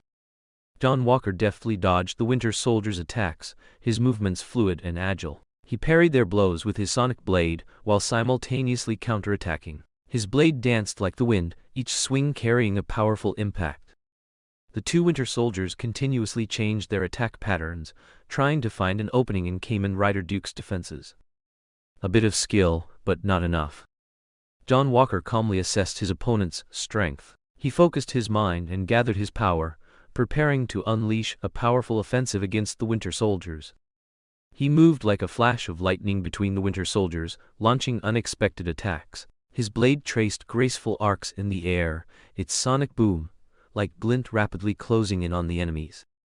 The Winter Soldiers tried to resist, but John Walker's assault was as swift and fierce as a gale. His sonic arrows pierced through their defenses, quickly striking their targets. Each arrow carried destructive power, leaving the Winter Soldiers unable to resist. At the same time, John Walker switched back to the sonic blade, continuously swinging it and striking their bodies. His blade sliced through the air, emitting sharp sonic booms that forced the Winter Soldiers back. It's over. Final strike, sonic burst. John Walker raised his sonic arrow, gathering all his energy. The arrow glowed with dazzling light, imbued with destructive power. He aimed at the Winter Soldiers, determined to end the battle with this final strike.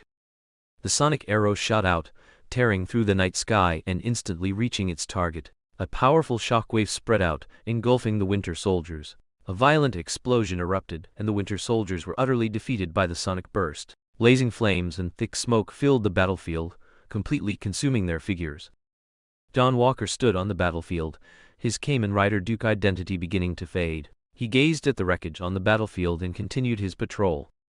Meanwhile, the tide of battle began to turn. Loki and the Chitauri commander nervously and urgently discussed their final offensive. They realized that the superheroes' strength and determination were starting to threaten their evil plans, and they had to take decisive action to reverse the situation.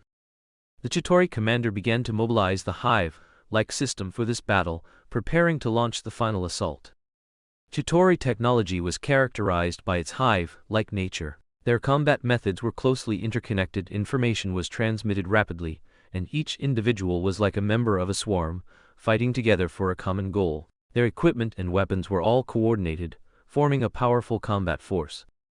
Loki and the Chitauri commander began to formulate the final attack plan. Loki mobilized his magic, preparing to use trickery and deception to distract the Avengers. The Chitauri commander, through the Hive-like network, coordinated all the Chitauri infantry and elite legions, forming a powerful wave of attack.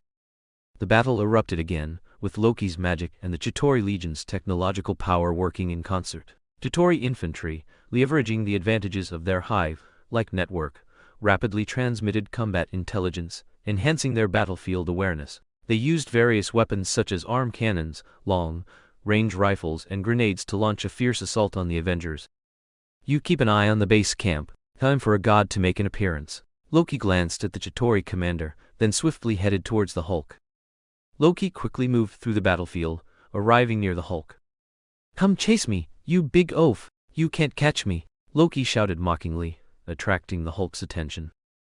Enraged by Loki's provocation, the Hulk swiftly pursued Loki, destroying everything in his path. Loki used magic to create an illusory environment, making his figure blurry and indistinct. The Hulk fell into the illusion, seeing countless figures of Loki, unable to discern which one was the real target. Then, seeing a somewhat clear figure, the Hulk pounded his chest, then let out a roar and charged towards that figure. Loki flew between buildings, through narrow alleys, dodging the Hulk's pursuit. He constantly changed direction, using mist and illusions to interfere with the Hulk's perception. The illusory Loki took the opportunity to flee away from the battlefield, maintaining a moderate speed to lure the Hulk. Once he had drawn the Hulk away from the battlefield, he instantly vanished from the Hulk's sight. Where did he go? The Hulk looked around but couldn't find any trace of Loki. Loki successfully lured the Hulk away from the battlefield, preventing him from participating in the remaining fight. He used his cunning and trickery to effectively weaken the Avengers' forces. However, Loki knew this was only a temporary victory. The battle continued, with the superheroes and the Chitauri legions entering the final stage. Only the ultimate victor, using wisdom and strategy, would achieve final triumph. My next target is you. Although it's not good for a god to do this, alas, I am the god of lies and mischief. Loki, based on the intelligence gathered by Supergiant, stepped over the magically downed soldiers and looked at the woman before him. Loki smiled wickedly. In the midst of the battle, Tony Stark suddenly heard Jarvis's voice. General, Pepper Potts is calling. What? Tony Stark's eyes widened, a look of confusion on his face. Connect it, Tony Stark said. A wicked voice spoke. Hello, Mr. Tony Stark, the handsome and dashing second-generation rich. Your secretary is now in my hands, you see. Loki's voice in Tony Stark's ears was like a death spell. If you dare to hurt Pepper, Tony didn't finish his sentence. I found 2 different types of Iron Man suits on the battlefield. I want your legion to start attacking the other legion, Loki said coldly. F***CK. Loki, you. Tony was furious. Tony, save me. I don't want to die. I love you. I still want to live with you to be your wife. Pepper Potts, controlled by Loki, cried out. Tony, in a fit of rage, manipulated his Iron Man suit to unleash high-power energy beams. "So how about it, my superhero, Mr. Iron Man?" Loki's mocking voice came through. "Diavayas, Iron Legion, begin attacking the other Iron Legion." Tony Stark angrily gave the command, and simultaneously, based on Jarvias's location data, flew rapidly towards Loki. Loki snapped his fingers, smiling disdainfully. Then he looked at the unconscious Pepper Potts beside him. He had used a ploy to lure another superhero away from the battlefield. "Tony Stark, this is the gift I prepared for you. Enjoy it." When Tony Stark arrived, he immediately used his suit's technology to realize that the Loki in front of him was fake, and was about to act. "Sage," Loki made a gesture to silence him. "Although I am an illusion, my magic is real." "You despicable scoundrel, Loki!" Tony Stark yelled, enraged. Loki sneered in response. "I'm merely giving you a small challenge, Tony Stark. Haven't you always prided yourself on being a genius? Well then, face this situation properly." "Loki, do you think this can stop me?" Tony Stark said calmly, his gaze revealing his disgust and anger towards Loki. Loki sneered, replying with a mocking tone. "Oh, Tony Stark, you're always so confident. Do you think your technology and Iron Man suit can overcome everything? Do you think you are the invincible Iron Man?" Tony pondered for a moment, then calmly said, "Loki, we are superheroes. Our responsibility is to protect humanity, not to fight for personal desires. Pepper is my beloved, and I am willing to give everything for her, but I will not be swayed by your threats." Loki's lips curled into a conspiratorial smile. "Then, let us engage in a battle of wits, Tony Stark. What do you pursue? Power?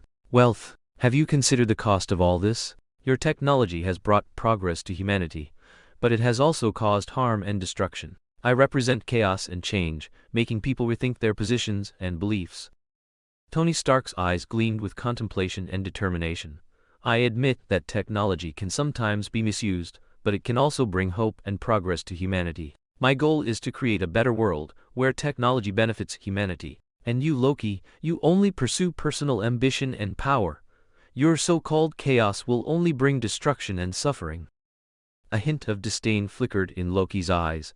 "Do you think your ideals are nobler than mine? Your so-called beautiful world is just an illusory fantasy. Humans are fundamentally selfish and greedy.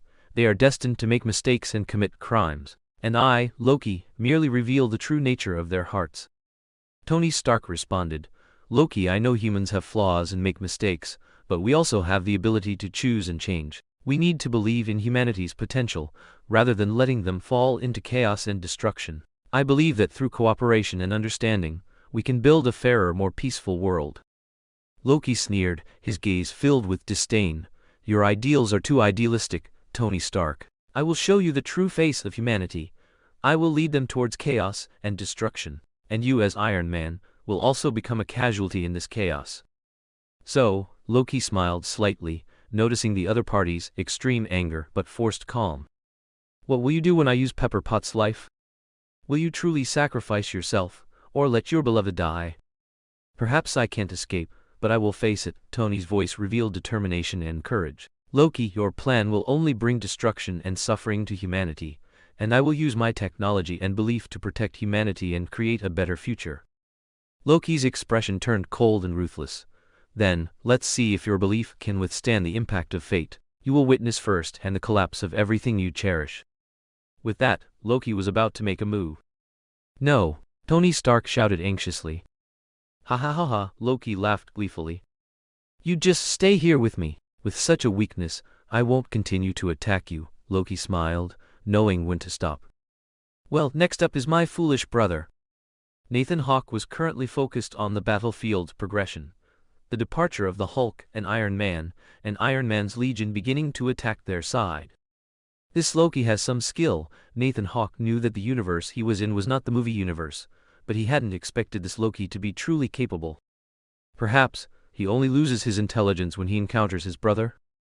But there's no need to rush. Plan 2.0 is online. Decapitation strike initiated. Wesker's figure appeared in the Vankotech tower. His gaze was cold, with only one goal in his heart: destruction. Wesker quickly moved through the floors of the Vankotech tower, heading towards his target on the top floor. Chitauri soldiers blocked Wesker's path. They coordinated their attacks, trying to stop Wesker's rampage. However, Wesker's strength had already surpassed their imagination. He effortlessly dodged and destroyed their attacks. Wesker's fists and feet were as fast and precise as lightning. Each strike was accompanied by the sound of Chitauri soldiers' bones shattering. His body speed was extraordinarily fast, appearing next to his opponents almost in the blink of an eye. He mercilessly crushed the Chitauri soldiers' defense line. They seemed like paper in front of Wesker. The Chitauri soldiers' obstruction couldn't stop Wesker's advance. He stormed into the top floor, facing even more Chitauri soldiers. They gathered, surrounding Wesker, trying to trap him. Wesker's movements were agile. He skillfully dodged the Chitauri soldiers' attacks. His hands transformed into deadly blades, each swing carrying ruthless killing intent. His attack speed was beyond the limit of the eye. He easily cut through the Chitauri soldiers' armor, sending them to their deaths. Wesker's killing aura enveloped the entire top floor. He was like a god of death, mercilessly slaughtering the Chitauri soldiers. Blood splattered, and the sounds of killing rose and fell, turning the top floor into a scene of hell. Finally, only one Chitauri commander remained, facing Wesker. The Chitauri commander didn't recognize Wesker, but he could feel the powerful pressure emanating from Wesker. Wesker and the Chitauri commander stood on the battlefield of the top floor, their eyes meeting, the atmosphere tense and heavy. The Chitauri commander activated his Chitauri armor, which gleamed with metallic luster and exuded powerful energy. He entered hive mode, focusing his attention to the extreme to quickly respond to Wesker's offensive. Wesker's gaze was cold and sharp. He quickly launched an attack, leaping into the air and thrust his right knee fiercely towards the Chitauri commander's abdomen. His knee kick was too fast for the naked eye to catch, carrying a powerful impact. The Chitauri commander was agile. He quickly sidestepped Wesker's knee kick, simultaneously responding with a counterattack. He raised his right hand, forming an energy shield, ready to block Wesker's attack. Wesker's moves were agile and fierce. He immediately turned, his left fist striking out rapidly, aiming for the Chitauri commander's jaw. His fist's speed was astonishing, carrying ruthless killing intent. The Chitauri commander's eyes narrowed. He quickly dodged backward, letting Wesker's fist graze his jaw. At the same time, he used hive mode to increase his reaction speed, quickly responding to Wesker's attack. The Chitauri commander's right hand suddenly condensed an energy beam, shooting directly towards Wesker's chest and abdomen. His attack was precise and sharp, carrying penetrating power. A hint of vigilance flashed in Wesker's eyes. He quickly jumped away, avoiding the Chitauri commander's energy beam. At the same time, he raised his right arm, unleashing a series of bead-spinning punches. His fists became a whirlwind, each strike carrying the force of a sonic boom. He moved like a whirlwind around the Chitauri commander, launching continuous strikes. His attack speed was too fast for anyone to catch, each punch carrying ruthless killing intent. The Chitauri commander immediately adjusted his tactics. He used hive mode to enhance his perception, quickly catching Wesker's movements. He leaped into the air, dodging Wesker's punches with agile movements, while simultaneously unleashing his own attacks. His feet launched a series of kicks, rapidly and accurately striking at various parts of Wesker's body. His leg techniques were like sharp blades, each kick carrying a strong impact. He used his own strength and speed to force Wesker into a passive position. Wesker calmly responded to the Chitauri commander's attacks. He quickly dodged, parried, and simultaneously seized opportunities for counterattacks. His movements were agile and swift, his body fluid and precise. Boom! The two exchanged blows with fists and feet, then each retreated backward. Wesker felt the virus within him stirring. His eyes became cold and fanatical. He unhesitatingly activated the virus within him, and his body began to change. Wesker's skin gradually turned pale, its texture twisted and grotesque. His body began to contort and deform, muscles bulging, dark red blood vessels spreading. His limbs elongated, fingertips sharpened, and his spine protruded, forming sharp spikes. His face also changed. A pair of pointed horns emerged from his forehead, and his eyes turned into crimson pupils, glaring at his enemy with fury and cruelty. Wesker's body was transformed by the virus into a humanoid viral entity. His posture exuded an evil and majestic aura. His appearance resembled a legendary demon, possessing demonic charm and extraordinary power. Although the viral entity's body was not filled with energy, they possessed unparalleled physical strength and terrifying attack power. Every one of Wesker's movements carried a powerful impact, his fists and feet struck with the force of thunder. The Chitauri commander saw Wesker's transformation, and a hint of vigilance flashed in his eyes. He knew that the power of this viral entity was extraordinary and had to be dealt with cautiously. The Wesker viral entity roared, twisting its body, and swiftly pounced on the Chitauri commander. Its movements were swift and ferocious, as if a demon had descended. The Chitauri commander quickly adjusted his tactics. He used the advantage of his Chitauri armor to launch long-range attacks. He unleashed energy beams and projectiles, trying to keep away from the Wesker viral entity's close-quarters attacks. The Wesker viral entity flexibly dodged the Chitauri commander's attacks. Its figure quickly closed in, grabbing the Chitauri commander's energy shield. It tore with force, ripping the energy shield apart. Then, with a punch, the Chitauri commander was slammed into the wall, embedding himself within it. The Chitauri commander, seeing the opponent's fierce approach, immediately got up and adjusted his tactics. He turned to dodge the Wesker viral entity's attack, while simultaneously launching his own counterattack. He used hive mode to enhance his perception, quickly catching the Wesker viral entity's flaws in movement. The Chitauri commander launched a series of energy attacks, forcing the Wesker viral entity back. His attacks were precise and powerful, each hit carrying a strong energy impact. However, the Wesker viral entity was not afraid. Relying on its powerful physique after transformation, it coldly pounced on the Chitauri commander. Their fists and feet collided again, and the Chitauri commander's armor began to shatter. The Wesker viral entity felt the intensity of the battle. Its body began to swell continuously, becoming increasingly massive. Its muscles bulged like mountains, and blood vessels spread beneath its skin, forming crimson patterns. The Chitauri commander witnessed the Wesker viral entity's transformation, a look of horror appearing on his face. The expanding body of the Wesker viral entity was filled with a terrifying aura. It let out a roar that made the entire Vankotech tower tremble. It swung its massive fists, violently striking at the Chitauri commander. The Chitauri commander could only deploy his full defense. He reactivated the Chitauri armor's shield, doing his best to resist the Wesker viral entity's attacks. Each collision triggered a massive shockwave, causing the surrounding buildings to tremble incessantly. Boom! The Chitauri commander was directly blasted into the wall, plummeting to the lower floor. The Wesker viral entity followed closely. Its attacks became even more ferocious. It used its massive fists to relentlessly strike the Chitauri commander's shield, trying to break through his defense. Its strength was extraordinarily powerful, each strike bringing immense pressure. The Chitauri commander desperately launched a final energy attack, aiming the armor's weapon at the Wesker viral entity's heart. However, the Wesker viral entity did not back down. It twisted its body, grabbing the Chitauri commander's shoulder. Its massive hand gripped the Chitauri commander tightly, then it tore with force. Rip! Blood splattered. Meanwhile, Loki, who was stalling for time with Thor, suddenly turned his head to look at the Vankotech tower. "My dear brother, what could possibly distract you during a fight with your older brother?" Thor raised Mjolnir, delivering a soul-piercing blow. Bang! Loki was struck by the heavy blow of Mjolnir, violently crashing into the wall, causing a massive sound. His body instantly froze on the wall, the impact of the hammer shattering the wall, sending debris flying. At the same time, the Mind Stone scepter slipped from his grasp, falling to a distant spot. Thor slowly walked towards Loki, who was trapped in the wall, Mjolnir in his hand exuding a chilling power. His gaze was cold, and an aura of majesty and power emanated from him.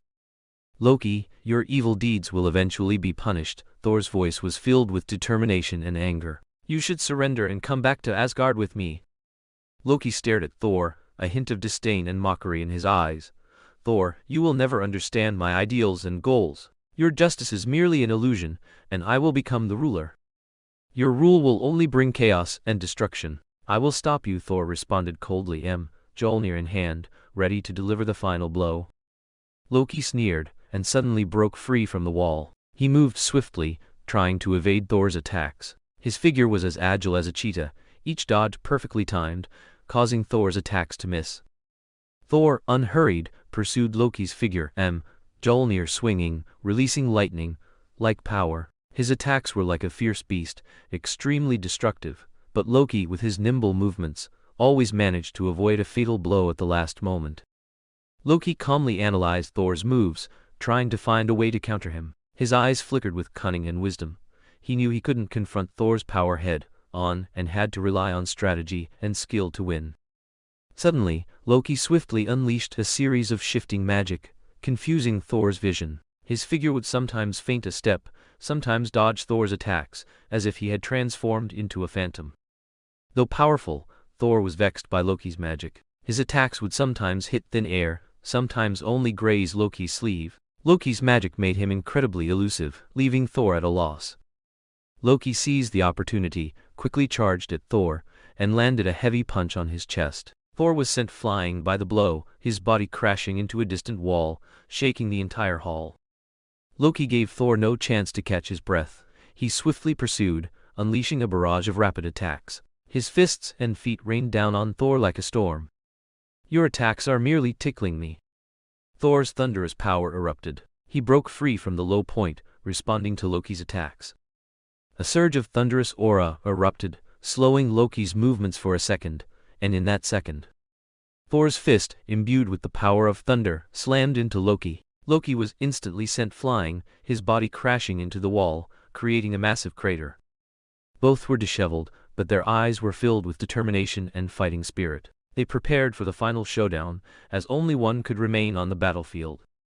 Thor struggled to his feet, his body covered in wounds, but his eyes still gleamed with stubborn resolve. He gazed at Loki, who lay on the ground, his heart filled with complex emotions. "Loki, we were once an invincible pair of brothers, experiencing countless adventures and battles together. But why did you choose this wrong path, betraying your family and kin?" Thor's voice carried sadness and questioning. Loki slowly stood up, his face cold and mocking. He reminisced about the past, recalling his rivalry and struggles with Thor. "Thor, you have always been blinded by your own justice and power. You never understood that power is what a true king seeks. The throne, to me, means endless power and dominion. I merely want my enemies to submit. I long to see them kneel and beg for mercy." Listening to Loki, a hint of sadness and disappointment flashed in Thor's eyes. He deeply understood the divergence between himself and Loki. His view of the throne was completely different. "Loki, you have always craved war and conquest, but you haven't realized that war only brings pain and destruction. I too was once a person who only pursued the thrill of battle, but now I have learned the importance of peace and justice. I don't want to conquer enemies, I only want to protect the people and bring them hope and security." Loki sneered, his eyes revealing contempt and mockery. He completely disagreed with Thor's beliefs, viewing them as weakness and foolishness. "Thor, your foolishness and cowardice disappoint me. You are merely a naive warrior without true insight or the vision of a ruler. I will show you my power and make you understand who the true king is." Facing Loki's mockery, Thor did not lose his concern for his brother. He hoped Loki would lay down his weapon and return to the right path. He was willing to plead with their father for Loki, seeking forgiveness and a chance to rejoin the family. "Loki, I know you have lost your way, but I still believe that deep down, you still have a shred of conscience and kindness. I hope you can repent and let go of all this. I will plead with our father for you, to give you a chance to start anew." Loki looked at Thor coldly. He did not believe Thor's words. In his heart, only power and dominion held meaning. "Thor, your fantasies will only lead to your failure. Your warmth and benevolence will only make you my sacrifice. I don't need your pity, I only need your surrender." The two confronted each other, the aura of battle permeating the air. Their differing views on war, their pursuit of the throne, and their attitudes towards each other created a clear opposition. In this moment of desperate struggle, the two brothers would decide who would achieve victory and who would fall into the abyss. Boom! Just as the two confronted each other, their aura growing sharper, a dazzling light erupted from the top floor of the Vank technology building. "Loki," Thor's aura began to recede. "Ha!" Loki finally couldn't hold on, his legs gave out, and he collapsed to the ground. The portal above the Vank technology building had vanished, meaning Loki's plan had been thwarted. Thor immediately rushed to Loki's side and helped his brother up. "Loki, are you all right?" Thor asked with concern. Loki managed a faint smile, his eyes revealing a hint of helplessness and exhaustion. "Thor, you always save me. Even though I betrayed you, you are still willing to lend me a hand. I appreciate your concern, but our paths have already diverged. I cannot change my goals and beliefs. I will continue to pursue power and dominion." Thor nodded silently, knowing he couldn't change Loki's resolve, but he still hoped Loki would find a better path, no longer indulging in darkness. Loki, though our choices are different, I hope you can find your true purpose. If one day you need help, I will always be there for you. Now our battle is over. Loki looked at Thor silently, his eyes flickering with complex emotions. Thor, perhaps we are destined to be adversaries, but I still consider you my brother. Thank you for your tolerance and understanding. May our paths no longer cross, but our brotherhood endure. Slap! Thor clapped his hand, almost making Loki, who had just stood up, fall again. Bastard, a little less force. Loki gritted his teeth in pain. Thor's dusty face broke into a hearty smile and said, "You should just come back with me and explain everything to Father. You need to honestly explain your involvement with the Chitauri and whether you've met Thanos." Loki smiled bitterly and shook his head, knowing he could no longer evade the questioning from Thor and his father. Ode, in the great battle was over. Knowing that all the trouble was caused by his own brother, Thor didn't dare to face the Avengers and instead went to Nathan Hawke. "Wow, you two look a bit dirty," Nathan Hawke playfully raised an eyebrow. "Nathan, I need your help," Thor said, a little embarrassed. Nathan Hawke made a gesture of raising both hands and pressing them down, saying, I get it. You're planning for me to clean up your mess, right?" Thor responded with a silly grin. Hee. "All right, but every time you come, you give me something to do," Nathan Hawke said, pretending to tease him. All right, then next time I come to see you I'll bring you a bottle of Guardian me, how about that?" Thor put his hands on his hips and puffed out his cheeks. "All right, who told us we're friends?" Nathan Hawke said, then looked at Loki, who was obediently tied up nearby, and nodded at him. Loki responded in kind. At this moment, Thor suddenly remembered something and said, "Oh, and there's an Infinity Stone on the top floor of Vank Technology. I hope you can help get it and take charge of it. It's a very powerful item." Loki's face suddenly changed. He had left his Mind Stone scepter on the battlefield. But in that instant, Loki no longer cared. Let whoever wants it have it, he was leaving anyway. Nathan Hawke immediately knew that the Mind Stone scepter must have been lost by these two, but the Space Stone, Wesker had already gotten his hands on it, and was currently on his way back to Umbrella. "All right, I'll send someone to get it immediately," Nathan Hawke replied. The Bifrost took Thor and Loki away, and Nathan Hawke also began to get busy with his own affairs. After the war there was resource allocation, urban reconstruction, media reports, and new partners. He needed to invest more time and energy to handle the upcoming matters. Nathan Hawke convened Wesker and John Walker, the two members leading the alien technology harvesting team, to formulate a resource allocation plan. They needed to evaluate the collected alien technology, determine its uses and potential power, and then distribute it to appropriate departments for research and development. At the same time, Nathan Hawke also convened Ryoma Senki and Kreutz, who led the research team on Chitauri technology. They would focus on researching and understanding Chitauri technology and applying it to Umbrella Corporation's missions and projects. Their research results would provide Umbrella Corporation with more strategic advantages and technical support. Additionally, Nathan also had to deal with the media attention and reports facing the superheroes. He understood that media coverage and explanations of the great battle would have a significant impact on public perception. It's going to be busy from now on. Chapter 48. A New Beginning. Alex Hassel, also known as the superhero of Nathan Group, the Invisible Man, experienced many interesting changes in his life during the month after the war. As a superhero, he was not only an important member of the Hawke Group, but also a dazzling star in Hollywood. The camera cuts to Alex Hassel, dressed in his black Invisible Man suit, standing on a Hollywood film set. "Alex, hi everyone, I'm the Invisible Man, a member of the Hawke Group and a small star in Hollywood." You might ask how I do it. It's actually very simple. I combine my superhero abilities with my acting skills. Sometimes, I truly feel that I excel in both fields. The scene changes. Alex, wearing his Invisible Man suit, transforms into the Invisible Man and infiltrates a film studio. Alex voiceover. In the month after the war, my schedule was packed. Besides missions for the Hawke Group, I also had to deal with Hollywood filming. You heard that right, I'm a superhero and also a film and television star.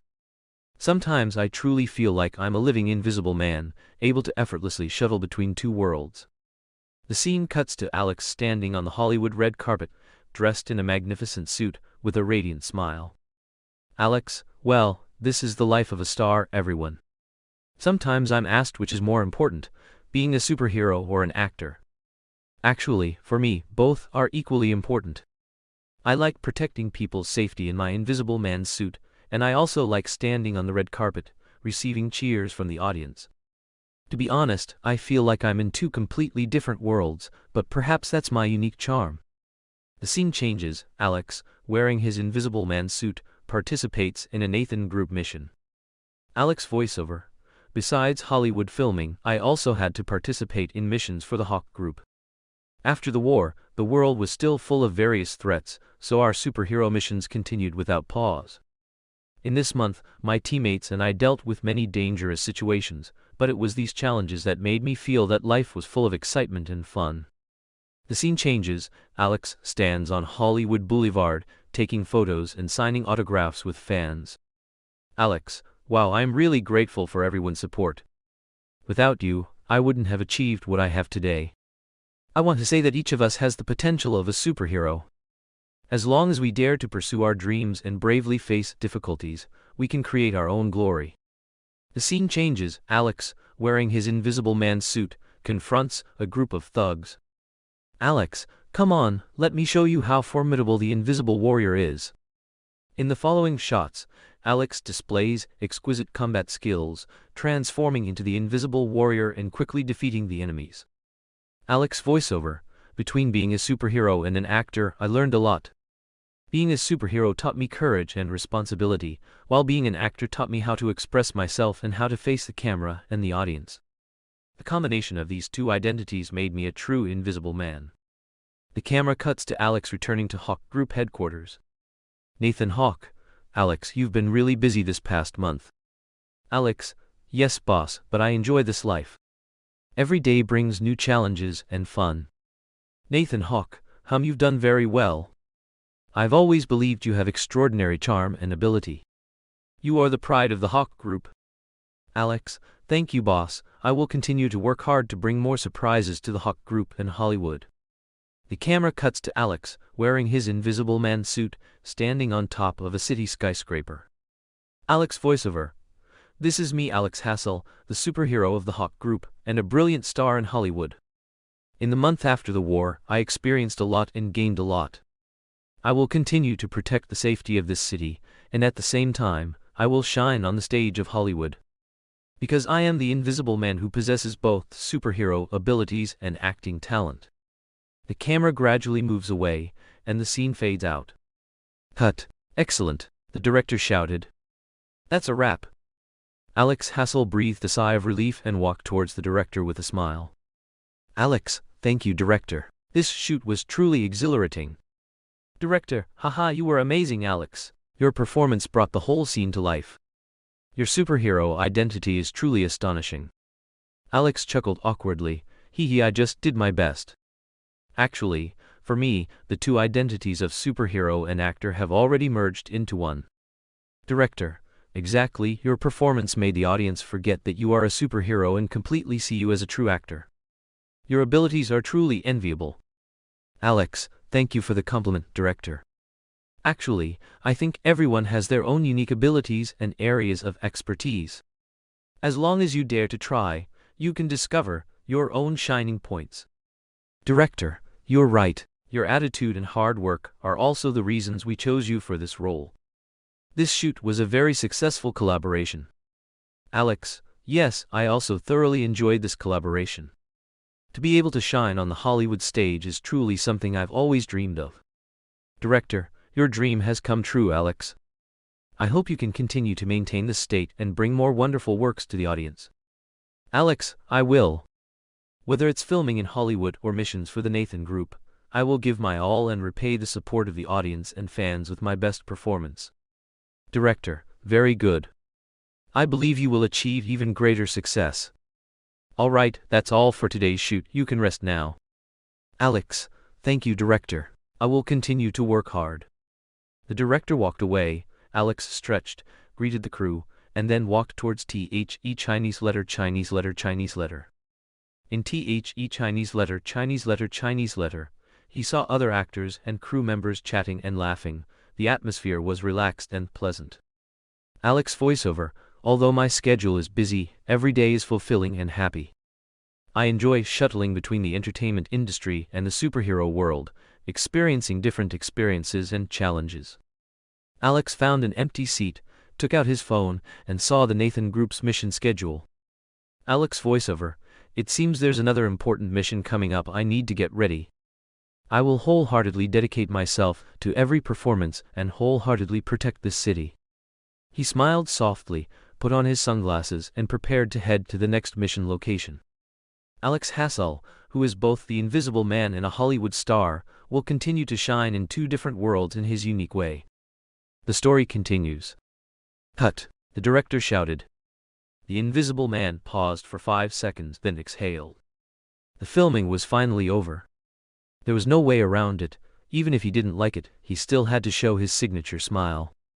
After all, he was currently the most popular superhero in the Hawke group, the one whose merchandise sold the best, and who filmed the most commercials. As for movies or TV series, no.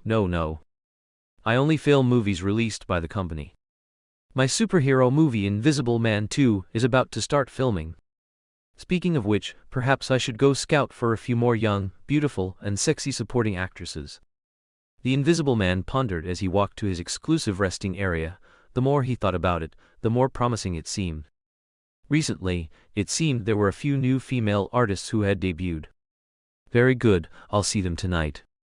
Just then, Mr. Invisible Man, there are 2 children outside the set who say they really want to see you. A script supervisor nervously ran up to the Invisible Man and said. The Invisible Man snapped his fingers. 2 children? Yes, the script supervisor nodded like a chick, then added, "One is a bit chubby, and the other is a bit thin.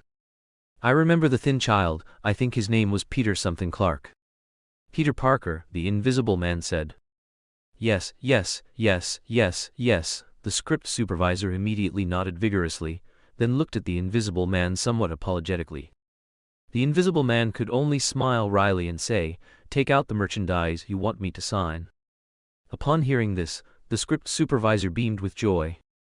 The Invisible Man's autograph, even if not collected, would be very valuable if sold. The signatures here were not printed ones from merchandise stores, but actual handwritten signatures. The script supervisor took out a piece of merchandise and pointed to a white fabric area. After signing, the Invisible Man looked at the excited script supervisor and asked, "Those 2 children? I'll take you there immediately." Sure enough, without waiting for the Invisible Man's signal, the script supervisor led him to the location and then consciously left. "Wow!" Ned excitedly looked at a surprised Peter Parker and said, "See, how would you know if he'd come to see us if we didn't try?" Peter Parker's heart, however, was filled with surprise and disbelief. "Oh my God, a superhero is actually coming out to see the 2 of them. I really should have listened to Ned. It's always good to try just in case it succeeds." Hello, Mr. Invisible Man," Peter Parker greeted nervously. "Invisible Man, hero, long time no see," Ned excitedly greeted the Invisible Man.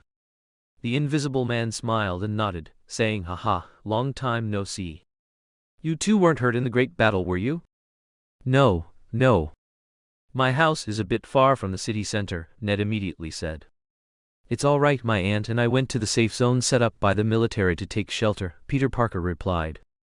The Invisible Man looked at Ned and Peter Parker's excited expressions and couldn't help but come up with an idea. "The Invisible Man, you 2, are you interested in starring in my next new movie?" Ned and Peter Parker looked at the Invisible Man in shock at the same time. Ned excitedly clenched his fists and pressed them against his cheeks. "A movie? We can star in a new superheroes movie?" Even the more reserved Peter Parker responded with an excited look. "Yes, Mr. The Invisible Man, we would love to." "Ha, I'm glad you're happy. The movie project for The Invisible Man 2 will be starting soon. I think you can be some special extras in it, a very prominent small role." The Invisible Man winked at them. Ned excitedly punched the air, imagining his handsome appearance in the movie. "Really? That's great. My dream is to appear in a superheroes movie." Peter Parker was a little shy. "Me too, thank you, Mr. The Invisible Man." Thinking of his role in a superheroes movie, Peter Parker was full of anticipation. The Invisible Man smiled and said, "You're welcome. I'm glad to help you realize your dreams. I'll call you when we're filming and I'll arrange everything." Then he took out his phone. Hearing this, Ned's mouth dropped open in terror, and he was completely frozen. Peter Parker finally, with a red face, left his phone number in the Invisible Man's phone and after entering it said, "I don't have my own private phone yet, this is my home phone." The Invisible Man nodded after hearing this, then looked at Ned, who was still frozen. Oh. Ned nodded frantically, then pinched the flesh on his arm muttering, "It doesn't hurt?" Peter Parker on the side cried out, slapping Ned's hand away forcefully and blowing on the flesh of his own arm. The Invisible Man was also amused by the scene. I have a phone. Saying that, Ned entered his phone number then, with an unstoppable smile, returned it to the Invisible Man. On the way back. "See, Peter?" Ned wildly attacked Peter Parker with his small fists to cover his excitement. Peter Parker nodded in response. Sure enough, as the Invisible Man's #1 loyal fan, God was also moved by my loyal fan spirit, Ned said narcissistically. #1 loyal fan? Although Peter Parker also liked superheroes very much, he hadn't reached that level of obsession. Ned stopped and said solemnly to Peter Parker, "That's right. I'm a senior VIP member of the Superheroes fan club." After saying that, he showed Peter Parker his Superheroes senior VIP badge in the club on his phone, bragging, "This is a private custom for senior VIPs, a Superheroes badge. I plan to make it into a pin to wear." "So cool," Peter Parker also said enviously as he looked at the badge on the phone. Hawke Group. Nathan Hawke's office. Sure enough, in terms of influence, it still has to be the Invisible Man, Nathan Hawke pondered, looking at the data in his hand. Although the Invisible Man did not appear on the battlefield a month ago, under rumors, it evolved into the Invisible Man using his invisible ability to fight evil alien. And this statement became more and more widespread. Even Tony Stark couldn't help but post a video to ask if the final battle ended because of the Invisible Man. Moreover, under the propaganda of Hollywood media and Nathan Hawke's New Age media, Hawke Group's superheroes, the Invisible Man, Alex Hassel, can be said to have become the face of Hawke Group, but this also benefited from the Invisible Man's proficiency in this area. Every day, many media would come to interview the Invisible Man, asking him about his views on the war and his future plans. The Invisible Man always maintained humorous and witty answers, making people unable to help but like this mysterious superheroes. In Hollywood's film industry, his The Invisible Man 2 is about to be released, and pre-sale box office has already set a new historical high, with fans' anticipation for the movie overflowing. The Invisible Man is not only a superhero but also a popular public figure. His humor, resilience, and sense of justice have won him countless people's love and respect. In addition to his activity in the film industry, the Invisible Man also actively participates in public welfare activities. He often visits sick children in hospitals, brings warmth to the elderly and lonely, and contributes his part to environmental protection. His positive energy has influenced countless people, filling them with hope and courage for the future. The Invisible Man's career is also constantly developing and growing. His personal image authorization and peripheral product sales are soaring. The Invisible Man's masks, t-shirts, dolls, etc., have been launched one after another, becoming the most popular commodities. All of the Invisible Man's affairs are progressing steadily. He is not only Hawke Group's superheroes, but also a respected and beloved public idol.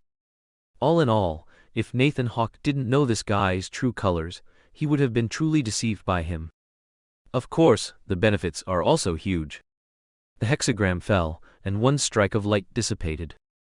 "Balance is just a lie, we are the true ninja," a low tone sounded.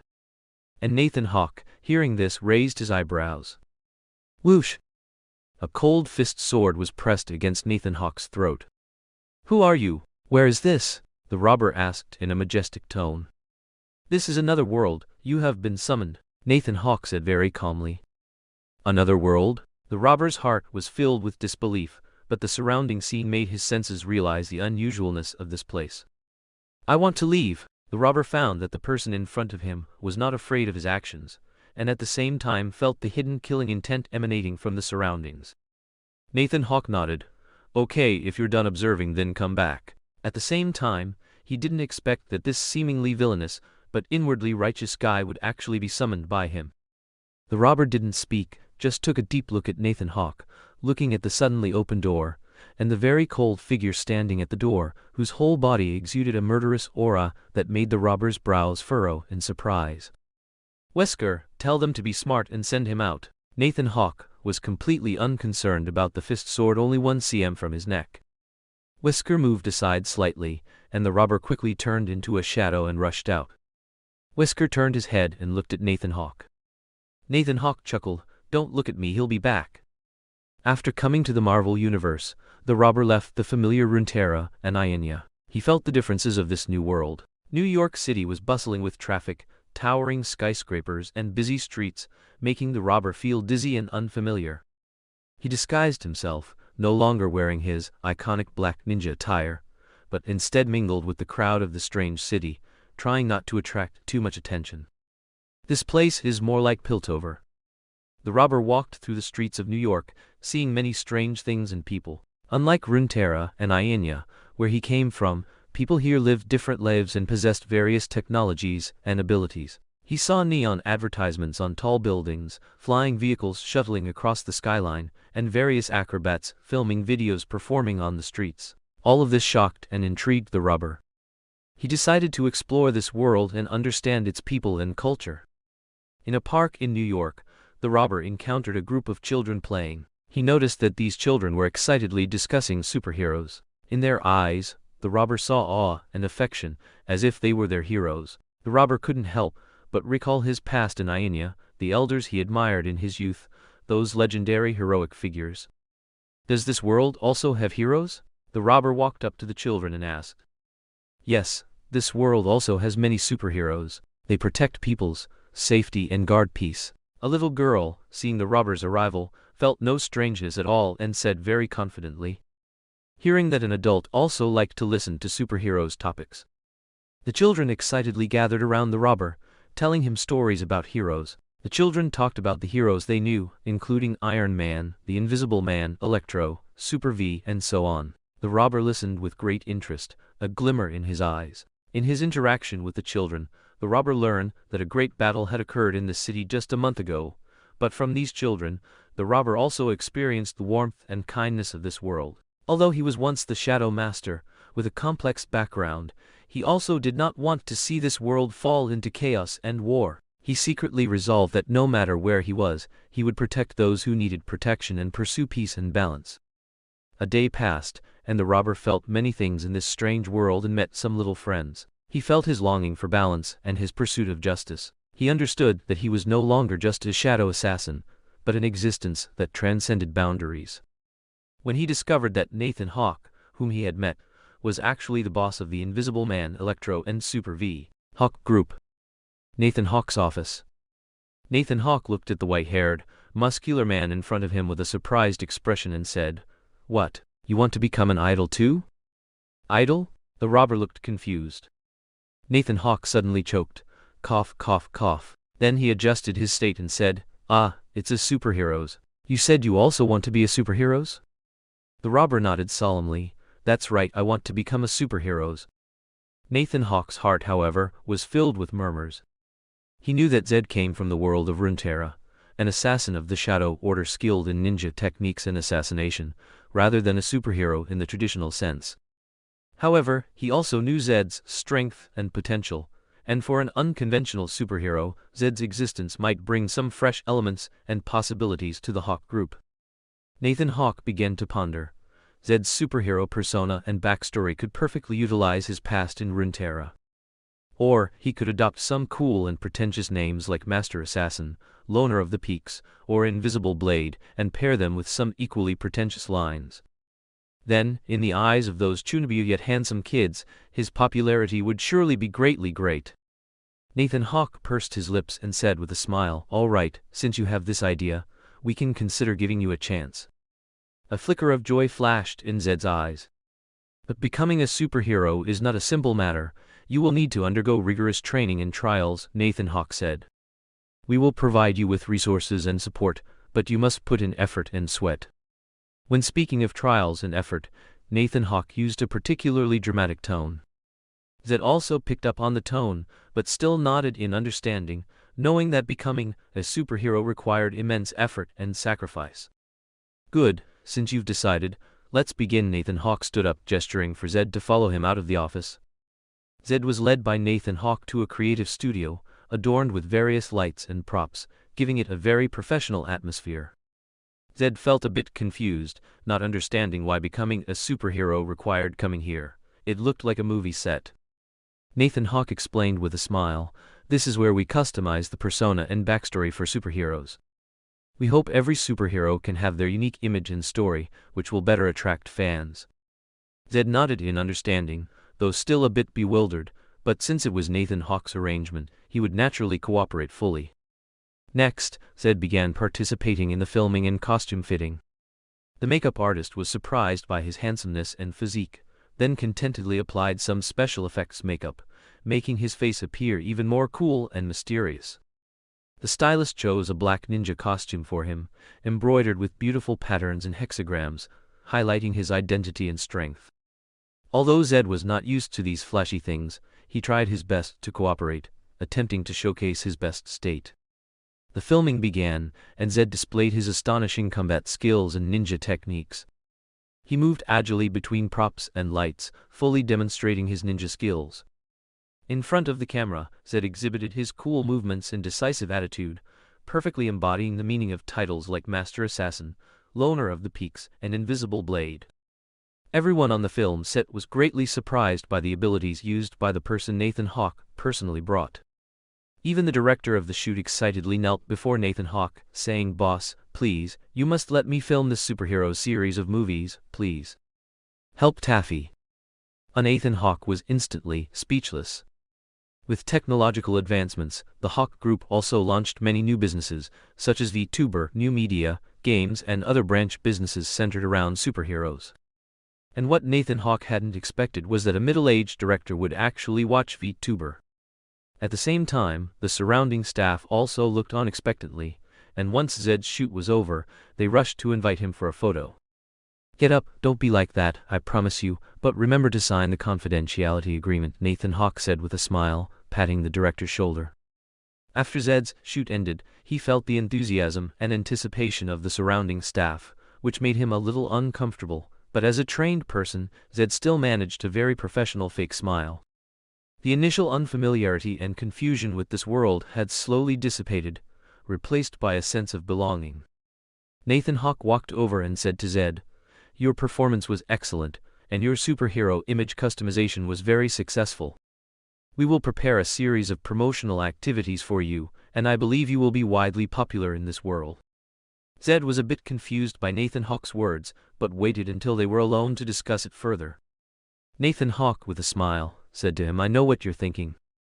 However, due to the Great War, the city's crime rate has been pitifully low recently." But Zed listened quietly. In a bustling area of a certain city, a bank was attacked by robbers. The robbers, armed with high-powered weapons, menacingly held the people inside the bank hostage while confronting the police who had arrived. The faces of the robbers were concealed beneath black masks. They had meticulously planned this robbery, clearly indicating they were not to be underestimated. The muzzles of their high-powered weapons gleamed coldly, making everyone feel the threat of death. "Don't move! Drop your guns!" the police commander shouted as armed police officers, using their patrol cars for cover, tried to subdue the ruthless robbers. However, the robbers showed no weakness, launching a fierce counterattack. Flames spewed from their gun muzzles, and bullets whistled through the air, plunging the entire bank perimeter into chaos and panic. Just at this critical moment, a shadow suddenly flashed, and Zed appeared in the bank lobby. He coldly scanned the area, his eyes filled with determination and resolve. "What are you?" one arrogant and alert robber shouted upon seeing the sudden appearance of Zed. "You are not worth my words," Zed said softly, his voice cold and calm, yet it made everyone feel an indescribable sense of oppression. "You're asking for death." The robbers raised their weapons and fired at Zed. Zed wasted no extra words. He moved swiftly, his figure ghost-like, dodging the robbers' bullets. His dodging technique was exquisitely precise, dazzling to the eye, making it impossible to capture his figure. In the robbers' eyes, Zed seemed to transform into a dark wind, sharply cutting through their vision, leaving behind only afterimages of blood blossoms. Almost all of the robbers' attacks missed, For them, Zed was like an elusive ghost, impossible to resist. Zed's eyes were cold and sharp. He wielded two sharp-fist swords, subduing the robbers with each strike. His attacks were swift and accurate, each blow landing on a vital point of the robbers, leaving them no chance to retaliate. The bank was filled with the smell of gunpowder and blood, but soon, everything returned to calm. Zed stood silently in the center of the bank lobby, with all the robbers lying on the ground without exception. The battle was so swift and fierce that not a single robber could react. Zed showed no trace of joy, his face remained cold and resolute. The hostages, on the other hand, were a mix of surprise and the feeling of having survived a great calamity. "Police are here," Zed said lightly, turning to leave. The belatedly aware hostages then burst into ecstatic cheers, and one hostage, looking at Zed's retreating back, asked, Are you a superhero?" "Zed. You can call me Zed." The police entered the scene, began to control the situation, and at the same time learned the name of this person who might be a superhero. Zed. Night fell, and Zed returned to his solitary cottage. Over this period, his life had undergone tremendous changes. The experience of becoming a superhero had given him unprecedented excitement and challenges. However, there was an internal struggle. He was not entirely comfortable with this new role and identity. Sitting by the window, Zed quietly reflected on his experiences during this time. He was brought to the Hawke group, underwent customization of his persona and backstory, and then participated in filming and promotion. He became a highly sought after superhero in the eyes of the media and fans, but Zed felt somewhat uncomfortable with these promotional tactics and media hype. In Runeterra, he was a ninja, mysterious in his movements, emphasizing stealth and invisibility, never showing off his abilities. However, in the superhero promotions of this world, he was required to display his combat skills and heroic deeds, becoming the focus of attention for the media and audience. This left Zed feeling somewhat confused. He wanted to be a true superhero but didn't know how to present himself. "Perhaps I should go help those who need help," Zed murmured to himself. He didn't want to just be a hype-up celebrity but genuinely use his power to protect the innocent and uphold justice. However, he also understood that he was not someone with superhero experience. He had never truly played the role of a superhero. This left him feeling lost and helpless. He didn't know how to become a true superhero, how to face and solve real crises and disasters. Zed closed his eyes, lost in his thoughts. In his heart, there was a longing and yearning for true superheroes when children smiled, but at the same time, there was a sense of helplessness and hesitation about reality. He knew he needed time to adapt to this new identity, to experience more things and challenges, to grow into a true superhero. In the days that followed, Zed decided to remain with the Hawke group and continue playing the role of a superhero. He would use his own methods to face and resolve crises and disasters, no longer just a hype-up celebrity, but a true guardian. And every night as he traversed the city's rooftops, using his blades to guard justice and peace, Zed gradually found his rhythm. He learned to display his bravery and coolness in front of the media and audience, but when facing real crises, he still maintained his ninja nature, silently guarding those who needed help. Umbrella Corporation Meeting Room. Nathan Hawke, Wesker, Andre, Invisible Man, Electro, Ryoma Sengoku and Kreutz, a total of 7 people, were discussing the candidates for THIS Chinese letter transmigration crossing over event. "I can't leave, my schedule is packed recently," Invisible Man said first. Kreutz followed closely, saying, "Although I'd also like to experience other worlds, I have too much genetic engineering work, so I won't go." "I'm not going either," Andre said, then continued, "I've been practicing my telekinesis all this time, and I'll continue practicing until I feel I've made progress." Everyone expressed understanding. Ever since defeating the already injured superstar that day, Andre, realizing his own weakness, immediately began to train desperately, losing his desire to be a superhero or go to parties. As for Superstar, he was currently in the Umbrella Corporation's underground laboratory, becoming the subject of research. "Is anyone else not going?" Nathan Hawke asked, looking around. Seeing no response, Nathan Hawke tapped the table with his right index finger and decided, "Then this time's candidates will be me, Wesker, Electro, and Ryoma Sengoku, 4 people. Say your goodbyes. We'll meet at the usual spot in half an hour." Half an hour later, Wesker and Electro were wearing their battle suits, while Ryoma Sangoku was in his custom attire, carrying a briefcase. Nathan Hawke nodded and said, "Once you are ready, we'll set off." The hexagram shone, and a dazzling light dispersed. Nighttime. The four appeared in a desert. The night wind blew, carrying a hint of dryness. As night fell, the desert was silent, with only the wind and sand howling through the night, stirring up Hangul. At Hangul, Wahangun Chinese letter yellow sand. Nathan Hawke, Wesker, Electro, and Ryoma Sangoku stood in the middle of the desert, surrounded by a desolate landscape. The ground was exposed yellow sand and hard rocks, and the sky was adorned with bright stars and a brilliant moon. "Where is this?" Electro looked around curiously, his eyes gleaming. "Cyberpunk 2077, Nathan Hawke said.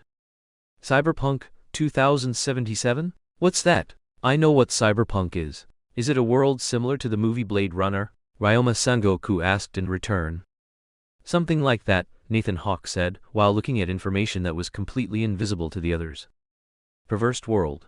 Cyberpunk 2077. Duration of stay, 7 days. Number of new people who can be brought, 1 person voluntary. Wesker gazed at the distant horizon, silent, quietly on alert.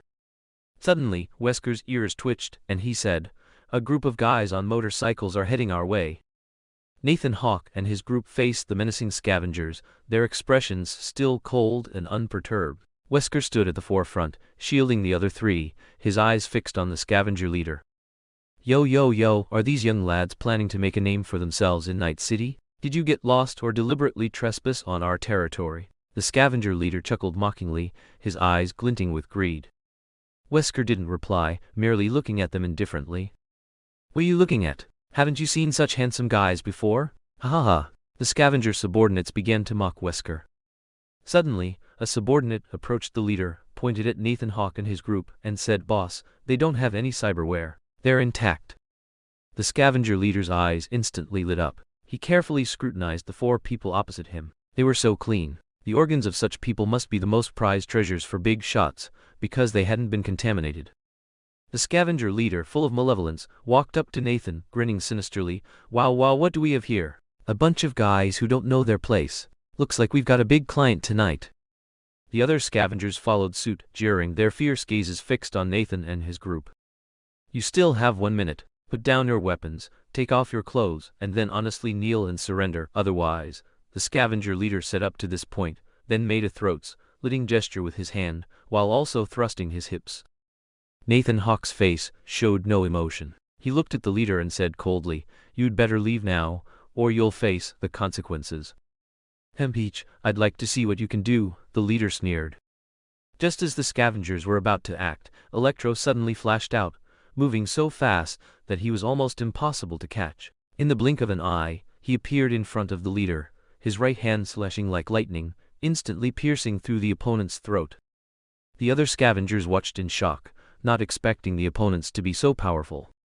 Wesker transformed into a black shadow, instantly appearing among the scavengers. His hands were like steel claws, swiftly grabbing a scavenger's throat, blood splattering. Another scavenger tried to counterattack, but Wesker's speed was too fast for him to react, and his head was already sliced off by Wesker's sharp claws. The scavengers were instantly terrified. They finally understood that these people were not enemies they could deal with, but anger and fear made them decide not to back down, so they drew their weapons, attempting to fight Wesker. However, each of Wesker's swings was accompanied by a gush of blood. Wesker's attacks were almost without hesitation. His eyes held only coldness and ruthlessness. He was like a merciless reaper, cutting down the scavengers one by one. Monster! One scavenger shouted, while others began taking drugs to enhance their combat power. Wesker showed no fear. He looked at the scavengers before him with cold indifference, as if he were looking at a group of ants. His figure weaved among the scavengers, each swing accompanied by the death of a scavenger. He used his strength and combat skills to effortlessly kill the ants. The scavengers constantly tried to counterattack, but their weapons seemed to have no effect on Wesker. Wesker's body was incredibly strong. He could almost easily withstand all attacks. Each of his attacks was fatal, and the scavengers were routed by him. They wouldn't be equipped with Sandivistan. A scavenger who spoke halfway before collapsing fell with unwillingly wide eyes. Electro also displayed his astonishing strength in battle. Carrying electric light, his speed was beyond the scavengers' imagination. The scavengers couldn't even see his figure. With the electric arcs coiling around Electro's right hand, the scavengers could only watch helplessly as their companions fell one by one. The battle proceeded extremely swiftly. In just a few minutes, the scavengers were completely wiped out. Wesker's face was cold and merciless, and Electro also reined in his previous killing intent, shaking his hand and becoming indifferent. "Let's go, we'll continue forward," Nathan Hawke said indifferently. Based on the instruments of the dead scavengers at their feet, they learned the way to Night City. After walking for about an hour, they finally reached the outskirts of Night City.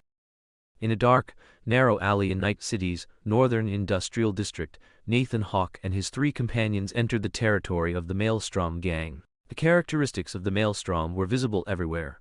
Mysterious black metal tattoos covered the walls, and the glow of cybernetic eyes flickered under the streetlights from time to time, making the entire area seem unusually eerie. A group of Maelstrom members appeared at the alley entrance, their gazes cold and fanatical, like predatory beasts. They immediately recognized Nathan Hawke and his group and began to mockingly surround them. "Hey, look what we have here, a bunch of little lambs without cyberware, daring to come into Maelstrom territory. Are you lost? Night City's Maelstrom isn't a place for you rookies to come. Get out of here, don't make a fool of yourselves." The Maelstrom members surrounded Nathan Hawke and his group, their cybernetic enhancements glowing with an eerie light, appearing exceptionally arrogant and terrifying. "Your Maelstrom's reputation truly precedes you. I hear you have a special fondness for cybernetic technology, and you've even contracted cyberpsychosis," Nathan Hawke slowly began, his tone relaxed, yet full of sarcasm. "You brat are really tired of living, daring to say such things in front of us," a Maelstrom member shouted, pointing at Nathan Hawke. "Tired of living? Ha, perhaps you're the ones tired of living," Ryoma Sengoku suddenly interjected, his voice calm and mocking, making the surrounding atmosphere even tenser. "You should be grateful to us, after all, we're swaggering through your territory. You should learn from us." Electro joined Ryoma Sengoku's taunts, his voice echoing in the darkness, making people's hearts tremble. Although Wesker didn't speak, his cold eyes already conveyed his disdain for these people.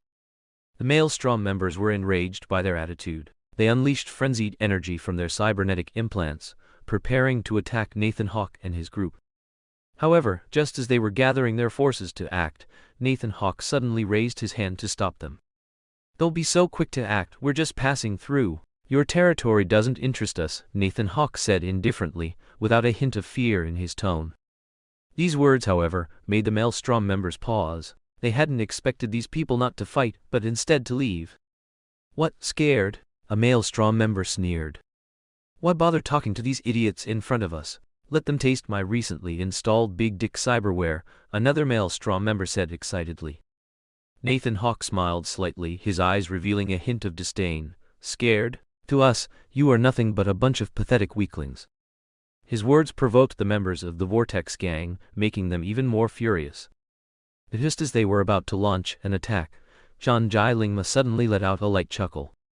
"You guys are truly naive, aren't you? Do you really think you can deal with us? With just your cybernetic modifications?" Zhang Lingma's voice carried a hint of mockery as he casually watched the Vortex gang members, as if looking at a group of pathetic jokers. The Vortex gang members were infuriated to the extreme by their attitude.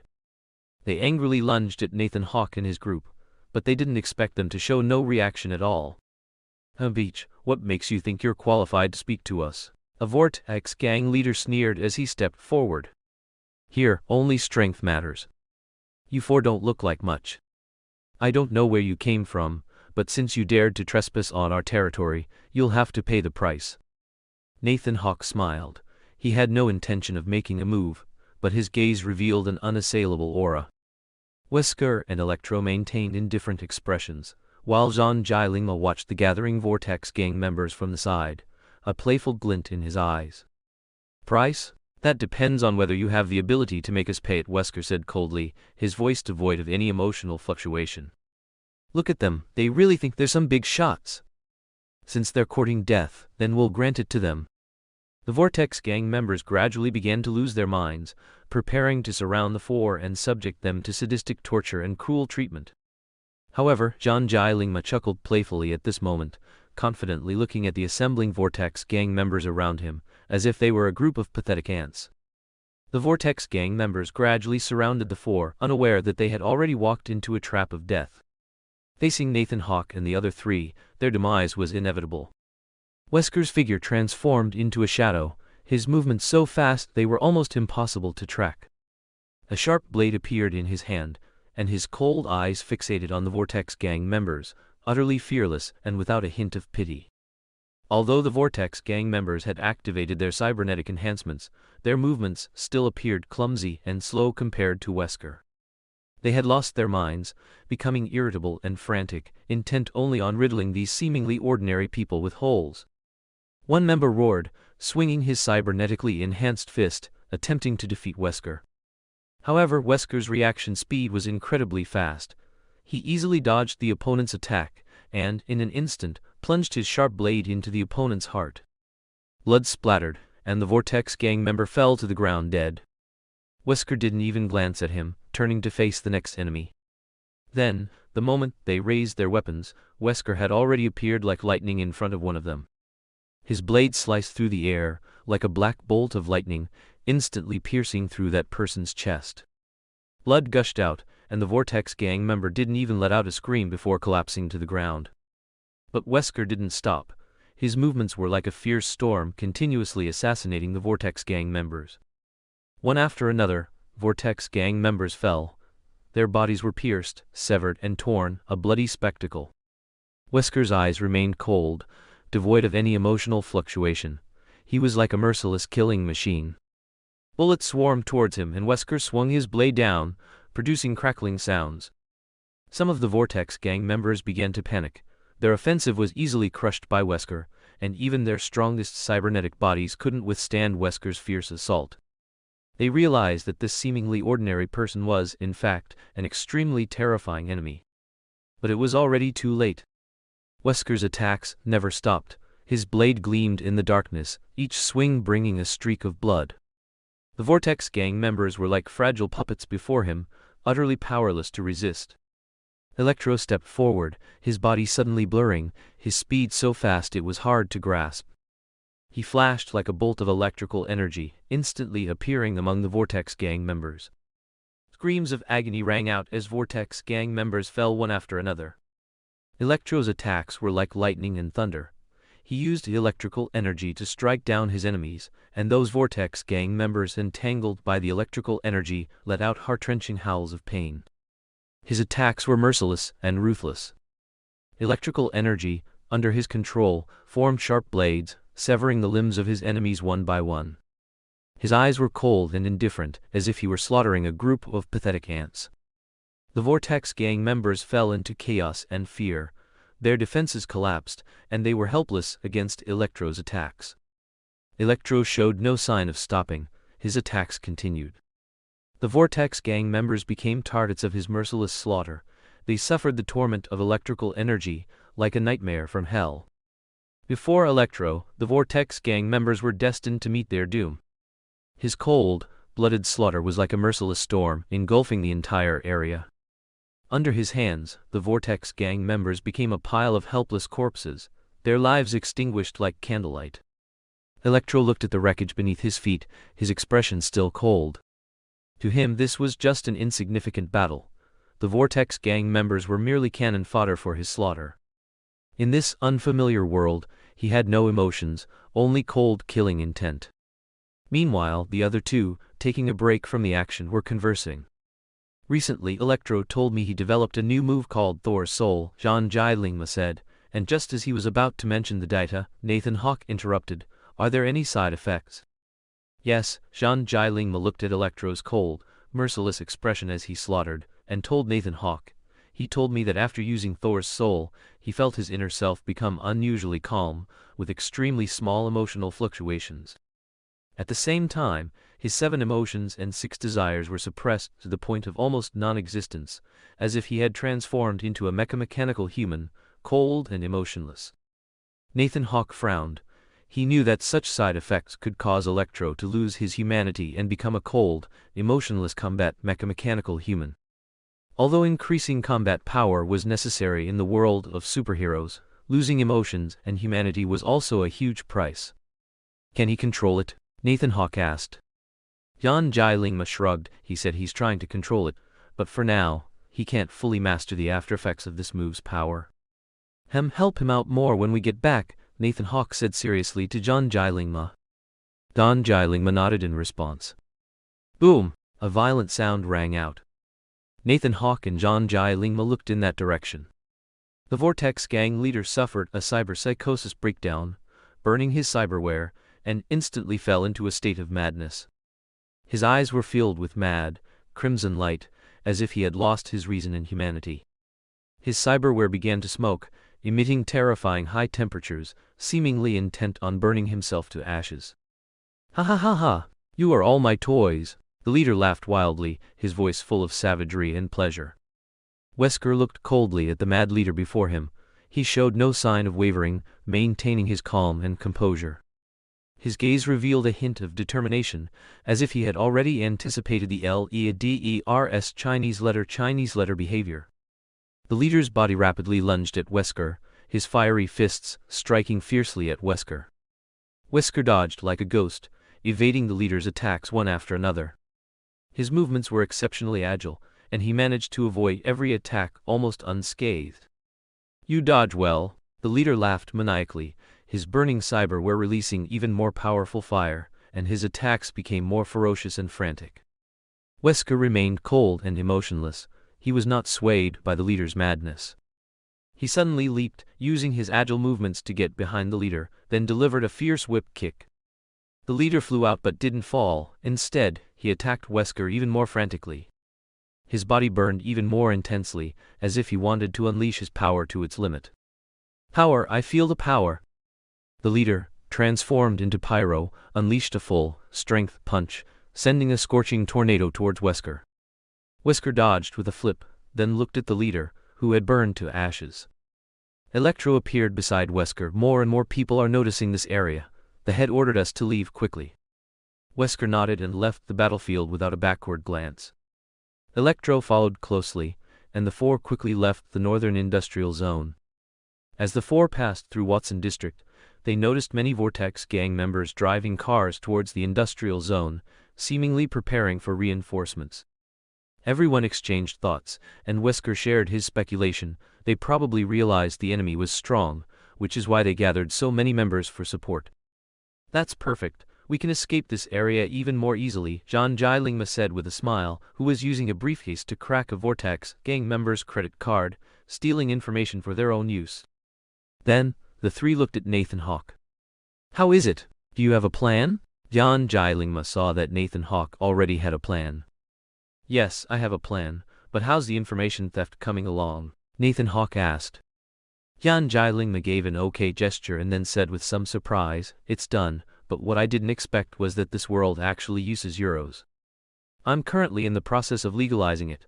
Otherwise, if we used their credit cards, we would be precisely tracked by the Vortex gang. And what also surprised me was how fast the wireless network is here.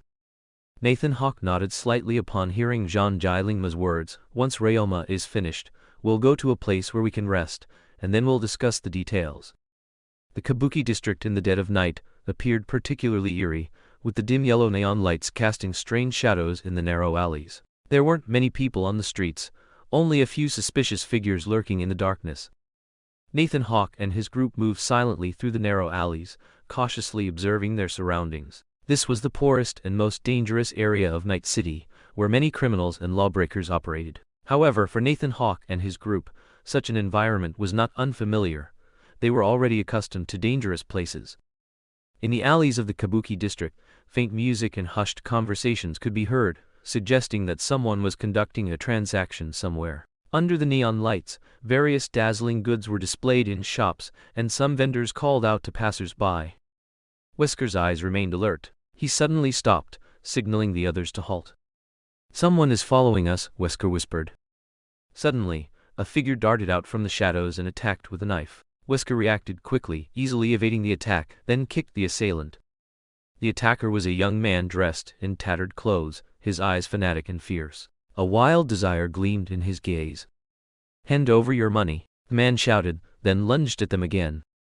Wesker no longer held back. His fist swiftly struck the man's cheek, sending him flying. But the man did not retreat, immediately scrambling to his feet, eyes bloodshot, and attacked them again. During the fight, Wesker noticed that the man's body was covered in cybernetic implants, some of which even looked a bit crudely made. Bang! The man was knocked unconscious by Wesker. I was originally thinking of finding a place for us to get some good rest, but given the current situation, we'll just spend the night in a derelict house in the Kabuki district. Nathan Hawke snapped his fingers. I want to buy some things to research, Ryoma Sengoku said. All right. After buying some bizarre items, the four found a relatively clean small house. As for the original owner, their whereabouts were unknown. Meeting. Nathan Hawke said, this time we have 1 week, and the only thing we need to do is acquire as much technology from this world as possible. The technology in this city can be broadly divided into 4 categories: smart cities, artificial intelligence, bioengineering, and virtual reality. And in Night City, there are only 2 corporations that are our targets. The first is Militech. The second is Arasaka Corporation. Our target is Militech. They have the technology we need, and the location is Militech's branch office in the city center. First, we need intelligence. Coincidentally, our current location is the Kabuki district. Electroman and I will go to Lizzie's bar run by the Mox gang. Ryoma Sengoku didn't go because he needed to research gadgets, while Nathan Hawke allowed Wesker to act freely. In the dead of night in the Kabuki district, Lizzie's bar glowed with dim yellow neon lights, like a brilliant star shining in the darkness. This was Mox territory, where various intriguing characters gathered, stimulating the nerves of Night City.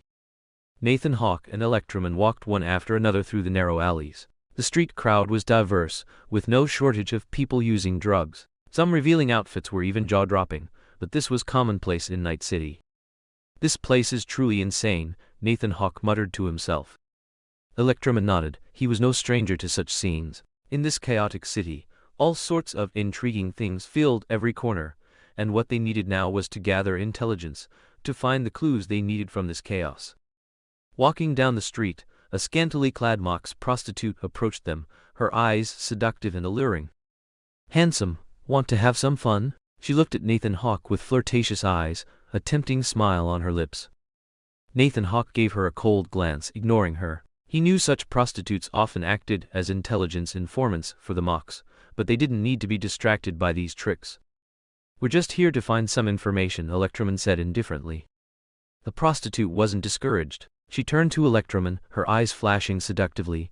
Handsome, don't you want to have some fun too? I have a lot of interesting toys, you know. Electroman ignored her and continued forward. They arrived at the entrance of Lizzie's bar. Nathan Hawke gently pushed open the bar door, and a strong scent of tobacco and alcohol wafted out.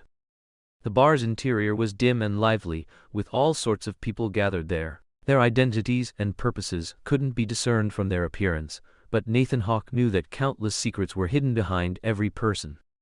They found a secluded corner and sat down, beginning to observe their surroundings. In this bar, there were many Mox members, as well as some suspicious characters. Electroman's eyes scanned every corner, his electrical energy ready to respond to any potential threat. Nathan Hawke carefully observed everyone, trying to find clues from their words and actions. A scantily clad woman walked up to them, a hint of cunning in her eyes. Welcome to Lizzie's bar, handsome men. Her voice was alluring and provocative. Is this your first time? I can tell you about our bar's specialties. We're just here to find some intelligence, Nathan Hawke said bluntly. The woman smiled slightly, gently running her fingers through her long hair. Intelligence? That's not something so easily obtained. However, if you're willing to stay and play with me for a while, perhaps I can consider helping you. Nathan Hawke looked at her coldly. He knew this was a common tactic they used to get information from visitors, but they had no intention of getting deeply involved.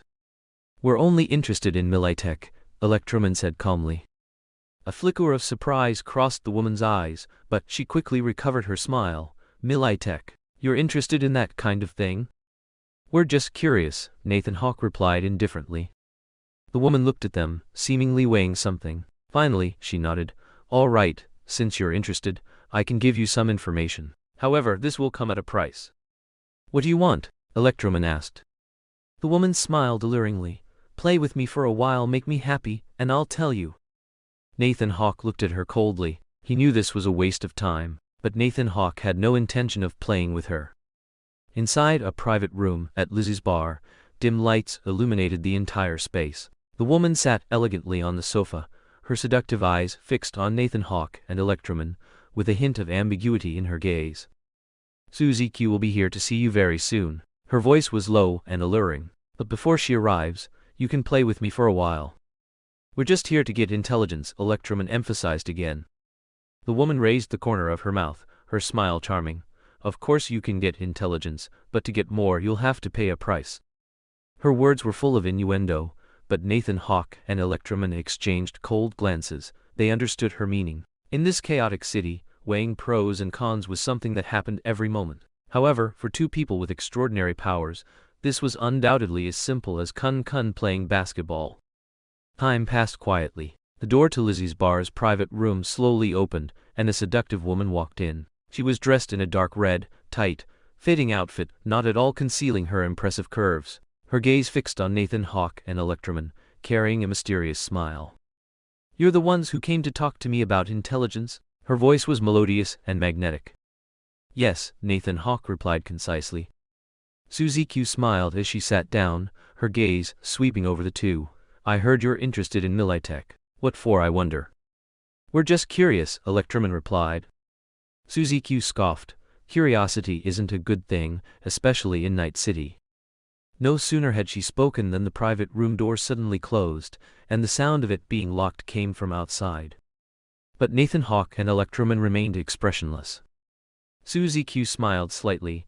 She seemed to have anticipated their indifferent attitude. "In that case, I'll just tell you the intelligence directly. You must be from the industrial district, right? The word on the street is going crazy. It's said that some fierce tiger from out of town smashed up a Maelstrom gang territory, and the Maelstrom are now offering a huge bounty." "Max," Nathan Hawke commanded. Electroman stood up, unleashed his electrical energy, and instantly a beam of electricity blasted open the tightly locked room door. Susie Q and the other women were all greatly alarmed, watching in astonishment as Electroman blasted the room door open. They hadn't expected these two seemingly indifferent strangers to possess such powerful strength. Nathan Hawke looked at Susie Q coldly and said, "We're not interested in your affairs. We only care about Militech intelligence." Susie Q immediately understood what he meant, and she couldn't help but feel a little annoyed. But she also knew that facing these two powerful opponents, now was not the time to fight them. Indeed, eliminating a group of Maelstrom members should come with such power. I simply underestimated it. "In that case, esteemed guests, let's have a good talk now." Susie Q began to change her attitude, after realizing or testing that the other party's power was far superior to her own. Susie Q then led the two to her office. "Would you like anything to drink?" "No thank you," Nathan Hawke replied. In Susie Q's office, Nathan Hawke and Electro sat on the sofa, facing Susie Q, who still exuded a seductive aura, but her eyes now held a mix of respect and wariness. "The military tech building in the city center is heavily guarded," Susie Q began. "It has advanced security systems, including high-level electronic locks, omnidirectional surveillance, intelligent alert robots, and even officers from the Psycho Squad patrol there." "The Psycho Squad?" Electro asked curiously. "Yes, the Psycho Squad is the elite special operations unit of the NCPD, only deployed in particularly severe cases. They specialize in eliminating cyberpsychos," Susie Q explained. "They are well equipped with the most advanced technology and are the most terrifying presence in the entire police department." "So how do we get into the military tech building?" Nathan Hawke asked. "If you're entering the military tech building, it's best to avoid the Psycho Squad's patrols," Susie Q said with a smile. "Their patrol routes are fixed, so as long as you can evade them, you should be able to get in successfully." "Are there any other security measures?" Electro pressed. Susie Q nodded. "Of course, the military tech building has a strict electronic surveillance system. You'd best be able to crack it. Additionally, there might be security guards patrolling inside the building, so you need to be careful." Nathan Hawke thought for a moment, then asked, "Do you have a floor plan or any other detailed information about the military tech building in the city center?" Susie Q glanced at Nathan Hawke, then smiled and handed him a data shard. "This is some information my subordinates collected. While it's not a complete floor plan, it should be enough to help you." Nathan Hawke took the data shard and nodded his thanks.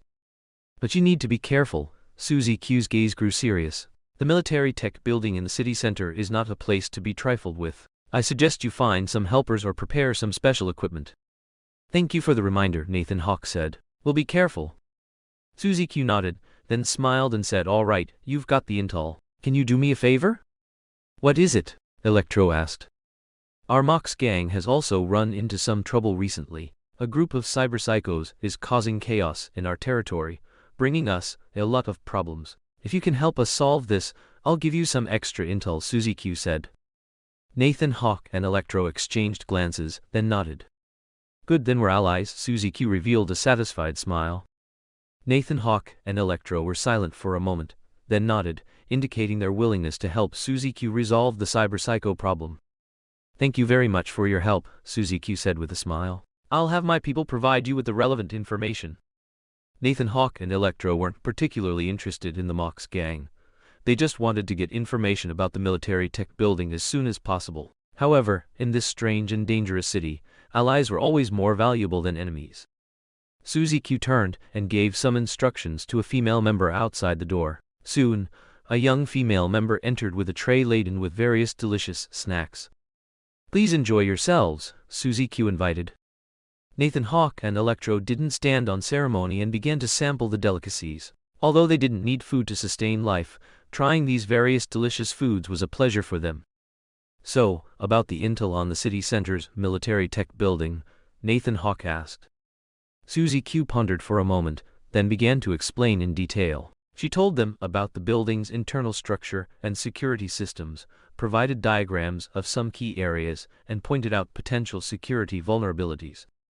On one side of the building, there's an abandoned aircraft dock. The security there is relatively weaker, which could be your entry point, Susie Q said, pointing to the location on the diagram. However, there are also some reconnaissance robots patrolling there, so you'd best evade them. We'll be careful, Electro nodded. Also, there are many electronic locks inside the building, so you'd best find a professional hacker to crack them, Susie Q added. However, those electronic locks might be connected to the main server, and the cracking process could trigger an alarm. Nathan Hawke smiled slightly. We'll handle it. Oh, and most importantly, on the top floor of the building, there's a high-level conference room where a lot of sensitive information and technological data are stored, Susie Q said mysteriously. The security there is extremely tight. Ordinary people cannot enter. We can enter, Electro said confidently.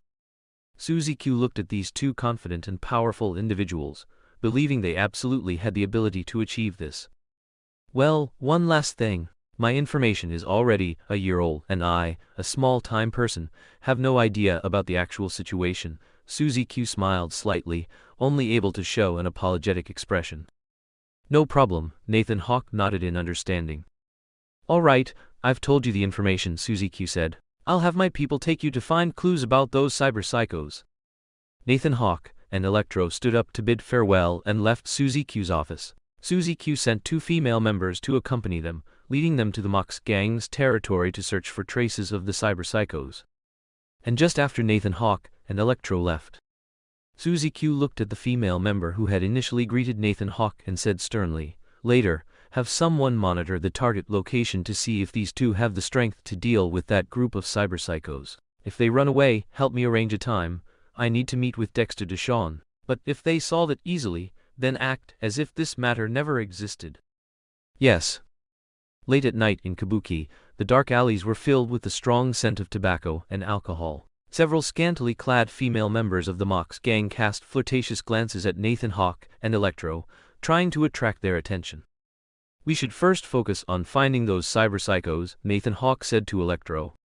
Electro nodded. They had no intention of wasting time with these female members. They continued deeper into Kabuki's alleys, searching for clues. As time passed, the two Mox gang members led them to a location. Strange sounds and shadows emanated from an abandoned building. Sirs, this is the place. The cyberpsychos are inside, one Mox gang member said. Understood, Nathan Hawke said, and at the same time, Electro walked straight in. Inside the abandoned building, a group of cyberpsychos saw Electro coldly walk in. They let out insane roars and lunged at this seemingly suicidal guy. Their bodies were equipped with various strange cyberware components, such as mechanized arms, spring-loaded implants, flame throwers, and sharp blades, making their combat power extremely terrifying. "What a bunch of overconfident fools," Electro sneered, placing his hands in front of him, electricity coiling around, exuding a chilling aura. A cyber-psycho wielding a sharp blade charged forward, attempting to hit Electro. Electro sidestepped, evading the attack, then instantly appeared behind the psycho. A beam of electric energy directly pierced his chest, instantly striking him down. The other cyber-psychos, seeing this, grew even more furious and frenzied, attacking Electro en masse. One psycho rushed forward, his leg implants erupting with a powerful gravity field, attempting to pin Electro to the ground. However, Electro's reaction was extremely fast. His body quickly maneuvered, using the thrust of electric energy to avoid the gravitational restraint, then attacked again. An electric, flashing fist instantly shattered the psycho's head cyberware, completely incapacitating him. Another cyber-psycho had spring-loaded cyberware implanted, making his legs as flexible as springs. He charged at Electro with astonishing speed, attempting to launch a close-range attack. Electro remained unperturbed. He quickly dodged, and as the psycho approached, a heavy punch carrying electric energy struck him in the chest, sending him flying. Electro displayed extraordinary combat skills and agile movements. He quickly moved between the psychos, striking them down again and again. Each release of electric energy was a fatal blow, causing the group of cyber-psychos to constantly fall. Meanwhile, the other cyber-psychos were not to be outdone. They attacked with various types of cyberware. Some psychos held firearms, shooting at Electro, but their attacks seemed ineffective against him, as he swiftly dodged and counterattacked. The battle was in full swing. Electro moved like a lightning bolt among the psychos, his electric attacks, like the scythe of death, reaping the lives of the psychos again and again. His footwork was also unparalleled. He nimbly dodged enemy attacks while launching counterattacks. The opponent might be a fully Sandivistanum-planted cyberpunk, a cyber-psycho shouted, his eyes filled with fanaticism. Time passed, and the battle continued. Electro's electric attacks became increasingly fierce, while the psychos grew more frenzied and desperate in their assault. They disregarded their own safety, only wanting to kill this seemingly fragile opponent. However, the final outcome was obvious. Under Electro's powerful combat ability and calm fighting skills, the cyber-psychos fell one after another. Their cyberware was shattered, their bodies incinerated by electric energy, eventually turning into a pile of scrap metal and ashes.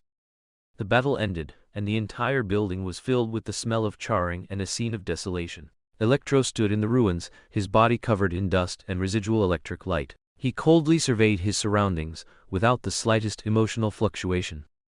"Mission accomplished," he said indifferently. Nathan Hawke walked in from outside, saw this scene and smiled slightly. "Well done." The other two Mox gang members who had not yet left also walked in, looking shocked and dumbfounded at the incredible scene before them. Deep down, two words unconsciously surfaced.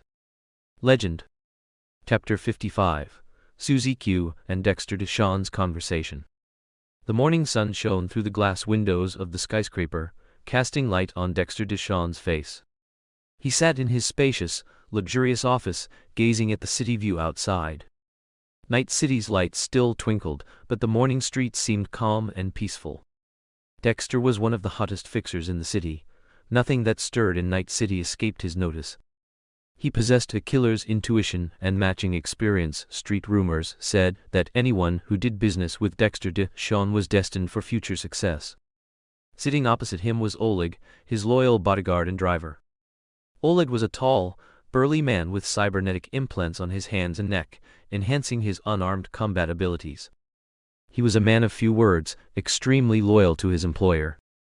"Oleg, we're going to see Susie Q," Dexter said, his gaze still fixed on the window. Oleg nodded, stood up and gestured for Dexter to follow him.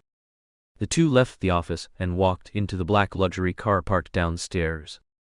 Oleg sat in the driver's seat, and Dexter sat in the back passenger seat. The car slowly started and drove onto the streets of Night City. Along the way, Dexter looked at the scenery outside, his mind filled with thoughts. He had received intelligence late at night that a very powerful group of people had arrived in Night City, making the entire city suddenly more vibrant. This piqued his interest, as he knew that such a change might affect his business. Oleg, have you heard? A new group of people has arrived in Night City, Dexter asked. Oleg was silent for a moment, then replied faintly, yes, I have heard. Who are they? Why did they come to Night City? Dexter's brows furrowed slightly as he pondered these questions. Oleg didn't answer, just focused on driving. He knew that Dexter wasn't just asking casually, but was considering his next move. As his bodyguard and loyal assistant, Oleg would always support and execute his decisions. The car drove through the busy streets, and Night City's skyscrapers glittered in the sunlight.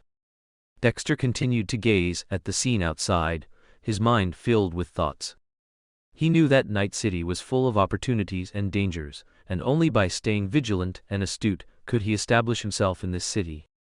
Finally, the car arrived at the place Susie Q had arranged. Oleg stopped the car and Dexter got out. Dexter Deshawn walked into the private room Susie Q had arranged, his gaze sweeping across the room.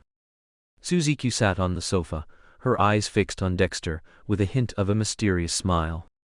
Dexter, long time no see. You still look as energetic as ever, Susie Q broke the silence, her voice melodious and magnetic. You too, Q. Your business seems to be booming, Dexter replied, his face showing little emotion. Oleg followed behind, vigilantly observing his surroundings.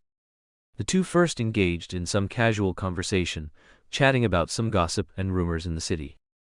However, Dexter knew in his heart that Susie Q wouldn't talk to him for no reason. Susie Q smiled and tentatively asked Dexter, "Are you interested in some information?" "Information about that group from yesterday." Dexter didn't answer immediately, he pondered for a moment. The late night intelligence told him that the group was not to be trifled with, but he was currently unsure whether he needed this information or whether it would be beneficial to him. "Tell me," Dexter finally spoke, wanting to hear what kind of information Susie Q was going to offer. Susie Q smiled, her eyes twinkling as if she was thinking about how to deliver the information. "There were two people who came to me. Their goal was to acquire as much technology as possible," Susie Q said slowly. "As you know, there's a lot of technology in the city that would interest them, especially military, raid tech. My guess is that two corporations in Night City are their targets. First, Militech, and second, Arasaka Corporation," she continued. Dexter listened carefully, beginning to consider whether this information would benefit him. Militech was indeed a very attractive target, but also quite dangerous. "Q, why are you telling me this information? What's in it for you?" Dexter finally asked, knowing that Susie Q wouldn't offer information selflessly. Susie Q smiled, her gaze fixed on Dexter's eyes. "I thought about it all night, Dexter. You're one of the most respected fixers in Night City. We need someone like you to help us get more information. You know how to handle this kind of intel. And for me, this is also a trade. If you can help us, we can also provide some information that might interest you," she said, her voice carrying a hint of temptation. "It seems you intend to play both sides. But aren't you afraid of retaliation if they find out?" Dexter immediately guessed Susie Q's intentions. "Oh, you found me out. I am afraid, but well, let's give it a try after all. You're also a prominent figure in Night City, aren't you? As long as you don't tell the Militech people, like that arrogant Meredith Stout," Susie Q flattered.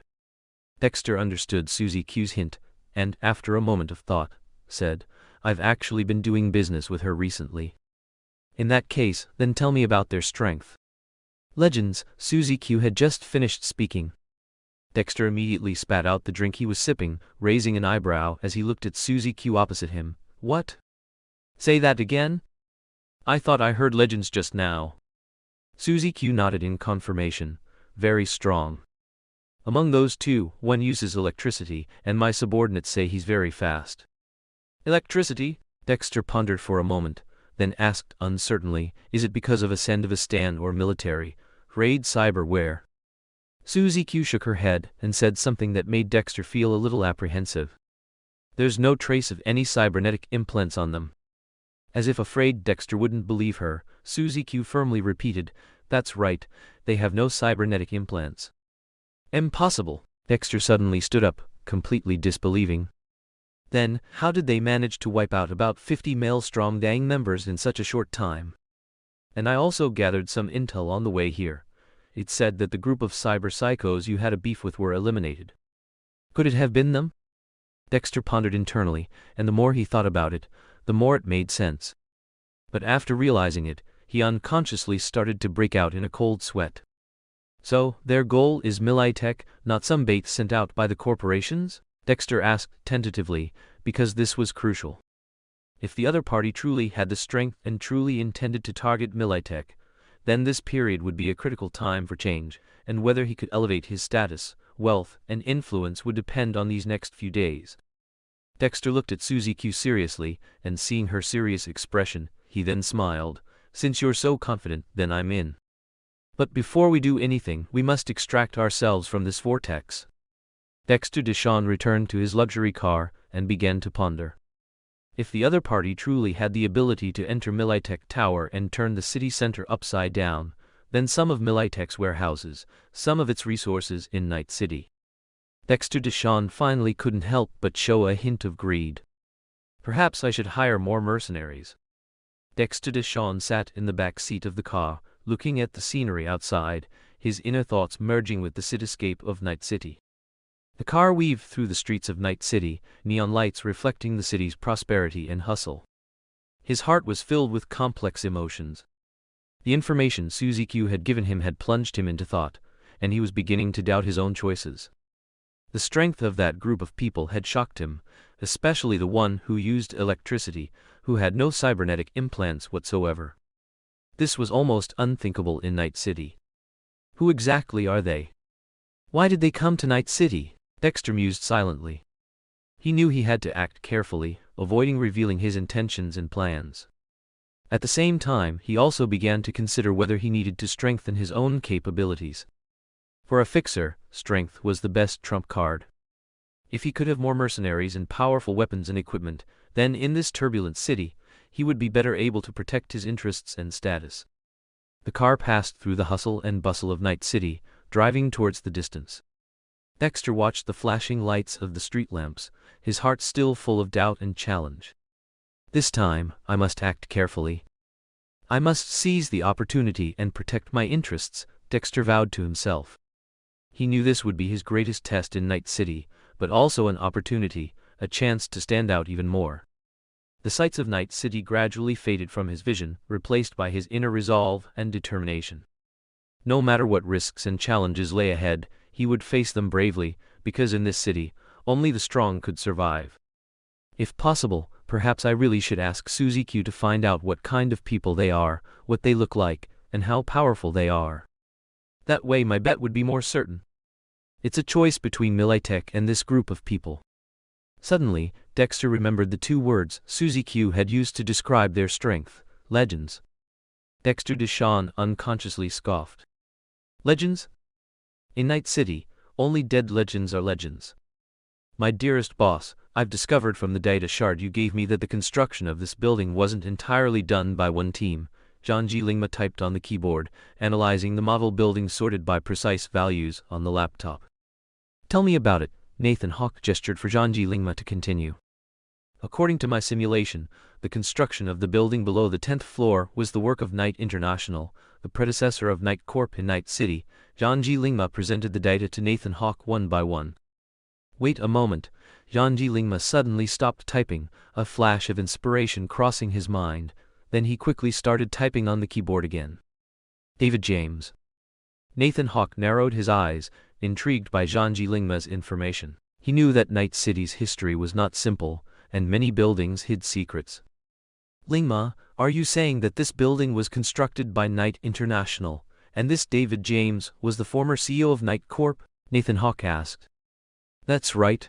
Based on the data I analyzed, David James was the former CEO of Night Corp, and his traces are very evident in the design and construction of this building, Zhangji Lingma explained. I found some design blueprints from Night Corp's official website and some dark web sources. Although Night Corp is now dedicated to public construction, I can still compare and find some extremely similar traces. Interesting, Nathan Hawke lightly tapped the table, his eyes shimmering with thought. Zhangji Lingma nodded, giving Nathan Hawke a look. Max, you and Zhangji Lingma go on a trip, Nathan Hawke said to the electroman, who was sitting silently with his eyes closed. The Electroman slowly opened his eyes, nodded gently, and then electricity slowly emanated from him as he floated up. This showy action left Nathan Hawke and Janji Lingma speechless. The Electroman and Janji Lingma left, and then Wesker returned, accompanied by several people dressed in very cyberpunk attire. The moment he saw them, the virus in Nathan Hawke's body began to react. "These?" Nathan Hawke asked. "These are the people who survived after I used the virus to control them," Wesker said. Nathan Hawke instantly understood Wesker's plan. "How many people can you control?" "I'm not sure, but if you want I can turn this city into a Resident Evil nightmare. I can roughly direct those infected into zombies in a general direction," Wesker said coldly, as if such a thing was effortless and commonplace for him. A smile appeared on Nathan Hawke's face. "Very good. Control more people during this time. We will have a battle in the city center to attract attention." Wesker understood Nathan Hawke's plan, nodded, and then left. In the evening, while Nathan Hawke was meditating, Janji Lingma and the Electroman returned, accompanied by a David James whose suit was a bit tattered. David James sat down huffily, glancing at the messy room with some disdain, but he endured it and looked at Nathan Hawke, saying, "As long as you don't torture or kill me, just tell me how you want me to cooperate."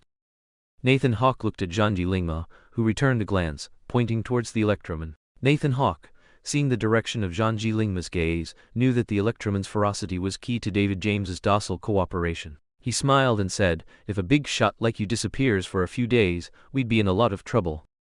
David James didn't respond to that, but instead said to himself, "Mr. Janji Lingma has already told me that you want the floor plans of the Arasaka Tower. They are in the data shard implanted in my body. But I need to tell you that the Arasaka Tower has been renovated, and the renovation team was Arasaka's own team. I only know the first version of the design after it was built, so there are definitely some inaccuracies." "No problem, please proceed," Nathan Hawke said, then looked at Janji Lingma. Janji Lingma motioned for David James to expose his interface, then picked up the data cable connected to the laptop. David James obediently exposed his interface, and then Janji Lingma inserted the data cable. Janji Lingma noticed David James's somewhat unnatural gaze, knowing what he was thinking, and said, "You just need to tell me which folder it's in. I won't open anything else." Hearing Janji Lingma's words, David James's expression improved considerably. He pointed with his finger at the monitor, showing the folder containing the blueprints for Arasaka Tower. After Janji Lingma's series of operations, he pulled out the data cable connected to David James. "Very good, Mr. David James, your cooperation makes me greatly admire people like you," Janji Lingma said with a smile. He hadn't seen such an obedient person in a long time, which reminded him of those who always opposed him and didn't cooperate when he worked at the World Tree Corporation. David James said nothing, but his eyes looked towards Nathan Hawke. The Electroman shook his head and said to Nathan Hawke and Janji Lingma, "Something is coming our way." Janji Lingma also smiled and said, "Oh dear, it seems I've been proven wrong." He looked at David James and said mockingly, "Why did you call the trauma team by a chip implanted in your body? Are you planning to have the trauma team eliminate us?" Trauma team, composed of professionally trained medical personnel, protect clients from harm. They will stop at nothing. As long as one is rich enough to afford trauma team medical insurance, the client will receive a business card and buy a chip implant. Once the chip identifies a problem with the client's bodily system, it will immediately notify the trauma team to rush to the scene, stabilize the patient's condition, and evacuate them. Regardless of how fierce the battle, come rain or shine, Janji Lingma read mockingly from the online definition of the trauma team. Nathan Hawke stopped the Electroman who was about to eliminate the trauma team and said, "This time, I'll go myself." "Wow!" Janji Lingma exclaimed excitedly. The Electroman simply responded softly.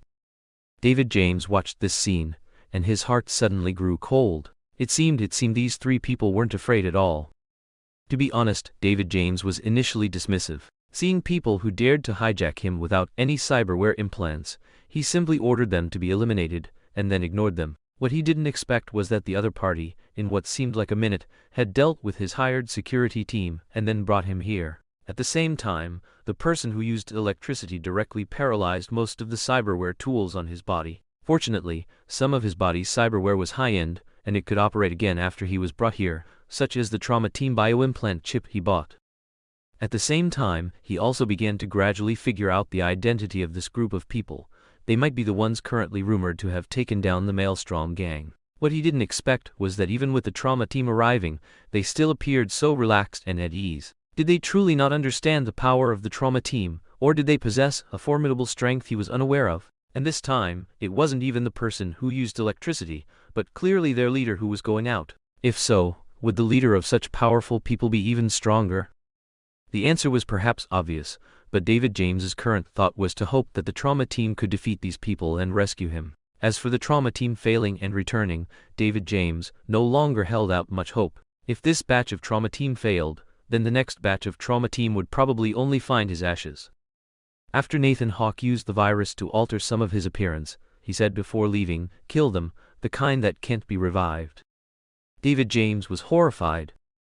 The trauma team received an urgent notification that a client was in danger and needed emergency medical attention. They were unaware of Nathan Hawke's existence, simply following the instructions of the emergency mission to provide aid.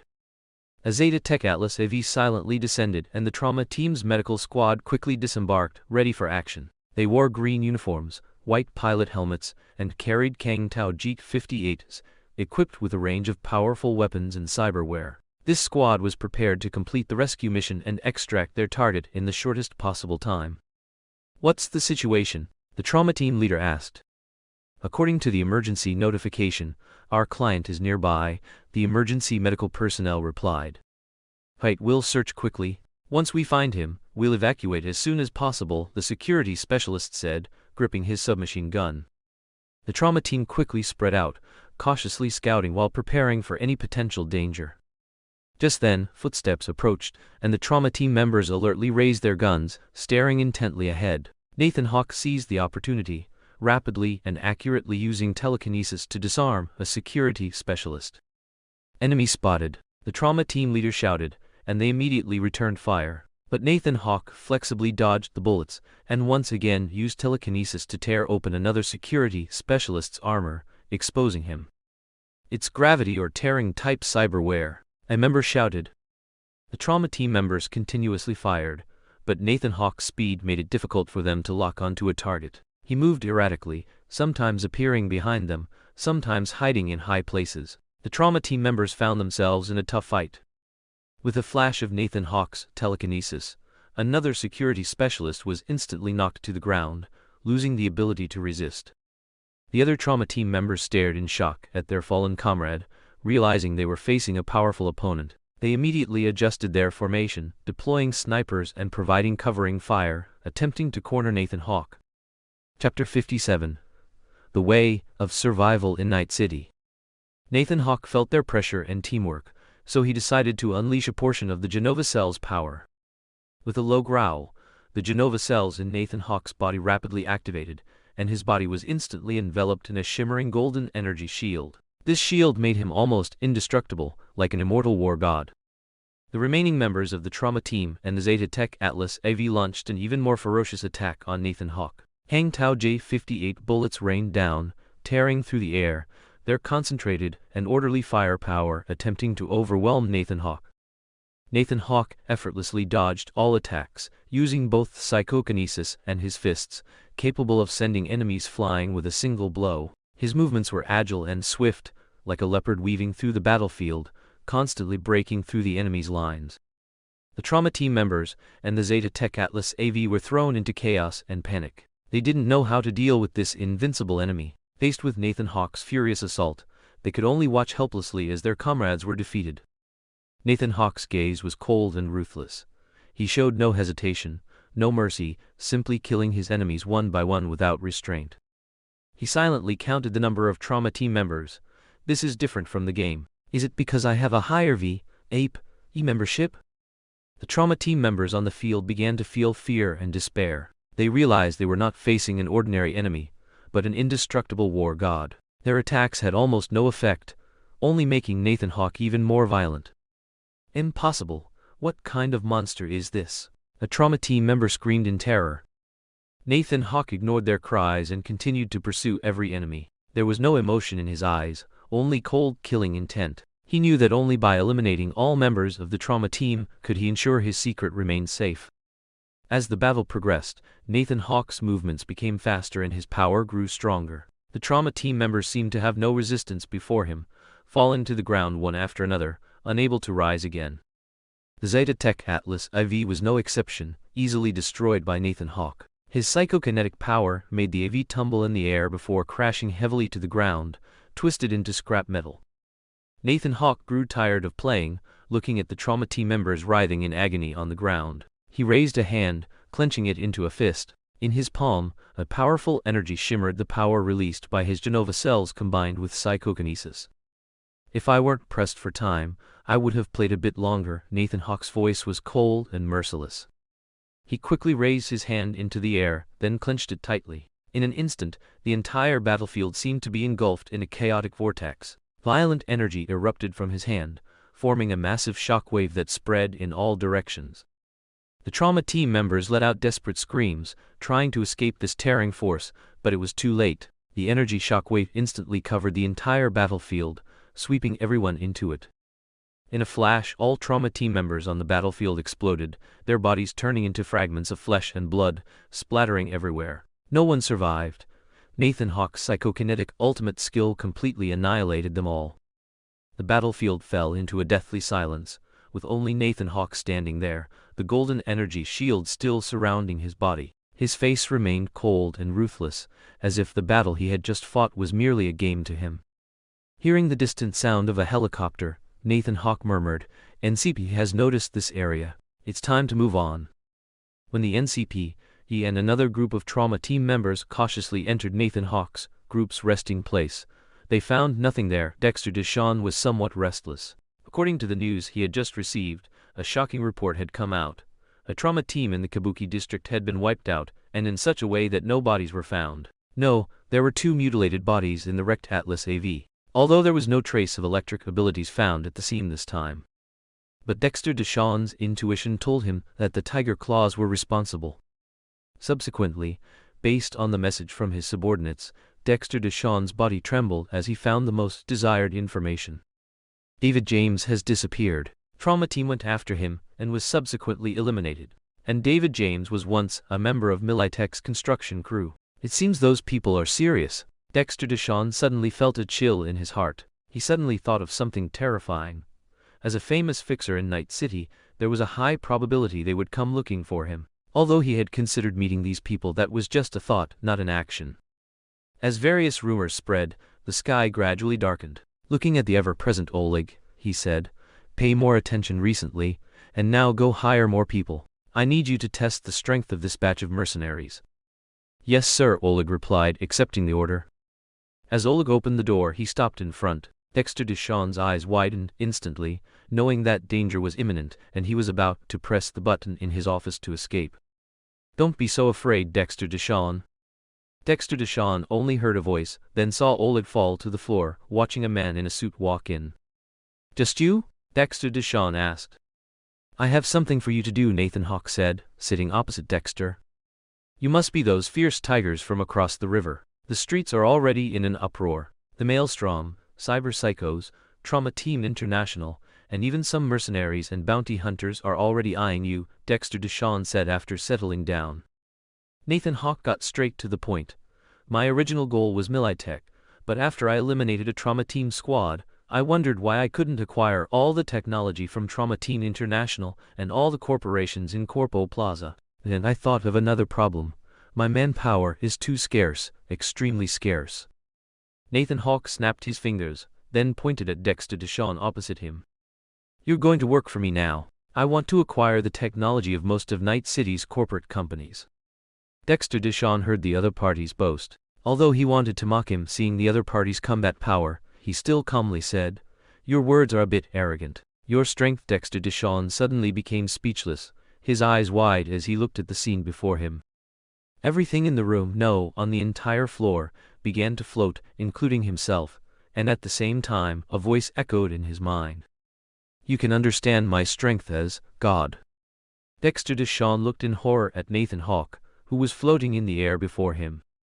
"I already have a group of subordinates ready to attack Corpo Plaza. Now I need you to secretly spread rumors while hiring mercenaries to attack the peripheral resource areas of these companies, distracting their attention. As for the benefits..." Nathan Hawke slowly descended, his psychokinesis gradually dissipating, and then Wesker walked in. While Dexter Deshawn was still bewildered, Wesker's arm transformed into a tentacle and pierced Dexter Deshawn's body. The virus in Wesker's body can make your body more courageous and more enduring. 30 minutes later, Dexter Deshawn, drenched in sweat and sprawled on the floor, stood up. His formerly plump belly was gone, replaced by a muscular physique. "I can't believe it. I thought I joined the animals," Dexter Deshawn said, kneading his muscles and swallowing, utterly incredulous. "Your strength has greatly increased. Even a trauma team squad wouldn't be able to harm you." Excited, Dexter Deshawn became even more wary of the two people in front of him. It seemed he no longer had any room to refuse. "By the way, call me boss, and I'll only be staying here for a few days. Discuss the rest with Wesker and get more subordinates. Also, communicate more with Ryoma Sengoku to learn how to acquire corporate technology," Nathan Hawke instructed Dexter Deshawn. "Understood, boss," Dexter Deshawn said with a fake smile, accepting the order. It had to be said, Dexter Deshawn was shocked. In an abandoned building in Watson, Dexter Deshawn saw some creatures that looked like humans, but also not, and there were also some people who looked human, but were completely controlled. Seeing this, Dexter Deshawn also had a question. What about himself? Was he also controlled? Wesker said indifferently, "You have my virus in your body. I can control you, but there's no need. You just need to work hard during this time." Upon hearing this, Dexter Deshawn broke out in a cold sweat. No cold sweat. Your body is gradually fusing with and being modified by the virus within you. You will slowly experience its wonders. The virus in your body is different from those inferior goods. After hearing this, Dexter Deshawn's expression improved considerably. At least what he had was high-grade stuff. "Okay, I will prepare for the attack. I will definitely complete this mission." Dexter Deshawn immediately corrected his attitude. Whether he could complete it or not, at least his attitude and actions had to show it. And this was Dexter Deshawn's way of survival in Night City. Days passed, and Dexter Deshawn's astonishment showed no signs of abating. The strength of Wesker, Electro, and Ryoma Sengoku had left a profound impression on him. It wasn't just the shocking nature of the tasks they had to complete, but also their individual formidable abilities. Among them, Electro, who was on the mission with him, particularly stood out. They arrived in the Badlands, the territory of the Aldecaldos. Initially, Dexter Deshawn didn't want to come here, knowing his appearance was too conspicuous, especially in Saul Bright's territory, where he felt somewhat out of place. He also knew that ever since Saul Bright took power, he had tried to break the family's smuggling tradition and establish ties with corporations. However, this approach had caused considerable resentment within the camp. Some called Saul Bright a corporate lackey, believing he was exploiting the Aldecaldos for personal gain, but Dexter Deshawn understood the misunderstanding. Ultimately, he decided to have Oleg, who had also been injected with the virus, drive them to Saul Bright's camp. He had finally changed his mindset. He was no longer the SAME Chinese letter fatty he used to be. Dexter Deshawn and his group traversed a desolate desert, arriving in the Aldecaldos territory. The Badlands were a desolate and dangerous place, widely considered one of the most treacherous areas in Night City. The surface of the Badlands was covered in fine yellow sand, dust swirling in the wind, creating a hazy landscape. The sun hung high in the sky, scorching the earth, and the hot air was suffocating. In this endless yellow sand, only sparse vegetation stubbornly grew, life clinging on in the harsh environment. The camp's entrance was guarded by a heavy iron gate, emblazoned with the Aldecaldo family's crest, symbolizing their authority and glory. Several worn-out warriors stood before the gate, weapons in hand, their eyes vigilantly scanning their surroundings, ready to confront any potential threat. Dexter Deshawn walked ahead, his gaze sweeping over the environment, noting every detail. Although he appeared relaxed, his heart remained vigilant. In a place like the Badlands, any reckless action could cost one's life. Oleg followed closely, his cybernetic implants shimmering, ready to respond to any sudden situation. Electro followed indifferently. As they entered the camp, the Aldecaldo members were not enthusiastic about their arrival. Some eyed Dexter Deshawn, Oleg, and Electro with cold stares, clearly uninterested in their identities. Camp was filled with the strong smell of oil, smoke, and sweat. Aldecaldo members bustled about, each face etched with indifference and wariness. The Badlands was not a friendly place. It was a marketplace for interests, where people only trusted profit, not emotions or morals. After getting out of the car, Dexter Deshawn's gaze swept over his surroundings. Dilapidated buildings and abandoned vehicles were scattered about, revealing the marks of time and its relentless passage. The dirty streets, if they could even be called streets, had some crowds, some whispering, others engaging in various transactions. "Where is Saul Bright?" Dexter Deshawn's voice was cold and firm, without the slightest politeness. A burly warrior approached, a hint of disdain on his face. "Who are you? What business do you have with our leader?" "Business?" The warrior scoffed. "We don't welcome doing business with corporate lackeys." Oleg frowned, disliking the arrogant attitude. His eyes hardened and his hand went to his weapon, ready to strike at any moment. However, Dexter Deshawn held him back, smiling as he looked at the warrior. "I am not a corporate lackey. I am just a middleman. I bring an opportunity for mutual benefit, good for both sides." The warrior frowned, clearly not believing Dexter Deshawn's words. He laughed mockingly. "A middleman like you daring to come to our territory? Truly overestimating yourself."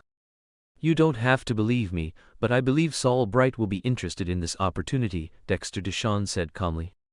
The warrior hesitated, then nodded. "All right, I'll inform the leader and see if he's willing to meet you."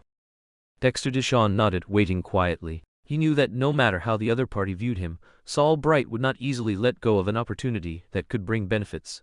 In a place like the Badlands, whoever could bring him more power and resources would be the ally he needed. Saul Bright looked at Dexter Deshawn, not speaking immediately. He remained silent for a moment, seemingly scrutinizing the middleman before him. "Are you here to do business with me?" Saul Bright finally spoke, his voice crisp and devoid of emotion.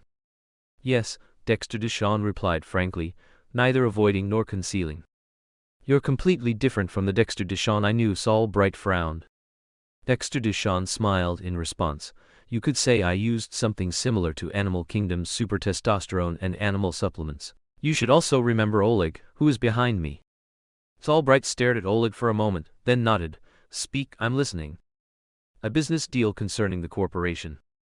"Corporation?" Saul Bright asked. He indeed had some ideas recently. However, if the Dexter Deshawn in front of him was truly Dexter Deshawn, then he did know people from the corporation, and it was worth listening to. "Go on." "We plan to attack Corporate Plaza." "What?" Saul Bright exclaimed in shock. Hearing the commotion, the Aldecaldo members immediately burst in. Go, all of you, get out of here." Seeing the Aldecaldo members enter, Saul Bright immediately barked at them.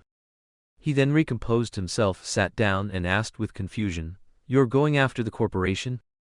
"It's an attack on the corporation," Dexter Deshawn said, pulling out a cigar. "Want one? Do you mind if I smoke one here?" Saul Bright shook his head. "Go ahead and smoke."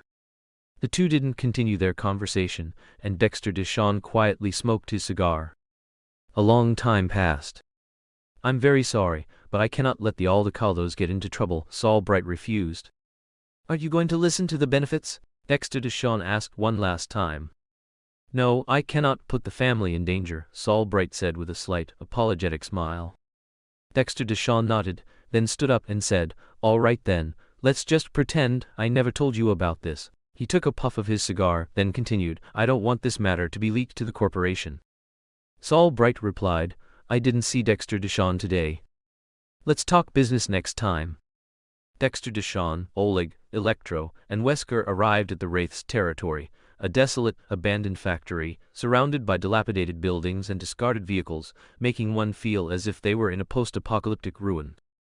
The Wraith's territory, like the Badlands of Night City, was filled with danger and tension. Here, the law of survival was the strong preying on the weak.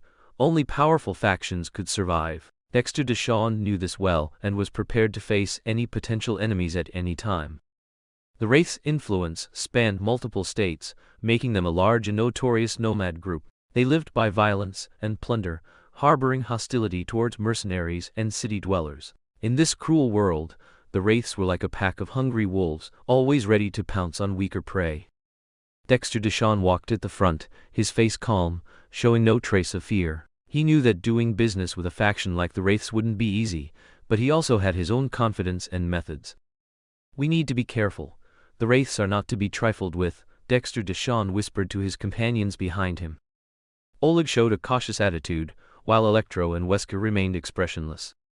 The group continued forward, Dexter Deshawn stepping into the Wraith's territory without hesitation. They were surrounded by several Wraith members, weapons gripped tightly in their hands, observing the strangers warily. "Who are you? What's your purpose here?" a Wraith member asked grimly. Dexter Deshawn smiled faintly, knowing this was the Wraith's usual attitude. He replied without ceremony, "We're here to talk business. We have a collaboration proposal." The Wraith members exchanged glances, then one of them sneered, "Collaboration? Do you think we believe you? Here, only profit is real. I think it's better to just kill them directly. Their belongings will be ours," another said maliciously. "We have no other intentions. We just want to engage in a mutually beneficial cooperation with you." Dexter Deshawn's tone was firm and sincere.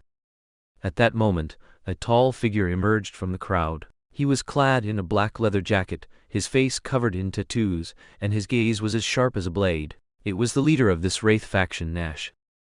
Nash looked at Dexter Deshawn and the others, a hint of disdain flashing in his eyes. "Who are you?" Dexter Deshawn calmly walked towards Nash, meeting his gaze without fear. "I am Dexter Deshawn, a middleman. We are not here to cause you trouble, but to initiate a collaboration with the Wraiths." "Dexter Deshawn?" Nash raised an eyebrow mockingly. "You look different." Chapter 59. The Plan for Corporate Plaza. Dexter Deshawn gave Nash a cold glance. The latter's disdain and provocation were beneath his notice. As a prominent fixer in Night City, he had seen too many similar individuals, and Nash was merely a small-time player in his eyes. "It seems you Wraiths are as impolite as ever," Dexter Deshawn said dismissively. Nash sneered, "We don't need to be polite to fixers like you." "Very well, since you don't trust us, there's nothing more to discuss." Dexter Deshawn turned to leave. "Wait." Nash stopped him. He didn't want to miss any potential opportunity. "Tell me, what exactly is your cooperation proposal?" "We're going to attack Night City's corporate plaza," Dexter Deshawn stated without hesitation. "Are you trying to get yourselves killed?" Nash looked at the overconfident Dexter Deshawn as if he were insane. "Corporate Plaza has NCT patrols around the clock, and the violent messes. If you want to die, don't drag me into it." "Besides you, quite a few others are involved," Dexter Deshawn said calmly. Nash raised an eyebrow, intrigued. "Oh, it seems some big shots are getting involved." He then grinned. "If that's the case, you must have gone to the Aldecaldos first and only came to me after hitting a wall, right?" "Just tell me if you are in or not," Dexter Deshawn said, unwilling to waste words. Nash gave him a disdainful look. "Join? Then you'll have to show me your strength first." Nash clapped his hands loudly, and a group of Wraiths surrounded them, their expressions challenging. A battle was about to erupt. Electro appeared. His body seemed to merge with an endless surge of lightning, arcs of electricity dancing around him, as if a deity had descended.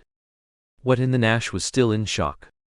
Electro raised both hands, unleashing a powerful shockwave of electrical energy that surged towards the Wraith members. Arcs of electricity crackled through the air, and the moment the Wraiths were struck, their entire bodies became paralyzed, unable to move. Some Wraiths struggled to fight back, but Electro was too fast. He moved like a shadow, appearing and disappearing in an instant, effortlessly dodging all attacks. The Wraiths discovered in horror that their weapons seemed to have no effect on Electro. Even with reaction enhancers and pain editor cyberware, they couldn't withstand the onslaught of his electrical energy. Electro's face was expressionless. His body shimmered even more intensely, as if he had completely merged with the lightning. He rapidly swung his hands, arcs of electricity carving beautiful curves in the air before instantly striking a Wraith. The Wraith let out a scream, his entire body instantly enveloped in electrical energy, then turned to ash. The other Wraiths watched this scene, their hearts filled with fear. "He's a monster," someone shouted through gritted teeth. "Let's go," another Wraith yelled, unwilling to back down, firing hot weapons at Electro. Electro's eyes were cold and merciless. He confronted the Wraith, electrical energy surging from his hands, piercing through the opponent's body like a bolt of lightning. The Wraith let out a cry of agony and instantly fell dead. The Wraiths began to feel fear and despair. They realized they weren't facing an ordinary enemy, but a being so powerful it was almost invincible. Electro continued to wield the electrical energy in his hands, moving through the battlefield like a lightning bolt, striking down one Wraith after another. His speed was elusive, and every attack was fatal. The Wraith members fell one by one, unable to withstand Electro's powerful attacks. They were scared, scared of the stranger from Night City, scared of the chilling electrical power emanating from him. Nash's expression also grew serious. He hadn't expected the other party to possess such formidable strength. Enough, Nash yelled through gritted teeth. We're retreating. He was unwilling to risk any more. The Wraiths had already suffered significant losses, and continuing the fight would only lead to more casualties. Max, Wesker called out. With an instant dash, carrying a dazzling and deadly electrical burst, his arm stopped at the neck of a Wraith. The Wraith, upon seeing Electro, immediately felt his legs turn to jelly and collapse to the ground, looking up in terror at the horrifying presence that had almost taken his life. Nash, watching from not far away, instinctively swallowed, a flood of shock and dread washing over him. He reached out a trembling hand and stammered, You're the ones who killed a lot of Maelstrom, cyberpsychos, and possibly even wiped out a trauma team squad. It's you, right? That's right, but no prize, Dexter Deshawn said with a click of his fingers, a playful tone in his voice. So Nash looked at Wesker, who had spoken. You're the leader this time, right? Dexter Deshawn responded with a smile. No, he's not. He's not? Nash's fear intensified. Dexter Deshawn walked up to Nash and said, What do you think? Nash forced a smile and replied, Of course, I'll follow this Lord's wishes and participate in this battle. But we Wraiths want to enter Night City. Don't worry, gather more Wraiths from the vicinity these 2 days. I have connections to arrange your entry. As for attacking Corporate Plaza, you're just for show. Whatever you manage to loot will be your reward this time.